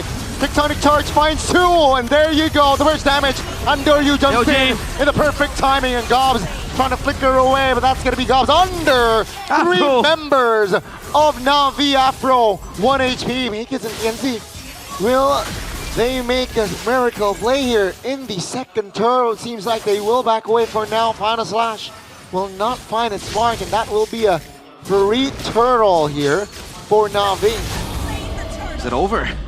Oh, I don't think yet, unfortunately. For Na'Vi fans out there, it's not over yet. But yeah, Geek Fam, the execution's just so off, huh? On Gobs, especially on the Phoveus. An all-in perhaps here. Cars is ready too. Kenzie is going to be zoned away. That's a free turret. But Gobs, notice how in the team fight he was just unable to get the Dark Waves, unable to get the proper Infernal Pursuits on right targets, dude. It almost seems like it's autopilot here on the Phoveus. Not punishing any mistake, even with the Tectonic charge. Could be because of the fact that he has to let go. That playoff chance. Nice. Final Slash. Wow. Good. The spell coming in from the Grok right there. CC immune, so Final Slash comes out to nothing. But hey, it's a quick ultimate. You can always cycle it. Yep. For Gobs though, right? So much scrutiny to this player. We have had our own concerns of Gobs and Geek Fam. We said it. XP lane is going to be one of the lanes where most of the playstyles, most of the gameplay will revolve around, and Gobs hasn't been able to show up week in, week out, and it seems like it's just getting worse for him. And I do hope he redeems himself, at least in this game, right? One last goodbye before they do bow out of the playoffs. It is not over, but again, statistically not feasible. So we'll have to see. Na'Vi, they're mounting up that lead, 2K. Yeah. Geek Fam has to respond. One last attempt, man, for them. Like, because after this, the Phoveus will be irrelevant in the game. You need to find value now. And you need to know who to target in these fights. You can't just be jumping around on the Phoveus. You need to find that combo together with Beloy. Beloy's been setting really well, but the team has not capitalized at all. Playing it a bit too safe a couple of times. Na'Vi, though, they're just reacting. It isn't even like them making proactive moves, right? It's always Tectonic charges on them. Yeah. But they're the ones who find the win of the team fight just through these mistakes. Now look at Mount Shocker, stun. Gobs very low. Gone. He's gone. That's gonna be a boy though, free hitting in the back. Cars trying to find. Oh, Baloy towards the back finds a two-man stun. Baloy will fall though. That's gonna be Kenzie jumping under the turret. Trying to find Cars as a boy finds that kill. Kenzie will be the trade. It will be a 3-4-2 for Na'Vi. It feels like a 4v5. The Phobius is non-existent. Exactly. You need to find value ASAP on the Phobius. Turtle 1? No? All right, that's pretty bad. Turtle 2, you have to get it. Turtle 3, even more so. It's so tough now for Gobs. And you saw it, right? Like, he just walked in, died. He didn't even flicker in that fight. I think could have stayed alive a bit longer with the flicker. And again, folks, do not go Concussive Blast if you're not going to play for Prio. Gobs would have benefited so much from the Brave Smite if this was the plan. He did not, so far, the whole game, we have not seen him utilize the Concussive Blast properly yet. He did not get Prio for level 4 Turtle 1, which was the whole reason you go Concussive Blast, by the way. Man, kind of sucks to be him now. It is, man. Trust me, on an Arlet or Phobius that falls behind, it sucks. Irrelevant. Yeah, it's very difficult. More play for Arlet, though. At least you can, keep on jumping around. For the Phobius, you're way less mobile. You jump on the guys you see in front of you. So, yeah, there's no one who can actually provide the Infinite Pursuits, right? Like, on Arlet, there's always going to be Vengeance set. For Shive, on the Ruby, Apro, a lot of resets. Cars opening up the push. Gobs. Uh-oh. Phobius gainers. Oh, that's the final slash. That's a stun. Mount Shocker. Kenzie in the back trying to deal down with Andoryu. And Makers will say hello to kill Andoryu. Gobs will not be able to survive in the back. That's going to be Shiva and Ukir trying to hold on. It's a 1-for-1. Oh, Phobia survived this time round. Revitalized pop by Afro. And it's a cycle already. Geek Fam, though, will have, for the first time in this game, more control in the river. Finally, Gobs, man. He survives, and Makits gets the Lord too. They want to go for seconds. Oh, Afro in a very sticky situation. Geek Fam, their health bars are very healthy, but seems like they will be satisfied with just getting the Lord. Is this the angle, though? Well, it is, but it is unexpected, because that was just Cars with a blunder. Why are we throwing Phobius into our backline here? Why are we even trying to catch Phobius like that? The last time they played, it was Galakacha who got the Unbreakable, and then the final slash in all the winning team fights have been able to land on multiple targets, not just Phobius. You do not want to use that big ultimate on one guy. The lead's completely gone because of that play. And now Na'Vi are in a tough spot, dude. They should be confused right now. This is great for Geek Fam. Huge win indeed. The Lord will charge and trigger the Holy Shield in the bottom side. Tier 2 in the mid will still be defended for now, and Geek Fam, they are not really getting too hasty. Yeah, man, considering the fact that Geek Fam were totally obliterated in the first few minutes of the game, Gobs growing irrelevant. The fact that they're able to pull back a lead 1k now and popping the Holy Shield down bottom. Seems like it's an angle for a comeback, but still, they can't be complacent. And Na'Vi are also waiting to react on a play coming in from Beloyski. Yeah, so everything that happened in the first few 3 turtle fights, well, there was only 2 turtles this game, but you know what I'm talking about, that 3rd turtle fight that didn't ultimately go and get anyone a turtle. It was all for Na'Vi, really, all the wins. Geek Fam, with one fight, they were able to turn tides around. And I'd go as far as to say, this should have been Geek Fam from Turtle 1. This is a really good composition to control Turtle 1, only they just played it wrong. And now they're back on track. Gobs isn't as far behind as he was before now. He should be able to be impactful at this point of the game. Good. Whoa. Oh, that's a 2-man control. 3-man even. Makins though trying to deal damage towards the back. After all, trying to sandbag as well. Gobs this time should fall with 1 HP. That's going to be Geek Fam repositioning. Down goes Gobs. Makins in the back trying to find the hero. Play! A little bit too late there from Beloy. Makins got shut down. That's going to be Afro. AOG towards the back. Now V slowly but surely applying pressure in the map. A desperate attempt from Beloyski to go for that one last tectonic charge, but where was the follow-up? Andoryu might fish for him! Oh, good spot, Andoryu. Beloyski No tectonic charge, no flicker, but has a turret. He's gonna be fine. He is gonna be fine with a boy reinforcing as well. Not enough damage for Mandoryu. Man, he recalls, gets hit again. It really just comes down to both XP laners making blunders, I feel. Dude, Gobs, one good play, one compliment, and he's back. Back to factory Dark settings. Wave. He did not get any procs of the Infernal Pursuit in the fight. It just looks so stressful right now for Geek Fam, dude. It's so frustrating. When they win, they throw. When Na'Vi win, they throw. Battle of blunders here. Truly MPL ID.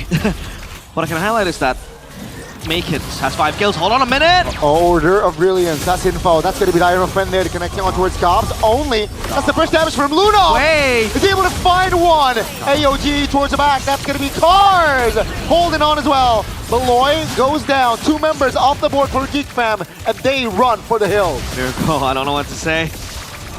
Same here, brother man. Oh, Cars! Oh, that's the Purify and the jump. Repositioning there. It's still a 3v5. Wow. Win, dude. Again, Na'Vi can just go for it. Apro! No, oh no, no skill 2 for a boy. Let's say Makis jumping in, and Shiva trying to control the river, and Doryu finds it. That's gonna be the collapse. Make it goes down. Mountain Shocker popped. They want bodies. That's gonna be an overextension, perhaps. That's gonna be Kenzie and a boy shutting Shiva down. With a, oh my god, Flying Cloud and the concealed Waloyski looks for an N angle here. Oh my lord. Oh, Tectonic Charge finding 2! That's gonna be Cars running away. Afro AOG towards the back. Na'Vi survives with 4. Bro, are we saving Flicker for Christmas here, brother man? There were 2 squishy targets right there. Gobs didn't want to go for the skill 2 Flicker initially. I hope we get a replay of that because this is a disaster class. I haven't seen this for a while. Last time I had something to say about, worst player, something, it was Vincent in season 14? Yeah. Oh, man. 2-man stun by the flash by Cars. Down goes Kenzie. Now Makis trying to find a trade. Seems like will not be able to. They got to deal with the Lord. It's still a 5v4 now. Geek Fam desperately trying to defend Na'Vi, knocking on the doors of the Geeks. They're trying to defend their base turret in the mid lane. Seems like they will not be able to. And Na'Vi will not be greedy. They back away. I don't know what to say. Geek Fam, one big moment, one good moment. Capitalizing a blunder coming in from Na'Vi, and they were able to steamroll, but one fault, one mistake, and they crumble to pieces. Gobs, man. What is in this guy's head? Dude, I don't know what's going on. Like, he saw 2 guys, he popped in skill 2, but no flick, and then he decides to flick on Apro. Who has the AOG? Fam. Blood. Ka. There's a lot of whoa. Man. Oh my Item lord. check. Twilight armor should be at least for Gobs there. Twilight armor already built up for Beloyski as well. And it'll be Na'Vi with a push up top, at least for Geek Fam. Beloy. Oh, in no man's land, but that's gonna be Shiva. He's losing his immortality. Shiva trying to hold on. Beloyski getting off the board first. 5v4, 4v4 technically with the Ruby in the mid. Afro bursted down a little bit too aggressive there by the Na'Vi. I'm trying to count how many dark waves he can land, and finally I see one right there. On Apro. On Apro too. Oh, Cars. Going in again, yeah. Like, again, it's not bad for Geek Fam. It is bad, but it's not horrible because they still have a mid lane, or they only lost their mid lane base turret. They have 2 base turrets in the side. Oh! What a game. This is a hard watch, man. I'm glad we got Onic BTR yesterday because that was a good game. Today has not been a good day for high-level games. Man, we've been... Oh, my. I can't wait to watch Falcons TL. Anyways, Geek Fam going for the fight again. Here they go. It's a 5v5 spell check. On the right, it's just a Vengeance that is on cooldown, and Shiva no flicker, so 1 spell down from each respective team. Conceal popped though. And Doryu, there's info. The whereabouts on the Geek Fam players seems like call is. Let's take it slow, folks. Yeah. Should cycle the spells. And the skills too, they're just gonna wait for Geek Fam though. They do have a push coming in down bottom. Make it, so we'll try to look for Lunox. Order of Brilliance and Flicker from Ukir. That's a big information that Geek Fam definitely can capitalize after all. His location is known, and Geek Fam again, great push to apply pressure. Yep, side lanes up top will be activated, but Afro has the immortality, so that's going to give him a second chance at life. This Geek has the Hunter Strike too. Look at the wave in the bottom lane too. Geek Fam should hold on the Lord, but the Lord is evolved, so it's very difficult to go and burst it down here. And they're just waiting, dude. The info should be clear it out now before Geek Fam get it too low, and they see S16. Wow, Geek Fam are gonna go for it. What is this? They want to gamble. That's gonna be the knockup from the Lord. Oh, AOG under the Lord! And Dorio finds the perfect timing. And take a look at the collapse. Na'Vi Nation, stand up as Andorio and friends will wreck the formation of Geek Fam. The nightmare again, a hot Geek Fam. How do you fumble a Lord when the jungler was miles away from you? Oh no, CC making Make-It's panic to retreat early, and Andorio just walked in, steals it in front of him, and now, well, wait, Na'Vi, hold on, you have an involved Lord, you don't need to fight now. Let's see, they want to clear, they got the stun gob, punched it down by Ukir. That's a mega kill, baby. That's a final slash on towards the boy. Loses immortality, take a look at the health of the main base. Shut down for a boy, and that will be Na'Vi taking game one. Holy! That was a hard watch. Geek Fam and the community, you might want to close your eyes on this one because man, oh man, that was disastrous from start to finish. Sure, a few streaks of moments to capitalize on, but Na'Vi, they make sure that Geek Fam will still go home fully wounded. Big yikes. Geek Fam tried their best, man. They really did. It's unfortunate though. And Na'Vi, one step away from knocking Geek out of playoffs. From also taking Dewa to make it to playoffs. Gotta highlight that. Wow, wow, wee wow, man. Wow, wow, wee wow. Very tough game as an analyst. We'll go through it again. Look at the burst down. Where's Make-It? He got CC locked, dude, so it's unfortunate, right? Like, the rest of Geek Fam shit is zone, man. They have to walk up. They can't just play it safe. Gobs needs to go in. Like, he needs to just... Listen, you're already 0-5, right? You have to try to zone at least. Try to stop that from happening. It's not even Make-It's fault, just because they all went in. It was an AOG straight up. They did not have a position despite having the Lord so low. Oh, gee. I do not understand what was Geek Fam trying to do. I mean, sure, there were a few moments where, again, tectonic charges into follow-ups, damage whatsoever. But man, Gobs, that was a very hard game to play.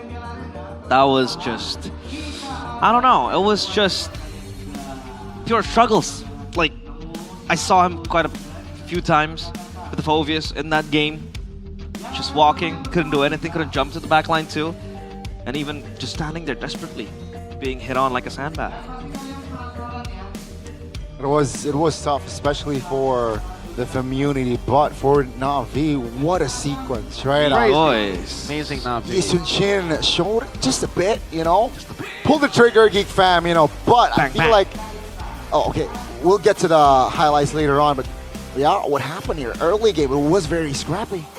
Yeah, it was very, very scrappy, man. Again, the initial fight, this was... Oh, man. How did they not win this? How was this Na'Vi with a win? Well played, Na'Vi, though. Seriously, they did a really good job. And Dario, our player of the game. Wow. It's Mr. Dario, player of the game, presented by the official tournament smartphone Samsung Galaxy A36 5G. Yeah, a staple S16 performance. 3-2-16 most assists, but that's what S16s do. Yep. Gonna be the first to hit the Mount Chalker to lock the players of Geek Fam. But yeah, nothing else I guess that I could highlight from Andorra. Yeah. Dark Wave didn't land there actually to the prio targets again. Doc just went for whoever was straight up, but I think the mistake wasn't actually highlighted in the replay itself. Concussive Blast. Listen, you go Concussive Blast to clear wave properly, to get the advantage, and then to rotate quicker so you have a position to hold on Phobius. That's how you get the real good Dark Waves onto the backline. He did not utilize that. He instead contested for a 50-50 XP Crab instead of utilizing the Concussive Blast. Yeah. And that led to Turtle 1 being horrible. And then in the next 2 fights, well here, there's not much he could do. I don't think he should have went in. That's the first mistake. But the big mistake was they almost came back through this play right here, right? Look at the way they played around this. They actually got a few good kills. And Na'Vi over-chased. We won't even be seeing that, so we won't see the highlights. Oh, man, I would... Man. So yeah, up top, it was... The chase. They needed, I think, I want to see the highlight on the chase. Here it was just unlucky, you know, there's not much Gobs can do at this position. He was already kind of cooked. Yeah, well played Na'Vi, GG. They did a good job in punishing all the little mistakes, but whenever they were the ones proactive, it was just tough, dude. Na'Vi are good at reacting to plays, but they're bad at making the plays. The decisions are so off. The big display from Cars, shoving Phobius into the team. But for the rest, it's A-okay. Maybe they're just afraid to make mistakes, right? They don't want to pull the trigger first. Yeah, it makes sense for Na'Vi, definitely, you know, because like, but for Geek Fam, there's no pressure. They're kind of done already. Just walking around like... I just feel so bad for Beloy because there were so many good sets there, dude. Like, he got Tectonic Charge, yeah, Charge. Beloyski. But there was never any follow-up, man. It's so sad to see. And so much wasted potential on the Grok in this game. Geek Fam, man. A lot of words and trying to describe what they could do. I had a silver lining that I saw. I thought the Lancelot might be the hypercar in the late game. I think Make It was 5-1 when Geek Fam were sinking like Titanic, but could he be the carry? Or was it just done for Geek Fam? Make It? Yeah, Make It. I think he could have, but to make the Lancelot carry, you need to give him space. And Geek Fam just did not have any of the space because they never really capitalized on any little small mistake when they initiate. Even if the job was to just follow up on Beloyski, the follow-up wasn't even there, dude. So I don't know. There are so many little things that built up to this crazy loss. Honestly, can't believe it. With a composition like this, they didn't win out Turtle 1. Damn. Very interesting. Who's more okay? Who's better? Sans Who is better? Or Key? Oh, Sans or Key? Sans or Key? Yeah. Look at behind us. Huh. Sans or Sans, man. I think it's Sans. I'm sorry, XBTR by the way, Key, but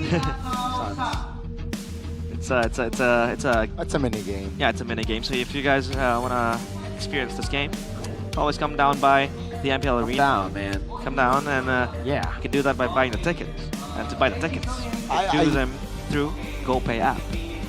Man, I thought, you know, seeing that draft, I had a feeling Na'Vi would win.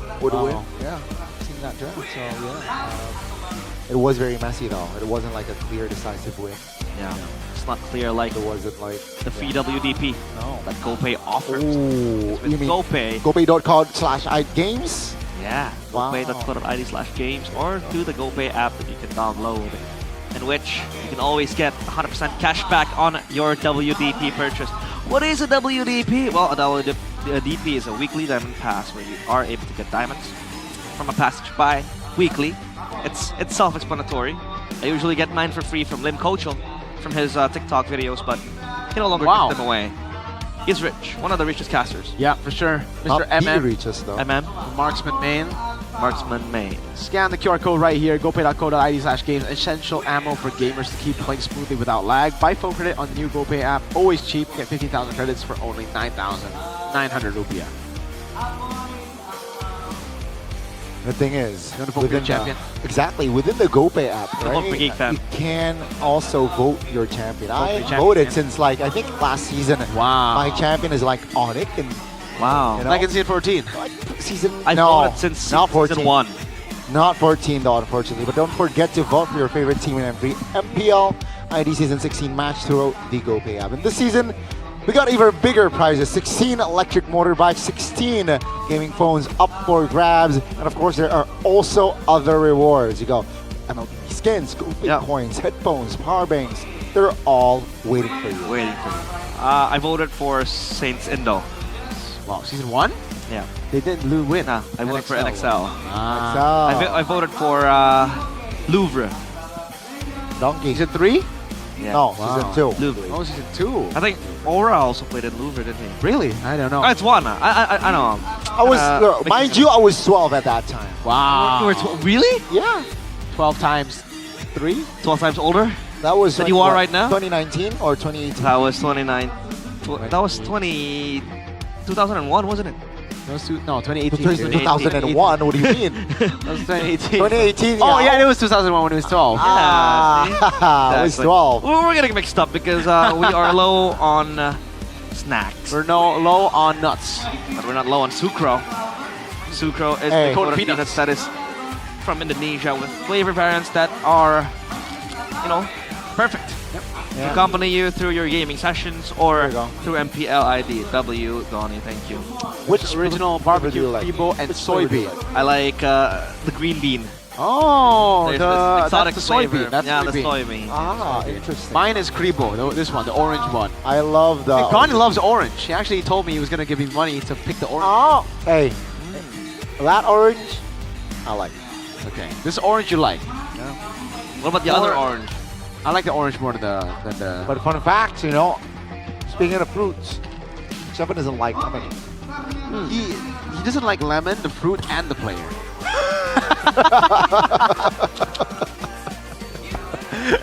If you're gonna shoot your shot, you know, better go all in, full send, man.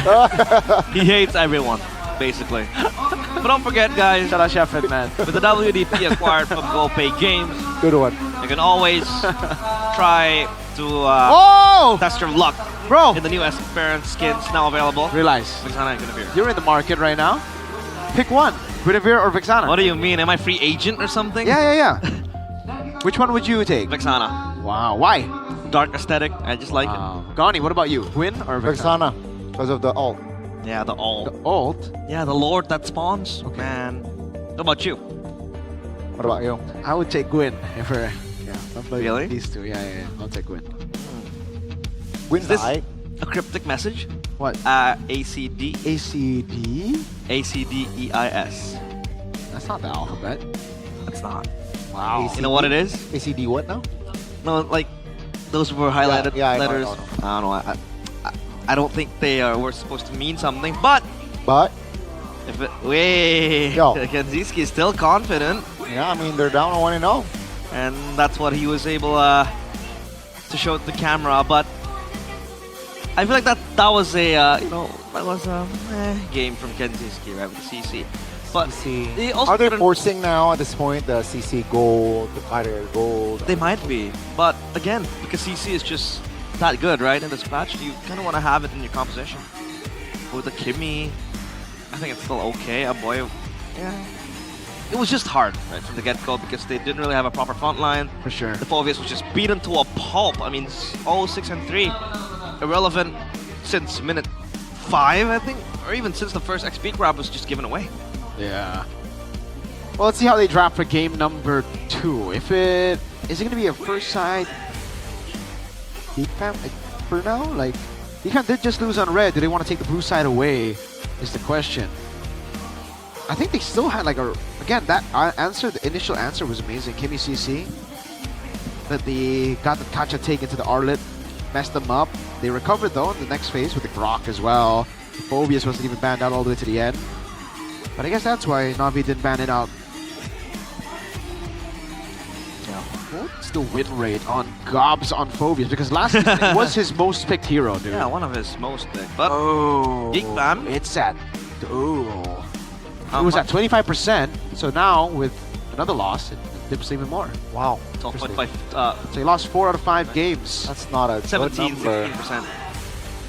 And Na'Vi now will be the ones to react because they will be on red side. So, man, time for Geek Fam to craft something, right? Because Na'Vi was the one to dictate a few things. But now, let's see if Geek Fam are able to answer. Again, you know, if push comes to shove,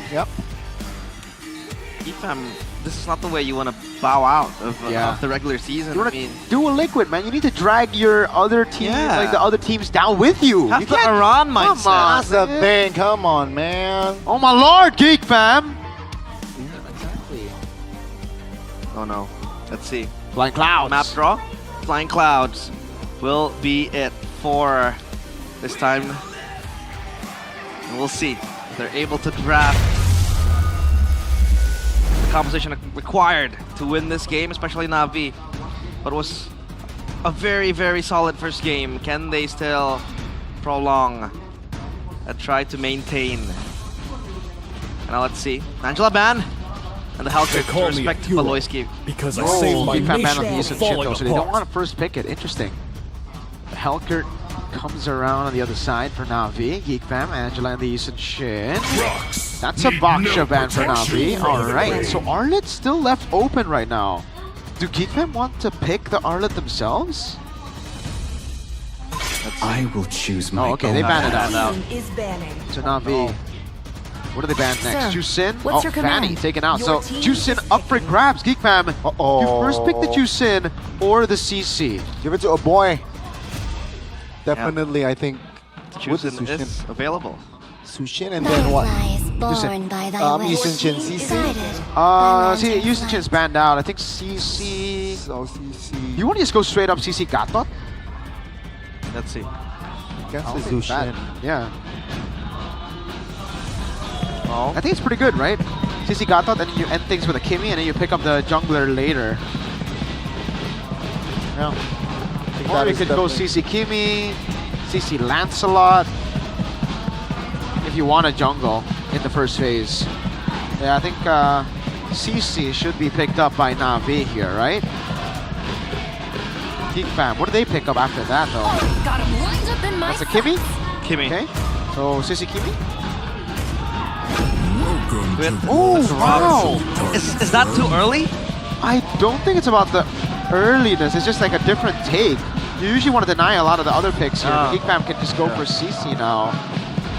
Technically, there's more of a flex chance for Na'Vi because there's no Yisun Shin, there's no Kimmy either for Geek Fam, so it's hard to flex the CC even if they pick it up here. So that's what Na'Vi are playing towards. They're like, okay, there's no way you pick it up. We have more of the tools. You're taking away the tools for you to go CC.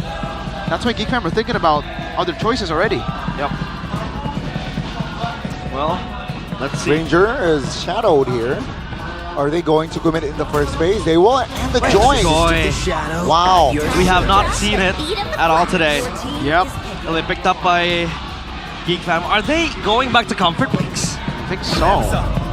Over the Hayabusa pickup though, this is really good for Na'Vi. I Great really response. like the first 3 picks from the side of Na'Vi. Yeah, I agree. Especially the Hayabusa here. It gets the join of the Granger, dude. It's really, really good.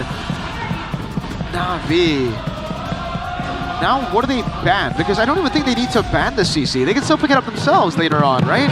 But it's not necessary here. So they ban out Kalea instead. We might just see for the first time in what, 2-3 weeks, CC getting completely ignored in the banning phase. Oh, never mind. Geek Fam, take it away. All right. Na'Vi. XP and roll for Geek Fam.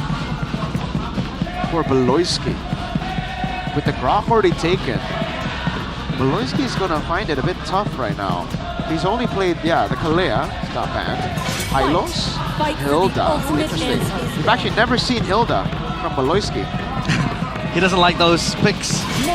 It's not a Beloisky pick, right? But Harith banned out by Geek Fam, obviously. A good, neutralizer against the Joyer, right? So Harith completely out of the fray. But now if you want to go fighter gold here, because they have the Kimmy ready, right? I think Na'Vi needs to just chill. Right now. My kiss. They go for the Alice pick. Okay, that's massive. I was about to say, like, what is a hard CC kind of hero to stop Geek Fam from Na'Vi? And the Alice fits really, really well. Yeah, Na'Vi can still go for marks for fighters in the gold lane. Alice, though. It's a good pick coming in from Na'Vi. Proven to make plays. The XP lane, Geek Fam 2 last picks. Still lacking the roam. Yeah. I'm not surprised if this choosing will go roam. What do you even go? It's so difficult to choose. Yeah. The roam is... Huh. Oh, yeah, Cho. And blue. So the lockdown to the Kimmy. With the Joy as well jumping in the back, that would be very, very nice. But now one last pick coming in from Na'Vi. What will it be? Sive. Let's see if Na'Vi I think they can still go Lunox. They can still go Lunox gold. They can still go Ruby gold. Okay. But won't they overload on magic damage if they pick up the Lunox here? I don't think so. Yeah, it's Ruby. And let's just go for the Ruby. They need the combo to go. They need the control required. Because they will try to counter-engage Geek Fam, who really want to jump into their faces, especially with the Joy and the Glue as well. So Na'Vi, a very well-rounded draft. A solid draft crafted. As Na'Vi, where you will have to see. All right. They'll be able to go for the 2-0 and possibly lock Dewa United's place in the playoffs. All right, man. I like the draft for Na'Vi this time around. Geek Fam, though, what is the plan? They don't have an insta-kill. It's like a full utility comp. Yeah. It'll bank on Granger getting Sky Piercer. Exactly. Geek Fam, the ball is in their court. Will they give up on the situation, or will they fight back? It'll be game 2 of Na'Vi against Geek Fam. Ladies and gentlemen, will this be the final game of the week, or perhaps we might see Geek Fam fight more and a win and force a game 3?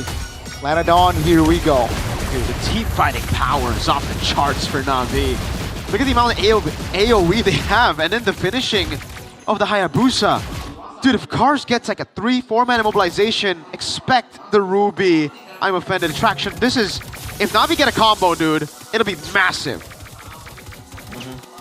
Emblems though? Yeah. Oh, okay, it's Make It to picks it up. Still, the agility all throughout here. 3. This time, Brave Smite for Gobs. Thank goodness, no more Concussive Blast. Vitality, I believe it was Vitality, yeah. Vitality and Tenacity for the Alice. And Andoryu, nothing too crazy. All over the board, it's normal emblems. Yep, pretty normal. FOBs for both laners. Land on the gold lane to survive and get that extra tad bit of HP. So far, it'll just be a slow and quite early game. Because as of now, Geek Fam, all they want to focus on is that mid trio. Heavily contested with the Kimmy and the Grok. Very heavily dependent on the movement and the rotations. Oh, Sive. Yeah, Sive, very awkward positioning there. Has to use his flicker to get out of that sticky situation. No card here for Kenzie. Is it wise to put the Ruby behind and force the Ruby out? Ruby, rather. Well, there's not much they can do on the other side of the map just because of how much control and tempo Na'Vi have over Geek Fam, right? So it's better to just rotate over to the bottom lane where you know it's a winning lane. Level 4 for Cars again. Gobs is behind. But still, because of the nature of the Alice and the lane, yeah, it's kind of, you know, can't really compete that strongly when you talk about an XP laner solely, but on the team fights, it is a menace, especially with that stun that it has in the ultimate. Beloyski and Kenziski are close by though. Sive will also follow suit, as he will lead to level 4 soon. Yeah. Beloy gets the pull. Oh, that's the flicker. We have Dragon. Sive very low. Will be taken down. First blood for a boy. That's going to be the tectonic charge. Take a look at the back. Cars finding a kill on towards the roamer. Makis jumps back in. Cars now isolated. Will flicker out as Afro will deny the engage. A 1-for-1. Great pickoff. Geek Fam. That was a win for them, but they're also low and the positioning is not that good here. Makis doesn't have Electrifying Beats. Let's see, that's gonna be the Mobilize coming through. That's gonna be the turtle for a boy. No retribution for both junglers. Knock up for Afro. That's gonna be Makids securing the kill. 1.5k already, first 3 minutes. Man, the Chu-Sin secures the turtle. That's gonna be a boy. So far, Na'Vi are quite behind in the early game. Audience prediction still favors Na'Vi by 61% by Gope. Yeah, really good stuff, man. Geek Fam able to just prolong the fights here. Na'Vi need to go for the instant pick, so Beloyski's Cho pick has been massive. That pick off over to Shive, forcing out 4v5s, forcing out a fight with an advantage is what you need to do. That's how you beat a team that needs to combo together. I think for Na'Vi though, they should just play it chill. They have really good scaling with the Kimmy. They can still play towards later. Turtle 2 will be the determining fight though, for sure. Especially if Kenzie is able to get on the board. If Kenzie gets a few kills, I think it's done for Na'Vi. They're gonna have to really get a crazy combo. Like I said, the 5-man combo. Yeah. For them to turn things around then. Sky Piercer route when you have that Fury Hammer too, right? Really greedy, but again, you want the Ranger to be present on the team fights. Beloyski, not too wise to go for Afro, but again, the control is still there. Layers of CC for Geek Fam. The lift off, the kick too. And it has been quite quiet after that altercation in the Turtle Pit. Alice will try to rotate maybe and look for a team fight. The Genius Wand also secured by Makids. The Joy will also be a problem late game. Man, they're really feeding Kenzie's ski right now. He is so far ahead. 3.3k. 3.3k. Without a kill. Without a kill, yeah. Just through the gold crabs, the control. Na'Vi haven't done a good job at actually controlling that. They've been prioritizing getting the lane up top, and so far it hasn't really given them any advantages. Beloyski's looking for the play, and Noryu has the shadow. Beloyski no conceal though, so yeah, Geek Fam will have 5 members occupying the river, and Na'Vi will have 5 as well, so we might see a 5v5 second turtle. We might see a big one here, folks. Yeah. All spells are up. Yeah. It's going to be a big, huge fight waiting for which team will pull the trigger first. Targeting is crucial. Apro, the respect given over to the Chu-Sin, and Gobs on the glue, who this time on the comfort pick is doing pretty good. Oh, that's going to be the boy. Oh, Purify, Shadow Kill on towards the minions. Yikes. Man, it's a bad distribution right there. Yeah, the Purify was already used up. There's no reason for to go for the Shadow Kill there. It was already a win in the trade, but Tori wanted to go for more.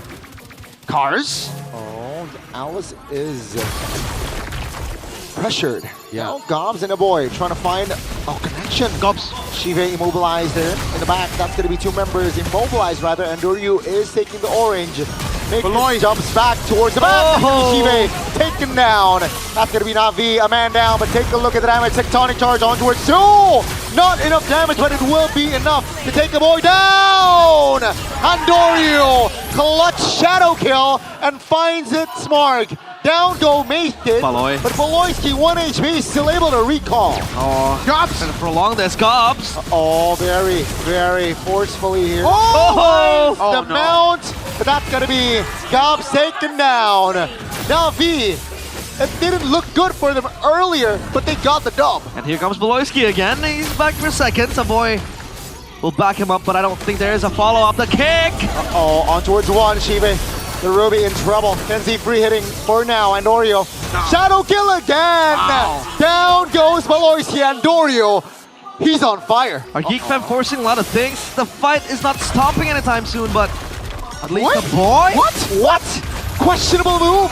Land and Flare pop. The knockup is there. That's going to be Gobs jumping back in all alone. Man. That will be the clear. What a sequence. And Doryu? Wait a second. No. Shadow kill this time. Oh, no. 1 by 1. Geek Fam members are going in, and 1 by 1 they fall. What are these sequence of events? I would say it's Geek Fam trying desperately to get Kenzie up on stacks, but they lost, what they wanted to do in the fight. And Doryu had no shadow kill, tectonic charge! Under the turret, a boy! Taken down again. Go Cars! Cars! Stunning 2 members Take a look at the formation. 2 members, 3 members down, and that's a tier 1 taken down as well. Turtle 2 was a determining factor. I told y'all. And then they're gonna see team fights everywhere. That combo, you see that AoE? Oh my lord, Alpro can do no wrong when there's an Alice, a tectonic charge on him, a traction pulse, and Doryu with the execution. This was what we were saying early, that unfortunately we didn't get to see Turtle 1, but we definitely got to see after Turtle 2. Oh man, that combo. Beautiful. It didn't even land together, by the way, and it already looked beautiful. So if they could somehow land it all together, that would be the highlight. Is this the end though for Geek Fam? Can they still bank on a Granger, Protect Mr. President type of composition, type of playstyle? Without any stacks at 9 minutes, it'll be very difficult. See, that's why Turtle 2 was super important for both teams, not just for Na'Vi. Oh, wow, Beloy. They're gambling. That's going to be the Flicker Wave Dragon on towards 1. They want to burst this member down. They got it just before the Lord. They are a man up here. It seems like Na'Vi, they do not care. Cars is here. Is this the right call here? Na'Vi got to wait for Shive for 15. Yeah, still, Kenziski only 1 stack. That's 10. The Sky Piercer. It's not gonna really sting that much. Valoisky going inside. 2 members. Andori looks for an angle. That's gonna be Cars. Immobilizing 1. In the back, that's gonna be Kenzie. Zoned out. In the back, Makers finds Afro. That's the window that they're waiting for. Now, she makes the mix with Cars. Will not be able to survive. Mandorio finds an angle. That's a double for Mandorio. What a beautiful sequence again for Na'Vi. Oh my lord. The maniac for the nightmare. Whatever Geek Fam can do, Na'Vi does better. And now with the Lord to boot as well, Geek Fam crumble to pieces. It's getting bad. It's getting worse for them. Oh my. Oh, to the Na'Vi Nation, you guys owe Doryu a big thank you, brother. That was so botched. That was so bad of an engage from Na'Vi. The fact that they stayed after Shive died, that's something that I think even Coach Doe in the back is like, oh man, I can't believe we fumbled this. But then Doryu comes and says, nah fam, hold my Sky Piercer. I got you. Maniac with the Sky Piercer. He's got Na'Vi and the Na'Vi Nation, man. That should have been a Geek Fam win, but Doryu said nah. And now this is what's happening. A Lord, a Maniac, 40 stacks on Sky Piercer Haya. Yo, Doryu, W-mans. W-mans indeed. A Holy Shield. And whoa, wow. That's Sans? He just finished his match. Oh, shout out Sans. He just played. Yeah, even with the jersey on as well. Pasep and Pasep and Awa. Right? Okay, Pasep. What a couple. That's a couple goals right there. Couple goals. 4,500 gold lead though for Na'Vi. Very comfortable here, minute 11. Yeah. Way too comfortable, right? They have a pushing lane up top, bottom 2. Man, the positioning is just so intense. I'm offended towards 2. No clear follow-up though for now. They do not want to force it. They want the Holy Shields, I'm guessing, which will go down in 10 seconds, so nothing too significant. 80 seconds on the clock for the next Lord. Man, see Halbern for Kenziski. I don't know, Geek Fam seems like every possible window is just closing for them. But now they can still make mistakes. You saw it earlier, right? With a massive lead, well, 2,000 gold lead. But with the composition, you should just play together. If the Alice is bottom lane, you shouldn't walk up. And Doryu had to save them once. Hopefully, not a second time. Hopefully, they should be able to identify small little mistakes that they made earlier so that they don't make those mistakes anymore. Because again, the combo is ridiculous for Na'Vi. The team fighting combo. They baited out Purify from a Boy 2. It'll be up in 40, unfortunately for Na'Vi. So when the Lord comes in, he will still have it. But Shive will not have a flicker. So it was a positive trade for Geek Fam. Na'Vi need to jump on Kenzie and Maykids. Those are the 2 targets you need to lock down. If you don't get those 2, they can actually still turn things around. You saw how much damage Maykids was doing. Kenzie, he has 2 kills on the Sky Piercer. He did get shut down. That means he's back to, like, I think 13. But, wait, Ops? Oh, do you want to fight here? Cobbs? Oh, Cobbs stuck. mounting one in the back. Andoryu, good cancellation. Oh. Beloy! That's gonna be Andoryu cars, immobilizing 4! Down goes Kenzie and a boy, and Geek Fam, they run for the hills. Geek Fam again dismantled by Na'Vi. They're chancing it, end or Lord. It seems like the end is not feasible, so they want to go for the Lord with the cloud here for Beloyski. Flying around Na'Vi. Are they engaging? Are they forcing this? Beloy gobs and make it, trying to hold on for 10 seconds. Beloyski, no kick for now. That's going to be Na'Vi focusing on the base. Do they have enough time? That's going to be the minion coming in for Geek Fam. Down goes Beloy. The Lord is up, and that's going to be the call for Na'Vi. We got the mid. Let's go for the Lord. They hold. A boy! No! Okay, he's scouting. Wait, Kenzie, no! Okay, he's scouting. It's all cold. It's all good. Oh, no. Okay. Cloud Scout. My Lord. Wait, mid lane. There's a big mini wave, guys. There is. There's Swy. They're forcing a fight. Kenzie flickers out of danger. Okir free hitting. That's going to be Cobbs isolated in the front.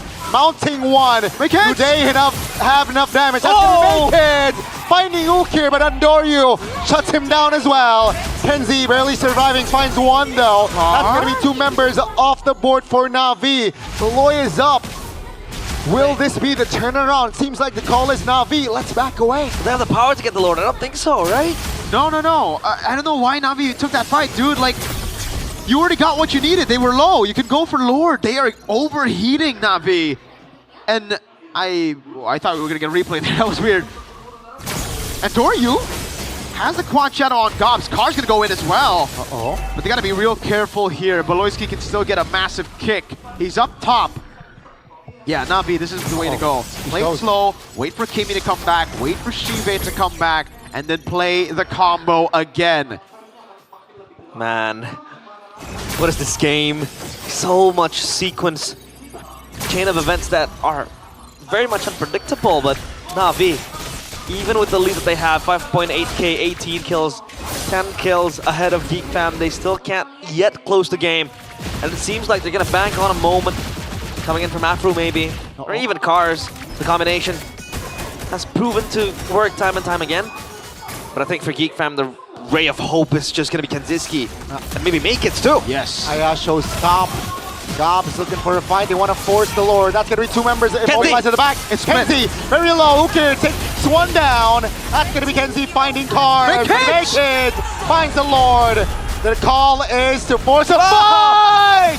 That's going to be the tectonic charge in the back. Winner crown just to buy time, but Andoryu is on it, finds the legendary. That's a mark on towards Beloy, loses immortality. Ladies and gentlemen, Na'Vi does not care for the Lord, because Andoryu is here. And boy, gets taken down, and Andoryu gets a triple kill. As Na'Vi, they get the main base of Geek Fam, and they got the 2-0.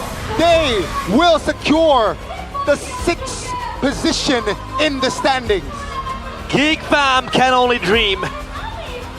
And when they were dreaming, the nightmare strikes. Andoryu with a maniac and a triple to bury Geek Fam even deeper. Not 6 feet deep. It's gonna be 10 feet deep for them. As again, Na'Vi gets the 2-0. Geek Fam, they shatter to pieces. Andoryu is insane. Someone get him to a mental facility because he's crazy. Every time you give him Hayabusa, he does this. Oh my lord, last time was against Onyx. It was against Kai. And now they do it against Geek Fam. Less impressive in a way, but darn, he's good. Wow, look at him. This is a solo performance, dude. I'll be honest with you, it was split. Na'Vi were miscoordinating a lot of fights. They were making mistakes left and right, but there was one man who didn't make a mistake. Not a single one in this game. Andoryu, he is so good. He was the savior. That flank angle he got with the maniac. So good. And this one too. It looked okay for Geek Fam, but Kenziski was split, right, from this fight. Andoryu came in from the flank, and good charge coming in from Andoryu, rather from Afro too. And Kenziski is just a dead man walking. Andoryu comes in flying colors. You know what they say, Mirko, Goni? Lore, accurate Kakashi. Lore, accurate. I don't even think Kakashi is He's was that strong, you know? Sky Piercer full stacks, by the way. Man, Navi, the stage is yours with Bude Clara Mongstar. Navi Nation, sambutlah kemenangan dari tim Navi. Menutup minggu ke-8 dengan kemenangan manis 2-0. Langsung aja Afro, gimana caramu membuat kemenangan ini? How, Afro, straight to the point, how do you get the dub? Improve di scrim. Improve from Tapi scrims. lawanmu hari ini adalah Baloyski. But you're up against Baloyski Satu today. sosok yang melegenda juga, yang bisa dibilang One malang figure buana di MPL. that Gimana is Afro harus berhadapan dengan salah legend. satu veteran di MPL Do you juga. feel going up against him? Respect cuma nggak Respect? yang terlalu banyak dipikirin aja. But Kayak, yeah, I don't yaudah think main too aja much. gitu. I don't want to overthink. I'm Main just aja gonna gitu. play. Tapi ada trik khusus nggak sih Focusing untuk more on berhadapan playing. dengan Baloyski? Ben aja. Any special tricks Ben against aja, Baloy? Iklan. Just ban. Iya, Just ban tapi zeros. tadi ada momen-momen di mana But there are momen moments, spesial sampai para talent special sorak-sorai, momen di mana where lap terakhir the itu casters gimana are sih kalian going menciptakan crazy. momen-momen itu? How do you create that special Nggak tahu moments? cuma I datang don't know. tiba-tiba nyundul aja. I just use my ult, you know, Oh, Tectonic sudah Charge. disundul. Ada yang harus disundul? Siapa tuh yang I harus just disundul? headbutt. he said. MM-nya, Kenziski. Kenziski, pokoknya I tugas just headbutt the selesai, marksman, yang lainnya Kenzie. follow up.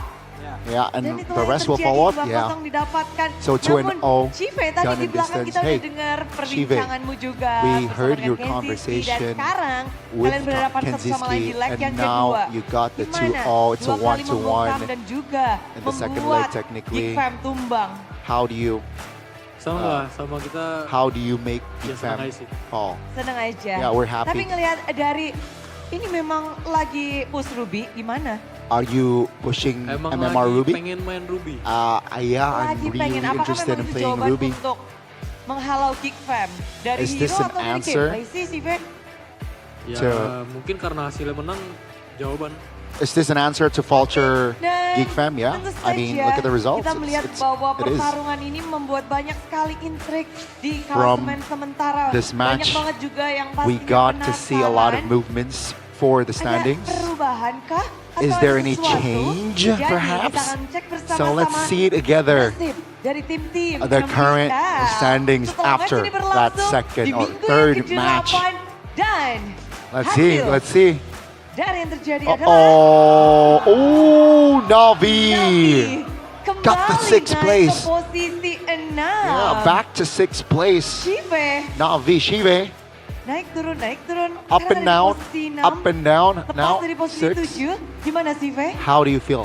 Ya cukup bersyukur sama hasil sementara I'm ini. very soalnya grateful kita with the lumayan current aman kan dari outcome.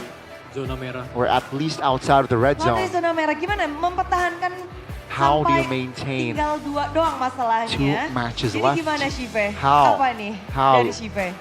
From Kalau you, dari aku pastinya how do you maintain? Sisa match. From me, 2 match kan. Kayak 2 pengen kasih matches. yang terbaik aja sih, I mau just want to apapun give my hasilnya. best. Mau apapun hasilnya. Anything, Jadi memberikan any yang outcome, terbaik. Karena I'm just gonna juga give my lawannya best. adalah EVOS dan RRQ. EVOS and RRQ is Ini above you. benar-benar menjadi match penentuan antara That's- hidup dan mati Navi. It's gonna be Gimana Chive yeah, melihat the next final match match, kalian next di match. next week? Bakal How do you lebih see seru your aja sih, soalnya fixtures ada next week? patokannya gitu kan. At least we have a benchmark, Ada patokan. and Dan we'll see kalau ngebahas next week. patokan hari ini, And if we're kita talking melihat about the juga benchmark, bahwa Geek Fam you can see Geek tidak Fam. bisa lolos setelah kemenangan hari ini. Yeah, with that loss, This fight basically is just deciding 0% now. the fate of Geek Fam. Oh, yeah. Geek Fam is not qualified to play off anymore We're talking in because English. of this match. How do you feel about that? I don't know. I just feel like sorry, Baloy. And then yeah, I hope they get bounce back next season and I'm rooting for them. There you go. Jadi dari Yukir sendiri, dia juga bingung ini adalah kemenangan yang bisa dibilang bittersweet. Buddha is karena basically translating to Indo what Baloy, Ukir said. temannya sendiri, jadi dia cuma bisa menyemangati Yeah. dan berharap yang Aw, terbaik untuk next good Baloy. season. But Ukir, But Ukir, in this match, we're talking your in English. Lunox is so good. Is Lunox really famous nowadays? Because in these 3 matches, we saw Lunox a lot. I don't know. Just Coach Aldo let me play Lunox. He said, just pick Lunox. Just pick Lunox. But how do you feel about the Lunox? Your Lunox. Apa ya?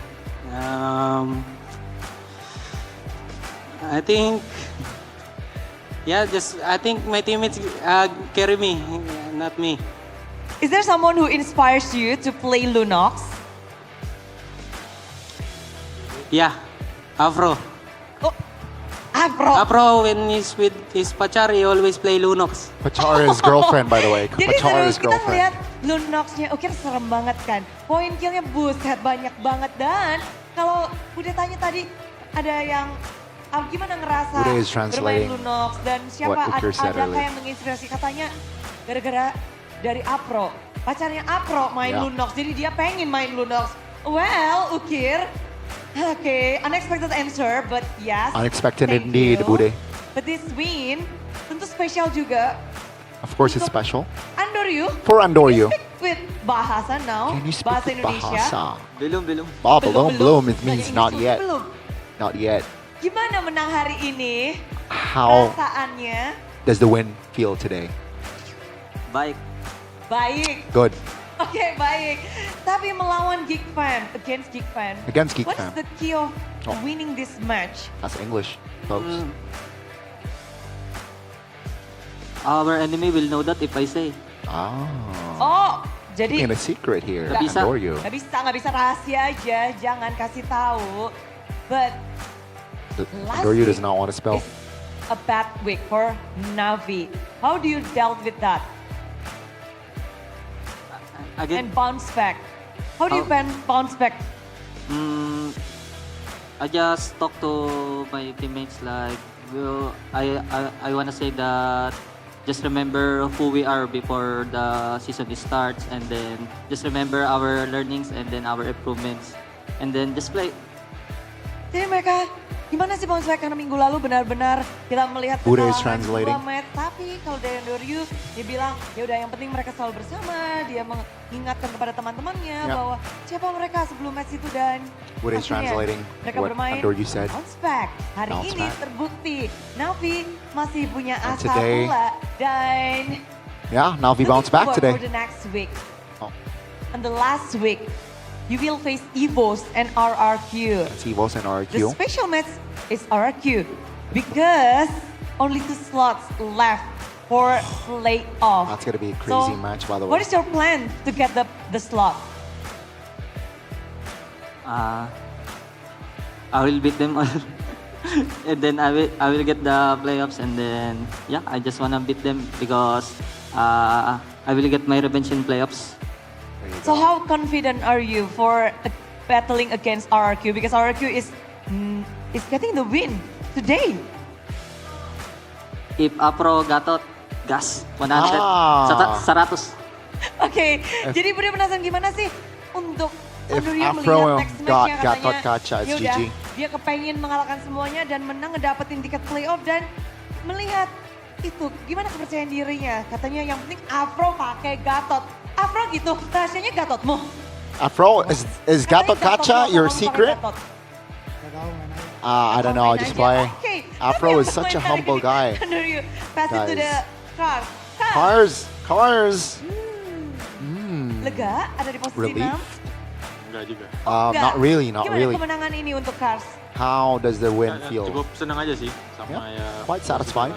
Karena kita latihan juga But at least, banyak kan dan juga yeah, we practice a ya lot. di turnamen berhasil lah. In tournament, it come Tapi through, it sekarang pulled through. benar-benar persaingannya kan lagi ketat banget But the Cars. competitiveness, right? It's so Cars tight right bersama now. dengan Navi Cars ini and with Navi, Sampai minggu ke-9 pun Until masih week harus 9, berjuang keras untuk we mendapatkan got tiket to playoff. keep fighting Dari for Cars playoff sendiri, spot. gimana Cars? From Cars, Apakah ada how? sebuah Any strategi atau strategy mungkin dari or teman-teman gimana perhaps sih from dari like, Navi? friends? Apakah ada pressure Any di sini? pressure? Kalau aku pribadi sih biasa aja ya. For me personally, kita tetap lakuin terbaik kita lah. Yeah, Main kayak for di me scrim aja. personally, it's just Main kayak di it's just scrim. another Tapi kalau day. scrim Navi itu gimana sih Cars kalau boleh just tahu? focus on screams. Apakah hasilnya baik-baik semua? If Bagus-bagus based semua? on screams, is it Lumayan, positive? lumayan Yeah, lancar. not bad, not bad. Lumayan lancar, Yeah, tinggal not bad, quite smooth. diimplementasikan Set aja. up, Cars. Melawan EVOS dan Against juga EVOS RRQ. and Apa RRQ. nih yang What? paling Cars tunggu-tunggu? What Balas dendam aja. What are you waiting for the most? Dendam. Revenge. The revenge, Untuk kedua Sidcars. match terakhir dari Navi. Last Tapi match for sekarang Navi. akhirnya But udah bisa ngobrol-ngobrol. Mereka match. kembali mendapatkan kemenangan. Is there anything you want to say? Is there anything you want to Navi? say, Navi? For your special one. Yeah, this For is Navi English. Nation or your family. This is English, folks. Ya, tetap dukung kita aja lah. Keep supporting us. Untuk minggu depan apalagi ya. Mau For kita especially hasil next jelek week. ya, tetap dukung kita terus. Thank you, Just Navi keep Nation. just keep supporting Cheers, us. Navi Nation. Dan Thank you, Navi Nation. inilah dia kemenangan yang harus dirayakan. Namun mereka belum aman. Tapi hari ini sambutlah 2-0 dari tim Navi.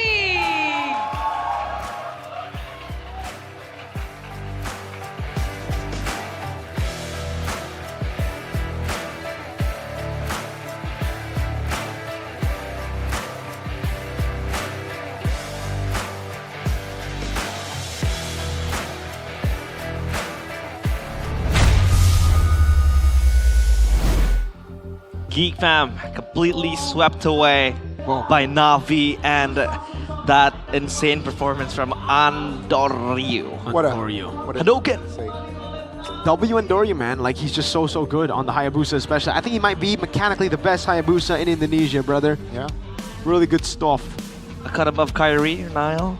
I think right now he is the best Hayabusa in Indo. He is very good. Dude, like the 2 times he played Haya, he solo killed Kai, he beat Onyx on Killed Hayabusa. Sans. Yeah, That too. that's true. So like this match, not really too crazy because it is against 8th place Geek Fam. But the fact that they were almost able to take a match over Onyx because of Andoryu shows you that, you know, Andoryu's really good. This guy is Very good. very good. A good addition to Navi after what was you know, a struggling week 1. But are you really telling me that his Hayabusa is better than Washipal? Yes. Washipal. Yeah. He's your GOAT. He is my GOAT, man. XBTR as well, but sometimes even the GOATs I'm kidding. can be washed through time. This is the fight though, man. You gotta give props to Andoryu. Really good all throughout the game. This is the fight again. He turned almost every single fight to a Navi win.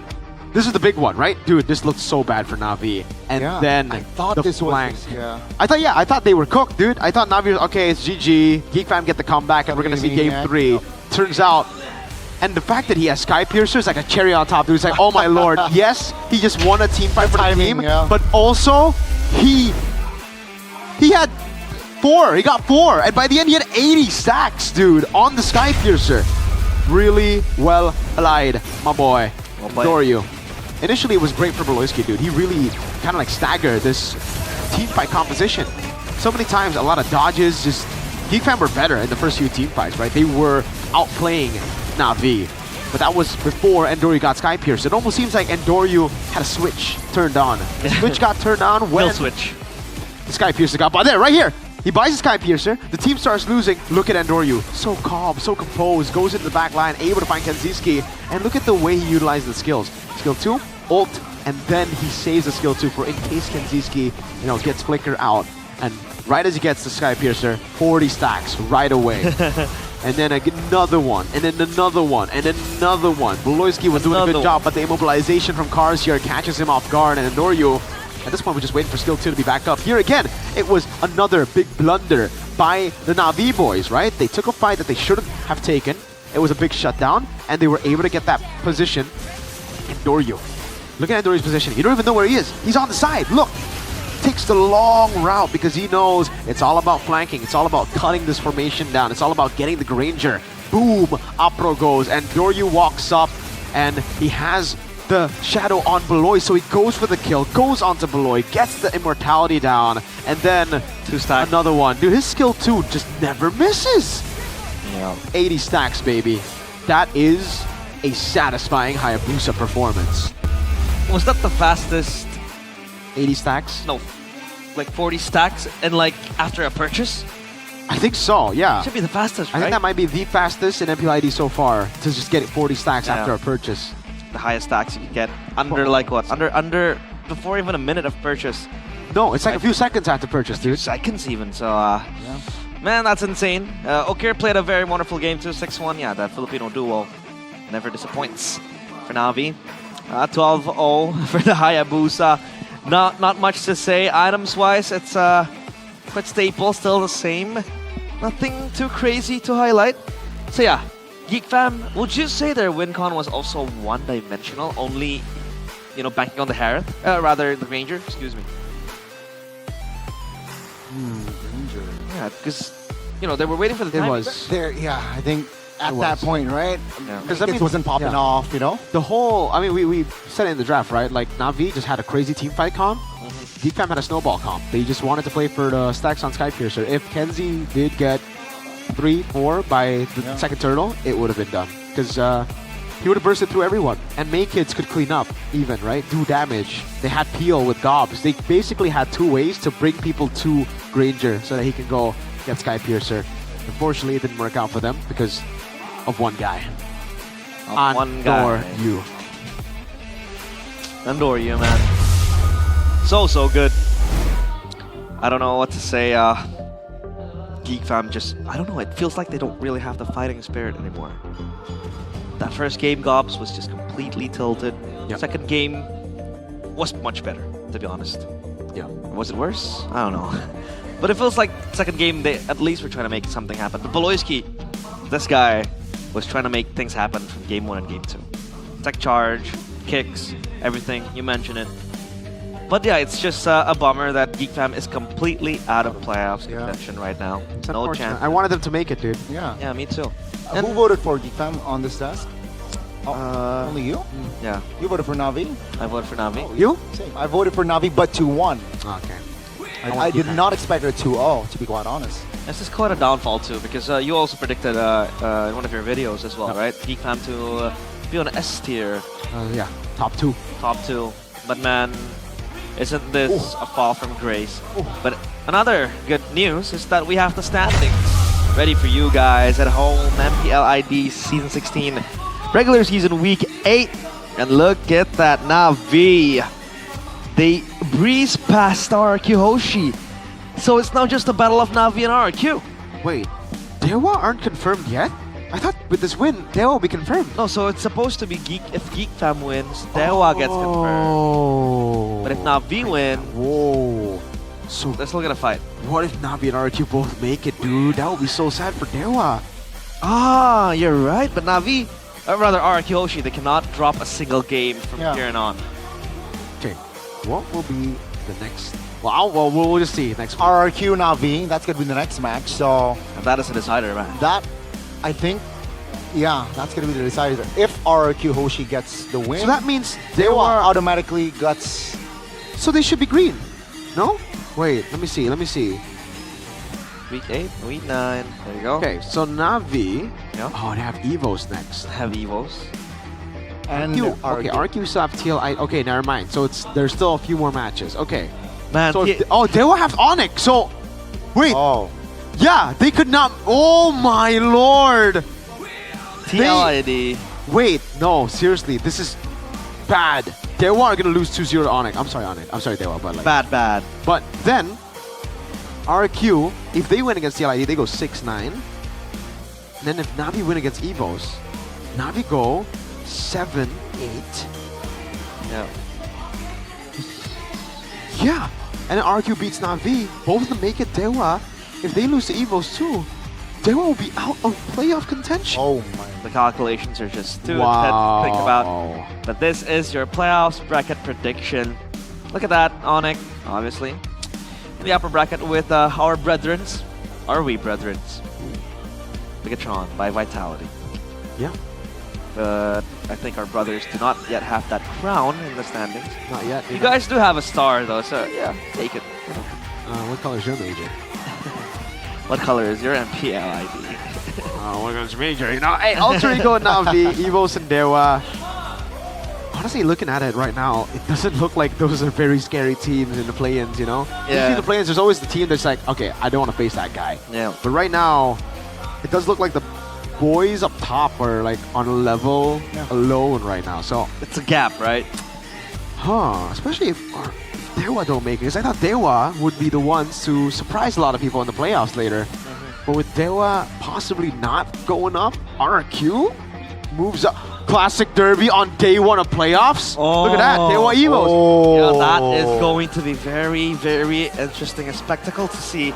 The next week's schedule: Bigatron, Geek, Dewa, Onyx, Evos. So BTR are literally playing for the lulz next week. Yeah, they might just experiment something. TLID, RQ. Yeah. TLID can do the funniest thing ever. Oh my lord. They can drag RQ down with them. Remember what Ron said. I mean, if you're not going to the playoffs, I'm not going to. And they shared that stage, right? Season 14, Grand Finals. Might as well stay at home together. Onyx, Ultra Ego. Dewa, Evos, Ultra Ego, Bigatron, and RQ, Navi. Oh, very. Which one are you waiting for? You know what? Of course, the decider, RQ right? RQ Navi. RQ Navi, and yeah, Evos Navi even, right? Yeah. But obviously, as usual, we would always give Rookie of the Week, and it's gonna go to Shogun. Yep. For me, it's too good to be a rookie. I agree. He's too good to be a rookie. Best XP in Indo, by the way. Shogun! I love this guy so Rookie much. Of the, I agree, dude. He's so good. On every hero you give him, too. And it's the awareness, dude, that makes him so good. Like, he knows when to go in. He knows what not to do as well. How to go in. The awareness of the team, where the team is, the spatial awareness, the timing, brilliantly done by Shogun.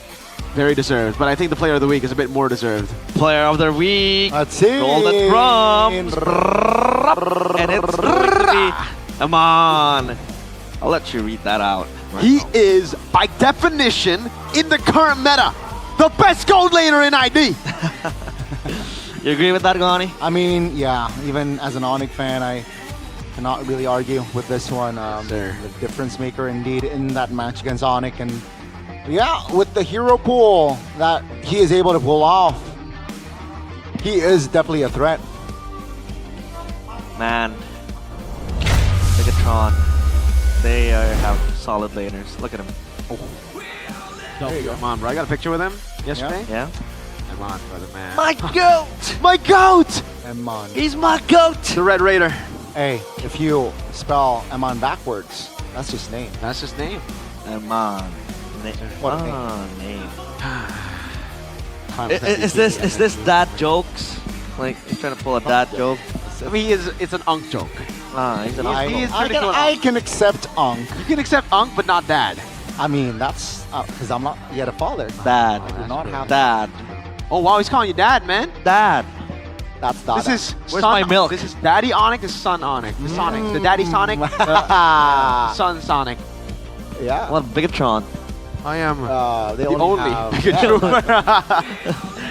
Man, it has been a very, very long day. Yes. And I can't wait to go home, play some Mobile Legends, and I think I'm gonna pick up Fanny. I think I'm gonna. Oh, I think you have a talent for that hero. No. Hey, because I got something that can enhance his. See, enhance means it strengthens what's already there. Okay. It's not there, bro. It's there. I believe in you. Because, guys, believes in me. If you want to enhance your assassin skills, maybe, right? You guys choose Gaming Powder or Gaming Thumb Sleeve. If you're into more Gaming Powder, Royal Dust is the pro player stores in MPL Season 16. Royal Dust is also Gaming Powder that doesn't make a mess and won't smudge your screen. But for those who don't really like the powder, no worries. MPL and Royal's Guard also have the Thumb Sleeve. Thumb sleeves. Give it to FaZe for that Fanny play. Can you play Fanny? No, I'm bad. I'm horrible at Fanny, dude. But realize it's good. My Fanny is good. You know, with the thumb sleeve. Do you see this? With and without. See this? Yeah, question mark? Yeah. It's yeah. It's a big question. I've seen how you play the MMs, dude. I don't know. It's a very different mechanical hero, man. It's a different mechanic, you know. I see how you play 1-1, dude. My 1-1 is just way too good too. Yeah. Wow. Oh, the 1-1 Aegis. Aegis, by the way. That triggers me, man. That really. 1-1 Aegis. Ixia Petrify. Stop it. Nah. Stop it, man. Stop it. Oh, I'm what they call Aloyski because I'm a pioneer. No, don't insult Moloski. He Lord. pioneers. Well, Shevin would be raging hearing. He this. would. Oh, you know what? The Petrify Ixia is as good as the Juice in Rome. How about that? I'll take that. I'll take that still. All right. Creativity, Good. but Where are the Sonics, Gani? Where are the tickets not sold out? Yeah. Yo, realize where's the Sonics? We are preparing for playoffs. We have a huge banner to create, and we're quite busy. Do you understand, Tifo? Let's go shitty. Kind You Let's go Tifo? I do, you don't. I think you should be the last guy to talk about Tifo. Yeah, dude. You don't know what Tifos are. Let's go, City. It's a banner for him. It's like a banner for the. It's just a team Patel. banner. It's just a team banner with a team fan base on. If he were to make the banner, it would be Onyx logo with Sonic. Yeah, Sonic. Yeah. Have you ever seen an actual Tifo? An actual. It's here in Indo, dude. The Indonesian fans pulled up. We have so good. We have good Tifos. Even I think last season we had wonderful Tifos in the Velodrome, but this time around we're switching into Nice Pick 2, and this is our new location for the playoffs. Yes, sir. Tickets are out for sale, and you can secure your seat either Mythic or Legend. Check it out. Check it out, folks. Are you Team Mythic or are you Team Legend? Don't forget, all right, that, you know, the lower brackets. There's a Best twist. of 7. It's a best of 7. It is the best of 7. Massive. 7. All right. Don't get anywhere because coming up next, okay. Festival MPL IDC 16 is free for every single one of you guys. So if you don't get tickets, unfortunate, right? You can still come and enjoy MPL Arena, or sorry, MPL Festival in Season 16 at Nice at Pick 2. Nice. It is a great area, by the way. I love that area. It's a place that we usually chill. Wow, great. Usually, it is the place we hang out after long breaks Yes. for matches, and the most crowded place. Did you see last season?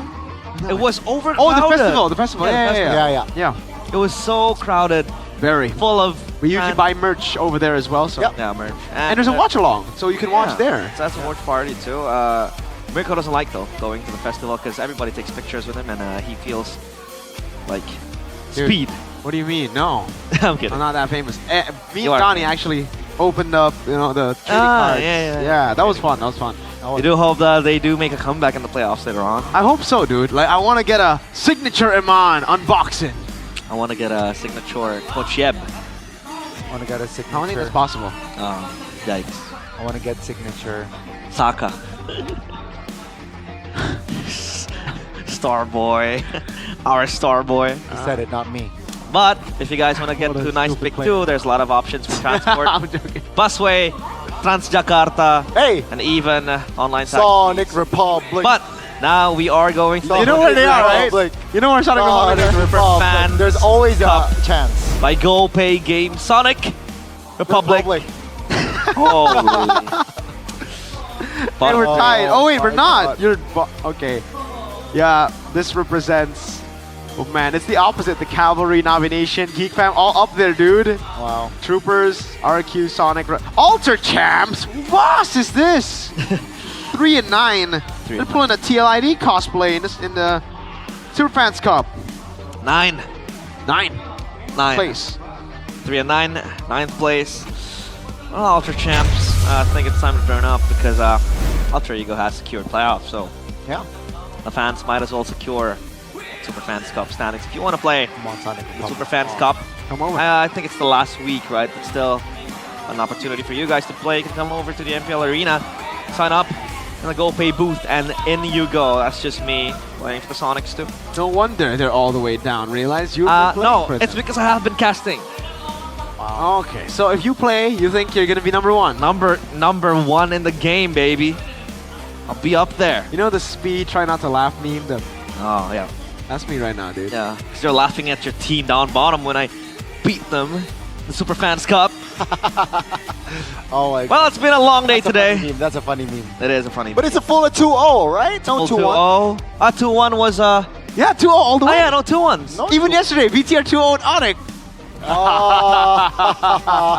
Haha, very funny. But it's been a very, yeah, it's a quick day today. We like it, but yeah, I think for next week it'll be even closer because RQ and Navi will be the deciding match.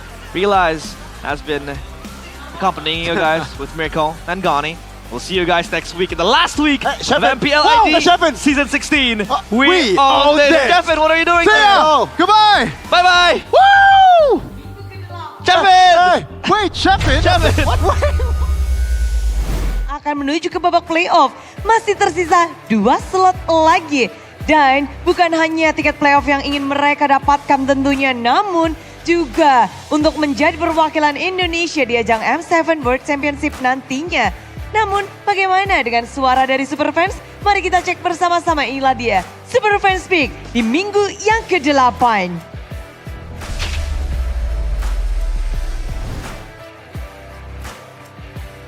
Melihat RRQ masih mendapatkan banyak sekali suara tentunya. Nyawa bagi RRQ pun masih besar untuk bisa mendapatkan tiket playoff dan mungkin membawa nama Indonesia juga di ajang M7. Namun Onyx pun juga bertengger di situ dan kita melihat EVOS, Alter Ego, Bigetron by Vitality masih mengikuti di belakangnya dengan angka yang cukup jauh dengan top 2 dan juga Dewa United bersama dengan Navi. Tapi sayang beribu sayang, Geek Fam dan juga tim Liquid ID mereka tak akan bisa mendapatkan suara kembali. Jadi untuk Geek Fam Unity dan juga tim Liquid dan juga The Cavalries bisa memberikan suara kepada tim-tim yang masih berjuang untuk mendapatkan tiket playoff dan juga nantinya untuk di babak playoff.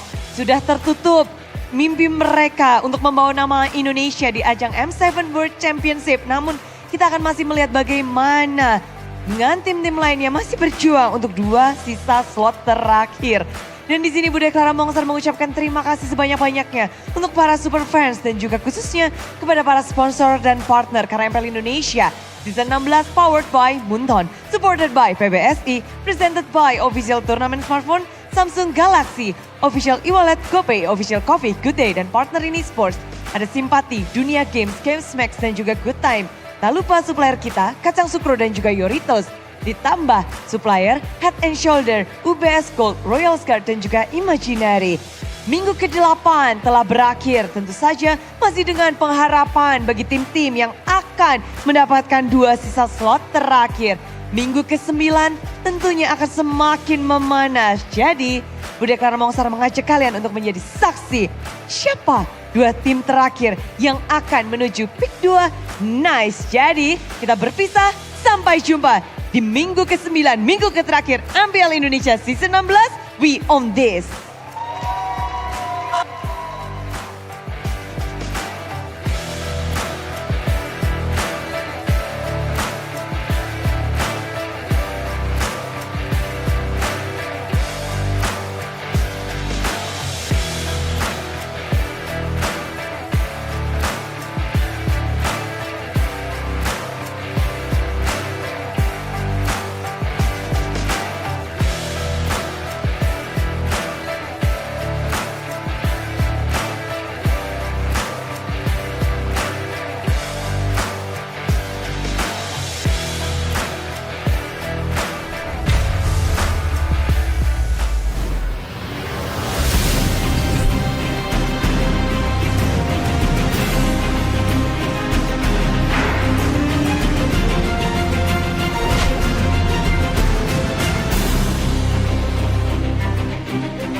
Dan terus berlari, terus ke arah puncak tertinggi. Ku takkan berhenti, hanya sampai di sini.